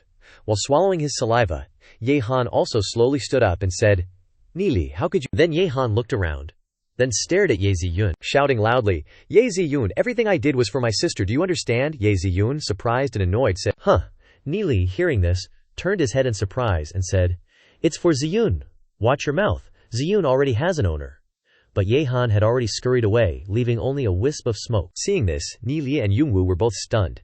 Then he immediately chased after him, shouting, "Don't even think about running." Seeing Li run off, Yungwoo secretly rejoiced. He thought to himself, "He's chasing after Ye-han, time to bail," so this guy took off.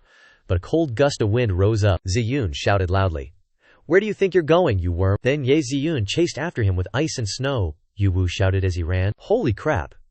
Meanwhile, Nini Li chased after Ye-han and shouted loudly, "Ye-han, ahead is the abyss. You have nowhere to run. Obediently come back with me to see the city lord, or I'll break your legs." Ye-han glanced back and said, "Don't even dream about it. You'll never catch me, Nili. You've ruined everything that should have been mine." He released a hidden weapon and said bitterly, "Even if I turn into a demon, I won't let you go." His hidden weapon was 3 green bees carrying deadly poison. They rushed towards Nili. Nili paused and said, "HMPH, poison needle bee. Poison needle bees can kill black gold rank experts, and they have a very tenacious life force, making them difficult to kill. The poison is also terrifying." Nili frowned and displayed all forms of the light laws, then compressed it into 3 needles. Nili flicked his finger, and these 3 needles of light flew out very quickly. They intercepted and destroyed the 3 bees, causing them to fall. Seeing this, Ye-han said, "Even the poison needle bees can't stop him." He turned around, headed straight for the road, and cursed, "Damn it, I'm screwed, gotta bolt." Nili behind him also said angrily, "Letting him increase the distance and jumping into the abyss is better than falling into my hands." Ye-han paused. Standing before the abyss, he hesitated for a moment, then jumped down. But while this guy was falling, Nili transformed and unleashed a dark light primordial energy strike, exploding in Ye-han's eyes. Full of resentment, bloodshot, he roared, "Nili, this form is aimed straight at H." Ye-han was hit by the move, vomited blood continuously, and then fell straight into the abyss. Nili jumped to the edge of the pit. He glanced down into the abyss, and then turned around and left in the other direction. Ye Ziyun was still chasing Yu-woo, aiming for the right moment. She waved her hand, unleashing a barrage of ice seals. Yu-woo swiftly dodged them all. Looking up from the ground, Nili saw Xingyun trying her best to chase after him, and he said, "Xingyun, I'll help you catch up to him." And with that, he darted off. Above, Xingyun resolutely said, "We absolutely can't let him escape, or it'll be a huge pain later." Then she extended her palm, and a long sword made of ice appeared, aimed straight at Yu-woo. Seeing this, Yu-woo exclaimed in shock, "Ah, such a powerful law energy. What kind of game is this?" Ye Ziyun shouted, "Die already, what are you waiting for?" Then she waved her hand, launching the ice sword. Following its trajectory, the ice sword pierced straight into Yu-woo's back, causing him to cry out in pain. Okia.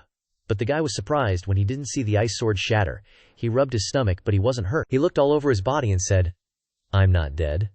Did the ice sword shatter on its own? Suddenly, someone appeared, touched Yu-woo's back, and said, "Don't be afraid, Yu-woo." Then the person helped Yu-woo to the ground. He confidently looked straight at Ye Ziyun and the others. Yu-woo was dripping with sweat, panting, and asked, "Young Master Tianling, why are you here?" Tianling didn't answer Yu-woo but turned to look at Ye Ziyun, asking, "This human race young lady, I wonder what Yu-woo has done to offend you that you want to exterminate him." Nili appeared, standing in front of Xingyun, saying, "We have a feud with him. It doesn't seem to require your meddling." Tianling replied, "The Yu-gi family is a subordinate family of ours, the Bei Ming family. You want to kill the young master of the Yu-gi family? Naturally, we want to ask if our Bei Ming family agrees or not. Ni Li was silent for a moment, making Zi Yun even more worried. Ni Li said, if the Yungi family is a family that is attached to the Bei Ming family, then let's put this matter aside for now, and I will naturally settle the score with the Yungi family later, he said grimly, his face dark. Let's see if your young master can still save Yu Wu by then. This sentence made Yu Wu shudder in fear. Then he turned away and said, Zi Yun, let's go. Ye Zi Yun also agreed. Watching the two leave, Tianling was puzzled. Huh? Then he intended to go forward, but Yu Wu stopped him in time, saying, Wait, young Master Tianling. Yu Wu stepped forward and said, looking. Those two only have black gold rank strength, but they can kill 2 legend rank experts of our family, he added. So we must be careful. Tianling frowned slightly and then snorted coldly. He stared at the two. Tianling turned back and asked, Why did you guys get involved with them for no reason? Yu Wu stammered guiltily. My subordinates. One person sent me to have a conflict with them. He complained and presented, I just thought I could be a tiger dad standing up for his subordinates. Who knew we'd run into such a tough customer? Tianling was speechless with this guy, then reminded him, Humph, this is the 9-fold death ground, not your Black Rock City, all right? Show off like that, and one day I won't be able to save you. Yu Wu replied, Yes, then sighed in relief, thinking, Luckily, I haven't leaked the news about Glory City to him. Then, as they walked, Tianling asked, Where are your subordinates? Yu Wu replied. Half dead, half injured. Tianling, hearing this, continued, All done by those two. Yu Wu replied, Yeah. After walking a distance, Ni Li vigilantly looked back. He sighed in relief, saying, Finally gone. That Tianling's strength is unfathomable. Good thing we didn't fight. Ye Zi Yun was just as worried as him. Then she asked, That's right, did you catch Ye Han? Ni Li replied, He jumped off a cliff. Before jumping, he even ate 2 of my light dark orbs. He's definitely dead, no lucky encounters there. That abyss is bottomless, there's gotta be demonic beasts down there. Rest assured, he's a goner. Ye Zi Yun sadly sighed, saying, We shouldn't tell father about this. Ni Li patted her shoulder, saying, Ye Han deserved to die, why feel bad for that moron? Ye Zi Yun said, dejectedly. Still. Suddenly, a loud noise came, interrupting this sad mood. Looking up, they saw those guys fighting the corpse wyverns in a chaotic mess, Ni Li said. They're still fighting, fought from the lake all the way up to the sky now, he said. Let's get closer and watch a bit, Zi Yun replied. Yeah, seems like that corpse wyvern is getting bigger and bigger. Over here, the corpse wyvern was roaring and fighting with its mouth wide open. Those two, Mu Ye and Shang Ming, were still confronting it. Shang Ming said, See, it's reached its limit, Mu Ye replied. It wants to escape. Shang Ming immediately ordered, Everyone, pay attention below. Don't let it escape into the lake. Those guys seemed unhappy, saying, Geez, so good at bossing people around, another guy reminded. Be careful. Just then, those guys began to feel tremors. One of them shouted, Not good. Realizing something was wrong, he said, This is a call to its brethren, only to see another corpse wyvern under the lake, opening its mouth full of sharp teeth, and lunging up to swallow one of them whole. The crowd beside them shouted, So many corpse goose. In the panicking crowd, one guy shouted, They're all just black gold level, everyone attack together. Mu Ye at this time looked down, saying, Humph, didn't expect it to have a nest of offspring. He put on a fearsome face, saying, All right, now I'll go on a killing spree. So this guy yelled loudly, releasing his power. Many corpse wyverns were hit and wiped out, he said coolly. We've run out of patience. The original corpse goo, seeing its comrades being annihilated, roared angrily. Its whole body turned fiery red. Then it roared loudly, unleashing an earth-shattering sonic wave. This sonic wave pulled up water, creating a huge wall of water. Those guys screamed in fear. The water wall contracted, and that corpse goo aimed straight at the water wall and lunged, saying, Into the water. Seeing this, Shang Ming angrily clenched his hand, saying, So easily scared, he shouted. Where'd it go? Releasing a burst of lightning. But the lightning couldn't pierce through the water wall. He watched the lightning crackle and disappear, and he was startled, saying, Can't break through. Then Shang Ming said, Humph. This beast unexpectedly has this much power. Saying that, he grabbed the great saber behind his back. Lightning exploded from the saber, and he looked extremely cool, saying, Gotta use the heavy artillery. Making Ni Li admire in amazement, he struck a gorgeous pose, shouting, Seal Aura. Found you. After saying that, he launched the great saber straight into the water, aiming straight for the corpse wyvern's location, and lunging forward, this lightning bolt pierced straight through the corpse wyvern, and it fell back into the water. The crowd below cheered. He fell into the water, the fish-faced dude said. The other Tijao also fled.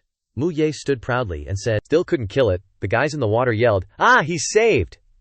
Suddenly, Xiang Ming jumped down in front of Mu Ye. Xiang Ming was furious, holding his divine weapon and asking, Mu Ye, why didn't you stop him? Mu Ye feigned ignorance and said, What are you talking about? Bullshit, he said. The Tijiao was going crazy. I didn't dare to attack. At that time he hesitated, so it escaped. Anyway, it's already heavily injured, Xiang Ming. You can just go down into the water again. After hearing this, Xiang Ming glared and snorted coldly, then stormed off, full of anger. Mu Ye turned around, his face darkened, and muttered, Stop him. Am I going to work for you for free? After the fight, Ni Li burst out laughing and said, As expected, these people aren't on the same page. They're all wary of each other, and ultimately don't want the other to get the treasure, Ye Ziyun asked curiously. Why don't they go down there to find out? That Tijiao was heavily injured by those legendary ranks, Ni Li explained. Don't even mention joining forces to go down into the water together. When the Tijiao fled into the water, it would have been easy for that Mu Ye to catch it if he had acted, but he didn't. I guess he figured he couldn't match Xiang Ming's strength, and if they continued to cooperate, he wouldn't be able to compete with him, so he simply let the Tijiao go, he added. And Xiang Ming doesn't dare to search alone in the lake, afraid that it's very dangerous in the water. It's all a waste of time. We're wasting time here too. Ni Li shrugged and continued. It's better that the Tijiao escaped. No matter who has this kind of treasure, it'll be troublesome for us. That thunder spear of Xiang Ming's is at least heavenly fate level. With my current strength, I can't compete with him. Ye Xingyun teased. There's someone you can't deal with, Ni Li sighed. It's just very difficult to deal with. After all, he can't unleash the full power of that thunder spear. Suddenly, Ni Li sensed something, and he happily said, It's Ninger, I can feel her soul realm. She's very close. Ni Li quickly ran off to find her, and he said, This way. Ye Ziyun was stunned, a little unhappy, and then she also ran after him, saying, Wait for me. So the two flew up the cliff and started searching. Ni Li saw Ningrier and said, Look, isn't that Ningrier? Could it be Junye? Ye Ziyun also exclaimed, Great! Ni Li saw something and exclaimed, Huh. He uncomfortably thought, Who's that guy being so attentive to Ningrier? Then he uncomfortably said, Why is that little girl so intimate with a stranger? Ziyun then asked. Ni Li, are you jealous? Ni Li quickly replied, Crazy, I'm already taken. So Ni Li jumped down and said, Quickly follow them. Ye Ziyun was startled. Ni Li shouted, Ninger. This way. This way. Zhao Ninger turned her head and looked back, saying, I see you. She happily called out, Nilin, Ziyun, I finally found you two. Ni Li approached and asked, Are you okay? Did you encounter any danger? That's right, this is, Zhao Ningzhi introduced. His name is Zhao Yu. I encountered some trouble earlier, but luckily he helped me out. Zhao Yu quickly greeted. Nice to meet you, Ni Li politely said. Thank you, Xiao Xiang, for helping Ningyu out, he thought warily. This young man's origins are unclear, his strength is unfathomable.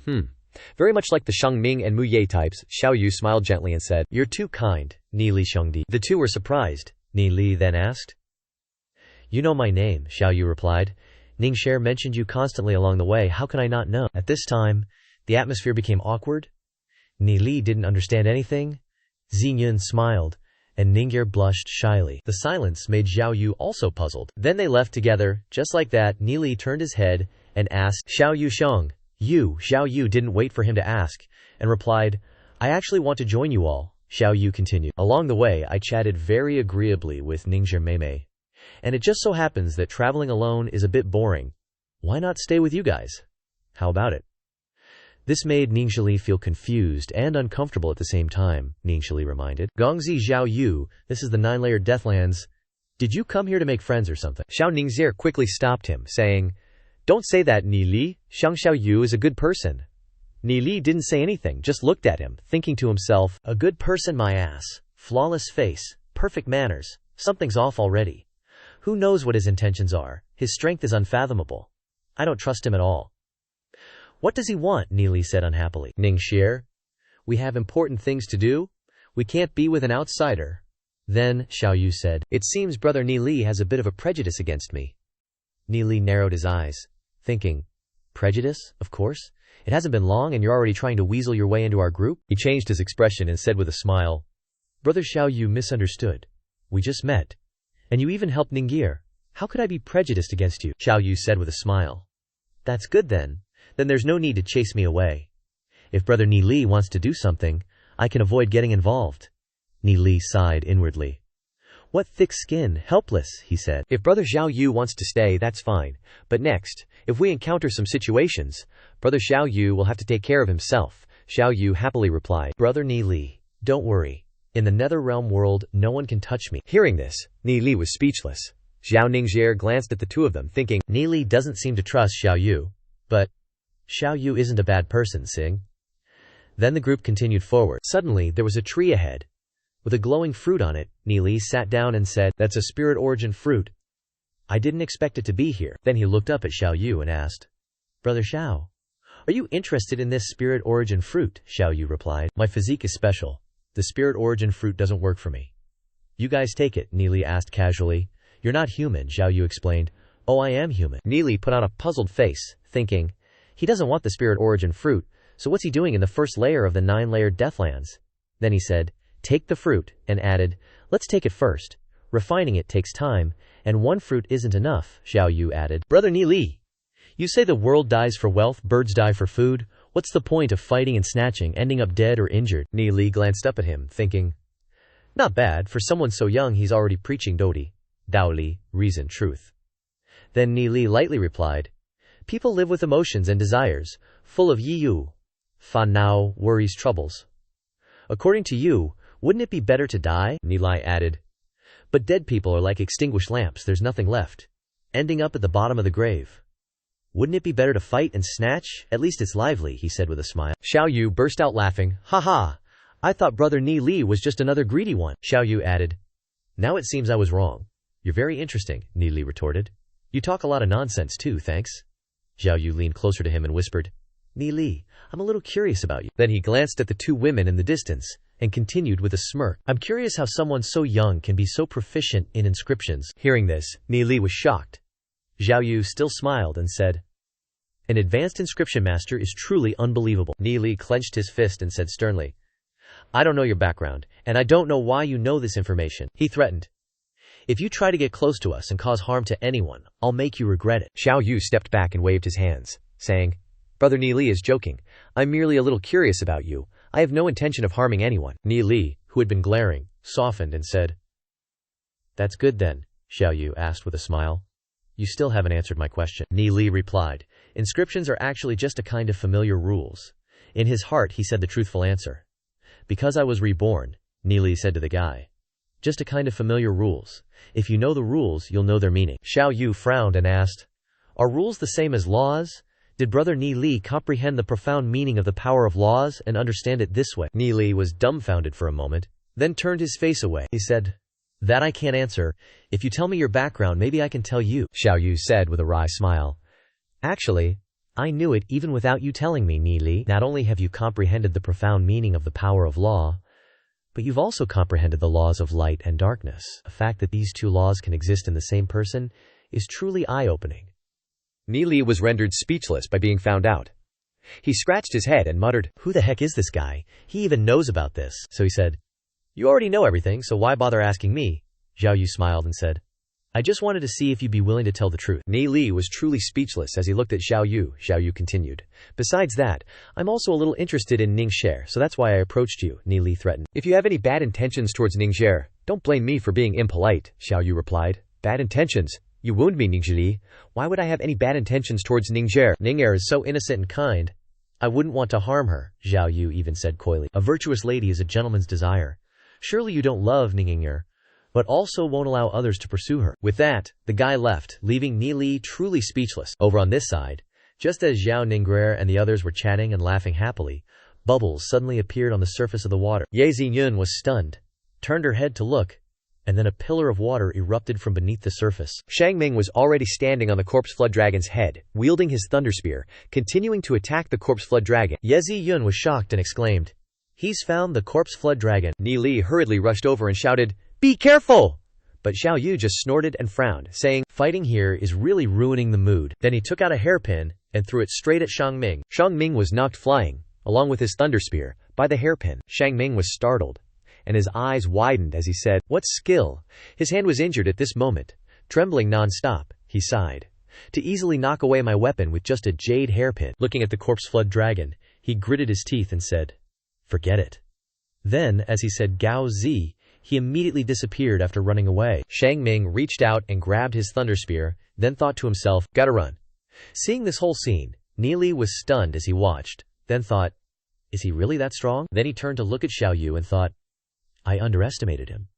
Xiao Yu narrowed his eyes and said, this corpse flood dragon was clearly living peacefully in the lake, yet so many people are chasing after it to kill it. Then Xiao Yu tiptoed and continued, it's true that valuable things invite trouble. If that's the case, then let me free you. With that, he formed a hand seal and shot straight toward the corpse flood dragon. Very quickly, the corpse flood dragon was controlled by Xiao Yu's water dragons, which wrapped around it, and it howled in agony. Xiao Yu flew back next to the corpse flood dragon, then gently removed the pearl from its head, and immediately, the red lights on its body gradually disappeared. The corpse flood dragon, having lost the pearl, was dazed. It stared intently at Xiao Yu, who was holding the orb, then turned its head and ran away. Xiao Yu smiled calmly, as if nothing had happened. Xiao Yu landed gently and said, Ning Fair, although this treasure pearl isn't suitable for your element, it will still greatly help with your cultivation. He smiled kindly and said, I'll give it to you. Xiao Ningir hesitated and replied, I'm sorry, I can't accept something so precious. Yet Ning Li shamelessly reached out and said, if Ningir doesn't want it, give it to me. Xiao Yu turned to look, and the pearl was already gone from his hand, surprising him greatly. He was speechless. Since when? Helplessly. Shu Feng bro, if you like it, it's yours. Nilai quickly stashed the jade away and said, many thanks, Shu bro. Then he winked at Xiao Ningir. Xiao Ningir blushed and turned away shyly. At this moment, Ye Ziyun reminded, Ahaha, Nili bro is at it again. You owe him a favor this time. Nili said loudly, can't let Ningir owe Shu bro a favor. Anyway, I owe a lot already. Who cares about shame at this point? Alright, let's continue strolling around and find more spirit origin grass. Then Nili continued moving. He even urged, Simon. Ye Ziyun called after him, wait up bro. Seriously. Xiao Yu happily watched them, looking up at the sky. Xiao Yu asked, Nili bro came here to become a disciple of the underworld controller. Nili replied puzzledly, of course. Isn't that what everyone's here for? After hearing this, Xiao Yu was silent for a moment before saying, of course Nili bro has the ability, but do you really need to apprentice to the underworld's controller? Xiao Yu asked again, even if you rely on yourself, your future achievements will be immeasurable. Nili replied with a smile, my own success isn't important, but I'm planning for my friends. He added, in this chaotic world, if you want to survive, you have to find a tall mountain to shelter under. You can enjoy the shade beneath a big tree, because countless geniuses have died without any backing. Xiao Yu was surprised and thought, bringing his friends to participate in the disciple selection just to find backing. Then Xiao Yu laughed. Haha, this puzzled Ni Li. Xiao Yu replied, nothing. Then this guy transmitted his voice to Ni Li and said, Ni Li bro, how about we make a deal? He smiled slyly and said, you let Ningir stay with me, and I'll be your mountain to lean on. How's that? Ni Li replied angrily, Ningir isn't an object. How can she be passed around? If Ningir likes me, she definitely won't stop me. He frowned and gritted his teeth. If she's not happy, I'll peel your skin off in front of her. Xiao Yu hurriedly waved his hands with a bitter smile. Ha ha ha, don't be angry, I was just kidding. He laughed awkwardly, ha ha ha. Suddenly, in the sky, a hairpin shot toward Xiao Yu. He reached out to catch it. Ni Li glanced at the hairpin and assessed, a powerful man using such a feminine weapon. He wondered, is he really a martial artist? This hand is like a young maiden's who hasn't touched water, with 5 incredibly fair fingers. Ni Li kept staring, thinking, he's not as handsome as he is pretty. Would Ningir like this type? Seeing Ni Li's probing gaze, Xiao Yu explained, this is a memento my mother left me. Ni Li said, hearing that, I feel so guilty, but I haven't said anything yet. Why are you explaining? Hearing this, Xiao Yu coughed awkwardly. Cough cough. Behind them, Xiao Ningir happily said to Ye Ziyun, look, those two are getting along so well. Ye Ziyun also confirmed, yeah, their brains must be short-circuiting somewhere. Everyone is looking for their companions. At this moment, in the first level of the Ninefold Deathlands, Lu Piao had been beaten flat on the ground. Lu Piao sat up and showed his bruised face, saying, humph, daring to snatch our spirit origin fruit, you're really courting death. Lu Piao looked at the pile of people lying around him and said loudly, anyone else want to hit me? He also loudly said, we saw this first. One person, face down on the ground, cried and muttered, we clearly saw it. Who's snatching from whom? Lu Piao quickly flew straight to the crevice and picked the spirit origin fruit, holding the glowing fruit in his hand and saying, finally found a spirit origin fruit. Lu Piao happily said, let's continue searching. Duze hurriedly sighed, don't provoke people anymore. Ni Li's group left, leaving behind the defeated bunch. As they walked, Duze mocked. Your face looks like a pig's head, Lu Piao retorted. Isn't it because I snatched the spirit origin fruit? Obviously, cut off. Finding that Lu Piao's group had been gone for a while, one person, hugging his head, asked, did they leave? The person lying next to him replied, probably gone. Then he stood up and groaned, Ow, my leg is so numb. The person beside him added, that guy hits everyone he meets. Annoyed, he continued, don't know what kind of god he is. That person replied, these kids don't seem to be young masters from any family. How can they have such a terrifying protector? Then this bald guy spat out a mouthful of blood, saying, Phoo! That guy is a monster. Grr, over here. Lu Piao was being blocked by a few floating skeletons. He was shocked and declared, it's a demon, Lu Piao yelled. Hiding behind Duzen, Duzen said to the group, this is the ancient battlefield. They're probably skeletons of powerful experts who died in battle. Don't be scared. Let's fight together. He then transformed into his nether tiger form, ready for a wild battle. Elsewhere, Neathly and his group also showed up nearby. Neathly said, I sense a powerful aura over there. It's from god-level experts. Let's head over there, he said, turning to ask, what's going on over there? Zhao Yu replied, who knows? Neathly sighed. You don't even know what's going on in this nether realm. Seriously, Xiao Yu got angry after Neathly, who was a show-off, mocked him. Zhao Yu suggested, should we go check it out? You guys follow behind me. I'll ensure everyone's safety. Seeing Zhao Yu fly off, Xiao Ningjie asked in surprise, huh, he's going over there. Ye Xiyun also called out worriedly. Ni Li replied, let's go take a look, but don't trust him, Bale, if things look bad. Ye Xiyun shook her head helplessly, saying, Sai, you're such a comedian, always so quick-witted, you rarely get the short end of the stick. Xiao Ningjie burst out laughing. Haha. By this point, Xiao Yu had already flown a distance, and seeing that no one was following, he came down. Nili's group, seeing the distance, said, walking, looks like he doesn't have much faith in himself. Seeing the situation, Xiao Yu turned back and said, hurry up. Are we sightseeing or what? Why are you so slow? Nili replied, I can't fly. At that moment, deep within the first level of the 9-layer Deathlands, a group of people were gathered. One with ram's horns on his head said, it's this place. Beneath the ground, streams of blue light enveloped the skeletons. Then, from the middle of the skeletons, something large rose up. The white-haired guy said worriedly, this is. The horned guy frowned and said, such powerful laws, could it be? He declared, it's the death god. A building floated in the air. The building in front of them gradually became clearer, and the building lit up with a bizarre light. Fragments of bones gradually gathered together. It transformed into a gigantic skeleton. Seeing this, the guys below reminded each other, it's the shattered godhood of the death god on that skeleton. Someone added, so this tomb is burying. Could it be the skeleton? At this time, it constantly changed, creating the shape of wings. Nilai and his group also arrived, saying, see this? He said. The first level of the 9-layer Deathlands has this. Nili turned to ask, Zhao Yu bro, what do you plan to do? Xiao Yu smiled. Nili bro, are you interested?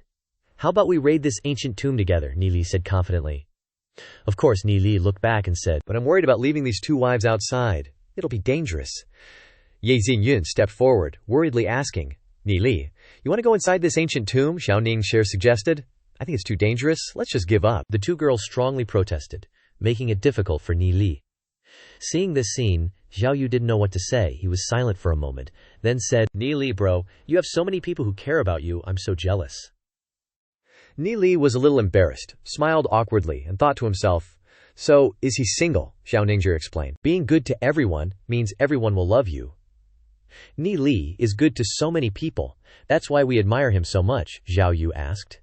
Being good to everyone gets you admired. Then Xiao Yu smiled, took out a scroll from his ring and said, Ningxie, this is for you. If someone's being a creep, just show them this, he continued. They'll immediately leave. When they see it, Nili suspiciously stared at the scroll and asked, for real? Or are you just BSING? Smells like cap in here, Zhao Yu angrily said. Do I look like I'm just talking smack? Nili replied. Totally. Xiao Yu got so angry his face twisted and said, go try it if you don't believe me. Nili grinned wickedly and replied, nah, not giving you the chance. Let's go. Xiao Yu turned and sighed, thinking, Sin, I actually got angry. Why has my state of mind changed since meeting him? Nili said to the two girls, Ziyun, Ning you guys stay here. Me and Miss Sissy are going to head in for a bit and then come right back out. Hearing that faint nickname, Zhao Yu angrily turned around and asked, what did you just call me? Nili replied, what, of course it's Xiao Yu. Xiao Yu turned away in disgust and said, HMPH, dares to do but doesn't dare to admit it. What a loser, what a pain. Nili was speechless and said, enough. Ye Ziyun worriedly instructed, Nili, be careful, this place is very dangerous. Nili winked and signaled, nothing to worry about. With brother Xiao Yu here, even if there's danger, we'll be fine. Hearing this, Xiao Yu was somewhat happy and hummed, Ni confidently continued. As for me, ordinary traps and whatnot can't even graze my feet. Even if Xiao Yu dies inside, I won't. Before his anger could subside, Xiao Yu was provoked again, veins popping out, and retorted, "Who are you saying is going to die inside?" Ni looked at Xiao Yu's face and pouted, "I was just giving an example. Why the long face?" He feigned injustice and added, "Cultivators shouldn't get so easily agitated, or else you'll suffer chi deviation and explode and die." Xiao Yu helplessly retorted, "Explode and die." Immediately turning away, "I'm not talking to you anymore, I'm going in first. Waiting for you." Seeing Xiao Yu fly away, Ni laughed. "Haha, that kid, he's finally gone. You two must stay absolutely safe. Find a place to hide. If you run into bad guys, like Xiao Yu said, take out that scroll. That kid's got a serious background, maybe that scroll will be useful to you." Ye Xingyun still worriedly instructed, "If that's the case, be extra careful after you go in." Ni winked. "Rest assured," he said, and ran quickly. But after a while he saw Xiao Yu waiting in the air. Xiao Yu looked at Ni in surprise and asked, "What is it?" Ni said with emotion, "Hey, I haven't learned how to fly yet. Can you come down and give me a piggyback?" Xiao Yu was speechless and replied, "Enough already." He threw down a piece of silk and said, "Dream on, grab onto the white silk, and I'll pull you up." Ni looked at the silk in his hand and shouted, "You and I are both men. Is holding hands that difficult?" Xiao Yu flew down, holding the other end of the cloth, and he said annoyedly, "Cut me some slack. There is a pandemic going on.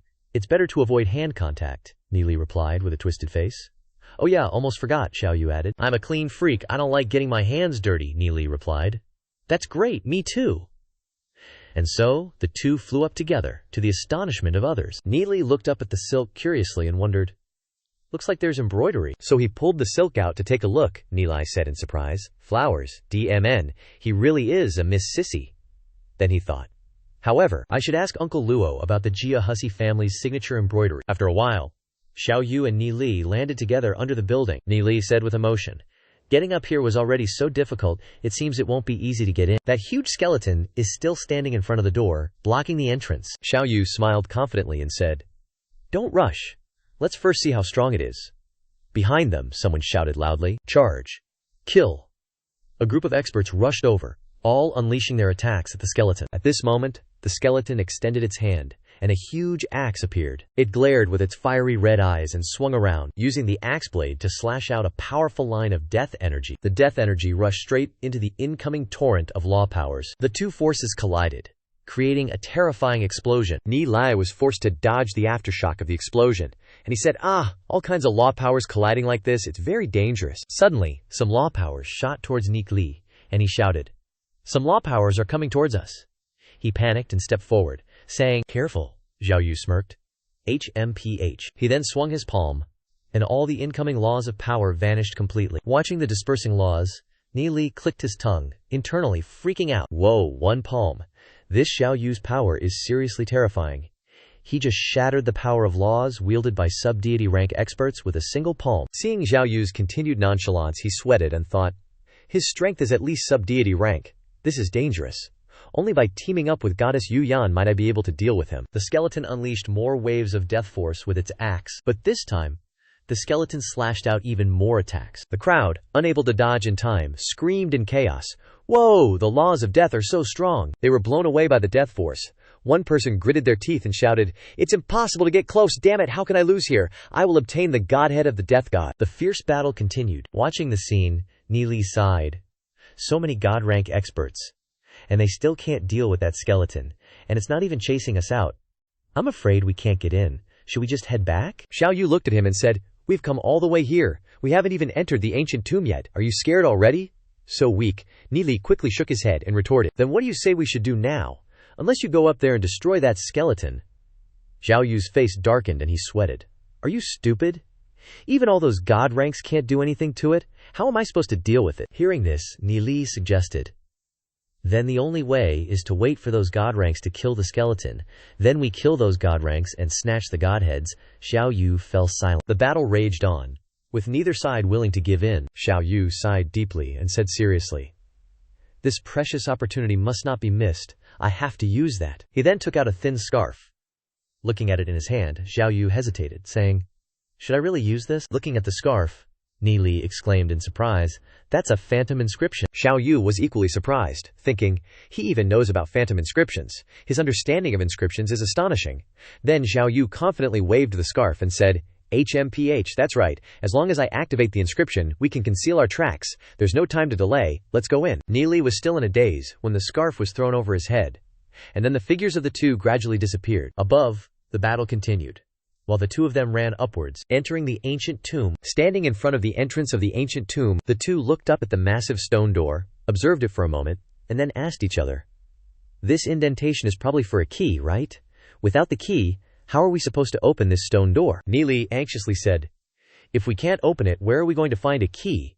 Xiao Yu felt annoyed and said, "What's the rush? I have my own methods." Xiao Yu leaned closer and observed for a long time. Neely, seeing Xiao Yu so focused, thought, is he studying the inscriptions on the door? He continued thinking.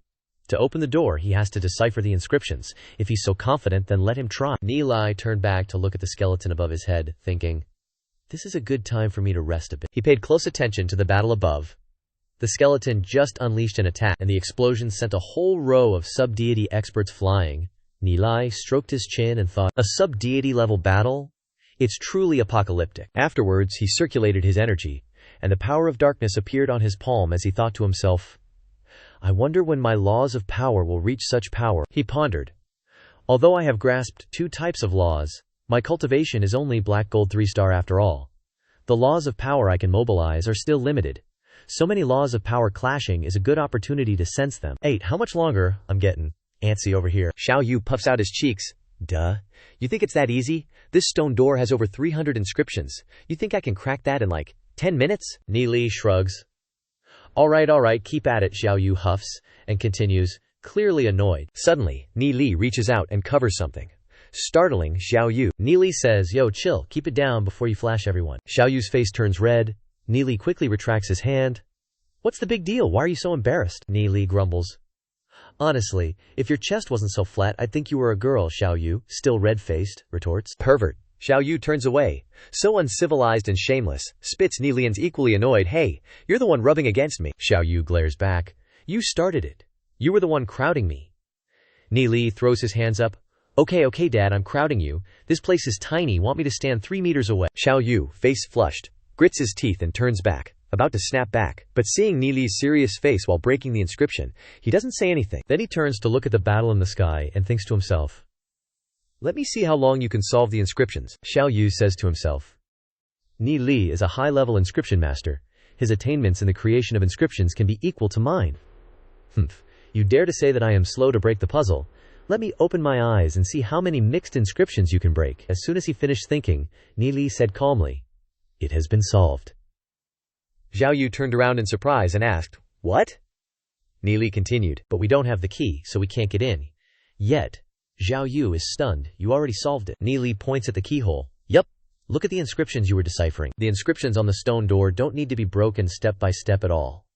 If you break it step by step, you will go around in a circle and return to the starting point. Xiao Yu is silent for a moment. Neely continues. Break through the fog and see the true essence of things. This stone door has more than 300 inscriptions, but only 5 are real. The other inscriptions are used to confuse people. Just get rid of these 5. Neely stands up. I could have solved this in a few breaths, but you've been at it all day. Xiao Yu, feeling jabbed, thinks. He may not respect his own teeth when he talks, but his inscription skills are amazing. Xiao Yu says, you really are, young master Neely. All right, move so I can open it, Neely reminds him. Cracking the inscriptions is useless without the key. Xiao Yu explains. You wouldn't know this. These keyholes are like access keys in the Netherrealm. Almost every subdivine expert has one. Neely says in frustration. You. Then Xiao Yu opens the door and smiles. Haha, let's go in. Quick, Neely excitedly agrees. Let's go. The two of them head straight inside. Meanwhile, the guys fighting the skeletons are like, WTF. The entrance is open. The skeleton also angrily looks over and swings its long-handled axe and heads straight for the door. Seeing the skeleton beelining back, the others say, the skeleton's going back to guard the door, good chance. Everyone charge inside. One guy with talisman on his face says, what are you going in for? We should kill this skeleton first. It has the divinity of the death god inside it. Another hesitates. Getting the divinity doesn't guarantee you can become a spirit god. You have to comprehend the death laws, and you could die trying. Then he says, screw it, move forward. Everyone rushed forward together, shouting together, kill the skeleton, rush to occupy the godhead, and enter the ancient tomb. Kill! The skeleton roared angrily. Inside the ancient tomb, everything is dark, Neely says as he walks. Cold, dark, muddy, full of moss. Not seeing any treasures. Xiao Yu felt annoyed. and didn't say anything indifferently. Suddenly, Xiao Yu stopped and said, "Stop! There are mechanisms." Neely's eyes widened in surprise and said, "There are so many traps. What exactly is hidden here?" Then he thought, anyway, with Xiao Yu's ability, the traps can't do anything to him, just walk and watch, and it looks like, suddenly, chirp chirp sounds coming from the ceiling, Xiao Yu warns. Something's coming from the walls, Neely shouts, careful. From the distance, the exact same sounds echo. Each time the sound gets louder and louder. The cries reverberate everywhere, coming from all directions, making Xiao Yu and Neely worried, carefully observing their surroundings. Seeing what's crawling over, Xiao Yu worriedly asks, "What is this?" Only to see a horde of corpses crawling on the walls like spiders. They crawled while screaming noisily, Neely reminds. They are Shi Gui, corpse fiends.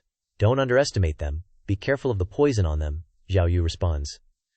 Yeah, the corpse fiends approached and surrounded the two. Xiao Yu raises his hand and mutters something. Then he clenches his hand, from within which a burst of light erupts. Neely is also shocked. Very quickly, the corpse fiends were blown away. Xiao Yu proudly continues. Let's continue, Neely exclaims. Lightning protection godstone, Neely asks. You're using this thing to deal with corpse fiends? This guy really likes to be clean. The two continue their journey to a room, he exclaims. Finally reach the bottom. Suddenly the two are startled. Xiao Yu looks out the door and says, There are several auras of god-level powerhouses, Neely responds. They got in here too, Xiao Yu urgently says. We need to hurry. Saying that, Xiao Yu starts to run. Neely chases after him, calling, Wait for me. At this moment, Xiao Yu steps on a trap under his foot, triggering a saw blade to launch out. Neely also steps on another mechanism, and arrows rain down, but all the hidden weapons are blown away by the protection barrier. Neely asks while running, Isn't the Nether Realm supposed to be your playground? Why are you running? Xiao Yu explains. But we shouldn't compete with those sub-god level powerhouses, Neely scoffs. Just admit that you were bragging. And yet, Xiao Yu replies, I'm not bragging. Take advantage of the shield's protection and run. It won't last long. Xiao Yu looks ahead and happily says, There's a shortcut, look over there. Neely feels something is wrong and says, That side looks like... Looking closely, he realizes and shouts, It's a spatial distortion. Neely hurriedly shouts to stop him. It's not good, stop now. Saying that, he reaches out to pull Xiao Yu back, but it's too late. Xiao Yu is startled and asks, What? But Xiao Yu's body has already twisted. He is sucked into the spatial distortion. Neely tries to reach out, only grabbing some of Xiao Yu's clothes, and he dejectedly says, How careless. As a result, Neely is also sucked inside. Xiao Yu and Neely are both falling into the spatial distortion. Neely hurriedly calls out, Xiao Yu. Xiao Yu gradually wakes up and says, What happened? Then he opens his eyes and sees Neely trying to hold Xiao Yu tightly. He says with difficulty, The spatial distortion force is really strong, can't control myself. However, because the force is too strong, Xiao Yu's clothes have been torn. Neely is jerked out quickly. He reaches out again and grabs Xiao Yu's collar to pull him back. Then he mutters, Gotcha, this is really dangerous. Neely changes his posture, forcefully pulling his arm to shorten the distance between the two. While embracing Xiao Yu's waist, the two continue to fall. He angrily says, Wake up, son of a BTCH, where are we going to end up falling like this? Xiao Yu struggles uncomfortably. When Neely hugs him, Neely shouts, Don't move, wanna die? Hearing that, Xiao Yu doesn't move anymore. Neely sighs, HMPH, being obedient now, but I have to think of a way to stop. He looks around, immediately recognizing it and saying, This place is full of death laws. He happily says, There's a way. So Neely transforms into a fanged panda and hugs Xiao Yu tightly. He opened his mouth wide and unleashed 10 Kuang An Yuan Qi explosion balls, each one bigger than the last, then fired them straight down. Neely saw his 2 streams of law power flying out, but they kept flying without hitting the bottom. Neely said, This space is distorted. It feels bottomless. After a while, an explosion erupted. Then light enveloped Neely's body, and the effect of the power of death was also dispelled. Both of them fell into the water. Neely surfaced, opened his mouth wide, and then gasped, Phew! He started searching in the water, and after a while Xiao Yu popped his head up and coughed. Cough, cough, Neely sighed. The water's flowing really fast here. There's definitely a way out. Xiao Yu suddenly laughed and said, We're like at the very end of an ancient tomb. Neely angrily said, What do you know? Whatever. Then he looked up at the ceiling, musing. There seems to be something on the surrounding stone walls. So he squinted and looked at the wall, on which many figures were drawn. Looking at the whole picture, Neely said puzzledly, Murals? He asked further. Great battle in the sky. What era is this? Kinda weird. He began to analyze. In that vast sky, there's a void tunnel leading to the end of time and space. There, a group of powerhouses are standing and observing. and behind them is another mysterious scene, floating islands in the air, beautiful mountains and rivers, pleasing scenery, and vast and majestic palace ruins. Neely stammered. This is the Dragon Ruins realm. Thinking to himself, the place I've been to in my previous life. He thought to himself, actually, few people in this world know about its existence. According to the murals, the people on the border of this realm are also paying attention to the Holy Spirit continent. They even observed the Spirit God War. Then he wondered, but no powerhouses have come here. I wonder why. Maybe breaking through legend rank and reaching the Heavenly Fate realm to go to the Dragon Ruins realm will reveal the answer. The author has thought that after listening to this, you might ask what the Dragon Ruins realm is. So the author explained that the Dragon Ruins realm is a world one level higher than the Holy Spirit continent. When cultivating soul power, one can only reach the legend rank. Only by comprehending the power of the heavenly Tao can one break through legend and enter the Heavenly Fate realm. The strongest existence in the Holy Spirit continent is only a spirit god. In terms of realm, a spirit god is actually not as good as a Heavenly Fate powerhouse. It's just that they can wield power equivalent to the Heavenly Fate realm, gaining eternal life here. The Holy Spirit continent was forcibly created by a great powerhouse, and the spirit gods are only equivalent to the laws of spirits. In other words, spirit gods don't have their own bodies, which is why they can exist eternally. Even if the godhead cracks, they won't die, unless the laws are stolen. Back to Niling, he asked, hey, there's a platform over there. Should we go up or go back to Mom? Come on, decide quickly. Xiao Yu was saying. I feel like. But before he could finish, Ni jumped up and said, let's go up, leaving Xiao Yu speechless. So the two of them jumped ashore together. At this time, Ni turned around and asked, what's wrong?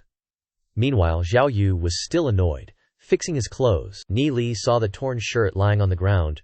Xiao Yu said helplessly, it's nothing, let's go. As he walked, Ni thought to himself, this kind of attitude is really ungrateful. Is it because his clothes are dirty? No good deed goes unpunished. So the two of them continued to go deeper into the darkness. At this time, in the 9-layered death ground, the outer first layer of the ancient tomb, Xiao Ning'er was looking worried, constantly looking towards the ancient tomb. Seeing her friend like this, Ye Ziyin didn't know what to say, just quietly looked at her friend. Xiao Ning'er also noticed Ye Ziyin looking at her like that. She turned around and called out, Ziyun. Ye Ziyun silently looked at her. Then Ziyun said, a little sadly, Zhao Ning'er was surprised by this. Then Ning'er sadly asked, Ye Ziyun, are you sympathizing with me?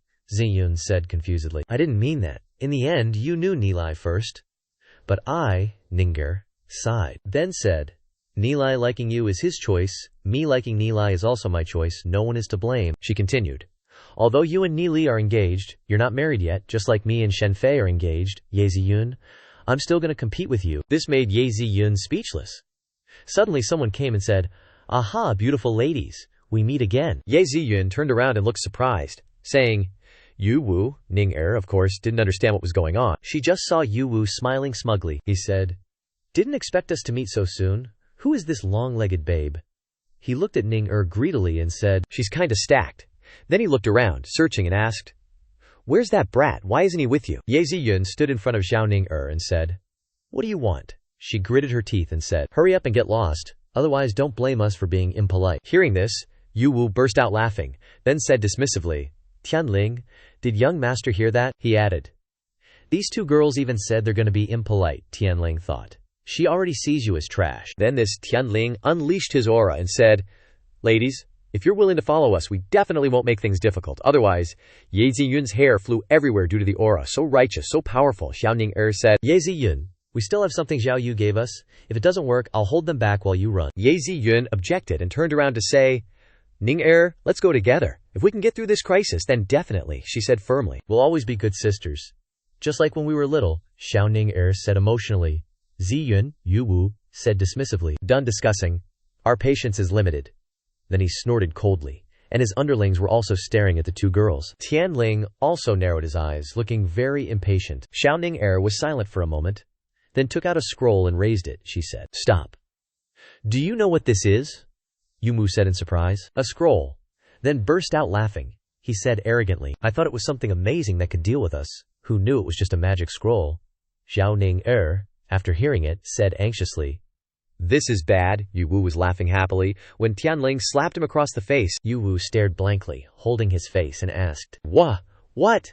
Then Tianling roared angrily, you idiot, look carefully at what it is. Hearing this, Yu Wu looked at the scroll in Xiaoning Er's hand in confusion and said, "Huh, isn't this... holy crap." He trembled, sweat pouring down, and said, "Good thing I didn't make a move just now.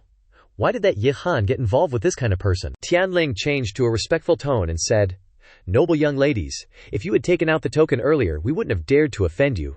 On behalf of my family, I offer you my sincerest apologies and remorse." He bowed anxiously and said, "If you're still not satisfied, I, Tianling, am willing to offer my head as compensation. Please forgive us." Xiaoning Er and Ye Ziyun exchanged glances.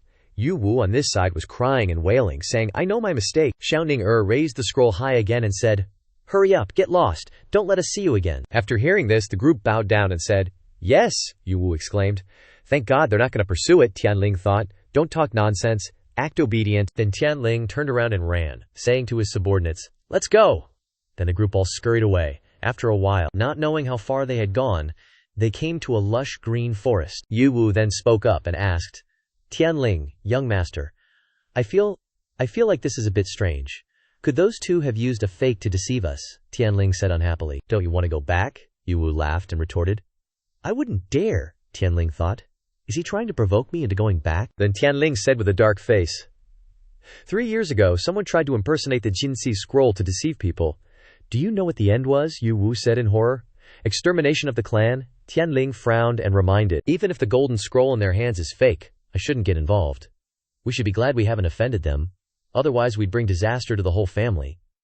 That thing belongs to the controller of the underworld, inside the ancient tomb right now." Xiao Yu is looking super annoyed and irritated. Turns out he's watching Ni Li wring out his clothes. Then Ni Li got dressed again, and he looked at Xiao Yu in surprise and asked, "Madam?" He said, "Your clothes are all wet, go change." Xiao Yu blushed slightly and waved his hand, saying, "Not for now," Ni Li wondered, thinking, "This guy is so weird, he clearly likes to be clean but doesn't want to change his dirty clothes." He asked, "Xiao Yu, is that outfit really precious to you?" Xiao Yu didn't say anything but just used his soul force to dry his clothes. Seeing this, Ni Li thought to himself, "Must be designer stuff. I accidentally tore his clothes when we fell. I made him sad." Xiao Yu turned to Ni Li and said, "The clothes are dry, let's go." Ni Li smiled and replied, "Sorry, Xiao Yu." Xiao Yu asked in surprise. "What?" Xiao Yu asked. "What are you saying?" Ni Li said. "Huh," Xiao Yu continued. "Stop being crazy," he pouted. "Who are you calling crazy?" Xiao Yu thought to himself.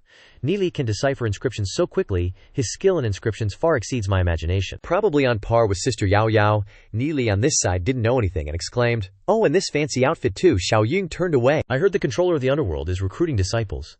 Everyone is incredibly talented.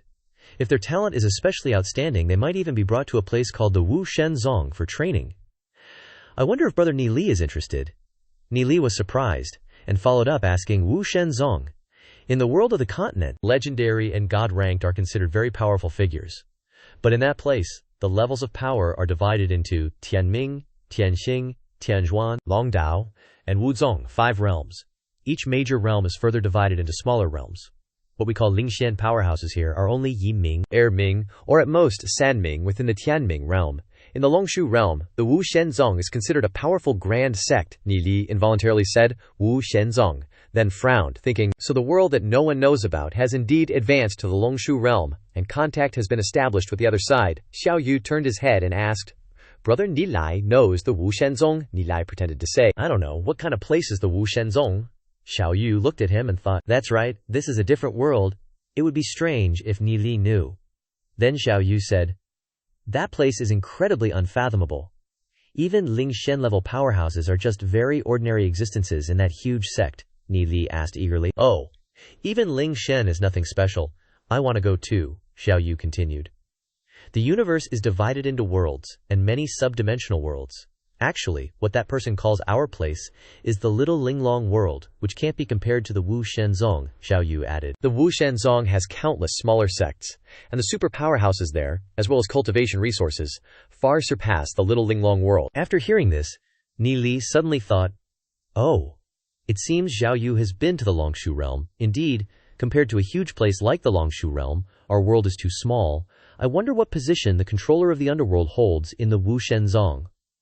What's Xiao Yu's relationship with him?" Xiao Yu turned back and asked, "Brother Ni Li, are you not interested in becoming a disciple of the controller of the underworld?" Ni Li rested his chin in thought and said, "Let's see how it goes. I still need to think about it." These words angered Xiao Yu. He turned back and said, "Do you know that there are many people who want to become disciples of the controller?" Ni Li blankly asked. "Oh, what does that have to do with me?" These words left Xiao Yu speechless. Speechless, I give up. Suddenly, a giant hand grabbed toward Xiao Yu from behind. He glanced and said, "Not good." The giant stone hands slammed down. Inside the hands that were pushed up, light was emitted. Ni Li opened his eyes and said, "Whoa, Xiao Yu." Xiao Yu used both hands to create two barriers, and said, "I can't hold on for long, hurry up and go." Then he went ahead to lead the way. Ni Li and Yu Yi followed behind. The stone hands kept rushing towards them, chasing after the two. Ni Li ran and wondered, "Where are the Godstone Guardians?" Xiao Yu replied, "Dealing with this, using them is too wasteful." There was a sound ahead, Ni Li asked in surprise. "Fighting sounds. Is it those sub-god level experts? What are they fighting too?" Suddenly, a deep, gloomy shout came out. "Roar! Roar! Roar!" the voice said. "I didn't expect you to actually get in. Do you think this ancient tomb hides my old treasures? This ancient tomb is my very body?" "Swallowing you all, I can slowly recover my godhood," Xiao Yu realized at this moment. The voice of the god of death. The voice continued, "Ming, you want to suppress me? That's impossible," he continued saying. Man's law of death is a whole level above your law of darkness," Ni Li thought to himself. This death god, people have already gone to the Dragon Ruins realm to cultivate high-level laws, and this guy is still here comparing whose law power is higher. Xiao Yu said, "Who knew this old ghost could be such a demon even after death?" A rumbling sound erupted again, and the walls shook violently. Following that, countless stone hands lunged towards Ni Li and Xiao Yu. The two sighed. So many hands. Xiao Yu waved his hand forward, unleashing a move. Instantly, the hands in front were blown away. But right at this moment, another hand attacked Xiao Yu's back. Xiao Yu waved his hand to strike back, directly shattering that hand. But he himself slid backward. Xiao Yu reminded, "Don't be careless. The law of death is seeping into me. Don't underestimate these stone hands, Ni Li, Ni Li." Dark-faced said, "You've seen it. This ancient tomb is originally the body of the death god. There's no treasure here." He shouted, "Then why the hell are we being polite?" With that, he transformed into a panda, then opened his mouth wide, ready. He fired two streams of law power straight ahead. A loud explosion rang out. The shockwave made Xiao Yu see stars. Xiao Yu thought to himself, "This is a black gold rank attack, it should be legendary peak." At this moment, Ni Li continued to spew out two kinds of laws. Xiao Yu exclaimed in shock, "What? Still got another one?" It continuously released light, dark, and explosive power everywhere. The law of light. Dark primordial energy exploded and shattered countless walls. The rumbling sounds echoed. Countless walls had collapsed, Ni Li said smugly. "Xiao Yu, get ready to see me demolish this place." With that, he amplified the light-dark primordial energy burst tenfold. The two orbs continued to grow terrifyingly large. Xiao Yu widened his eyes in surprise. Ni Li fired the two streams of law power straight out. Boom! An explosion rang out. Dazzling light erupted. The light blurred the figures of Ni Li and Xiao Yu. After the smoke cleared, Ni Li and Xiao Yu fell into another place. The two looked around, then their eyes widened in surprise. "Huh, this is," Ni Li exclaimed. "What a huge heart. There's a giant heart here, with a bunch of people hanging on the strings." Seeing this, Ni Li frowned and asked, "Why are those god-level guys here? The blood vessels are absorbing their essence blood." Ni Li frowned. "The death spirit god seems to be running to his bloodline." At this time, the death spirit god issued a somber sound. "Humph, another one here to die. If that is so, I shall not be polite." Having said that, countless strings lashed out at the two. "Prepare to fight," Xiao Yu reminded Ni Li. "These things all contain the law of death." Then the two jumped together, dodging these strings. Ni Li said, "Xiao Yu, go save people, let me hold him back." Xiao Yu then put his hands out in front. A sword hilt appeared in his sleeve. He grabbed the hilt and waved it, and a long sword appeared. Xiao Yu's eyes became sharp, and he flew up high. The death spirit god smiled sinisterly and said, "These ropes are made of the power of law, you want to cut them with that? But with just a few sword slashes." The strings of the death god were severed. Several sub-deity rank powerhouses tumbled down. Coughing, he said, "The energy has been completely drained." The death god yelled. "No way. How could you sever my source threads?" He continued. "Not bad, taste my chosen death law." As he spoke, he gathered his strength. After he finished speaking, this guy released a bunch of death laws towards Xiao Yu. But at this moment, a figure blocked in front of Xiao Yu. Turns out it was Ni Li who unleashed two kinds of law power, light and darkness. To resist, Ni Li angrily said, "So noisy. Do you really want to die that badly?" The death god yelled. "What's going on? How can two completely different law powers appear on one person's body, but you haven't reached the god rank yet, you're still too green to deal with me?" He shouted even louder, "Take this!"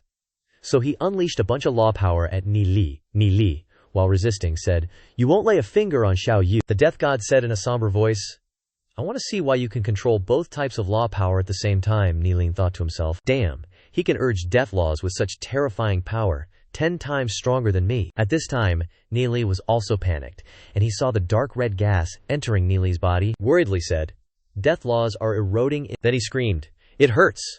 Over here, the death god continued to attack. He laughed triumphantly and said, "Become nourishment for me." Ni Li on this side also tried to resist, but it seemed like it was ineffective.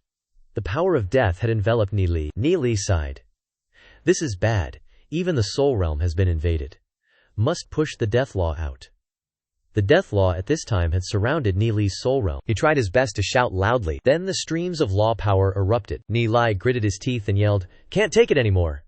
The death god smiled and looked at suffering. He smiled and began to invade his soul realm. But the death law couldn't invade Ni Li's soul realm. It gradually disappeared. The death god said, puzzled, "What's going on?" The death god yelled, "My death law! Where's my death law?" At this time, the vines in Ni Li's soul realm had absorbed the death law. Ni Li said with white eyes at this moment. Sure enough, just like under the Black Spring, the vine can also absorb death law. The death god also realized, yelled, "It's been absorbed. I have completely controlled the death law. How can it be absorbed by him?" Over here, Ni Li said, "So that's how it is. Luckily you brought the death law. I've understood it." From Ni Li's body, a pair of wings suddenly grew, but on each wing there is a color of its own law, light and darkness. Ni Li spread his wings and thought, "This is the magic of the law power." Xiao Yu looked up and called at this moment, "Ni Li." The sub-deity rank people who were rescued were respectfully saying to Xiao Yu, "Thank you, young master, for saving us." "Thank you, young master." Xiao Yu was still looking up at the sky, said, "No, you should thank him." An old man looked at him and asked, "Huh, that's the old man," shouted. "The law power is too pure?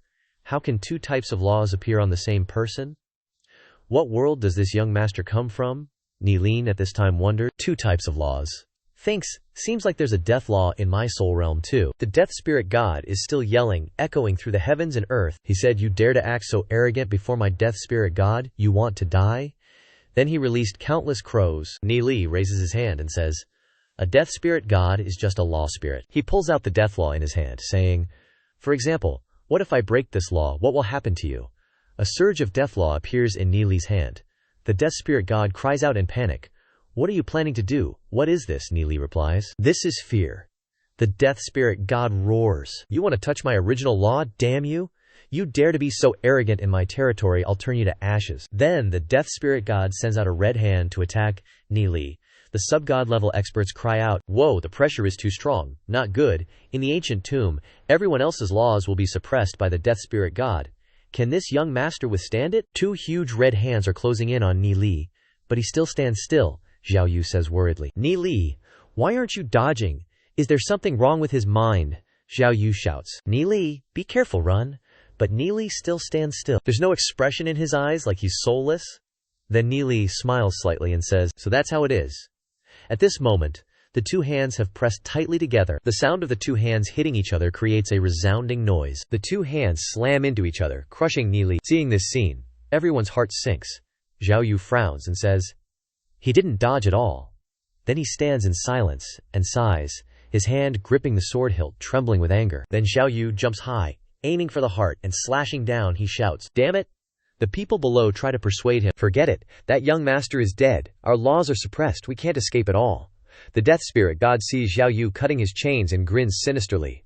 "You want to snatch my laws in my territory," he says confidently. "It's curtain call time." Xiao Yu gets even angrier, shouting, "Unforgivable!" The death spirit god replies, "The strongest of you has been killed by me. You think a bunch of rabble like you can resist?"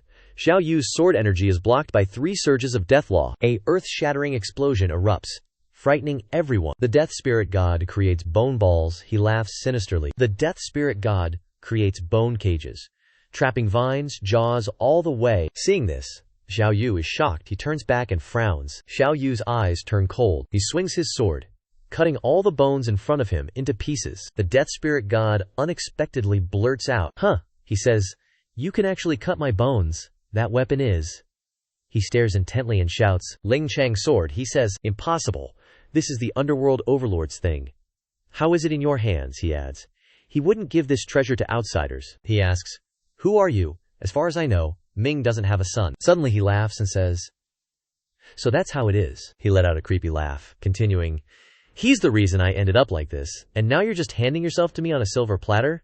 Talk about looking high and low, only to find it falls right into your lap." With that, the death spirit god launched a bunch of vines. Zhao Yu retorted, "Spare me the BS, catching me ain't gonna be that easy." And so, he began waving his Ling Chang sword, instantly creating a barrier to protect himself from the attacking vines. While attacking the death spirit god, he said, "If it were that old geezer Ming Kong, maybe I'd have to put in some effort. But you think you can stop me with just a Ling Chang sword?" The vines extended, transforming into sharp spikes aimed directly at the barrier. Seeing the situation turning sour, constantly under attack, Xiao Yu thought, "Being in the spirit realm, it seems I can't mobilize any power of the laws against the death spirit god." Watching the barrier gradually cracking, Xiao Yu became anxious. Is there any way out of this? The vines attacked faster and faster until the barrier was pierced, and a vine reached Xiao Yu. He retreated, saying, "I'm done for." The vine wrapped around Xiao Yu's neck, and he struggled to say, "My defenses are disappearing." Then another vine wrapped around his limbs, and another wrapped around Xiao Yu's entire body. The death spirit god stared at him while laughing weirdly. Xiao Yu looked at him, struggling to break free. The death spirit god clicked his tongue, saying, "Finally, you're in my hands. Let's see how I'll play you to death." Then the vine struck hard at Xiao Yu, making snapping sounds. Xiao Yu ground his teeth in anger, asking, "Am I gonna die here?" Only Xiao Yu's clothes were torn. The death spirit god angrily said, "HMPH, courting death." He continuously struck Xiao Yu, causing him to struggle non-stop. While striking him, he asked, "How about this?" Xiao Yu was struck repeatedly in the face, spitting out a mouthful of blood.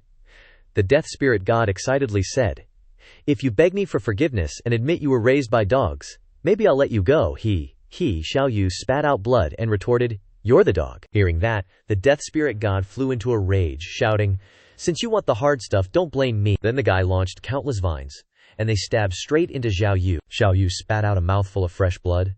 The death spirit god laughed creepily again, saying, "Scream, scream. Best if old man Ming hears it too." Xiao Yu gasped for breath, then gritted his teeth and said, "You son of a BTCH, kill me if you dare." The death spirit god replied, "Kill you? That'd be too boring. I'm gonna slowly humiliate you." He added, "Seeing your pained expression makes me feel like the years I was tortured can finally be avenged. This feeling is so damn satisfying." He said, "After I absorb all these god-tier goodies and restore my body, I'll take you to find that old fart Ming and settle the score.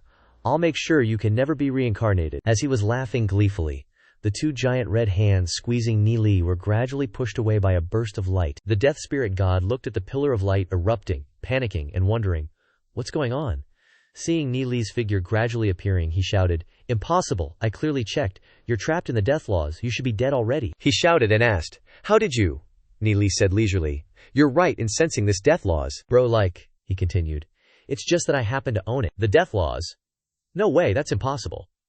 "You also comprehended the power of death laws," Ni Li said. "Comprehending the power of death laws isn't that hard." He looked at him with scared eyes, and continued, "Next, prepare to die." At this time, the death spirit god created countless sharp bone fragments. He launched at Ni Li and said, "No, I am the true death god. Want to steal the power of my death laws? Don't even think about it." Ni Li stood still, looking at the bone fragments. Instantly, the sharp bone fragments stabbed towards Ni Li, stopping in front of him. The death spirit god said in horror, "Huh." Ni Li frowned slightly, saying to the other guy, "Don't be so foolish. Since your godhood was shattered, you're no longer the death spirit god. You can't do anything to me." With that, Ni Li made the sharp bone fragments disappear. The death spirit god exclaimed, "My attacks just vanished," Ni Li explained. "The death laws converge on you, only because your comprehension of the death laws is deeper than other gods." He raised his hand, saying, "But once someone appears who has a deeper comprehension of the death laws than you, then the laws will be given a choice, heading towards that person." The death spirit god didn't accept it, asking back, "What are you implying?" Ni Li explained, "In terms of comprehending the death laws, I've far surpassed you, therefore your godhood has been seized." The death god roared, "I'm the real god of death. I've controlled the laws of death for tens of thousands of years." Sharp bones emerged, shooting towards him. He continued, "How could a little punk like you surpass me?" He launched another barrage of bone spikes, but Ni Li turned them to dust. Ni Li scoffed, "You're just a cricket trapped in a jar. You think what you see is the world, but you don't know I'm outside, watching you hop around in that jar." The death god questioned, Could it be you're from the other realm? Nilai replied, surprised. Oh, you know about that realm. Looks like the underworld controller disciplined you well. The death god kept firing bone spikes, yelling, I'm not content. I've cultivated the power of the laws of death for tens of thousands of years, yet it's not as good as your short period of comprehension. I must kill you. Nilai tilted his head. Words are useless. You still don't get it.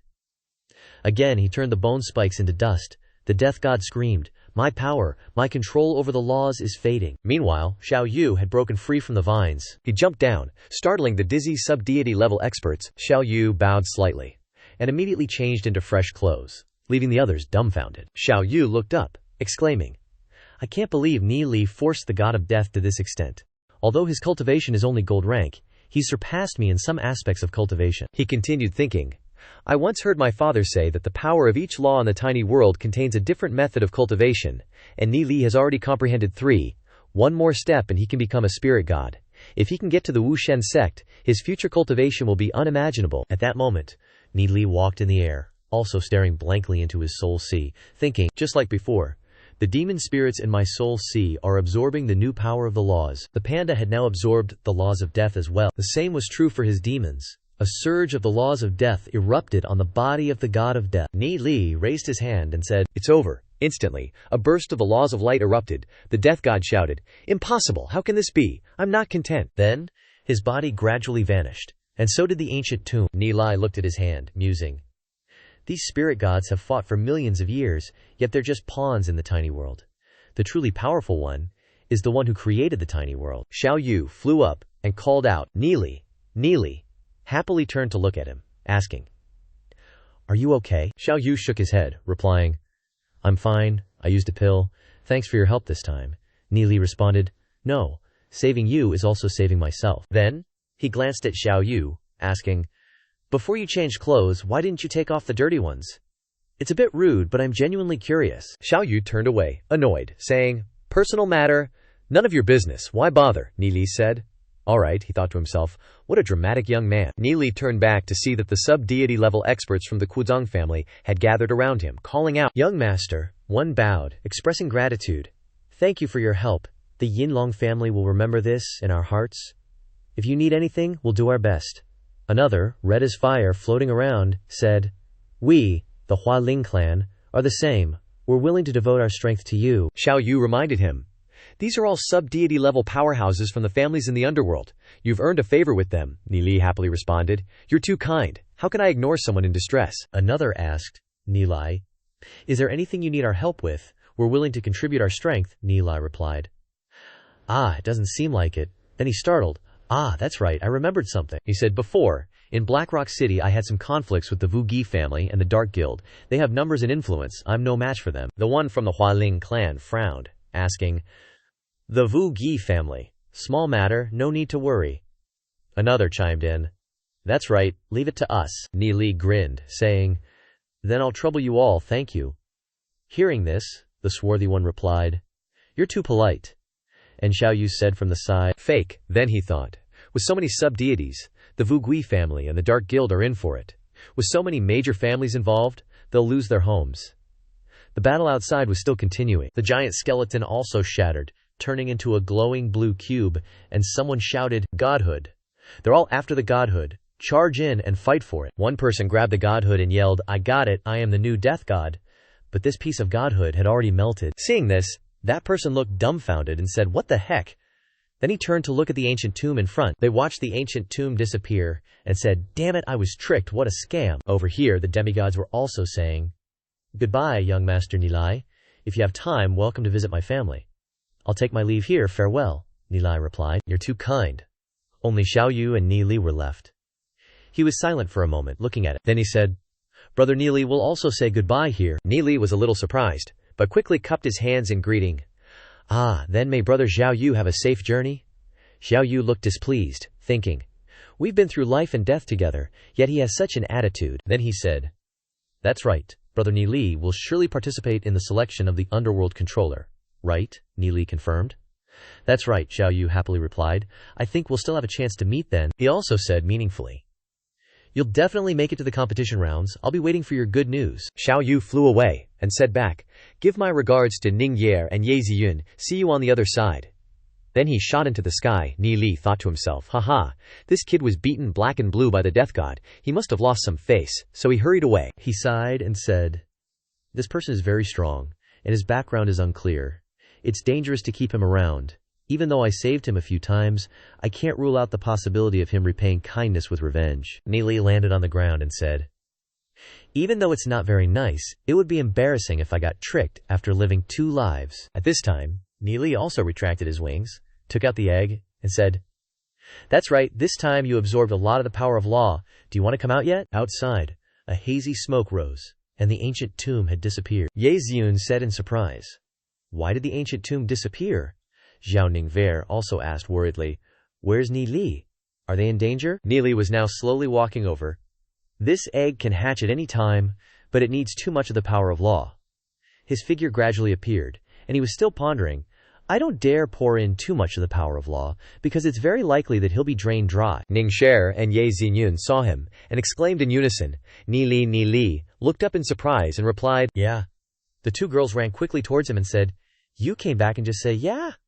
Seeing that he was alone, Ye Ziyun asked curiously, "Hey, where's Zhao Yu?" Ni Li smiled and replied, "That guy must be a little embarrassed to meet you two, so he left first." This made Zhao Ningzhi wonder. Ni Lin said again, "Hey, in short, he's not good company. Let's not talk about these things. Let's continue to find other companions." Then the 2 agreed and left. Yi Ziyun asked in surprise, "That's right, just now we both felt a powerful force suddenly pour into our soul realm.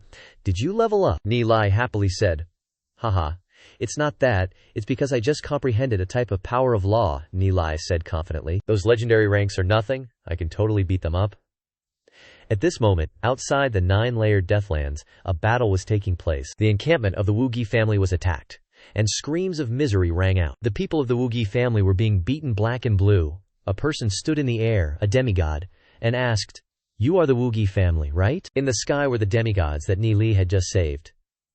The person growled, "Where's your family head? Get him out here!" From the smoke and fire, the family head of the Wugi family, Wu Hun, flew up, sighing, "Ah, so many demigod powerhouses." He looked more and thought, "Moreover, they're all from major families of Ming City. None of them are easy to deal with. Who provoked them?" Then he bowed and said, "I am the family head of the Wugi family, Wu Hun. I don't know why you've come all this way. If there's anything we've accidentally offended, I sincerely apologize." One person replied, "Of course, there must be something for us to come here. We're just here to exterminate your clan, no big deal," Wu Hun replied.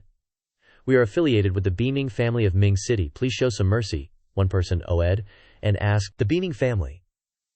Even if the family head of the Beaming family was here, if we want to exterminate the Wugi family, he wouldn't be able to stop us." After hearing these words, Wu Hun was frightened and angry and shouted, Then, in a softer tone, "Please quell your anger. I have something I don't understand. What exactly has our Yugi family done to offend you all, that our entire clan is being punished like this?" The Hua Ling clan member scoffed. "HMPH, you haven't offended us. Think hard. Who has your Yugi family offended recently?" Yu Hun asked in surprise. "So, who have we offended?" The crowd looked at each other, puzzled. "We? Who could we have offended?" Yu Hun suddenly remembered and thought, "Could it be Glory City?" He pondered further. Suppose Glory City is something that Big Shot has in his pocket. That's why no one has ever fought over Glory City for tens of thousands of years. It's not that no one knows, but that no one dares to touch it. After thinking this, he swallowed hard, and sweat poured down his face. Then, Yu Hun hurriedly said, "We know where we went wrong. Please quell your anger. We are willing to do our best to apologize to that Big Shot." The sub-deity level hesitated and said, "Well," the dark-skinned guy said, "that young master only instructed us to teach them a lesson." The Hua Ling clan member also agreed. "That's right, but he didn't say he would forgive them if they apologized. And there's also the Dark Guild." The dark-skinned guy sighed, staring at Yu Hun.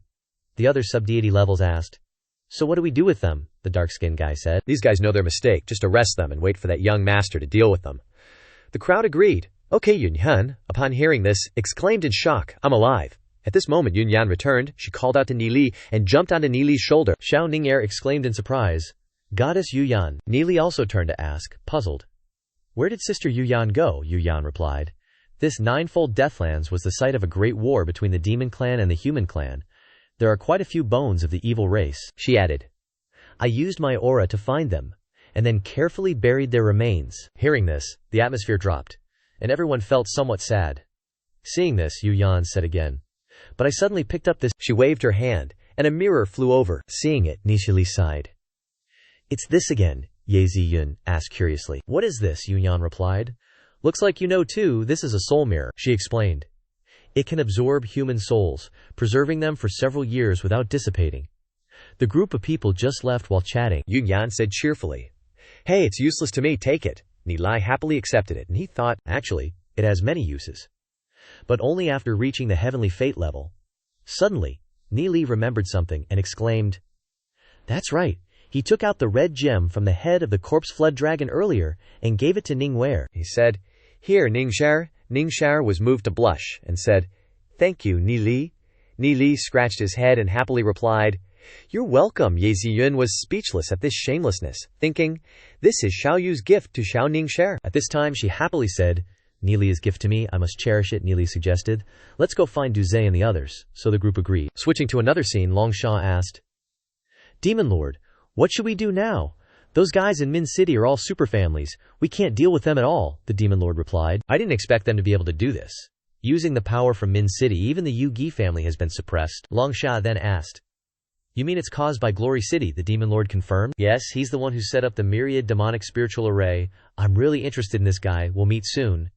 He began to laugh evilly. He said smugly, "He will definitely participate in the disciple selection of the Nether Domain, and the chances of entering the next round are extremely high." Longsha then asked, "Demon Lord, you also want to participate in the disciple selection?"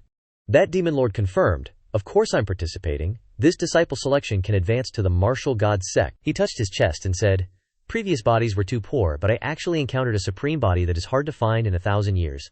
Without using the power of the heavenly Dako, I can prepare to refine the Fate Star Nether Domain controller. If they know, they will definitely accept me." He frowned angrily and said, "I don't believe that guy can find a better body than me." Longsha bowed proudly and said, "No one can compare to the Great Lord." Gyasha echoed, "Longsha is right." At this time, the Demon Lord instructed his subordinates, "During the time I'm away, you continue to hide, don't appear, join other families if you can." Longsha respectfully said, "Yes, we are willing to wait for the return of the king," the Demon Lord said.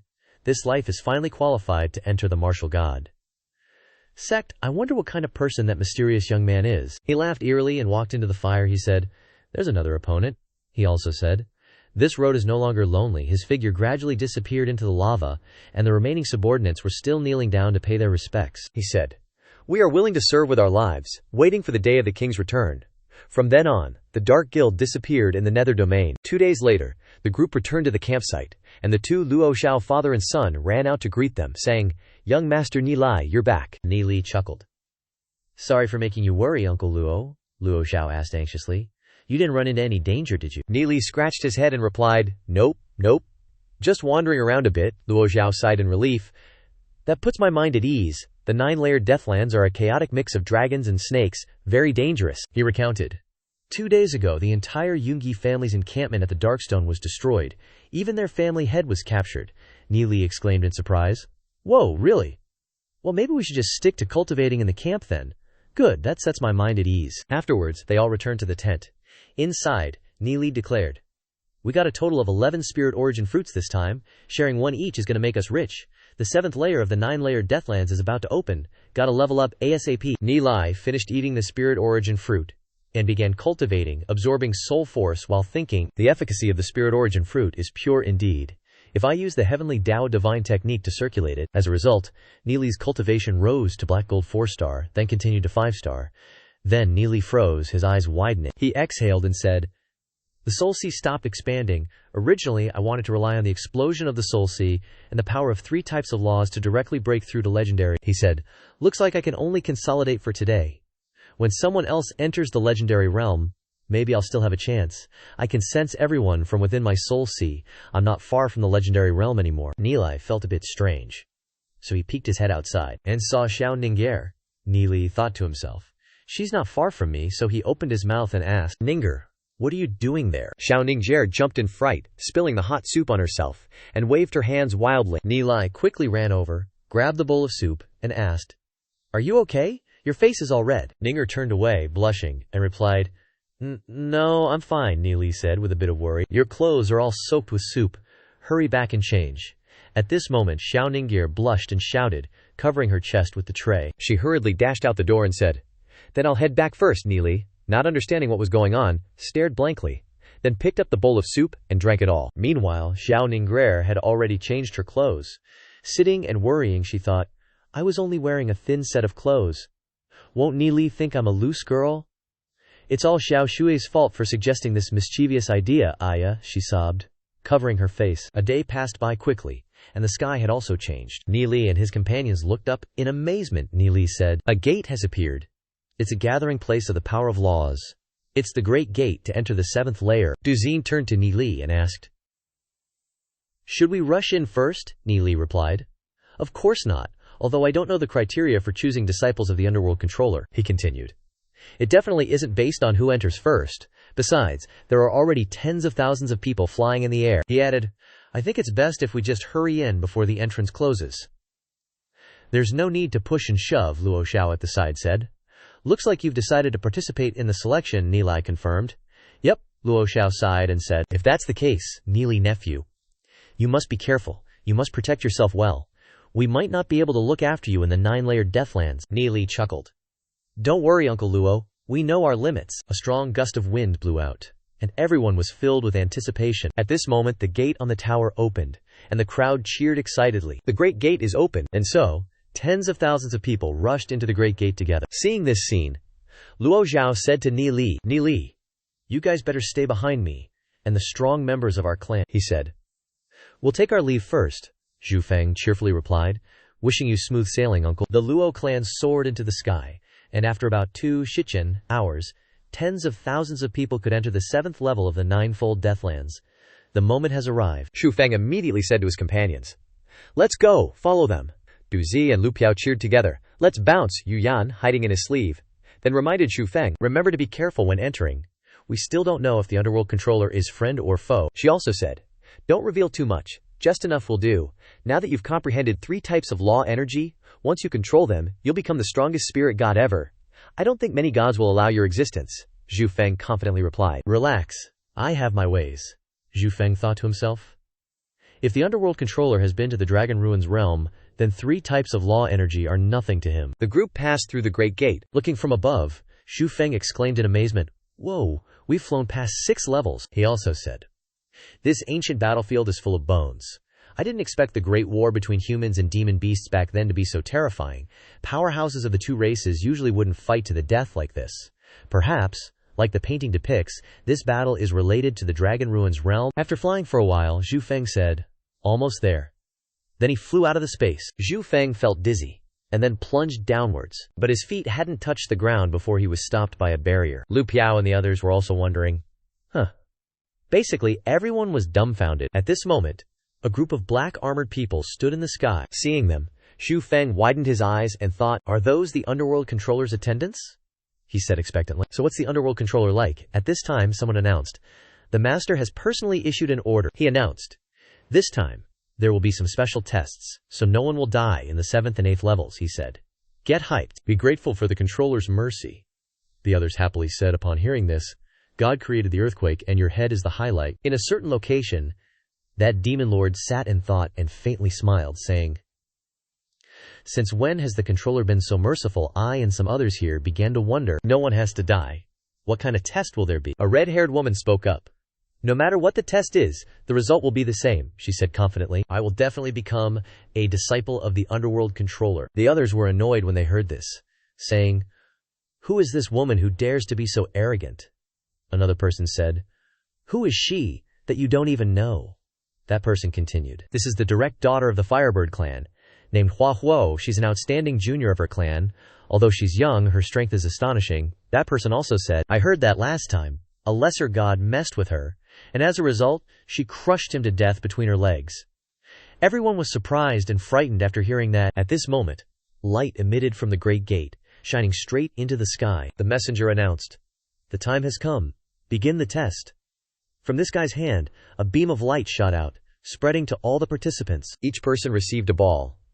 Looking at the ball, Zhu Feng couldn't help but laugh and said, this is the shadow reflection ball. The guy continued, everyone, inject your soul force into the shadow reflection ball, following the central thread extending inward.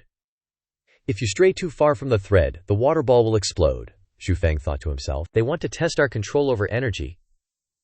That guy continued to explain. As long as you can extend it 1 chi, foot, you pass. Anyone who can't extend it 1 chi will be sent back blind. One person laughed out loud, confidently saying, "Too simple, watch me." So he began to control his soul force to move outward. The ball exploded very quickly. The guy stammered. What the heck? Before he could finish speaking, this guy's body disappeared. Lu Piao was also frightened and worried, saying, "Huh." Then a bunch of people blew up the island ball and vanished. Lu Piao, freaked out, cried for help. "Nili, what do we do with this thing?" Nili reassured him. "It's not that hard. Just close your eyes and carefully sense with your law energy and you'll get it." Duzi followed suit, muttering, "Close my eyes." Then he used his law energy to sense inside the island ball. Duzi exclaimed. "So that's how it is," Lu Piao wondered. "They made mistakes even when they opened their eyes." "Are you saying we don't need to look?" Nili explained. "That's why it's called the Island of Illusion Ball. The thread you see isn't real. You can only find the most accurate way by carefully sensing with your soul force." Lu Piao followed suit, closing his eyes to sense, and he also managed to trigger the thread inside. At that moment, an explosion rang out. A proctor glanced over and thought, "Over 3 meters, there are still a few talented individuals among these youngsters." Shang Ming turned and asked, "Mu Ye, how's it going?" Mu Ye, having also blown up the Island of Illusion Ball, said, "Whoa, 1 meter, that was close. Almost got eliminated." Shang Ming angrily said, "HMPH, that annoying guy is pretty good. Let's see how long you can hide your true strength." Hua Huo also crushed his island ball, and someone next to him shouted, "Ah, over 3 meters, Shang Ming concluded. Hua Huo's control over law energy isn't inferior to mine. It seems these two are my strongest rivals this time, the messenger above said. There are still quite a few young people who achieved 1 meter, but those who reached 2 to 3 meters or more are only a handful. Suddenly he noticed that someone had achieved 5 meters, 6 meters, and 7 meters. The damned demon lord said. Meaningless test. With that, he shattered the Island of Illusion Ball. The damned sect leader thought, passing the assessment with 1 meter is too easy. If you can't even do the basics, what's the point of having any hope? It's just a waste of time, the proctor then said. There are actually super geniuses among these people. I'm afraid the master will take notice of him too when he sees him.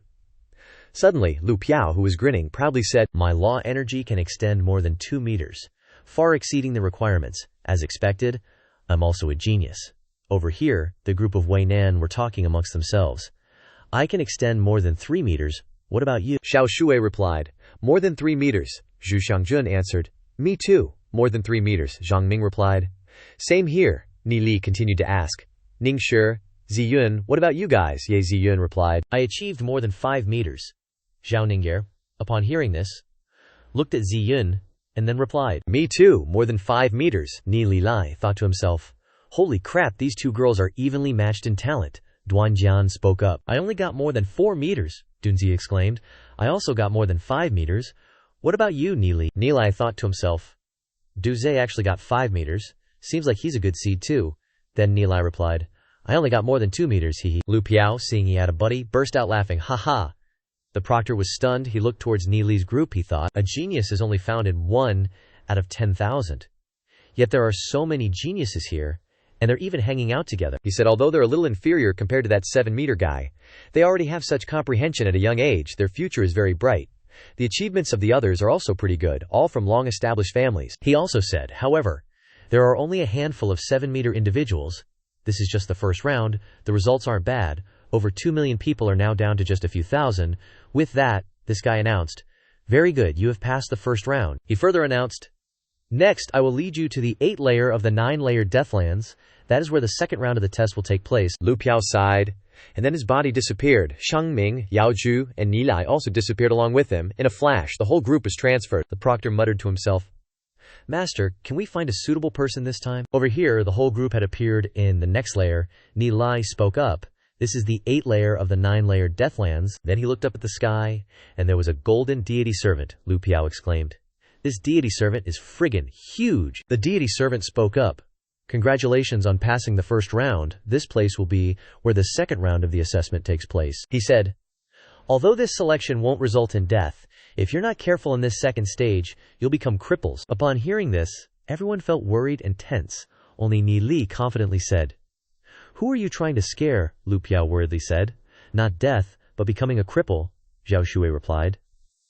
"Then what's there to be afraid of?" The deity servant pointed towards the distance and said, "In this yellow wasteland, there is a black flame tower. This tower was left behind by an ultra-powerful expert." He also said, This tower contains the supreme black flame power, and various kinds of demon beasts will appear inside.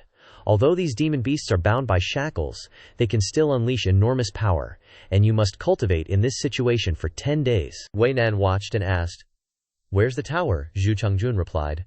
"It's so far away, how can you see it?" the attendant continued. "Only those who can cultivate to egolessness are considered to have passed." Those guys asked each other, puzzled, "What is egolessness?" Others said, "You don't even know this, right, Chiwan?" The demon lord sighed. "Black flame, egolessness. A bit interesting." At this time, some people had already flown away. Shang Ming said, "You two are quick. Looks like you also understand egolessness," Mu Ye replied. "How are you any different?" Seeing this, the others said anxiously, "They're rushing up. They're rushing up. Everyone flew away." After a while, the group arrived at the tower. The tower is submerged in a sea of fire. This is the Black Flame Tower, located in the 8th layer of the Ninefold Deathlands. Thousands of people quickly gathered here. The closer they got, the higher the heat. One person had to stop, he said. "This black flame makes it impossible for my soul to go deeper." He frowned and looked ahead, then said, "Those black gold guys aren't affected. It seems this black flame doesn't work on low cultivation levels." Just as he finished speaking, one person fell beside him. That person stood up and resolutely said, "I don't believe it." After speaking, he ran straight inside. But a flame erupted and burned him. He cried out in pain. Neely turned around and saw it, saying, "Only a few resilient soul seas can withstand it. Otherwise, even with stronger cultivation, you can't resist the black flame." Neely continued to move forward. He sighed, thinking, "Wow, getting closer and closer, even I feel like my soul sea is being burned." He worriedly turned to ask his friends, "Are you guys okay? Don't force yourselves too much," Ye Ziyun replied. "I'm fine," Xiao Ningye announced. "I'm also fine." The others also cheered. "I'm okay." "Me too, no problem." Moving forward, Ni Li thought again. "That's right, the cultivation techniques we practice are all the strongest types. Just talking about soul resilience alone, we're rare geniuses." Ni Li stomped his foot and said, "Very good, let's go to the front of the Black Flame Tower." Ni Li sighed. "This black flame is built too exquisitely. I wonder which powerful expert is inside this Black Flame Tower," he said. "It's indeed extraordinarily powerful." At this time, one person who had just entered ran out screaming. The others were not surprised and said, "Ha, you came out too," Lu Piao worriedly said. "Ah, many people just went in and already ran out. Looks like outside is more comfortable than inside the tower," Ni Li said to everyone. "Let's go in too." Wei Nan rubbed Lu Piao's head and said, "Let's go." Thus, the troublemaking group followed each other in. Duan Jian blankly stared for a moment, then followed behind. Inside the tower, those guys lamented. "It's too hot inside," another person replied. "What to do? Sitting here and comprehending the realm is better than that group of Neely." Neely's group had truly entered the first level of the Black Flame Tower. Looking around, Neely cheered. "Oh, looks like the majority of people stopped at the first level. What about us?" he asked. "Continue up or what?" Looking behind. At this moment, a black flame had enveloped Duan Jian's body. The old guys over there sighed. "Again, it's a pity to be ruined at such a young age." Du Zane panicked and shouted, "This is bad. Duan Jian is also being burned by the black flame." Ye Ziyun also shouted. "Ah," Nikli worriedly said. "But in my soul formation, I don't sense Duan Jian's soul sea being weakened at all. In fact, it's becoming stronger." Duan Jian burst out laughing at this moment. Ni Li ran closer and asked, Duan Jian replied, "Master, I'm fine. This black flame not only doesn't hurt me, but can also upgrade my soul force." He also said, "The more I'm burned, the faster my soul sea strengthens." Nilai got it and said, "So that's it, you have black dragon blood. The black dragon controls and manipulates the black flame. What a coincidence." The crowd, all hyped up, shouted, let's go upstairs, okay, let's go," leaving the people beside them speechless. "Whoa, this floor doesn't have much pressure." The others, hearing this, exclaimed in shock. "What the heck is this place? Why are so many people burned by the black flame and still alive? We're just meditating here, and our power is almost depleted." Another guy replied, "He's probably not human." The guy said again, "I meant he's not human, I'm saying that some people aren't just walking up the stairs." Ni Li said, "With each step on these stairs, the heat of the black flame intensifies. Everyone be careful to protect your soul." Ni Li, leading the way, said, "Almost to the 3rd floor." Seeing Ni Li and the others arrive, everyone turned to look. Lu Piao exclaimed, "Only 200 or 300 people made it past the 3rd floor." Ni Li reminded his companions, "Everyone focus on dealing with the black flame. The power of the black flame on the 2nd floor is much stronger. Find a place to cultivate." Finding a suitable spot, Ni Li sat down and said, "This place is good. As soon as he sat down, he was shocked. What a coincidence! That demon lord is sitting very close to him. And he stared at him thinking, hostility.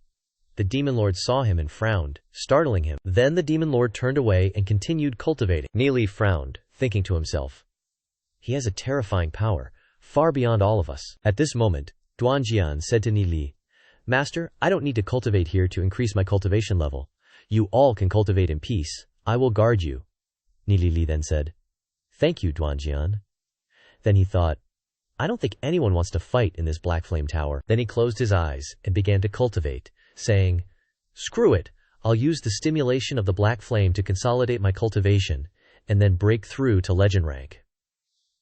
At this moment, all kinds of black laws were activated within his soul realm. Light, darkness, death, all the black flame was absorbed by Nili. The attendant god looked at him and said, Oh, there are a few people here who are not simple. Suddenly he smiled strangely. He looked around at Ye Ziyun, Xiao Ningzhe, Duanjian, Hua Huo, Mu Ye. Then looking at the demon lord, he said, This young man probably has the strongest talent, but apart from him, there are a few others with decent aptitude. At this moment the demon lord glanced at Nili, and Duanjian sensed it and turned his head to look at him, thinking to himself, this guy was hostile towards Master just now. But the demon lord just smiled slightly and brushed past Nili. Duanjian was frightened by his aura, he thought to himself, so strong. Then he frowned and watched him, thinking further, looks like he just wants to go upstairs, maybe it's best not to cause unnecessary conflict. Suddenly there was movement beside him. Shang Ming was annoyed to see the demon lord going up. He sped up his pace, stepped onto the stairs, and then said, The first one to see two people going upstairs. The others discussed. Shang Ming and another young man went upstairs. So strong, I'm barely managing to cultivate on the second floor. Hua Huo, not wanting to be outdone, stood up and left in everyone's astonishment. Next, the young man, Mu Ye, also stood up, following in Hua Huo's footsteps to go upstairs. After a while, more than 10 people went upstairs. So strong. Over here, Nili's aura continued to radiate. Nili cultivated the infinite version of the cross-true mystery, no beginning, no end, boundless in all directions. The black flame constantly invaded his soul realm, infinite version, no beginning, no end, boundless in all directions. Vines and branches grew continuously. Finally, it bloomed into a golden flower. The soul realm erupted with energy, expanding continuously and transferring spirit energy to other soul realms. This massive surge of spirit energy also enlarged the soul realms of his friends. Ye Ziyun cried out in discomfort. While Xiao Shu and Lu Piao were stunned, Lu Piao exclaimed, An unparalleled force of law is flooding my soul realm. Xiao Shu also screamed, My soul realm is about to explode. Xiao Ning'er was equally uncomfortable, saying, It's really 10 times stronger than when the broken sword leveled up. Wei Nan, with a distorted face, struggled to speak. We can't stop our soul realms from expanding at all, everyone. Carefully protect your soul realms. After absorbing this massive amount of energy, Ye Ziyun reached Legendary 1-star, and Xiao Ning'er jumped straight to Legendary 2-star. Thanks to his diligence, Du Zi also reached Legendary 2-star, as did Zhu Chengjun and Zhang Ming. Lu Piao also reached Legendary 1-star. Lu Piao rubbed his head, panting, and said, What the heck is this law power? Ni Li's soul force was still raging around his body. Recognizing this, he stated, It's Ni Li. The power from Ni Li helped us advance, Zhu Chengjun added. If our soul realms weren't strong enough, they might have exploded, Lu Piao grimaced, saying, This Ni Li guy is seriously twisted. At this moment, Ni Li opened his eyes. His cultivation having reached Legendary 1-star, Ni Li jumped up, laughing, and said, let's go to the 3rd floor. Upon hearing this, everyone around was startled. What's going on? Someone said. An extremely terrifying aura is emanating from that teenager. Too dangerous. Thinking to themselves, definitely can't mess with him. Ni Li and his group went upstairs, everyone watching them with envy. Arriving on the 3rd floor of the Black Flame Tower, Zhao Ning'er exclaimed, Wow, this 3rd floor seems much smaller. Suddenly, the demonic beast roared with its mouth wide open, causing Lu Piao to jump out of his skin, yelling, Whoa, what is that thing? Before their eyes was a huge demonic beast, with sharp claws and a Qilin-like appearance. The demonic beast roared loudly once more to intimidate them. Lu Piao was so scared that he stuck to the wall, screaming, Wei Nan marveled, Awesome! But the chains are glowing red, yanking that demonic beast back. The chains continuously suppressed the demonic beast. Afterwards, the demonic beast went silent. Ye Ziyun asked in shock. Ni Li, what kind of demonic beast is that? Dunzin exclaimed. Such a powerful, oppressive feeling. If it weren't for the chains, we'd be dead here. Ni Li burst out laughing and said, Duze, you're in luck, Duze. Not understanding what was going on, asked in surprise. Ni Li explained. This is a heavenly scale demon beast. The heavenly scale demon beast continued to growl angrily. Hearing this, Duzi understood and replied, "So it's a heavenly scale demon beast. Lucky indeed." Dungze grinned from ear to ear. Ye Ziyun wondered. A heavenly scale demon beast, Nili explained. Duze's soul realm has the form of a heavenly scale thundercloud, and a heavenly scale demon beast is the perfect demon spirit for him. Zhao Ningzhe also understood, saying, "So that's how it is." Lu Piao then wondered, "But how can we get the demon spirit? We can't possibly defeat it." The demonic beast angrily glared and growled, then strutted around, posing. Lu Piao was so scared that he nearly peed his pants and screamed. Lu Piao said, "Look, could it be that the people who came before were eaten by it?" Duze exclaimed. "How could that be? This place isn't suitable for cultivation. They must have gone to the 4th floor." Hearing this, Lu Piao looked at Nili with wide eyes and asked, "What level is this demonic beast exactly?" Nili explained. "This heavenly scale demon beast is probably not fully grown, which is why the chains can control it," Ninghire then asked. "What realm can a fully grown heavenly scale demon beast reach?" Nili replied. "You probably wouldn't understand even if I told you." Lu Piao pretended to be knowledgeable and said, Tell me, leaving Nili speechless. Nili explained, "Well, a spiritual god is equivalent to a heavenly fate realm expert, and above heavenly fate are heavenly star, heavenly axis, and dragon realm martial ancestor. Even a heavenly scale with the worst talent can cultivate to dragon realm 6th stage." Lu Piao really didn't understand anything after hearing that. Duzi asked in confusion, "There are so many realms above spiritual god. I thought spiritual god was the limit," Nili happily said. "You guys will understand later. Legendary is just the beginning." Duzen replied, "So the heavenly scale is so strong, even as a small one I can feel its limitless potential," Nili thought to himself. Although Duzen's Dark Shadow Tiger can reach the god level when grown, it's still far inferior to the heavenly scale. Looking at the heavenly scale, he thought, "Now, the opportunity to obtain a heavenly scale demon beast is right in front of me. I definitely can't let it go."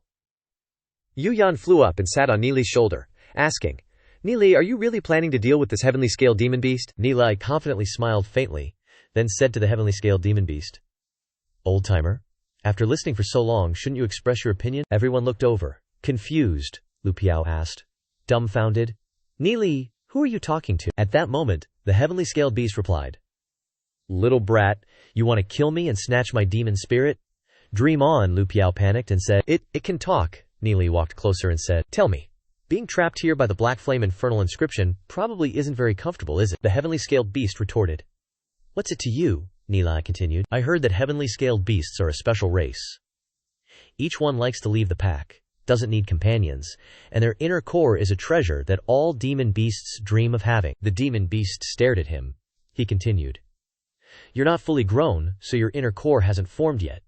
That's why you're locked up here. I wonder who wants to use you to nurture a core." The heavenly scaled beast moved its face closer to him and asked, "Human, what are you really thinking?" Nili replied, "I have a way to help you escape this place.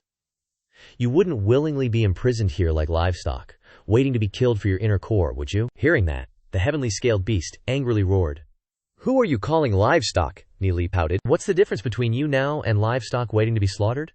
First, they raise you until you're grown, and then, once your inner core forms, some other person kills the noble demon beast." Looking at him, it said, "Little punk, I know what you're up to. You guys want to kill me and snatch my demon spirit too. You're just saying nice things, but you're no different from the others." Hearing that, the group started questioning their life choices. Nili replied, "We do want your demon spirit, but we don't need to kill you," the heavenly scaled beast said again. "Tell me how." Nili pointed at Duzen and said, "As long as you're willing to form a soul imprint with my friend, your body will automatically turn into a demon spirit and enter his soul realm." Duzi friendly raised his hand to greet it. The heavenly scaled beast burst out laughing. "Ha ha!" It sat up and said, "Automatically turning into a demon spirit is the same as being killed. You humans are cunning. Don't think I'm that easy to fool." Nili crossed his arms and retorted, "Of course it's not the same. If you form a soul imprint, automatically turning into a demon spirit means you still have your own consciousness. After your master dies, you'll be free." He winked and said, "The lifespan of us humans is no more than 100 years. Compared to the long lives of you heavenly scaled beasts, it's just a drop in the ocean." The heavenly scaled beast was intrigued by Nili's words and kept twitching its ears. Duzi was worried and thought to himself, "Living in my soul realm, that feels a little dangerous." Then he turned to look at Nili's confident expression and thought, "But, looking at Nili, he seems to have planned everything out." He wondered curiously, what kind of trick does he have? The heavenly scaled beast laughed loudly again. The heavenly scaled beast spoke up. "All right, I agree to your conditions." Nili immediately held out his hand, begging. "Then first, Give me some of your blood. The heavenly scaled beast bared its fangs, threatening. No way. Beside him, Wu Yan thought to herself, HMPH, this heavenly scaled beast is still very cunning. It probably agreed earlier to find an opportunity to harm Du Zi and regain its freedom. She continued thinking that if Ni Li had the heavenly scaled beast's blood, he would have a chance to suppress it, Ni Li protested. Without your blood, how am I supposed to form a soul imprint? The heavenly scaled beast glared and said, I've never heard of this kind of imprint before. Don't try to fool me. If you have the ability, come and get my blood yourself, Ni Li said tiredly. Hey, just because you don't know about it doesn't mean it doesn't exist. There are countless secret techniques in this world. It's normal that you don't know about them. The demon beast still didn't believe it and continued. Don't think I don't know. You guys want to plot against me. I won't give you my blood, Ni Li said impatiently. A demon beast is a demon beast. You were so quick to agree earlier, and now you're regretting it. The demon beast turned its face to the sky, scoffed, and said, Unless you can come up with another way. Ni Li immediately offered a solution. That's it, no more negotiations, he said. So you choose death. Hearing that, the demon beast angrily puffed out smoke and asked, So what? What can you do to me? If I can break free from these shackles, none of you will escape. The atmosphere became tense. Lu Piao gulped in fright, and Du Zi wearily called out to Ni Li. Dun Zhen said, If it's not going to work, let's just give up. We're no match for it. Hearing that, Ni Li said firmly, Just leave it to me. We're going upstairs this round. He confidently looked at the heavenly scaled beast and said, Today I'm determined to tame it. The demon beast frowned, looking at him. Seeing that, he continued, If that's the case, don't blame me for forcing you into submission. The raging demon beast stomped its foot hard on the ground, threatening, Stupid humans, you think you can subdue me with just your strength? I've killed countless weaklings like you. It continued. Even in these chains, you can't even scratch me, Duanjian replied. You sure about that? Then turning around, he said, Duanjian, give me some of your blood. Duanjian immediately obeyed, replying, Yes. Then, the guy started rolling up his sleeves, opened his mouth wide, bit his arm, and blood poured out. Lu Piao and Du Zi were speechless, they said. Looks like only Duanjian can hurt himself. Holding the bowl of blood, Ni Li said, Sorry for the trouble. Looking at the bowl of blood, he thought helplessly. It didn't need to be this much blood. Ni Li carried the bowl to his spot. He then started using his finger as a brush, drawing a bunch of runes on the floor. Very quickly, the area around the Qilin demon beast was covered in runes, Lu Piao asked, dumbfounded. Ni Li, what are these inscriptions? Ni Li replied. Duanjian's blood contains the extremely powerful black flame, he further explained. And these inscriptions help summon a portion of the black flame from the tower. Seeing the black gas rising from the formation, the demon beast exclaimed in shock. Oh crap, Ye Ziyun on the side said in admiration. It's burning, Ni Li also said. The person who locked you up here must know this black flame is your weakness. Heh, he asked arrogantly. How does it feel? The Qilin snorted, retorting. What? You want me to give up? No way. Ni Li frowned and replied, HMPH, let's see. Then he waved his hand and shouted, Burn! After that, the black flame burst into flames. This scene was being observed by several Netherrealm controllers through the lake. Seeing this, Xiao Yu spoke up. Father, I once said that this person's understanding of inscriptions far surpasses that of ordinary people. You didn't believe it, but now you've seen it. A person dressed in black said, This person's perspective on inscriptions is truly extraordinary, a talent beyond compare. That person continued, The special envoys in the past weren't to your liking, but surely you're satisfied with his genius this time. However, don't forget our agreement. As he left, that person added, The first disciple must be chosen by my Shen Yu sect first. An old man with brown hair laughed and said, We will abide by the agreement. A woman spoke up. We are all from the Ling Long world. Letting her continue. Even though we don't belong to the same sect. Don't act like strangers. The person in black snorted coldly. An old man with white hair and beard spoke up. The demon beasts of the small Ling Long world, manipulated by the demon god sect, have almost slaughtered all other creatures in the mother world. In recent millennia, very few geniuses have appeared in the mother world, only occasionally a few from the Yun Meng world, he added. Compared to this world, the great god sects are like a drop in the bucket. A guy with rooster-colored hair confirmed. Yeah, the person dressed in black said tightly. There are countless small worlds in the Dragon Ruins border, countless juniors waiting to be chosen. Even if the demon god sect is powerful, as long as we act together, they can't do anything. The old man nodded in agreement and said, Well said. Then he sighed and fell silent. That girl smiled and said, I wonder whose hands the nether domain will fall into. Xiao Yu also looked at her father curiously, thinking, Who will it be? The man in black thought silently. Hopefully. On this side, Ni Lai asked, Hey, Is that Keelan demon beast surrendering yet? The purple-haired woman said. Ni, although that young man has a deep understanding of inscriptions, his talent for cultivation is probably not as good as that gray-haired young man, she continued. That young man has a pretty good talent, likely possessing the legendary supreme body. If the Wu Shen sect doesn't want him, then our Tianyin God sect will benefit, the person in black said again. Recruiting disciples doesn't necessarily mean choosing the best talent. I feel Nilian is not bad, the woman said. The old man with the white beard said. Next, it's the Tianyin God sect's turn to choose. The old man asked the woman, Ling Yun, will you choose that young man? Ling Yun replied with a smile. If I don't choose him, can you allow me to choose 2 people? Hearing this, the others exclaimed in shock. What? The Tianyin God sect isn't choosing that young man? Ling Yun chuckled. I'm getting on in years. Choosing such a handsome young man as a disciple would inevitably cause some wagging tongues. I think those 2 little cuties beside him are pretty good. How about you give them to me instead? Ling Yun added with a smile. Having 2 female disciples means I'll always have someone to confide in when I'm feeling down. The old man on the side chuckled. Ling Yun still is calculating as ever. Trading 1 for 2 is definitely a steal. But if Ling Yun wants them, we won't refuse. The old man glanced at the lake and said, Looks like that kid will end up with our Mi Yun divine sect. After all, I want the one with the black dragon bloodline. Duanjian was speechless as he looked at the demonic beast. The Keelan demonic beast roared, You little bastards! If you're so tough, why don't you fight me? I'll tear you to shreds and feed you to the dogs. All you're good at is trickery. You don't dare face me in a real fight. It kept cursing. Dongzhe was also speechless. I've never seen such a foul-mouthed divine beast. Who did it learn that from? Do we really have to subdue it? Nili grinned. Of course.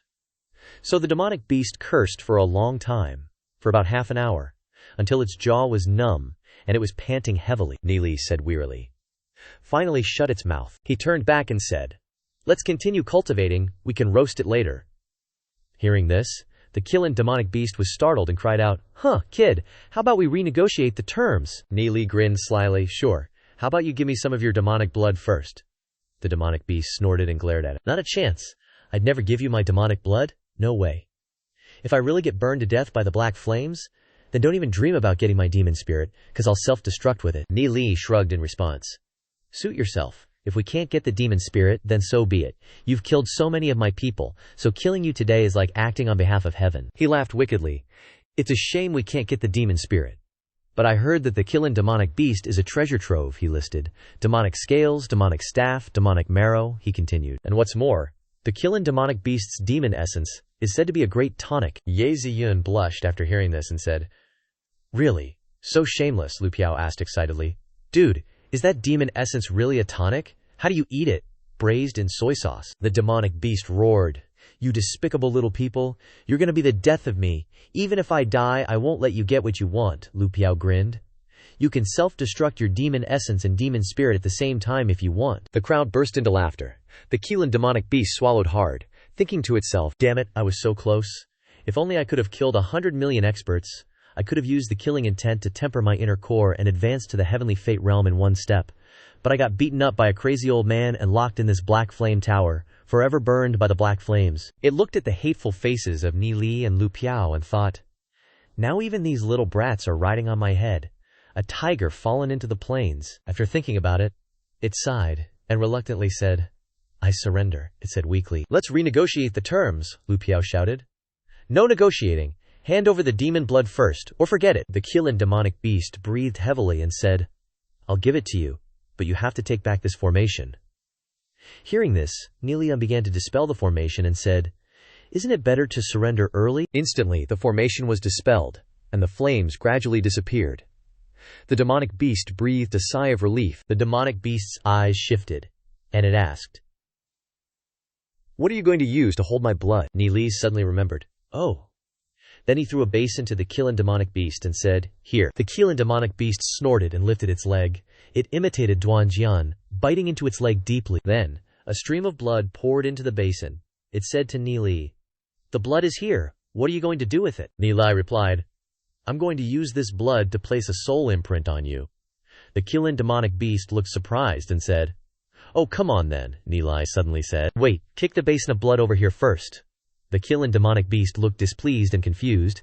Nili replied, I know your Keelan demonic beast blood is good stuff, Before it goes bad, can I have a few more basins? The Cale demonic beast said impatiently. What do you want to do? If you want it, come and get it, Neely said. Just kick it over here for me, and I'll come over there to cast the spell. Lu Piao also said impatiently to the beast. Did you hear him? Do it quickly, or do you want a taste of the whip? The demonic beast was speechless. It looked at the formation under its feet. Then it had no choice but to kick the basin of blood towards Neely. Both sides were wary of each other. The Cale demonic beast kicked the basin of blood to the middle and pretended to say, Oops, this chain is too tight. This is too far for me. You'll have to come and get it yourself. I can't push it any further, Lu Piao reminded Neely. That guy, Neely, smiled contemptuously. Lu Piao, I don't know when, had already taken out a whip and said, Hey, don't rush to look at me. Then he swung the whip to snatch the basin of blood. But a spark blasted the whip to smithereens, Lu Piao said in a panic. My whip, Lu Piao said angrily. What the heck? The heavenly scaled demonic beast pretended to say at this time, I don't know anything, I'm still chained up here, Yu Yan also reminded. It's doing it on purpose, be careful, Neely replied. I know that. Then he stepped forward and said to the heavenly scaled demonic beast, Let me get it myself. Ye Ziyun, Xiao Ningyer, and Tong Qing reminded, Be careful.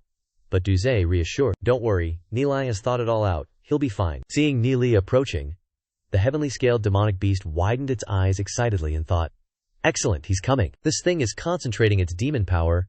Neely took a few steps and stopped, and the heavenly scaled demonic beast thought, This distance is beyond my control, it seems he has guessed my intentions. It's okay, let me see how you get the demon blood. Neely assumed a stance and transformed into a fanged panda, then unleashed a light dark primordial energy burst. The heavenly scaled demonic beast was shocked when it saw the two streams of law power coming. He's trying to snatch it, the demonic beast said. Even if I'm locked up, you can't stop me. Then a ball of lightning appeared in its mouth. It spat out a lightning ball towards Neely's two streams of law power. The collision was earth-shattering, and a dazzling light burst out, and the group exclaimed, So strong, so strong! Xiao Ningyer gave the order to attack, saying, Everyone cover Neely, use long-range spells. Successive attacks were launched, but the heavenly scaled demonic beast was unharmed. It sneered, Are you guys tickling me? Want to get my demon blood? No way! Now that you're here, don't even think about leaving. Then it opened its mouth wide again, and launched a pair of balls. Seeing this, Neely thought, Good opportunity.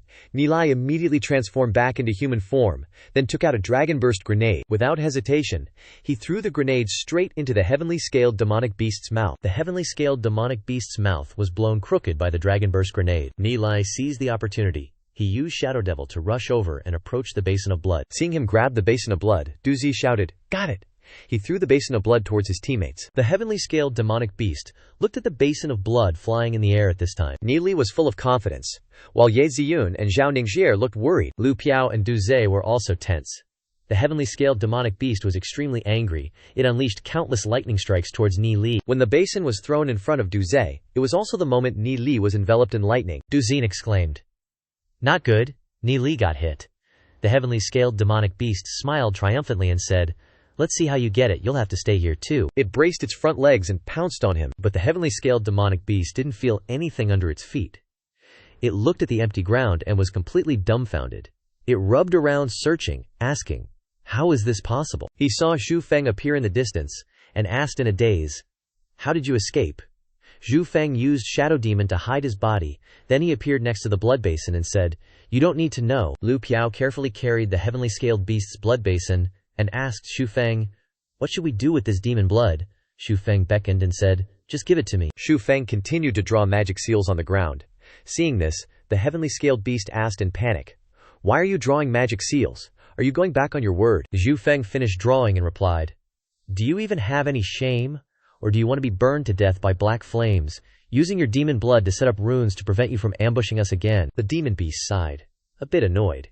Zhu Feng explained further, According to me, I'll use your demon blood to write on Du Zhe's body. From now on, you'll become ethereal and merge with Du Zhe's soul seed. He put his hands behind his back and said, Only Du Zhe can solve this magic seal, so don't even think about harming him.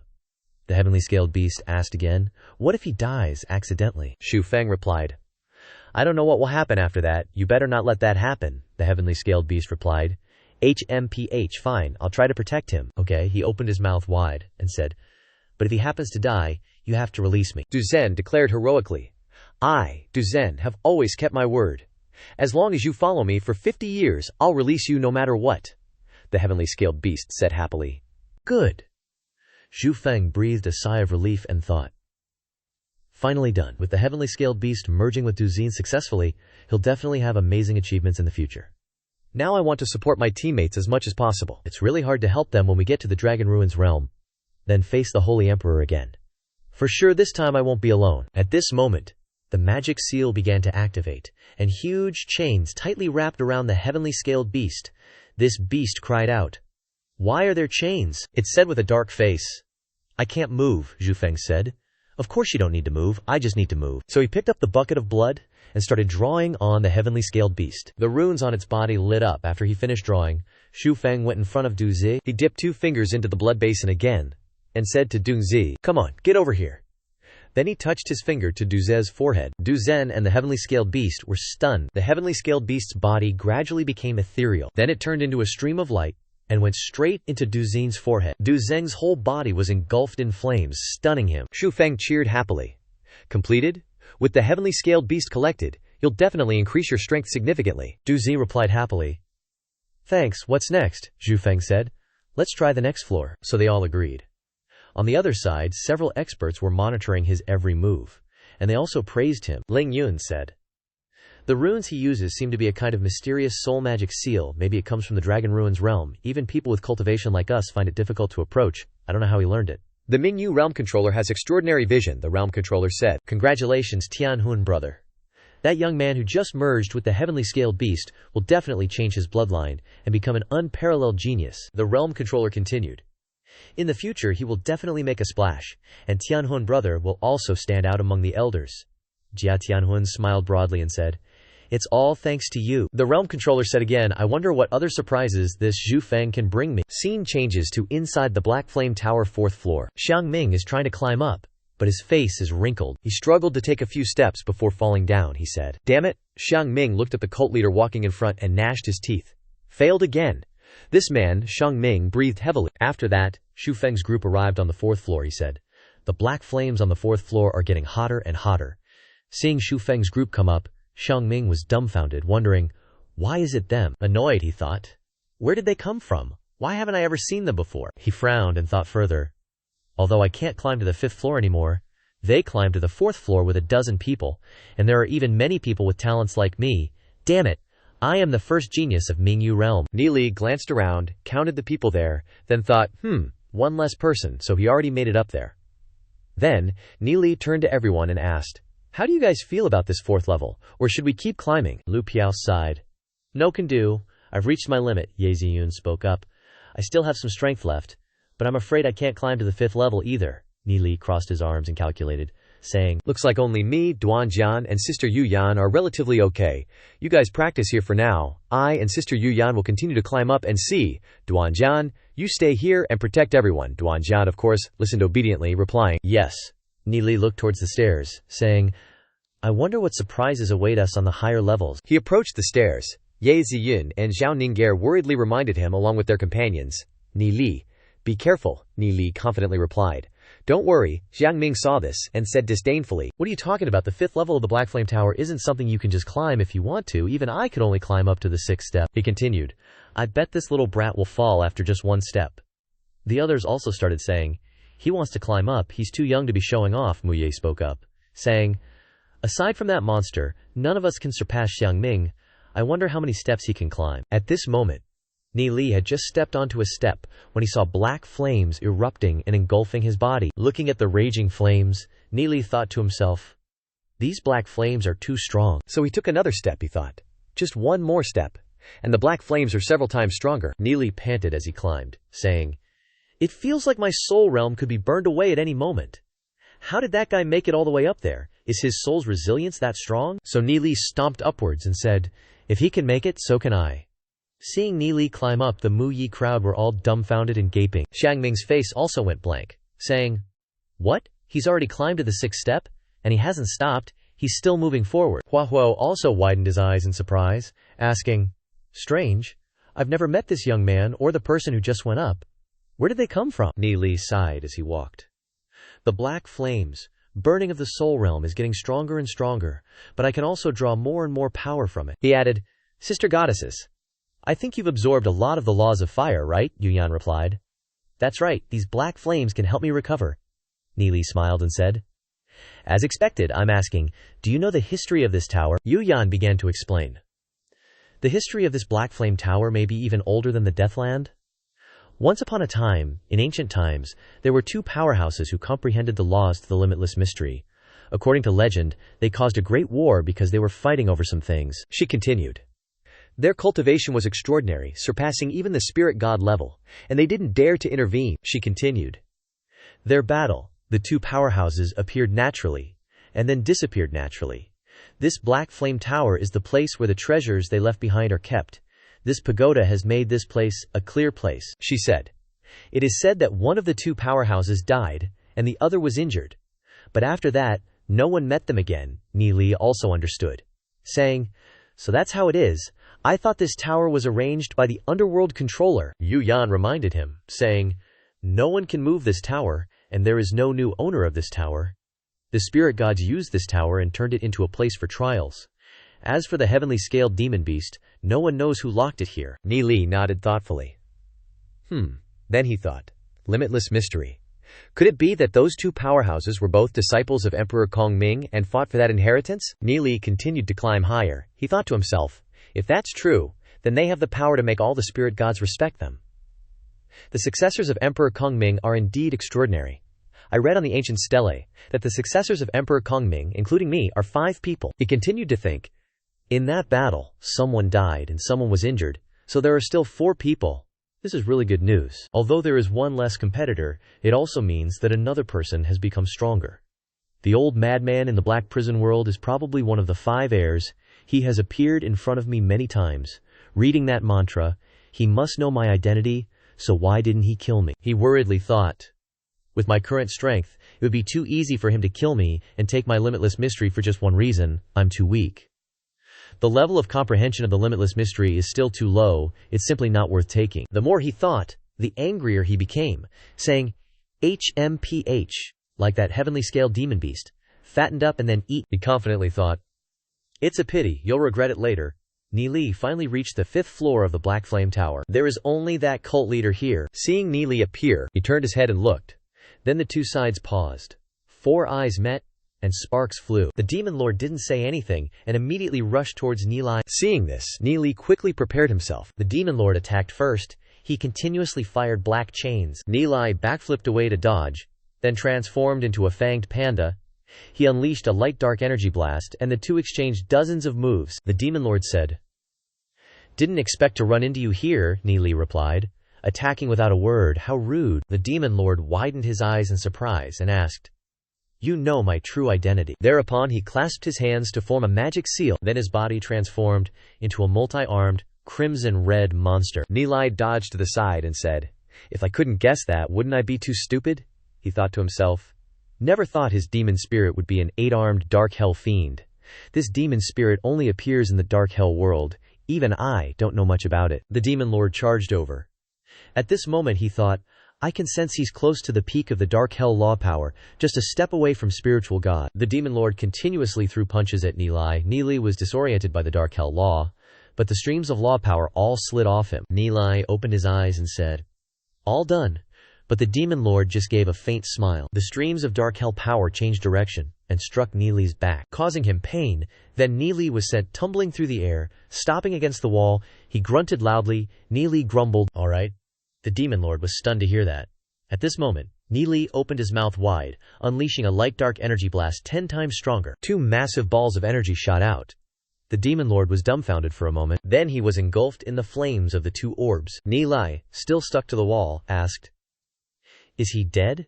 This space is so small, even I'm affected." But the Demon Lord had approached Neely without him noticing, making him jump, saying, "What?" He quickly dodged, thinking to himself, "Too fast." But the Demon Lord's arm grabbed Neely's leg, then slammed him hard into the ground. Neely was slammed so hard he spat out blood.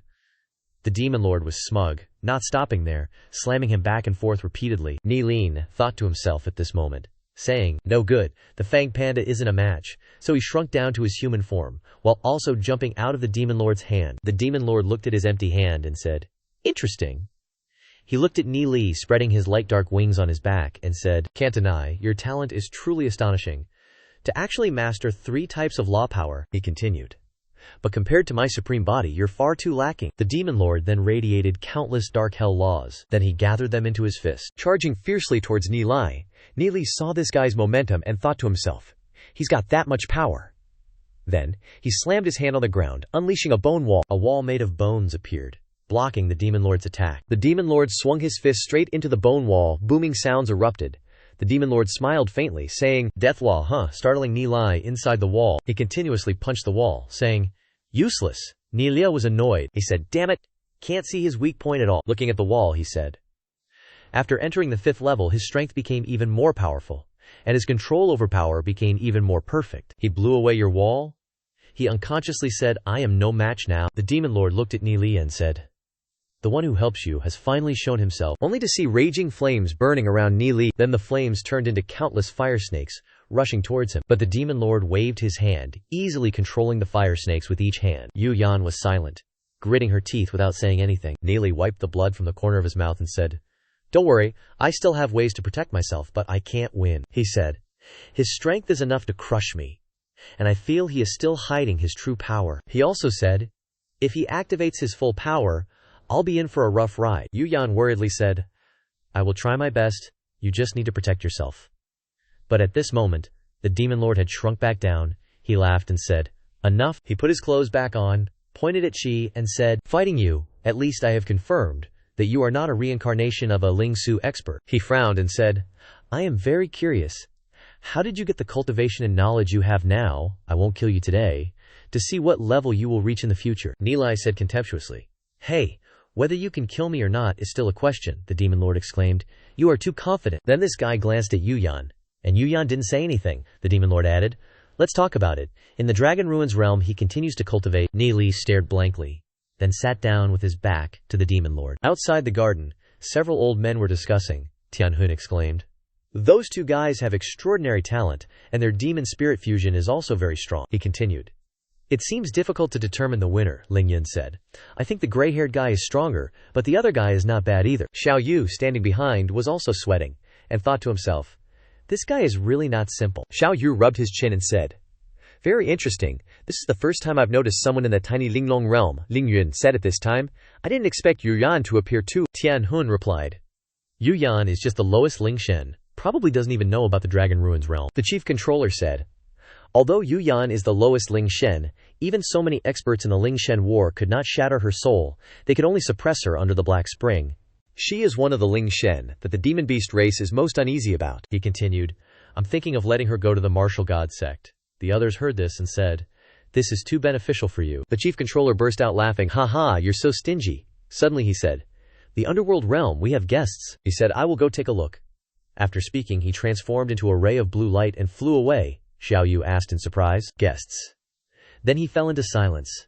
The old men also darkened their faces, worried. Xiao Yu thought to himself, maybe it's a change of scenery inside the Ninefold Deathlands. Dark clouds kept gathering, and the servant was terrified and said, "This, a powerful force, this power, is heading straight towards the Black Flame Tower." It flew at an extremely fast speed, but when it arrived in front of the Black Flame Tower, it was blocked by the chief controller, who asked, "Since you've arrived, why not say hello?" Zhu Long appeared from within the pitch-black sky. Zhu Long said, "I didn't expect us to meet again so soon, Ming." The chief controller replied, "What brings you to my world?" Zhu Long growls, "Ming, you protected the human race and helped them escape from the underworld back then, but my demon race didn't hold it against you. It wasn't out of fear, we just didn't want to harm the peace." Zhu Long continues, "In this great battle of the Lingcheng realm's dragon ruins, my demon god sect defeated your martial god sect. You should know what's what in this little Linglong world. Should you really keep fighting against us demons?" The overseer retorts, "What do I care how fierce the fighting is outside? This is the little Linglong world. The demon god sect's people can't enter. Even if they're strong, they're useless here." He gestures. "The Ninefold Deathlands of the little Linglong world have been under my underworld's control since ancient times. This place is my world." He adds, "When you're in the underworld, you better honestly follow the rules of the underworld." Zhu Long says unhappily, "HMPH? What if I don't follow them?" The overseer firmly replies, "Then I'll just have to kick you out." Hearing this, Zhu Long bursts out laughing. "Ming, you're as arrogant as you were back then." He turns serious. "My demon race is different now. If you stubbornly refuse to wake up, then don't blame me for being impolite. Hand over Wu Yan, stop protecting her, I can let the other matters slide. Otherwise. Before he can finish, the overseer interrupts. Zhulong, you dare to talk like that in my underworld. Who's the arrogant one here? Zhulong sneers. Huh. Then the two guys' laws collide. The entire area shakes, and the ground cracks apart. The attendant is affected and cries out, Ugh ah! Just the clash of laws is causing a storm in the underworld. Zhulong creates an ice dragon, and says, Your cultivation has increased quite a bit since the last time, hasn't it, mate? The ice dragons attack the overseer. He responds, You're not bad yourself. He summons countless brushes, and the two sides attack each other. Loud explosions erupt one after another, and smoke and fire fill the sky. The attendant yells, Whoa! His armor shatters from the shockwave. The overseer and Zhulong glare at each other. One side of the ground has turned into a sea of fire, and the other into a sea of ice. Ice and snow cover everything, the overseer thinks. The 8th level of the ninefold Deathlands has been frozen solid by the laws of profound ice. He assesses the situation, thinking, The underworld's laws of darkness can only occupy a third of the space here. Zhulong's speed of increasing his power is so fast it's beyond my imagination. He then asks, You've condensed the 7 lotus. Zhulong confirms with a smug grin, That's right, you're no match for me, Ming. He continues, Submit to me, and this little Linglong world will be ours. He continues to threaten. But if you stubbornly resist, I'll have to eliminate you, the overseer retorts, HMPH. You forming the 7 lotus in this little world means no one can resist you. He adds, But wanting to control it isn't as simple as you think, Zhulong asks in surprise. Oh, could it be that you can change this fact? Realizing something, he widens his eyes and asks, You're not the only one. The overseer replies, I thought you sensed it from the beginning, Zhulong says unwillingly. Fine, I admit I underestimated you. If that's the case, I can't do anything to you this time. He continues. However, I'll say the same thing again. As long as you hand over Wu Yan, the little Linglong world will be divided equally between us. All the resources here will belong to us. He adds, If you remain stubborn, wait until I subdue the other spirit god races. Don't even think about escaping. The overseer retorts, Zhulong, you're so naive. Just because you have the top cultivation in this little world, you think you can grasp this entire piece of heaven and earth in your hands. My underworld has its own means of self-defense. What about those 2 forbidden areas? He continues. And the powerhouses of the various races, the abyss world, the lava world. Do you think they're just decorations? You can't even capture the human race of the Cloud Dream realm, and you're still dreaming of grasping the entire Linglong realm in your hands? Hearing this, Zhulong frowns and says nothing. The overseer continues, I'm too lazy to argue with you. It's not like it's beneficial to me anyway. As long as you don't step into the underworld, we won't interfere with each other. He says sternly, If you enter, then my underworld isn't a pushover. Hearing this, Zhulong is silent for a moment, then says, HMPH. I'll leave that woman Wu Yan in your care for now, but remember, sooner or later I will personally capture her. And with that, Zhulong vanished. The controller stayed silent, watching the cold wind die down, then suddenly coughed up a mouthful of blood. The spirit creature appeared beside him and asked, Are you all right? The controller replied, It's nothing, it's just that his cultivation is getting stronger and stronger. If I had known, I would have used all my strength to kill him back then. He continued, Now that he's condensed the 7 lotuses, I'm afraid even the 6 of us joining forces wouldn't be able to deal with him. Fortunately, he doesn't know our secrets, and is worried that we still have hidden tricks, so he doesn't dare to act rashly, he added. Otherwise, I'm afraid we wouldn't have made it through today. Tianhun appeared beside him and said, I didn't expect his strength to be so great, maybe he's right. He seriously said, Now, within the little Linglong world, I'm afraid no one can subdue him, the controller softly confirmed. Yeah. The controller sighed. During the Great War between the Wu Shen sect and the Yao Shen sect, I lost 3 lives. Otherwise, I wouldn't be so suppressed by him. He said, We must quickly restore our strength, otherwise the Linglong world will be controlled by him. The 3 of them left the tower. Ni Li also opened his eyes. He cautiously stood up and dodged to the side, looking at that demon lord. Ni Li clenched his fist and thought, Does he want to keep fighting? Seeing this, the demon lord said, What? Do you want to go to the 6th floor with me? Ni Li replied, Humph. I'll go later. Then, he watched the demon lord leave and thought, So, he wants to go to the 6th floor. So confident, huh? Well, if I keep guarding against him, I can't enter a state of selfless. The demon lord prepared to go up the stairs. Taking a step, pop! Flames started to burst from the head of that flame dude. Seeing this, Ni Li started to mock. Careful you don't get roasted into a chicken. Hearing this, the demon lord glared and shouted, Shut your fing mouth, Ni Li continued. I was just offering some friendly advice. But I'm misunderstood. You're no fun at all. He turned around and said, Now's the perfect time for me to quietly comprehend my state of mind. Then, he chose a spot, and sat down. Ni Li began to cultivate, closing his eyes. Before his eyes was an extremely bright light. It turned out that the egg had cracked open. It must be about to hatch. Then, an explosion erupted, and the color spread outward. Ni Li was startled and dodged to the side. Then he said, "This egg actually possesses such a strong aura of slaughter." He frowned and said, "This must be the power hidden in its bloodline. Its ancestors went through countless massacres, and this terrifying aura was passed down to it." "How terrifying would it be if we hatched such a ferocious beast?" Looking at the glowing egg, he said, "Too dangerous. I have to find a way to destroy it." But then, the egg twitched. Ni Li was shocked and said, "It's hatching on its own." Then the egg cracked open, trembling violently. The two of them tensely watched it. Yu Yan sighed. "Is it too late?" Then, the egg shook violently, followed by an explosion. Eggshells fell all over the floor. Ni Li slowly opened his eyes. Before him was a tail with a few golden down feathers, short, stubby wings. It turned out to be a demon beast, like a little chick. The chick looked around for a while, then it clucked and quickly ran to Ni Li's feet, rubbing against his legs, saying "Yang," looking up with big round eyes and chirping. Yu Yan asked in surprise, "Ni Li, what exactly is this thing? Seriously, the energy it released just now was really powerful." Ni Li replied, "I don't know either. Right now, there's no energy fluctuation on it. It absorbed a lot of my power of laws at first." The chick looked at Yu Yan and clucked, causing Yu Yan to waver a little. She still carefully observed and said, "This thing doesn't seem to be a threat. How about we keep it?" Ni Li agreed. "Yeah, although the murderous aura in its bloodline is extremely terrifying, it hasn't committed any crime since it was born." The chick still looked at him with wide eyes, chirping. Ni Li was silent for a moment, then said, "I've been guiding it since it was born, so hopefully it won't turn out like its ancestors." He looked at her and said with a smile, "Then, we'll keep it, right?" Yu Yan replied. "Mm-hmm." She walked over and patted the chick's head and said, "You have to follow us from now on, you have to be obedient, and listen, got it?" The chick nodded repeatedly upon hearing this. Yu Yan said in surprise, "This little rascal seems to understand what I'm saying," Ni Li exclaimed in surprise. "No way." But the chick stared intently at Yu Yan's skirt and just started tearing at Yu Yan's skirt, making her scream in shock. Ni Li laughed gleefully. "Ha ha ha! The torn part of Yu Yan's skirt grew back again," Yu Yan said annoyedly. "It's disobedient right from the start. Should we just chop it up?" Ni Li hurriedly explained. "Yu Yanji, you probably misunderstood it." Looking at the chick eating happily, he continued, "Your skirt is made of the power of the law, it's just devouring the power of the law," he continued.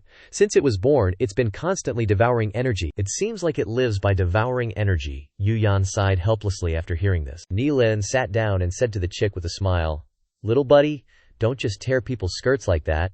He touched its head and said, "Got it?" The chick nodded and chirped. Ni Li happily praised, "So smart." It looked around to confirm it was being praised, and its eyes lit up happily. It looked up at Yu Yan above. The chick flapped its wings wildly, as if wanting to fly up. Yu Yan was startled when she saw it, and covered her skirt. Ni Li was dumbfounded and said, "I really don't understand what it wants," he said dejectedly. "There's nothing I can do. You should still wear normal skirts from now on," Yu Yan asked. "Normal skirts? If I wear normal skirts during a battle of the divine, they'll break with just a slight touch," Ni Li said. "Then wear two normal skirts, the law skirt inside and the normal skirt outside." The chick then chirped wildly. It rubbed its belly with its two wings, clucked, and then suddenly became happy and chirped. It turned out that it sensed the black flame here. The chick smiled, narrowed its eyes, and opened its mouth wide. It began to suck up all the black flame around it. Ni Li, seeing the rolling flames being sucked into it, was instantly stunned. The chick's belly had swelled up. Then the chick sucked up the last flame, and its belly was as round as a ball. Ni Li exclaimed, "The entire 5th floor can't sense the black flame anymore," he said in disbelief. "No way," Yu Yan asserted. "The black flame here has been eaten by it." The chick then rolled around. He angrily shouted, "This little rascal is really awesome. It's so terrifying. Right after being born, what will it be like in the future?" The chick rolled around and came to Ni Li's feet. It kept rubbing against Ni Li's legs, acting cute. Seeing this, Ni Li sighed and said, "Forget it. We'll fix it slowly." The demonic beast chirped happily. On the other side, Tian Hun was screaming in a panic. "Tell me, what kind of demonic beast is this little thing that has such great strength?" The controller looked at him and said, "We've never seen this creature before." "I'm afraid it's not a demonic beast, but a spiritual beast," Ling Yun asked in surprise. "An ancient spiritual beast bloodline," Tian Hun also agreed. "I'm afraid only a spiritual beast would have such power," he sighed and said. "Ordinary spiritual beasts, once hatched by someone, will automatically recognize their master." have a telepathic connection with their master, and establish a strong soul connection that will never change, he said jealously. This kid is so lucky. We old guys haven't even seen a low-level spiritual beast. On this side, Neely was surprised to see the chick and asked, "Is it a spiritual beast?" Then, he fiddled with the chick and thought, "I've raised several spiritual beasts like this in my previous life. Once hatched, they will establish an unbreakable soul link. But I only feel that this link is very vague," he said with a smile. "It seems like it's not a simple spiritual beast." The chick stood up straight, posing and chirping continuously. Neely melted. "Speaking of which, its intelligence seems very high. You're just round and round. I'll call you Jindan, Golden Egg." Yuyan heard this and said, "Golden Egg," she said, sounding uneasy, like, "What is that supposed to mean?" "Sounds kind of freaky," Neely asked, surprised. "Huh." Yuyan sighed and said, "Whatever it's called, I just hope it doesn't bite my skirt again later." But that chicken seemed to be getting hyped up, squawking and staring at her, Neely reminded her. "Don't tease her anymore, okay," Neely suggested. "Let's head to the 6th floor, Sister Yuyan," Yuyan agreed, saying, "There's no more dark flames from the 5th floor onwards, so we can't cultivate any more anyway," Neely said as he walked. "The dark flames on the 6th floor are different. Maybe even that demon lord won't dare to mess with us." Neely turned to look at the chicken, seeing it spread its wings, and he happily said, "Oh, you're following me? Come on." "Then the 8 trigrams palm," he said, lifting it up, and with a flick of his fingers, a gust of wind appeared under the chicken's feet, lifting the chicken up as it chirped. Neely walked while laughing and saying, "It's still moving its legs, it thinks it's walking." And so, the 2 people and a chicken went straight to the upper floor. Neely's eyes widened in surprise as he looked ahead and asked, "This is the 6th floor," he said. "What's going on? Where's the demon lord? This floor looks like an illusion. All I see ahead is a vast ocean." Neely turned around and said, "Can you sense it in this space, Sister Yuyan?" Yuyan confirmed. "Yeah, in this vast space, there are countless powerful auras watching us," Neely exclaimed. "It's really making my hair stand on end." Stepping forward, he said, "Whatever. As long as I cultivate to a selfless state of mind, I can pass the test. The strength of the dark flames here is already at my limit," Yuyan reassured him. "Don't worry, just focus on cultivating. I'll protect you." Neely cultivated with peace of mind. Time passed, and he continued to sit in one place cultivating, while the chicken happily slept beside him. Neely thought to himself, "I just touched the threshold of a selfless state of mind downstairs, but unfortunately, I sensed the change in the golden egg, and was interrupted. I just need to find that feeling again." Then his body burst into flames. The flames inside Neely's soul sea. Vines are growing. Flowers also started to move, as if they wanted to bloom. Sweat dripped all over Neely's body, like he had taken a bath. Neely was now like a steam engine, constantly spewing white smoke. Suddenly, a force approached Neely. Neely was still mumbling, "Infinity is originally without beginning. Without beginning there is no end."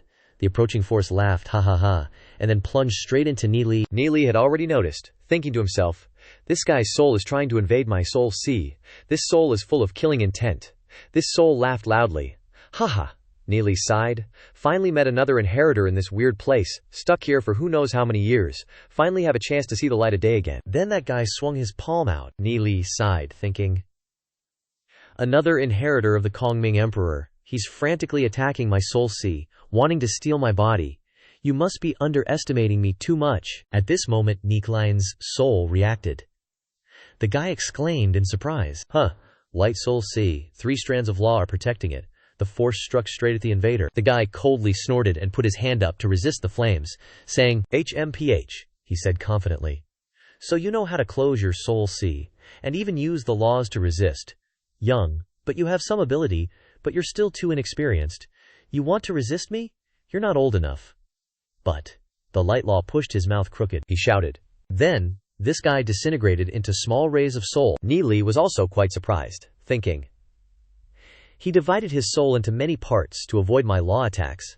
This guy is really hard to deal with." Then, Neely ordered the 2 demon spirits Fanged Wolf and Shadow Dove. Seeing this, the guy paused, surprised, and asked, "Kid, who the hell are you, to actually comprehend 3 types of law powers and fuse 2 demon spirits?" The panda roared and attacked the intruder, the shadow demon joining the fray. The 2 of them ganged up like that, the sounds of chaotic fighting echoing within Neely's soul sea. Neely sighed. "He's seriously strong. My soul sea feels like it's about to break." At this moment the intruder had the upper hand. He burst out laughing. He even said, "This body is even better than I imagined," he said smugly. "It will all belong to Kong Yan. Over here, the panda and shadow demon had been beaten black and blue, Ni Li angrily shouted in his head. Old ghost, get the hell out of my soul sea, or don't blame me for not being polite. He asked back. Impolite to me? You overestimate yourself. Even though this old man is just a remnant soul, it's more than enough to deal with you. Ni Li frowned and said, Oh my bros, I want to borrow your power. Thereupon he unleashed a soul formation. The streams of soul force transforming into arrows, the guy shouted. Manipulating laws caught me by surprise, damn. Then those streams of soul force attacked that guy, the two sides lunging at each other. With a loud bang, Ni Li's soul sea violently shook, Ni Li's face turning unsightly. Wu Yan looked at him and said, The law power around him is very chaotic. It seems like Ni Li is having cultivation problems. Looking inside, she exclaimed in panic, How is this possible? Inside the soul sea, the intruder is still fighting. He's hitting the panda angrily hits back. Ni Li looked worried, thinking, My soul isn't as strong as his. If we just drag this out, I'm afraid I'll lose. Ni Li suddenly remembered something. He searched and thought, My soul sea has something awesome. Even I'm afraid of it. Then vines shot out. The intruder, seeing this, yelled, What the hell is this? The intruder desperately swung his hands and yelled, but the vine moved, dodging this guy's attack, and then it shot out, quickly binding the intruder. The guy screamed as he was bound. He shouted, Get away from me, you vine. You're actually absorbing me. The guy panicked and yelled, I'm done for, it's gonna eat me. He grimaced and said, This won't do. I can only abandon this body. Then he shot out, escaping with his life. Afterwards, he fled out of Ni Li's soul. Ni Li was furious at this moment. He released his soul to chase after him. He shouted, Where are you running to? Seeing this, he yelled, It's chasing me all the way out here. Afterwards, he discovered Wu Yan nearby, so he laughed loudly and changed direction, running towards Wu Yan. Wu Yan spoke up and said, Ni Li, I came to help you. The guy's soul had already charged straight towards Wu Yan. Swooshed, he had pierced into Wu Yan's soul sea. Wu Yan instantly froze, then lost control of her body and fell. Ni Li quickly caught her and exclaimed, This isn't good, he thought. This soul was extraordinary when it was alive. Goddess level, Ichussis might not be a match. I have to go help her. So Ni Li's finger pressed against Wu Yan's chest. Ni Li closed his eyes, focusing his mind. His soul rushed into Wu Yan's soul sea at lightning speed. Once inside, he said, Wu Yan's soul is weakening. At this moment, the intruder was constantly fighting Wu Yan, laughing triumphantly.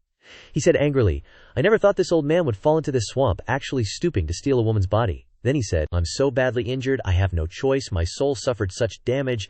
If I don't find a new body, I won't live much longer. Then, he yelled, then die. Suddenly, Ni Li attacked, stopping him.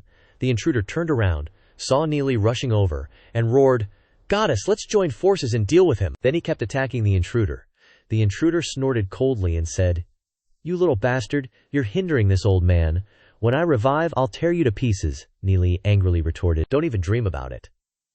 Then the two of them attacked the intruder together. He laughed loudly and split his soul into three. He said, Want to catch me? Not so easy. Then his soul force slipped past the explosion, brushing past Ni Li. Ni Li yelled, This is bad. He's flying straight for Wu Yan. Ni Li said, He crashed straight into Wu Yan's soul.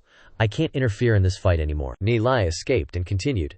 Next, we'll have to see how they fight it out. Wu Yan's soul force flared up, then faded. Ni Li stood by worried, thinking, That soul's aura is getting stronger, but Wu Yan is getting weaker and weaker. She's about to disappear. After weakening, she uncomfortably turned her head. Wu Yan dreamily saw herself on the grasslands as a child. When her parents were still around, Wu Yan blankly said, What is this? I'm on the grasslands. She said, Human emotions are reviving. The intruder laughed wildly at this, said, Human emotions are just meaningless. You will die very quickly. What is the use of those memories? What is the use of these memories? Ni Li angrily said, Damn it, Wu Yan's soul is suddenly, on the other side, Wu Yan's soul is fading and disappearing. He smiled despicably and said, Just a little more, and I will be resurrected. But then the guy felt the fire flare up again. He said in surprise, There's something in her soul. Then saw a flame burst out. The guy stepped back a little and said, This is fire. But without waiting for him to wait long, the flame burst out. The powerful flame burned him. The guy panicked and shouted, You are! Only to see the intruder scream miserably in despair. Wu Yan's soul blazed fiercely. Ni Li clicked his tongue and said, Too hot. Ni Li quickly withdrew from Wu Yan's soul sea. Ni Li wondered what was happening. Wu Yan suddenly yelped, then sat up straight, but Ni Li's finger was still on her chest. She stared at him. He wondered, Is this Wu Yan or that guy? Wu Yan blushed and said, Let go of me. Ni Li was stunned. Ni Li thought to himself, This feeling must be the goddess Wu Yan, but it's a little strange. Ni Li asked, Are you okay, sis? What about that soul? Wu Yan sat back on Nili's shoulder and said, "That remnant soul was burned to ashes by my natal fire. It's okay." Nili scratched his head and said, "Really, I also felt him burn. Good riddance." "Okay, I'll continue cultivating," Wu Yan replied. "Yeah," then sighed. She gazed into the distance, thinking, "So I'm not from this world? Who exactly am I? Where did I come from?" She continued thinking, "Once I recover, I'll investigate my origins." She also thought, "If there's anything I'm attached to, it's that kid beside me. I wonder how far he'll go in the future." Xu Feng quietly cultivated for 3 days, advancing from the selfless realm to the egoless realm. At the same time, on the 7th floor of the Black Flame Tower, black flames were raging on the Demon Lord's body. He advanced from 1-star legend rank to 2-star legend rank. A change occurred within his soul sea, and he mused, "This is a fate soul," he happily exclaimed. "Excellent! I've touched the threshold of heavenly fate." The Demon Lord opened his mouth wide, inhaling the black flames into his stomach. The black flames grew more and more intense, causing the Demon Lord's stomach to bulge. Then, he exhaled sharply, a mocking smile gracing his lips. Time passed, and the 10th day arrived. The people inside the Black Flame Tower were teleported out. Nili was stunned as he was pushed out, saying, "It's over. Where am I?" Then he saw Ye Zi Yun, and those dark guild demon lords were also present. Nili cheered happily. "Oh, you're all here," Ye Zi Yun also called out to Nili, who happily said, "Looks like we passed the test." Suddenly, Xiao Yu called out, "Nili, Ning Er, Nili," looked back at Xiao Yu in surprise, smiling happily. "We meet again." Nili was startled, saying, "Xiao Yu, Ning Er, why are you here? I didn't see you guys participate in the test." Xiao Yu smiled slyly and replied, "You'll find out soon." The powerhouses arrived at this moment, and the Dark Guild also showed their faces. He stared wide-eyed. In astonishment, Nili glanced at the Demon Lord and just snorted. Nili exclaimed, "I didn't expect so many super powerhouses in the Nether Realm, all at least heavenly fate level." Among these super powerhouses, one was the Nether God, he smiled, thinking, perhaps the Nether Realm Overseer is among them. In other words, the Demon Lord also thought to himself, "After waiting so long, I can finally go to the Dragon Ruins realm." Ming spoke to everyone. "Greetings. I am the Nether Realm Overseer you speak of." Huahuo cheered happily. Nether Realm Overseer, awesome. Wei Nan and the others were dumbfounded, saying to each other, "Their auras are so immense." Nili looked at him and said, "He's the Nether Realm Overseer."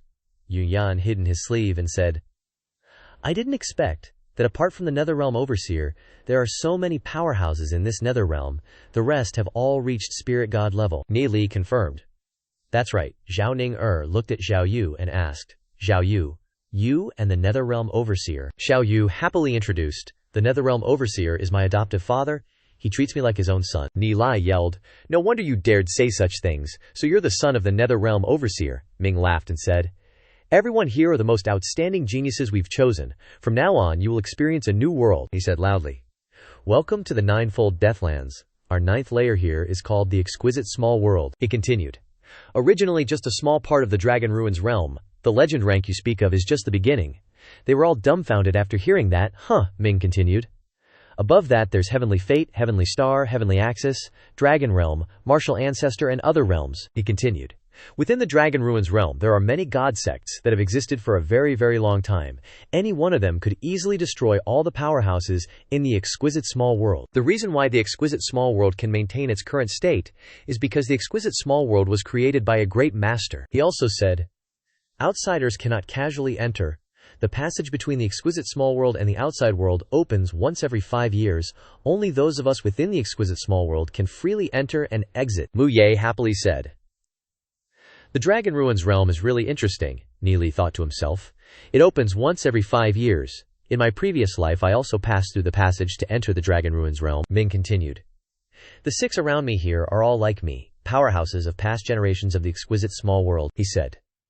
"You will become their disciples, if you are willing to follow them. Imprint your soul seal. They will take you to the Dragon Ruins realm, join the great god sects, and gain access to even higher level cultivation techniques," he affirmed confidently.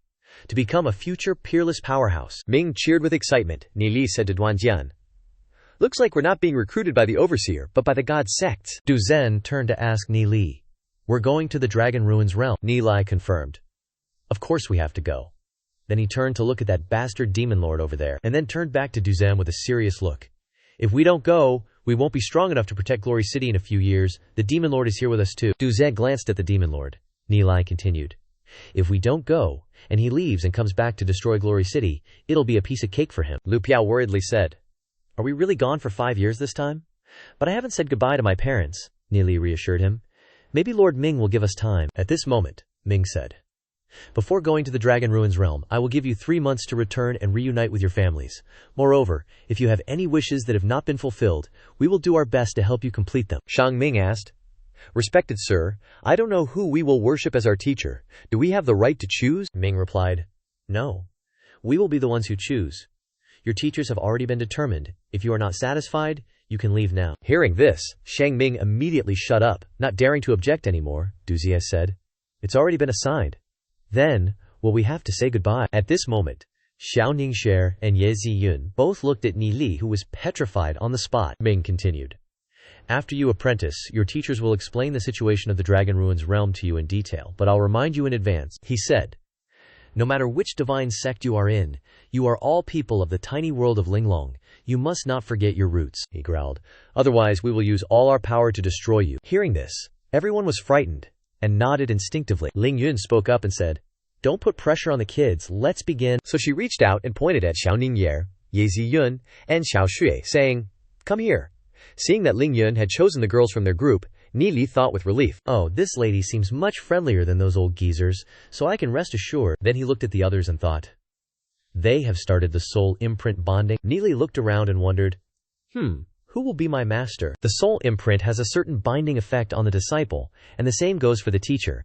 In the Dragon Ruins realm, once the soul imprint is established, the master-disciple relationship is basically very solid, and the teacher will definitely not harm the disciple. While bowing to the teacher, he thought, Of course they won't do things that are ungrateful and rebellious, Lu Piao said to Ni Li.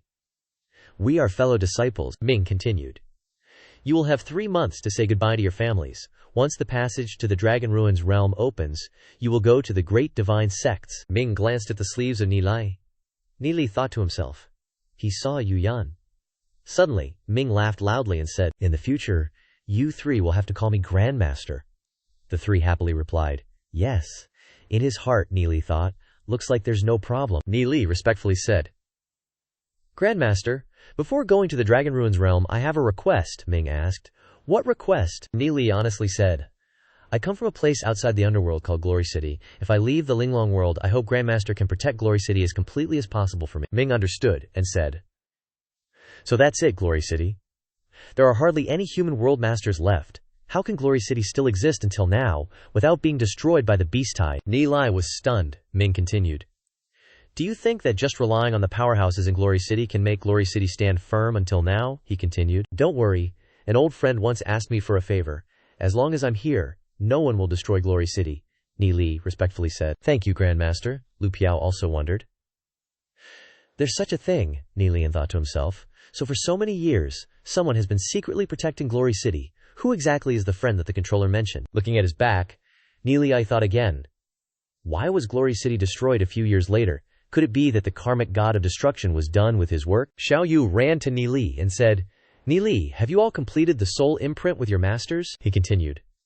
When we get to the Dragon Ruins realm, I hope Brother Ni Li will take care of us in the martial god sect. Ni Li retorted, Young master, I should be the one thanking you for your concern. Xiao Yu burst out laughing again. Lu Piao, standing behind them, thought to himself, This guy is really something. Xiao Yu waved goodbye. Well then, see you in 3 months, Ni Li cheerfully replied. See you in 3 months. Then, he turned to Ming, respectfully saying, Master, take care. Ming waved his hand, saying, You all take care on your journey. And so, the whole group was teleported out of the Ninefold Deathlands. Seeing Ni Li deep in thought, Du Zhen asked, Ni Li, are we going back to Glory City this time, or not? Ni Li asked, Aren't you guys going back? The next time we return will be 5 years later. Ni Li told everyone, Of course we're going back to Glory City, but before that, he said, we need to go to a place. His friends blankly asked, What place? Ni Li replied, The Divine Palace of the Desert. Arriving at the desert, the past rushed back. On the scorching sands, many had fallen, with demon beasts nearby. Ni Li stood panting, seeing before him Ye Ziyun lying in a pool of blood. Ni Li stood sobbing.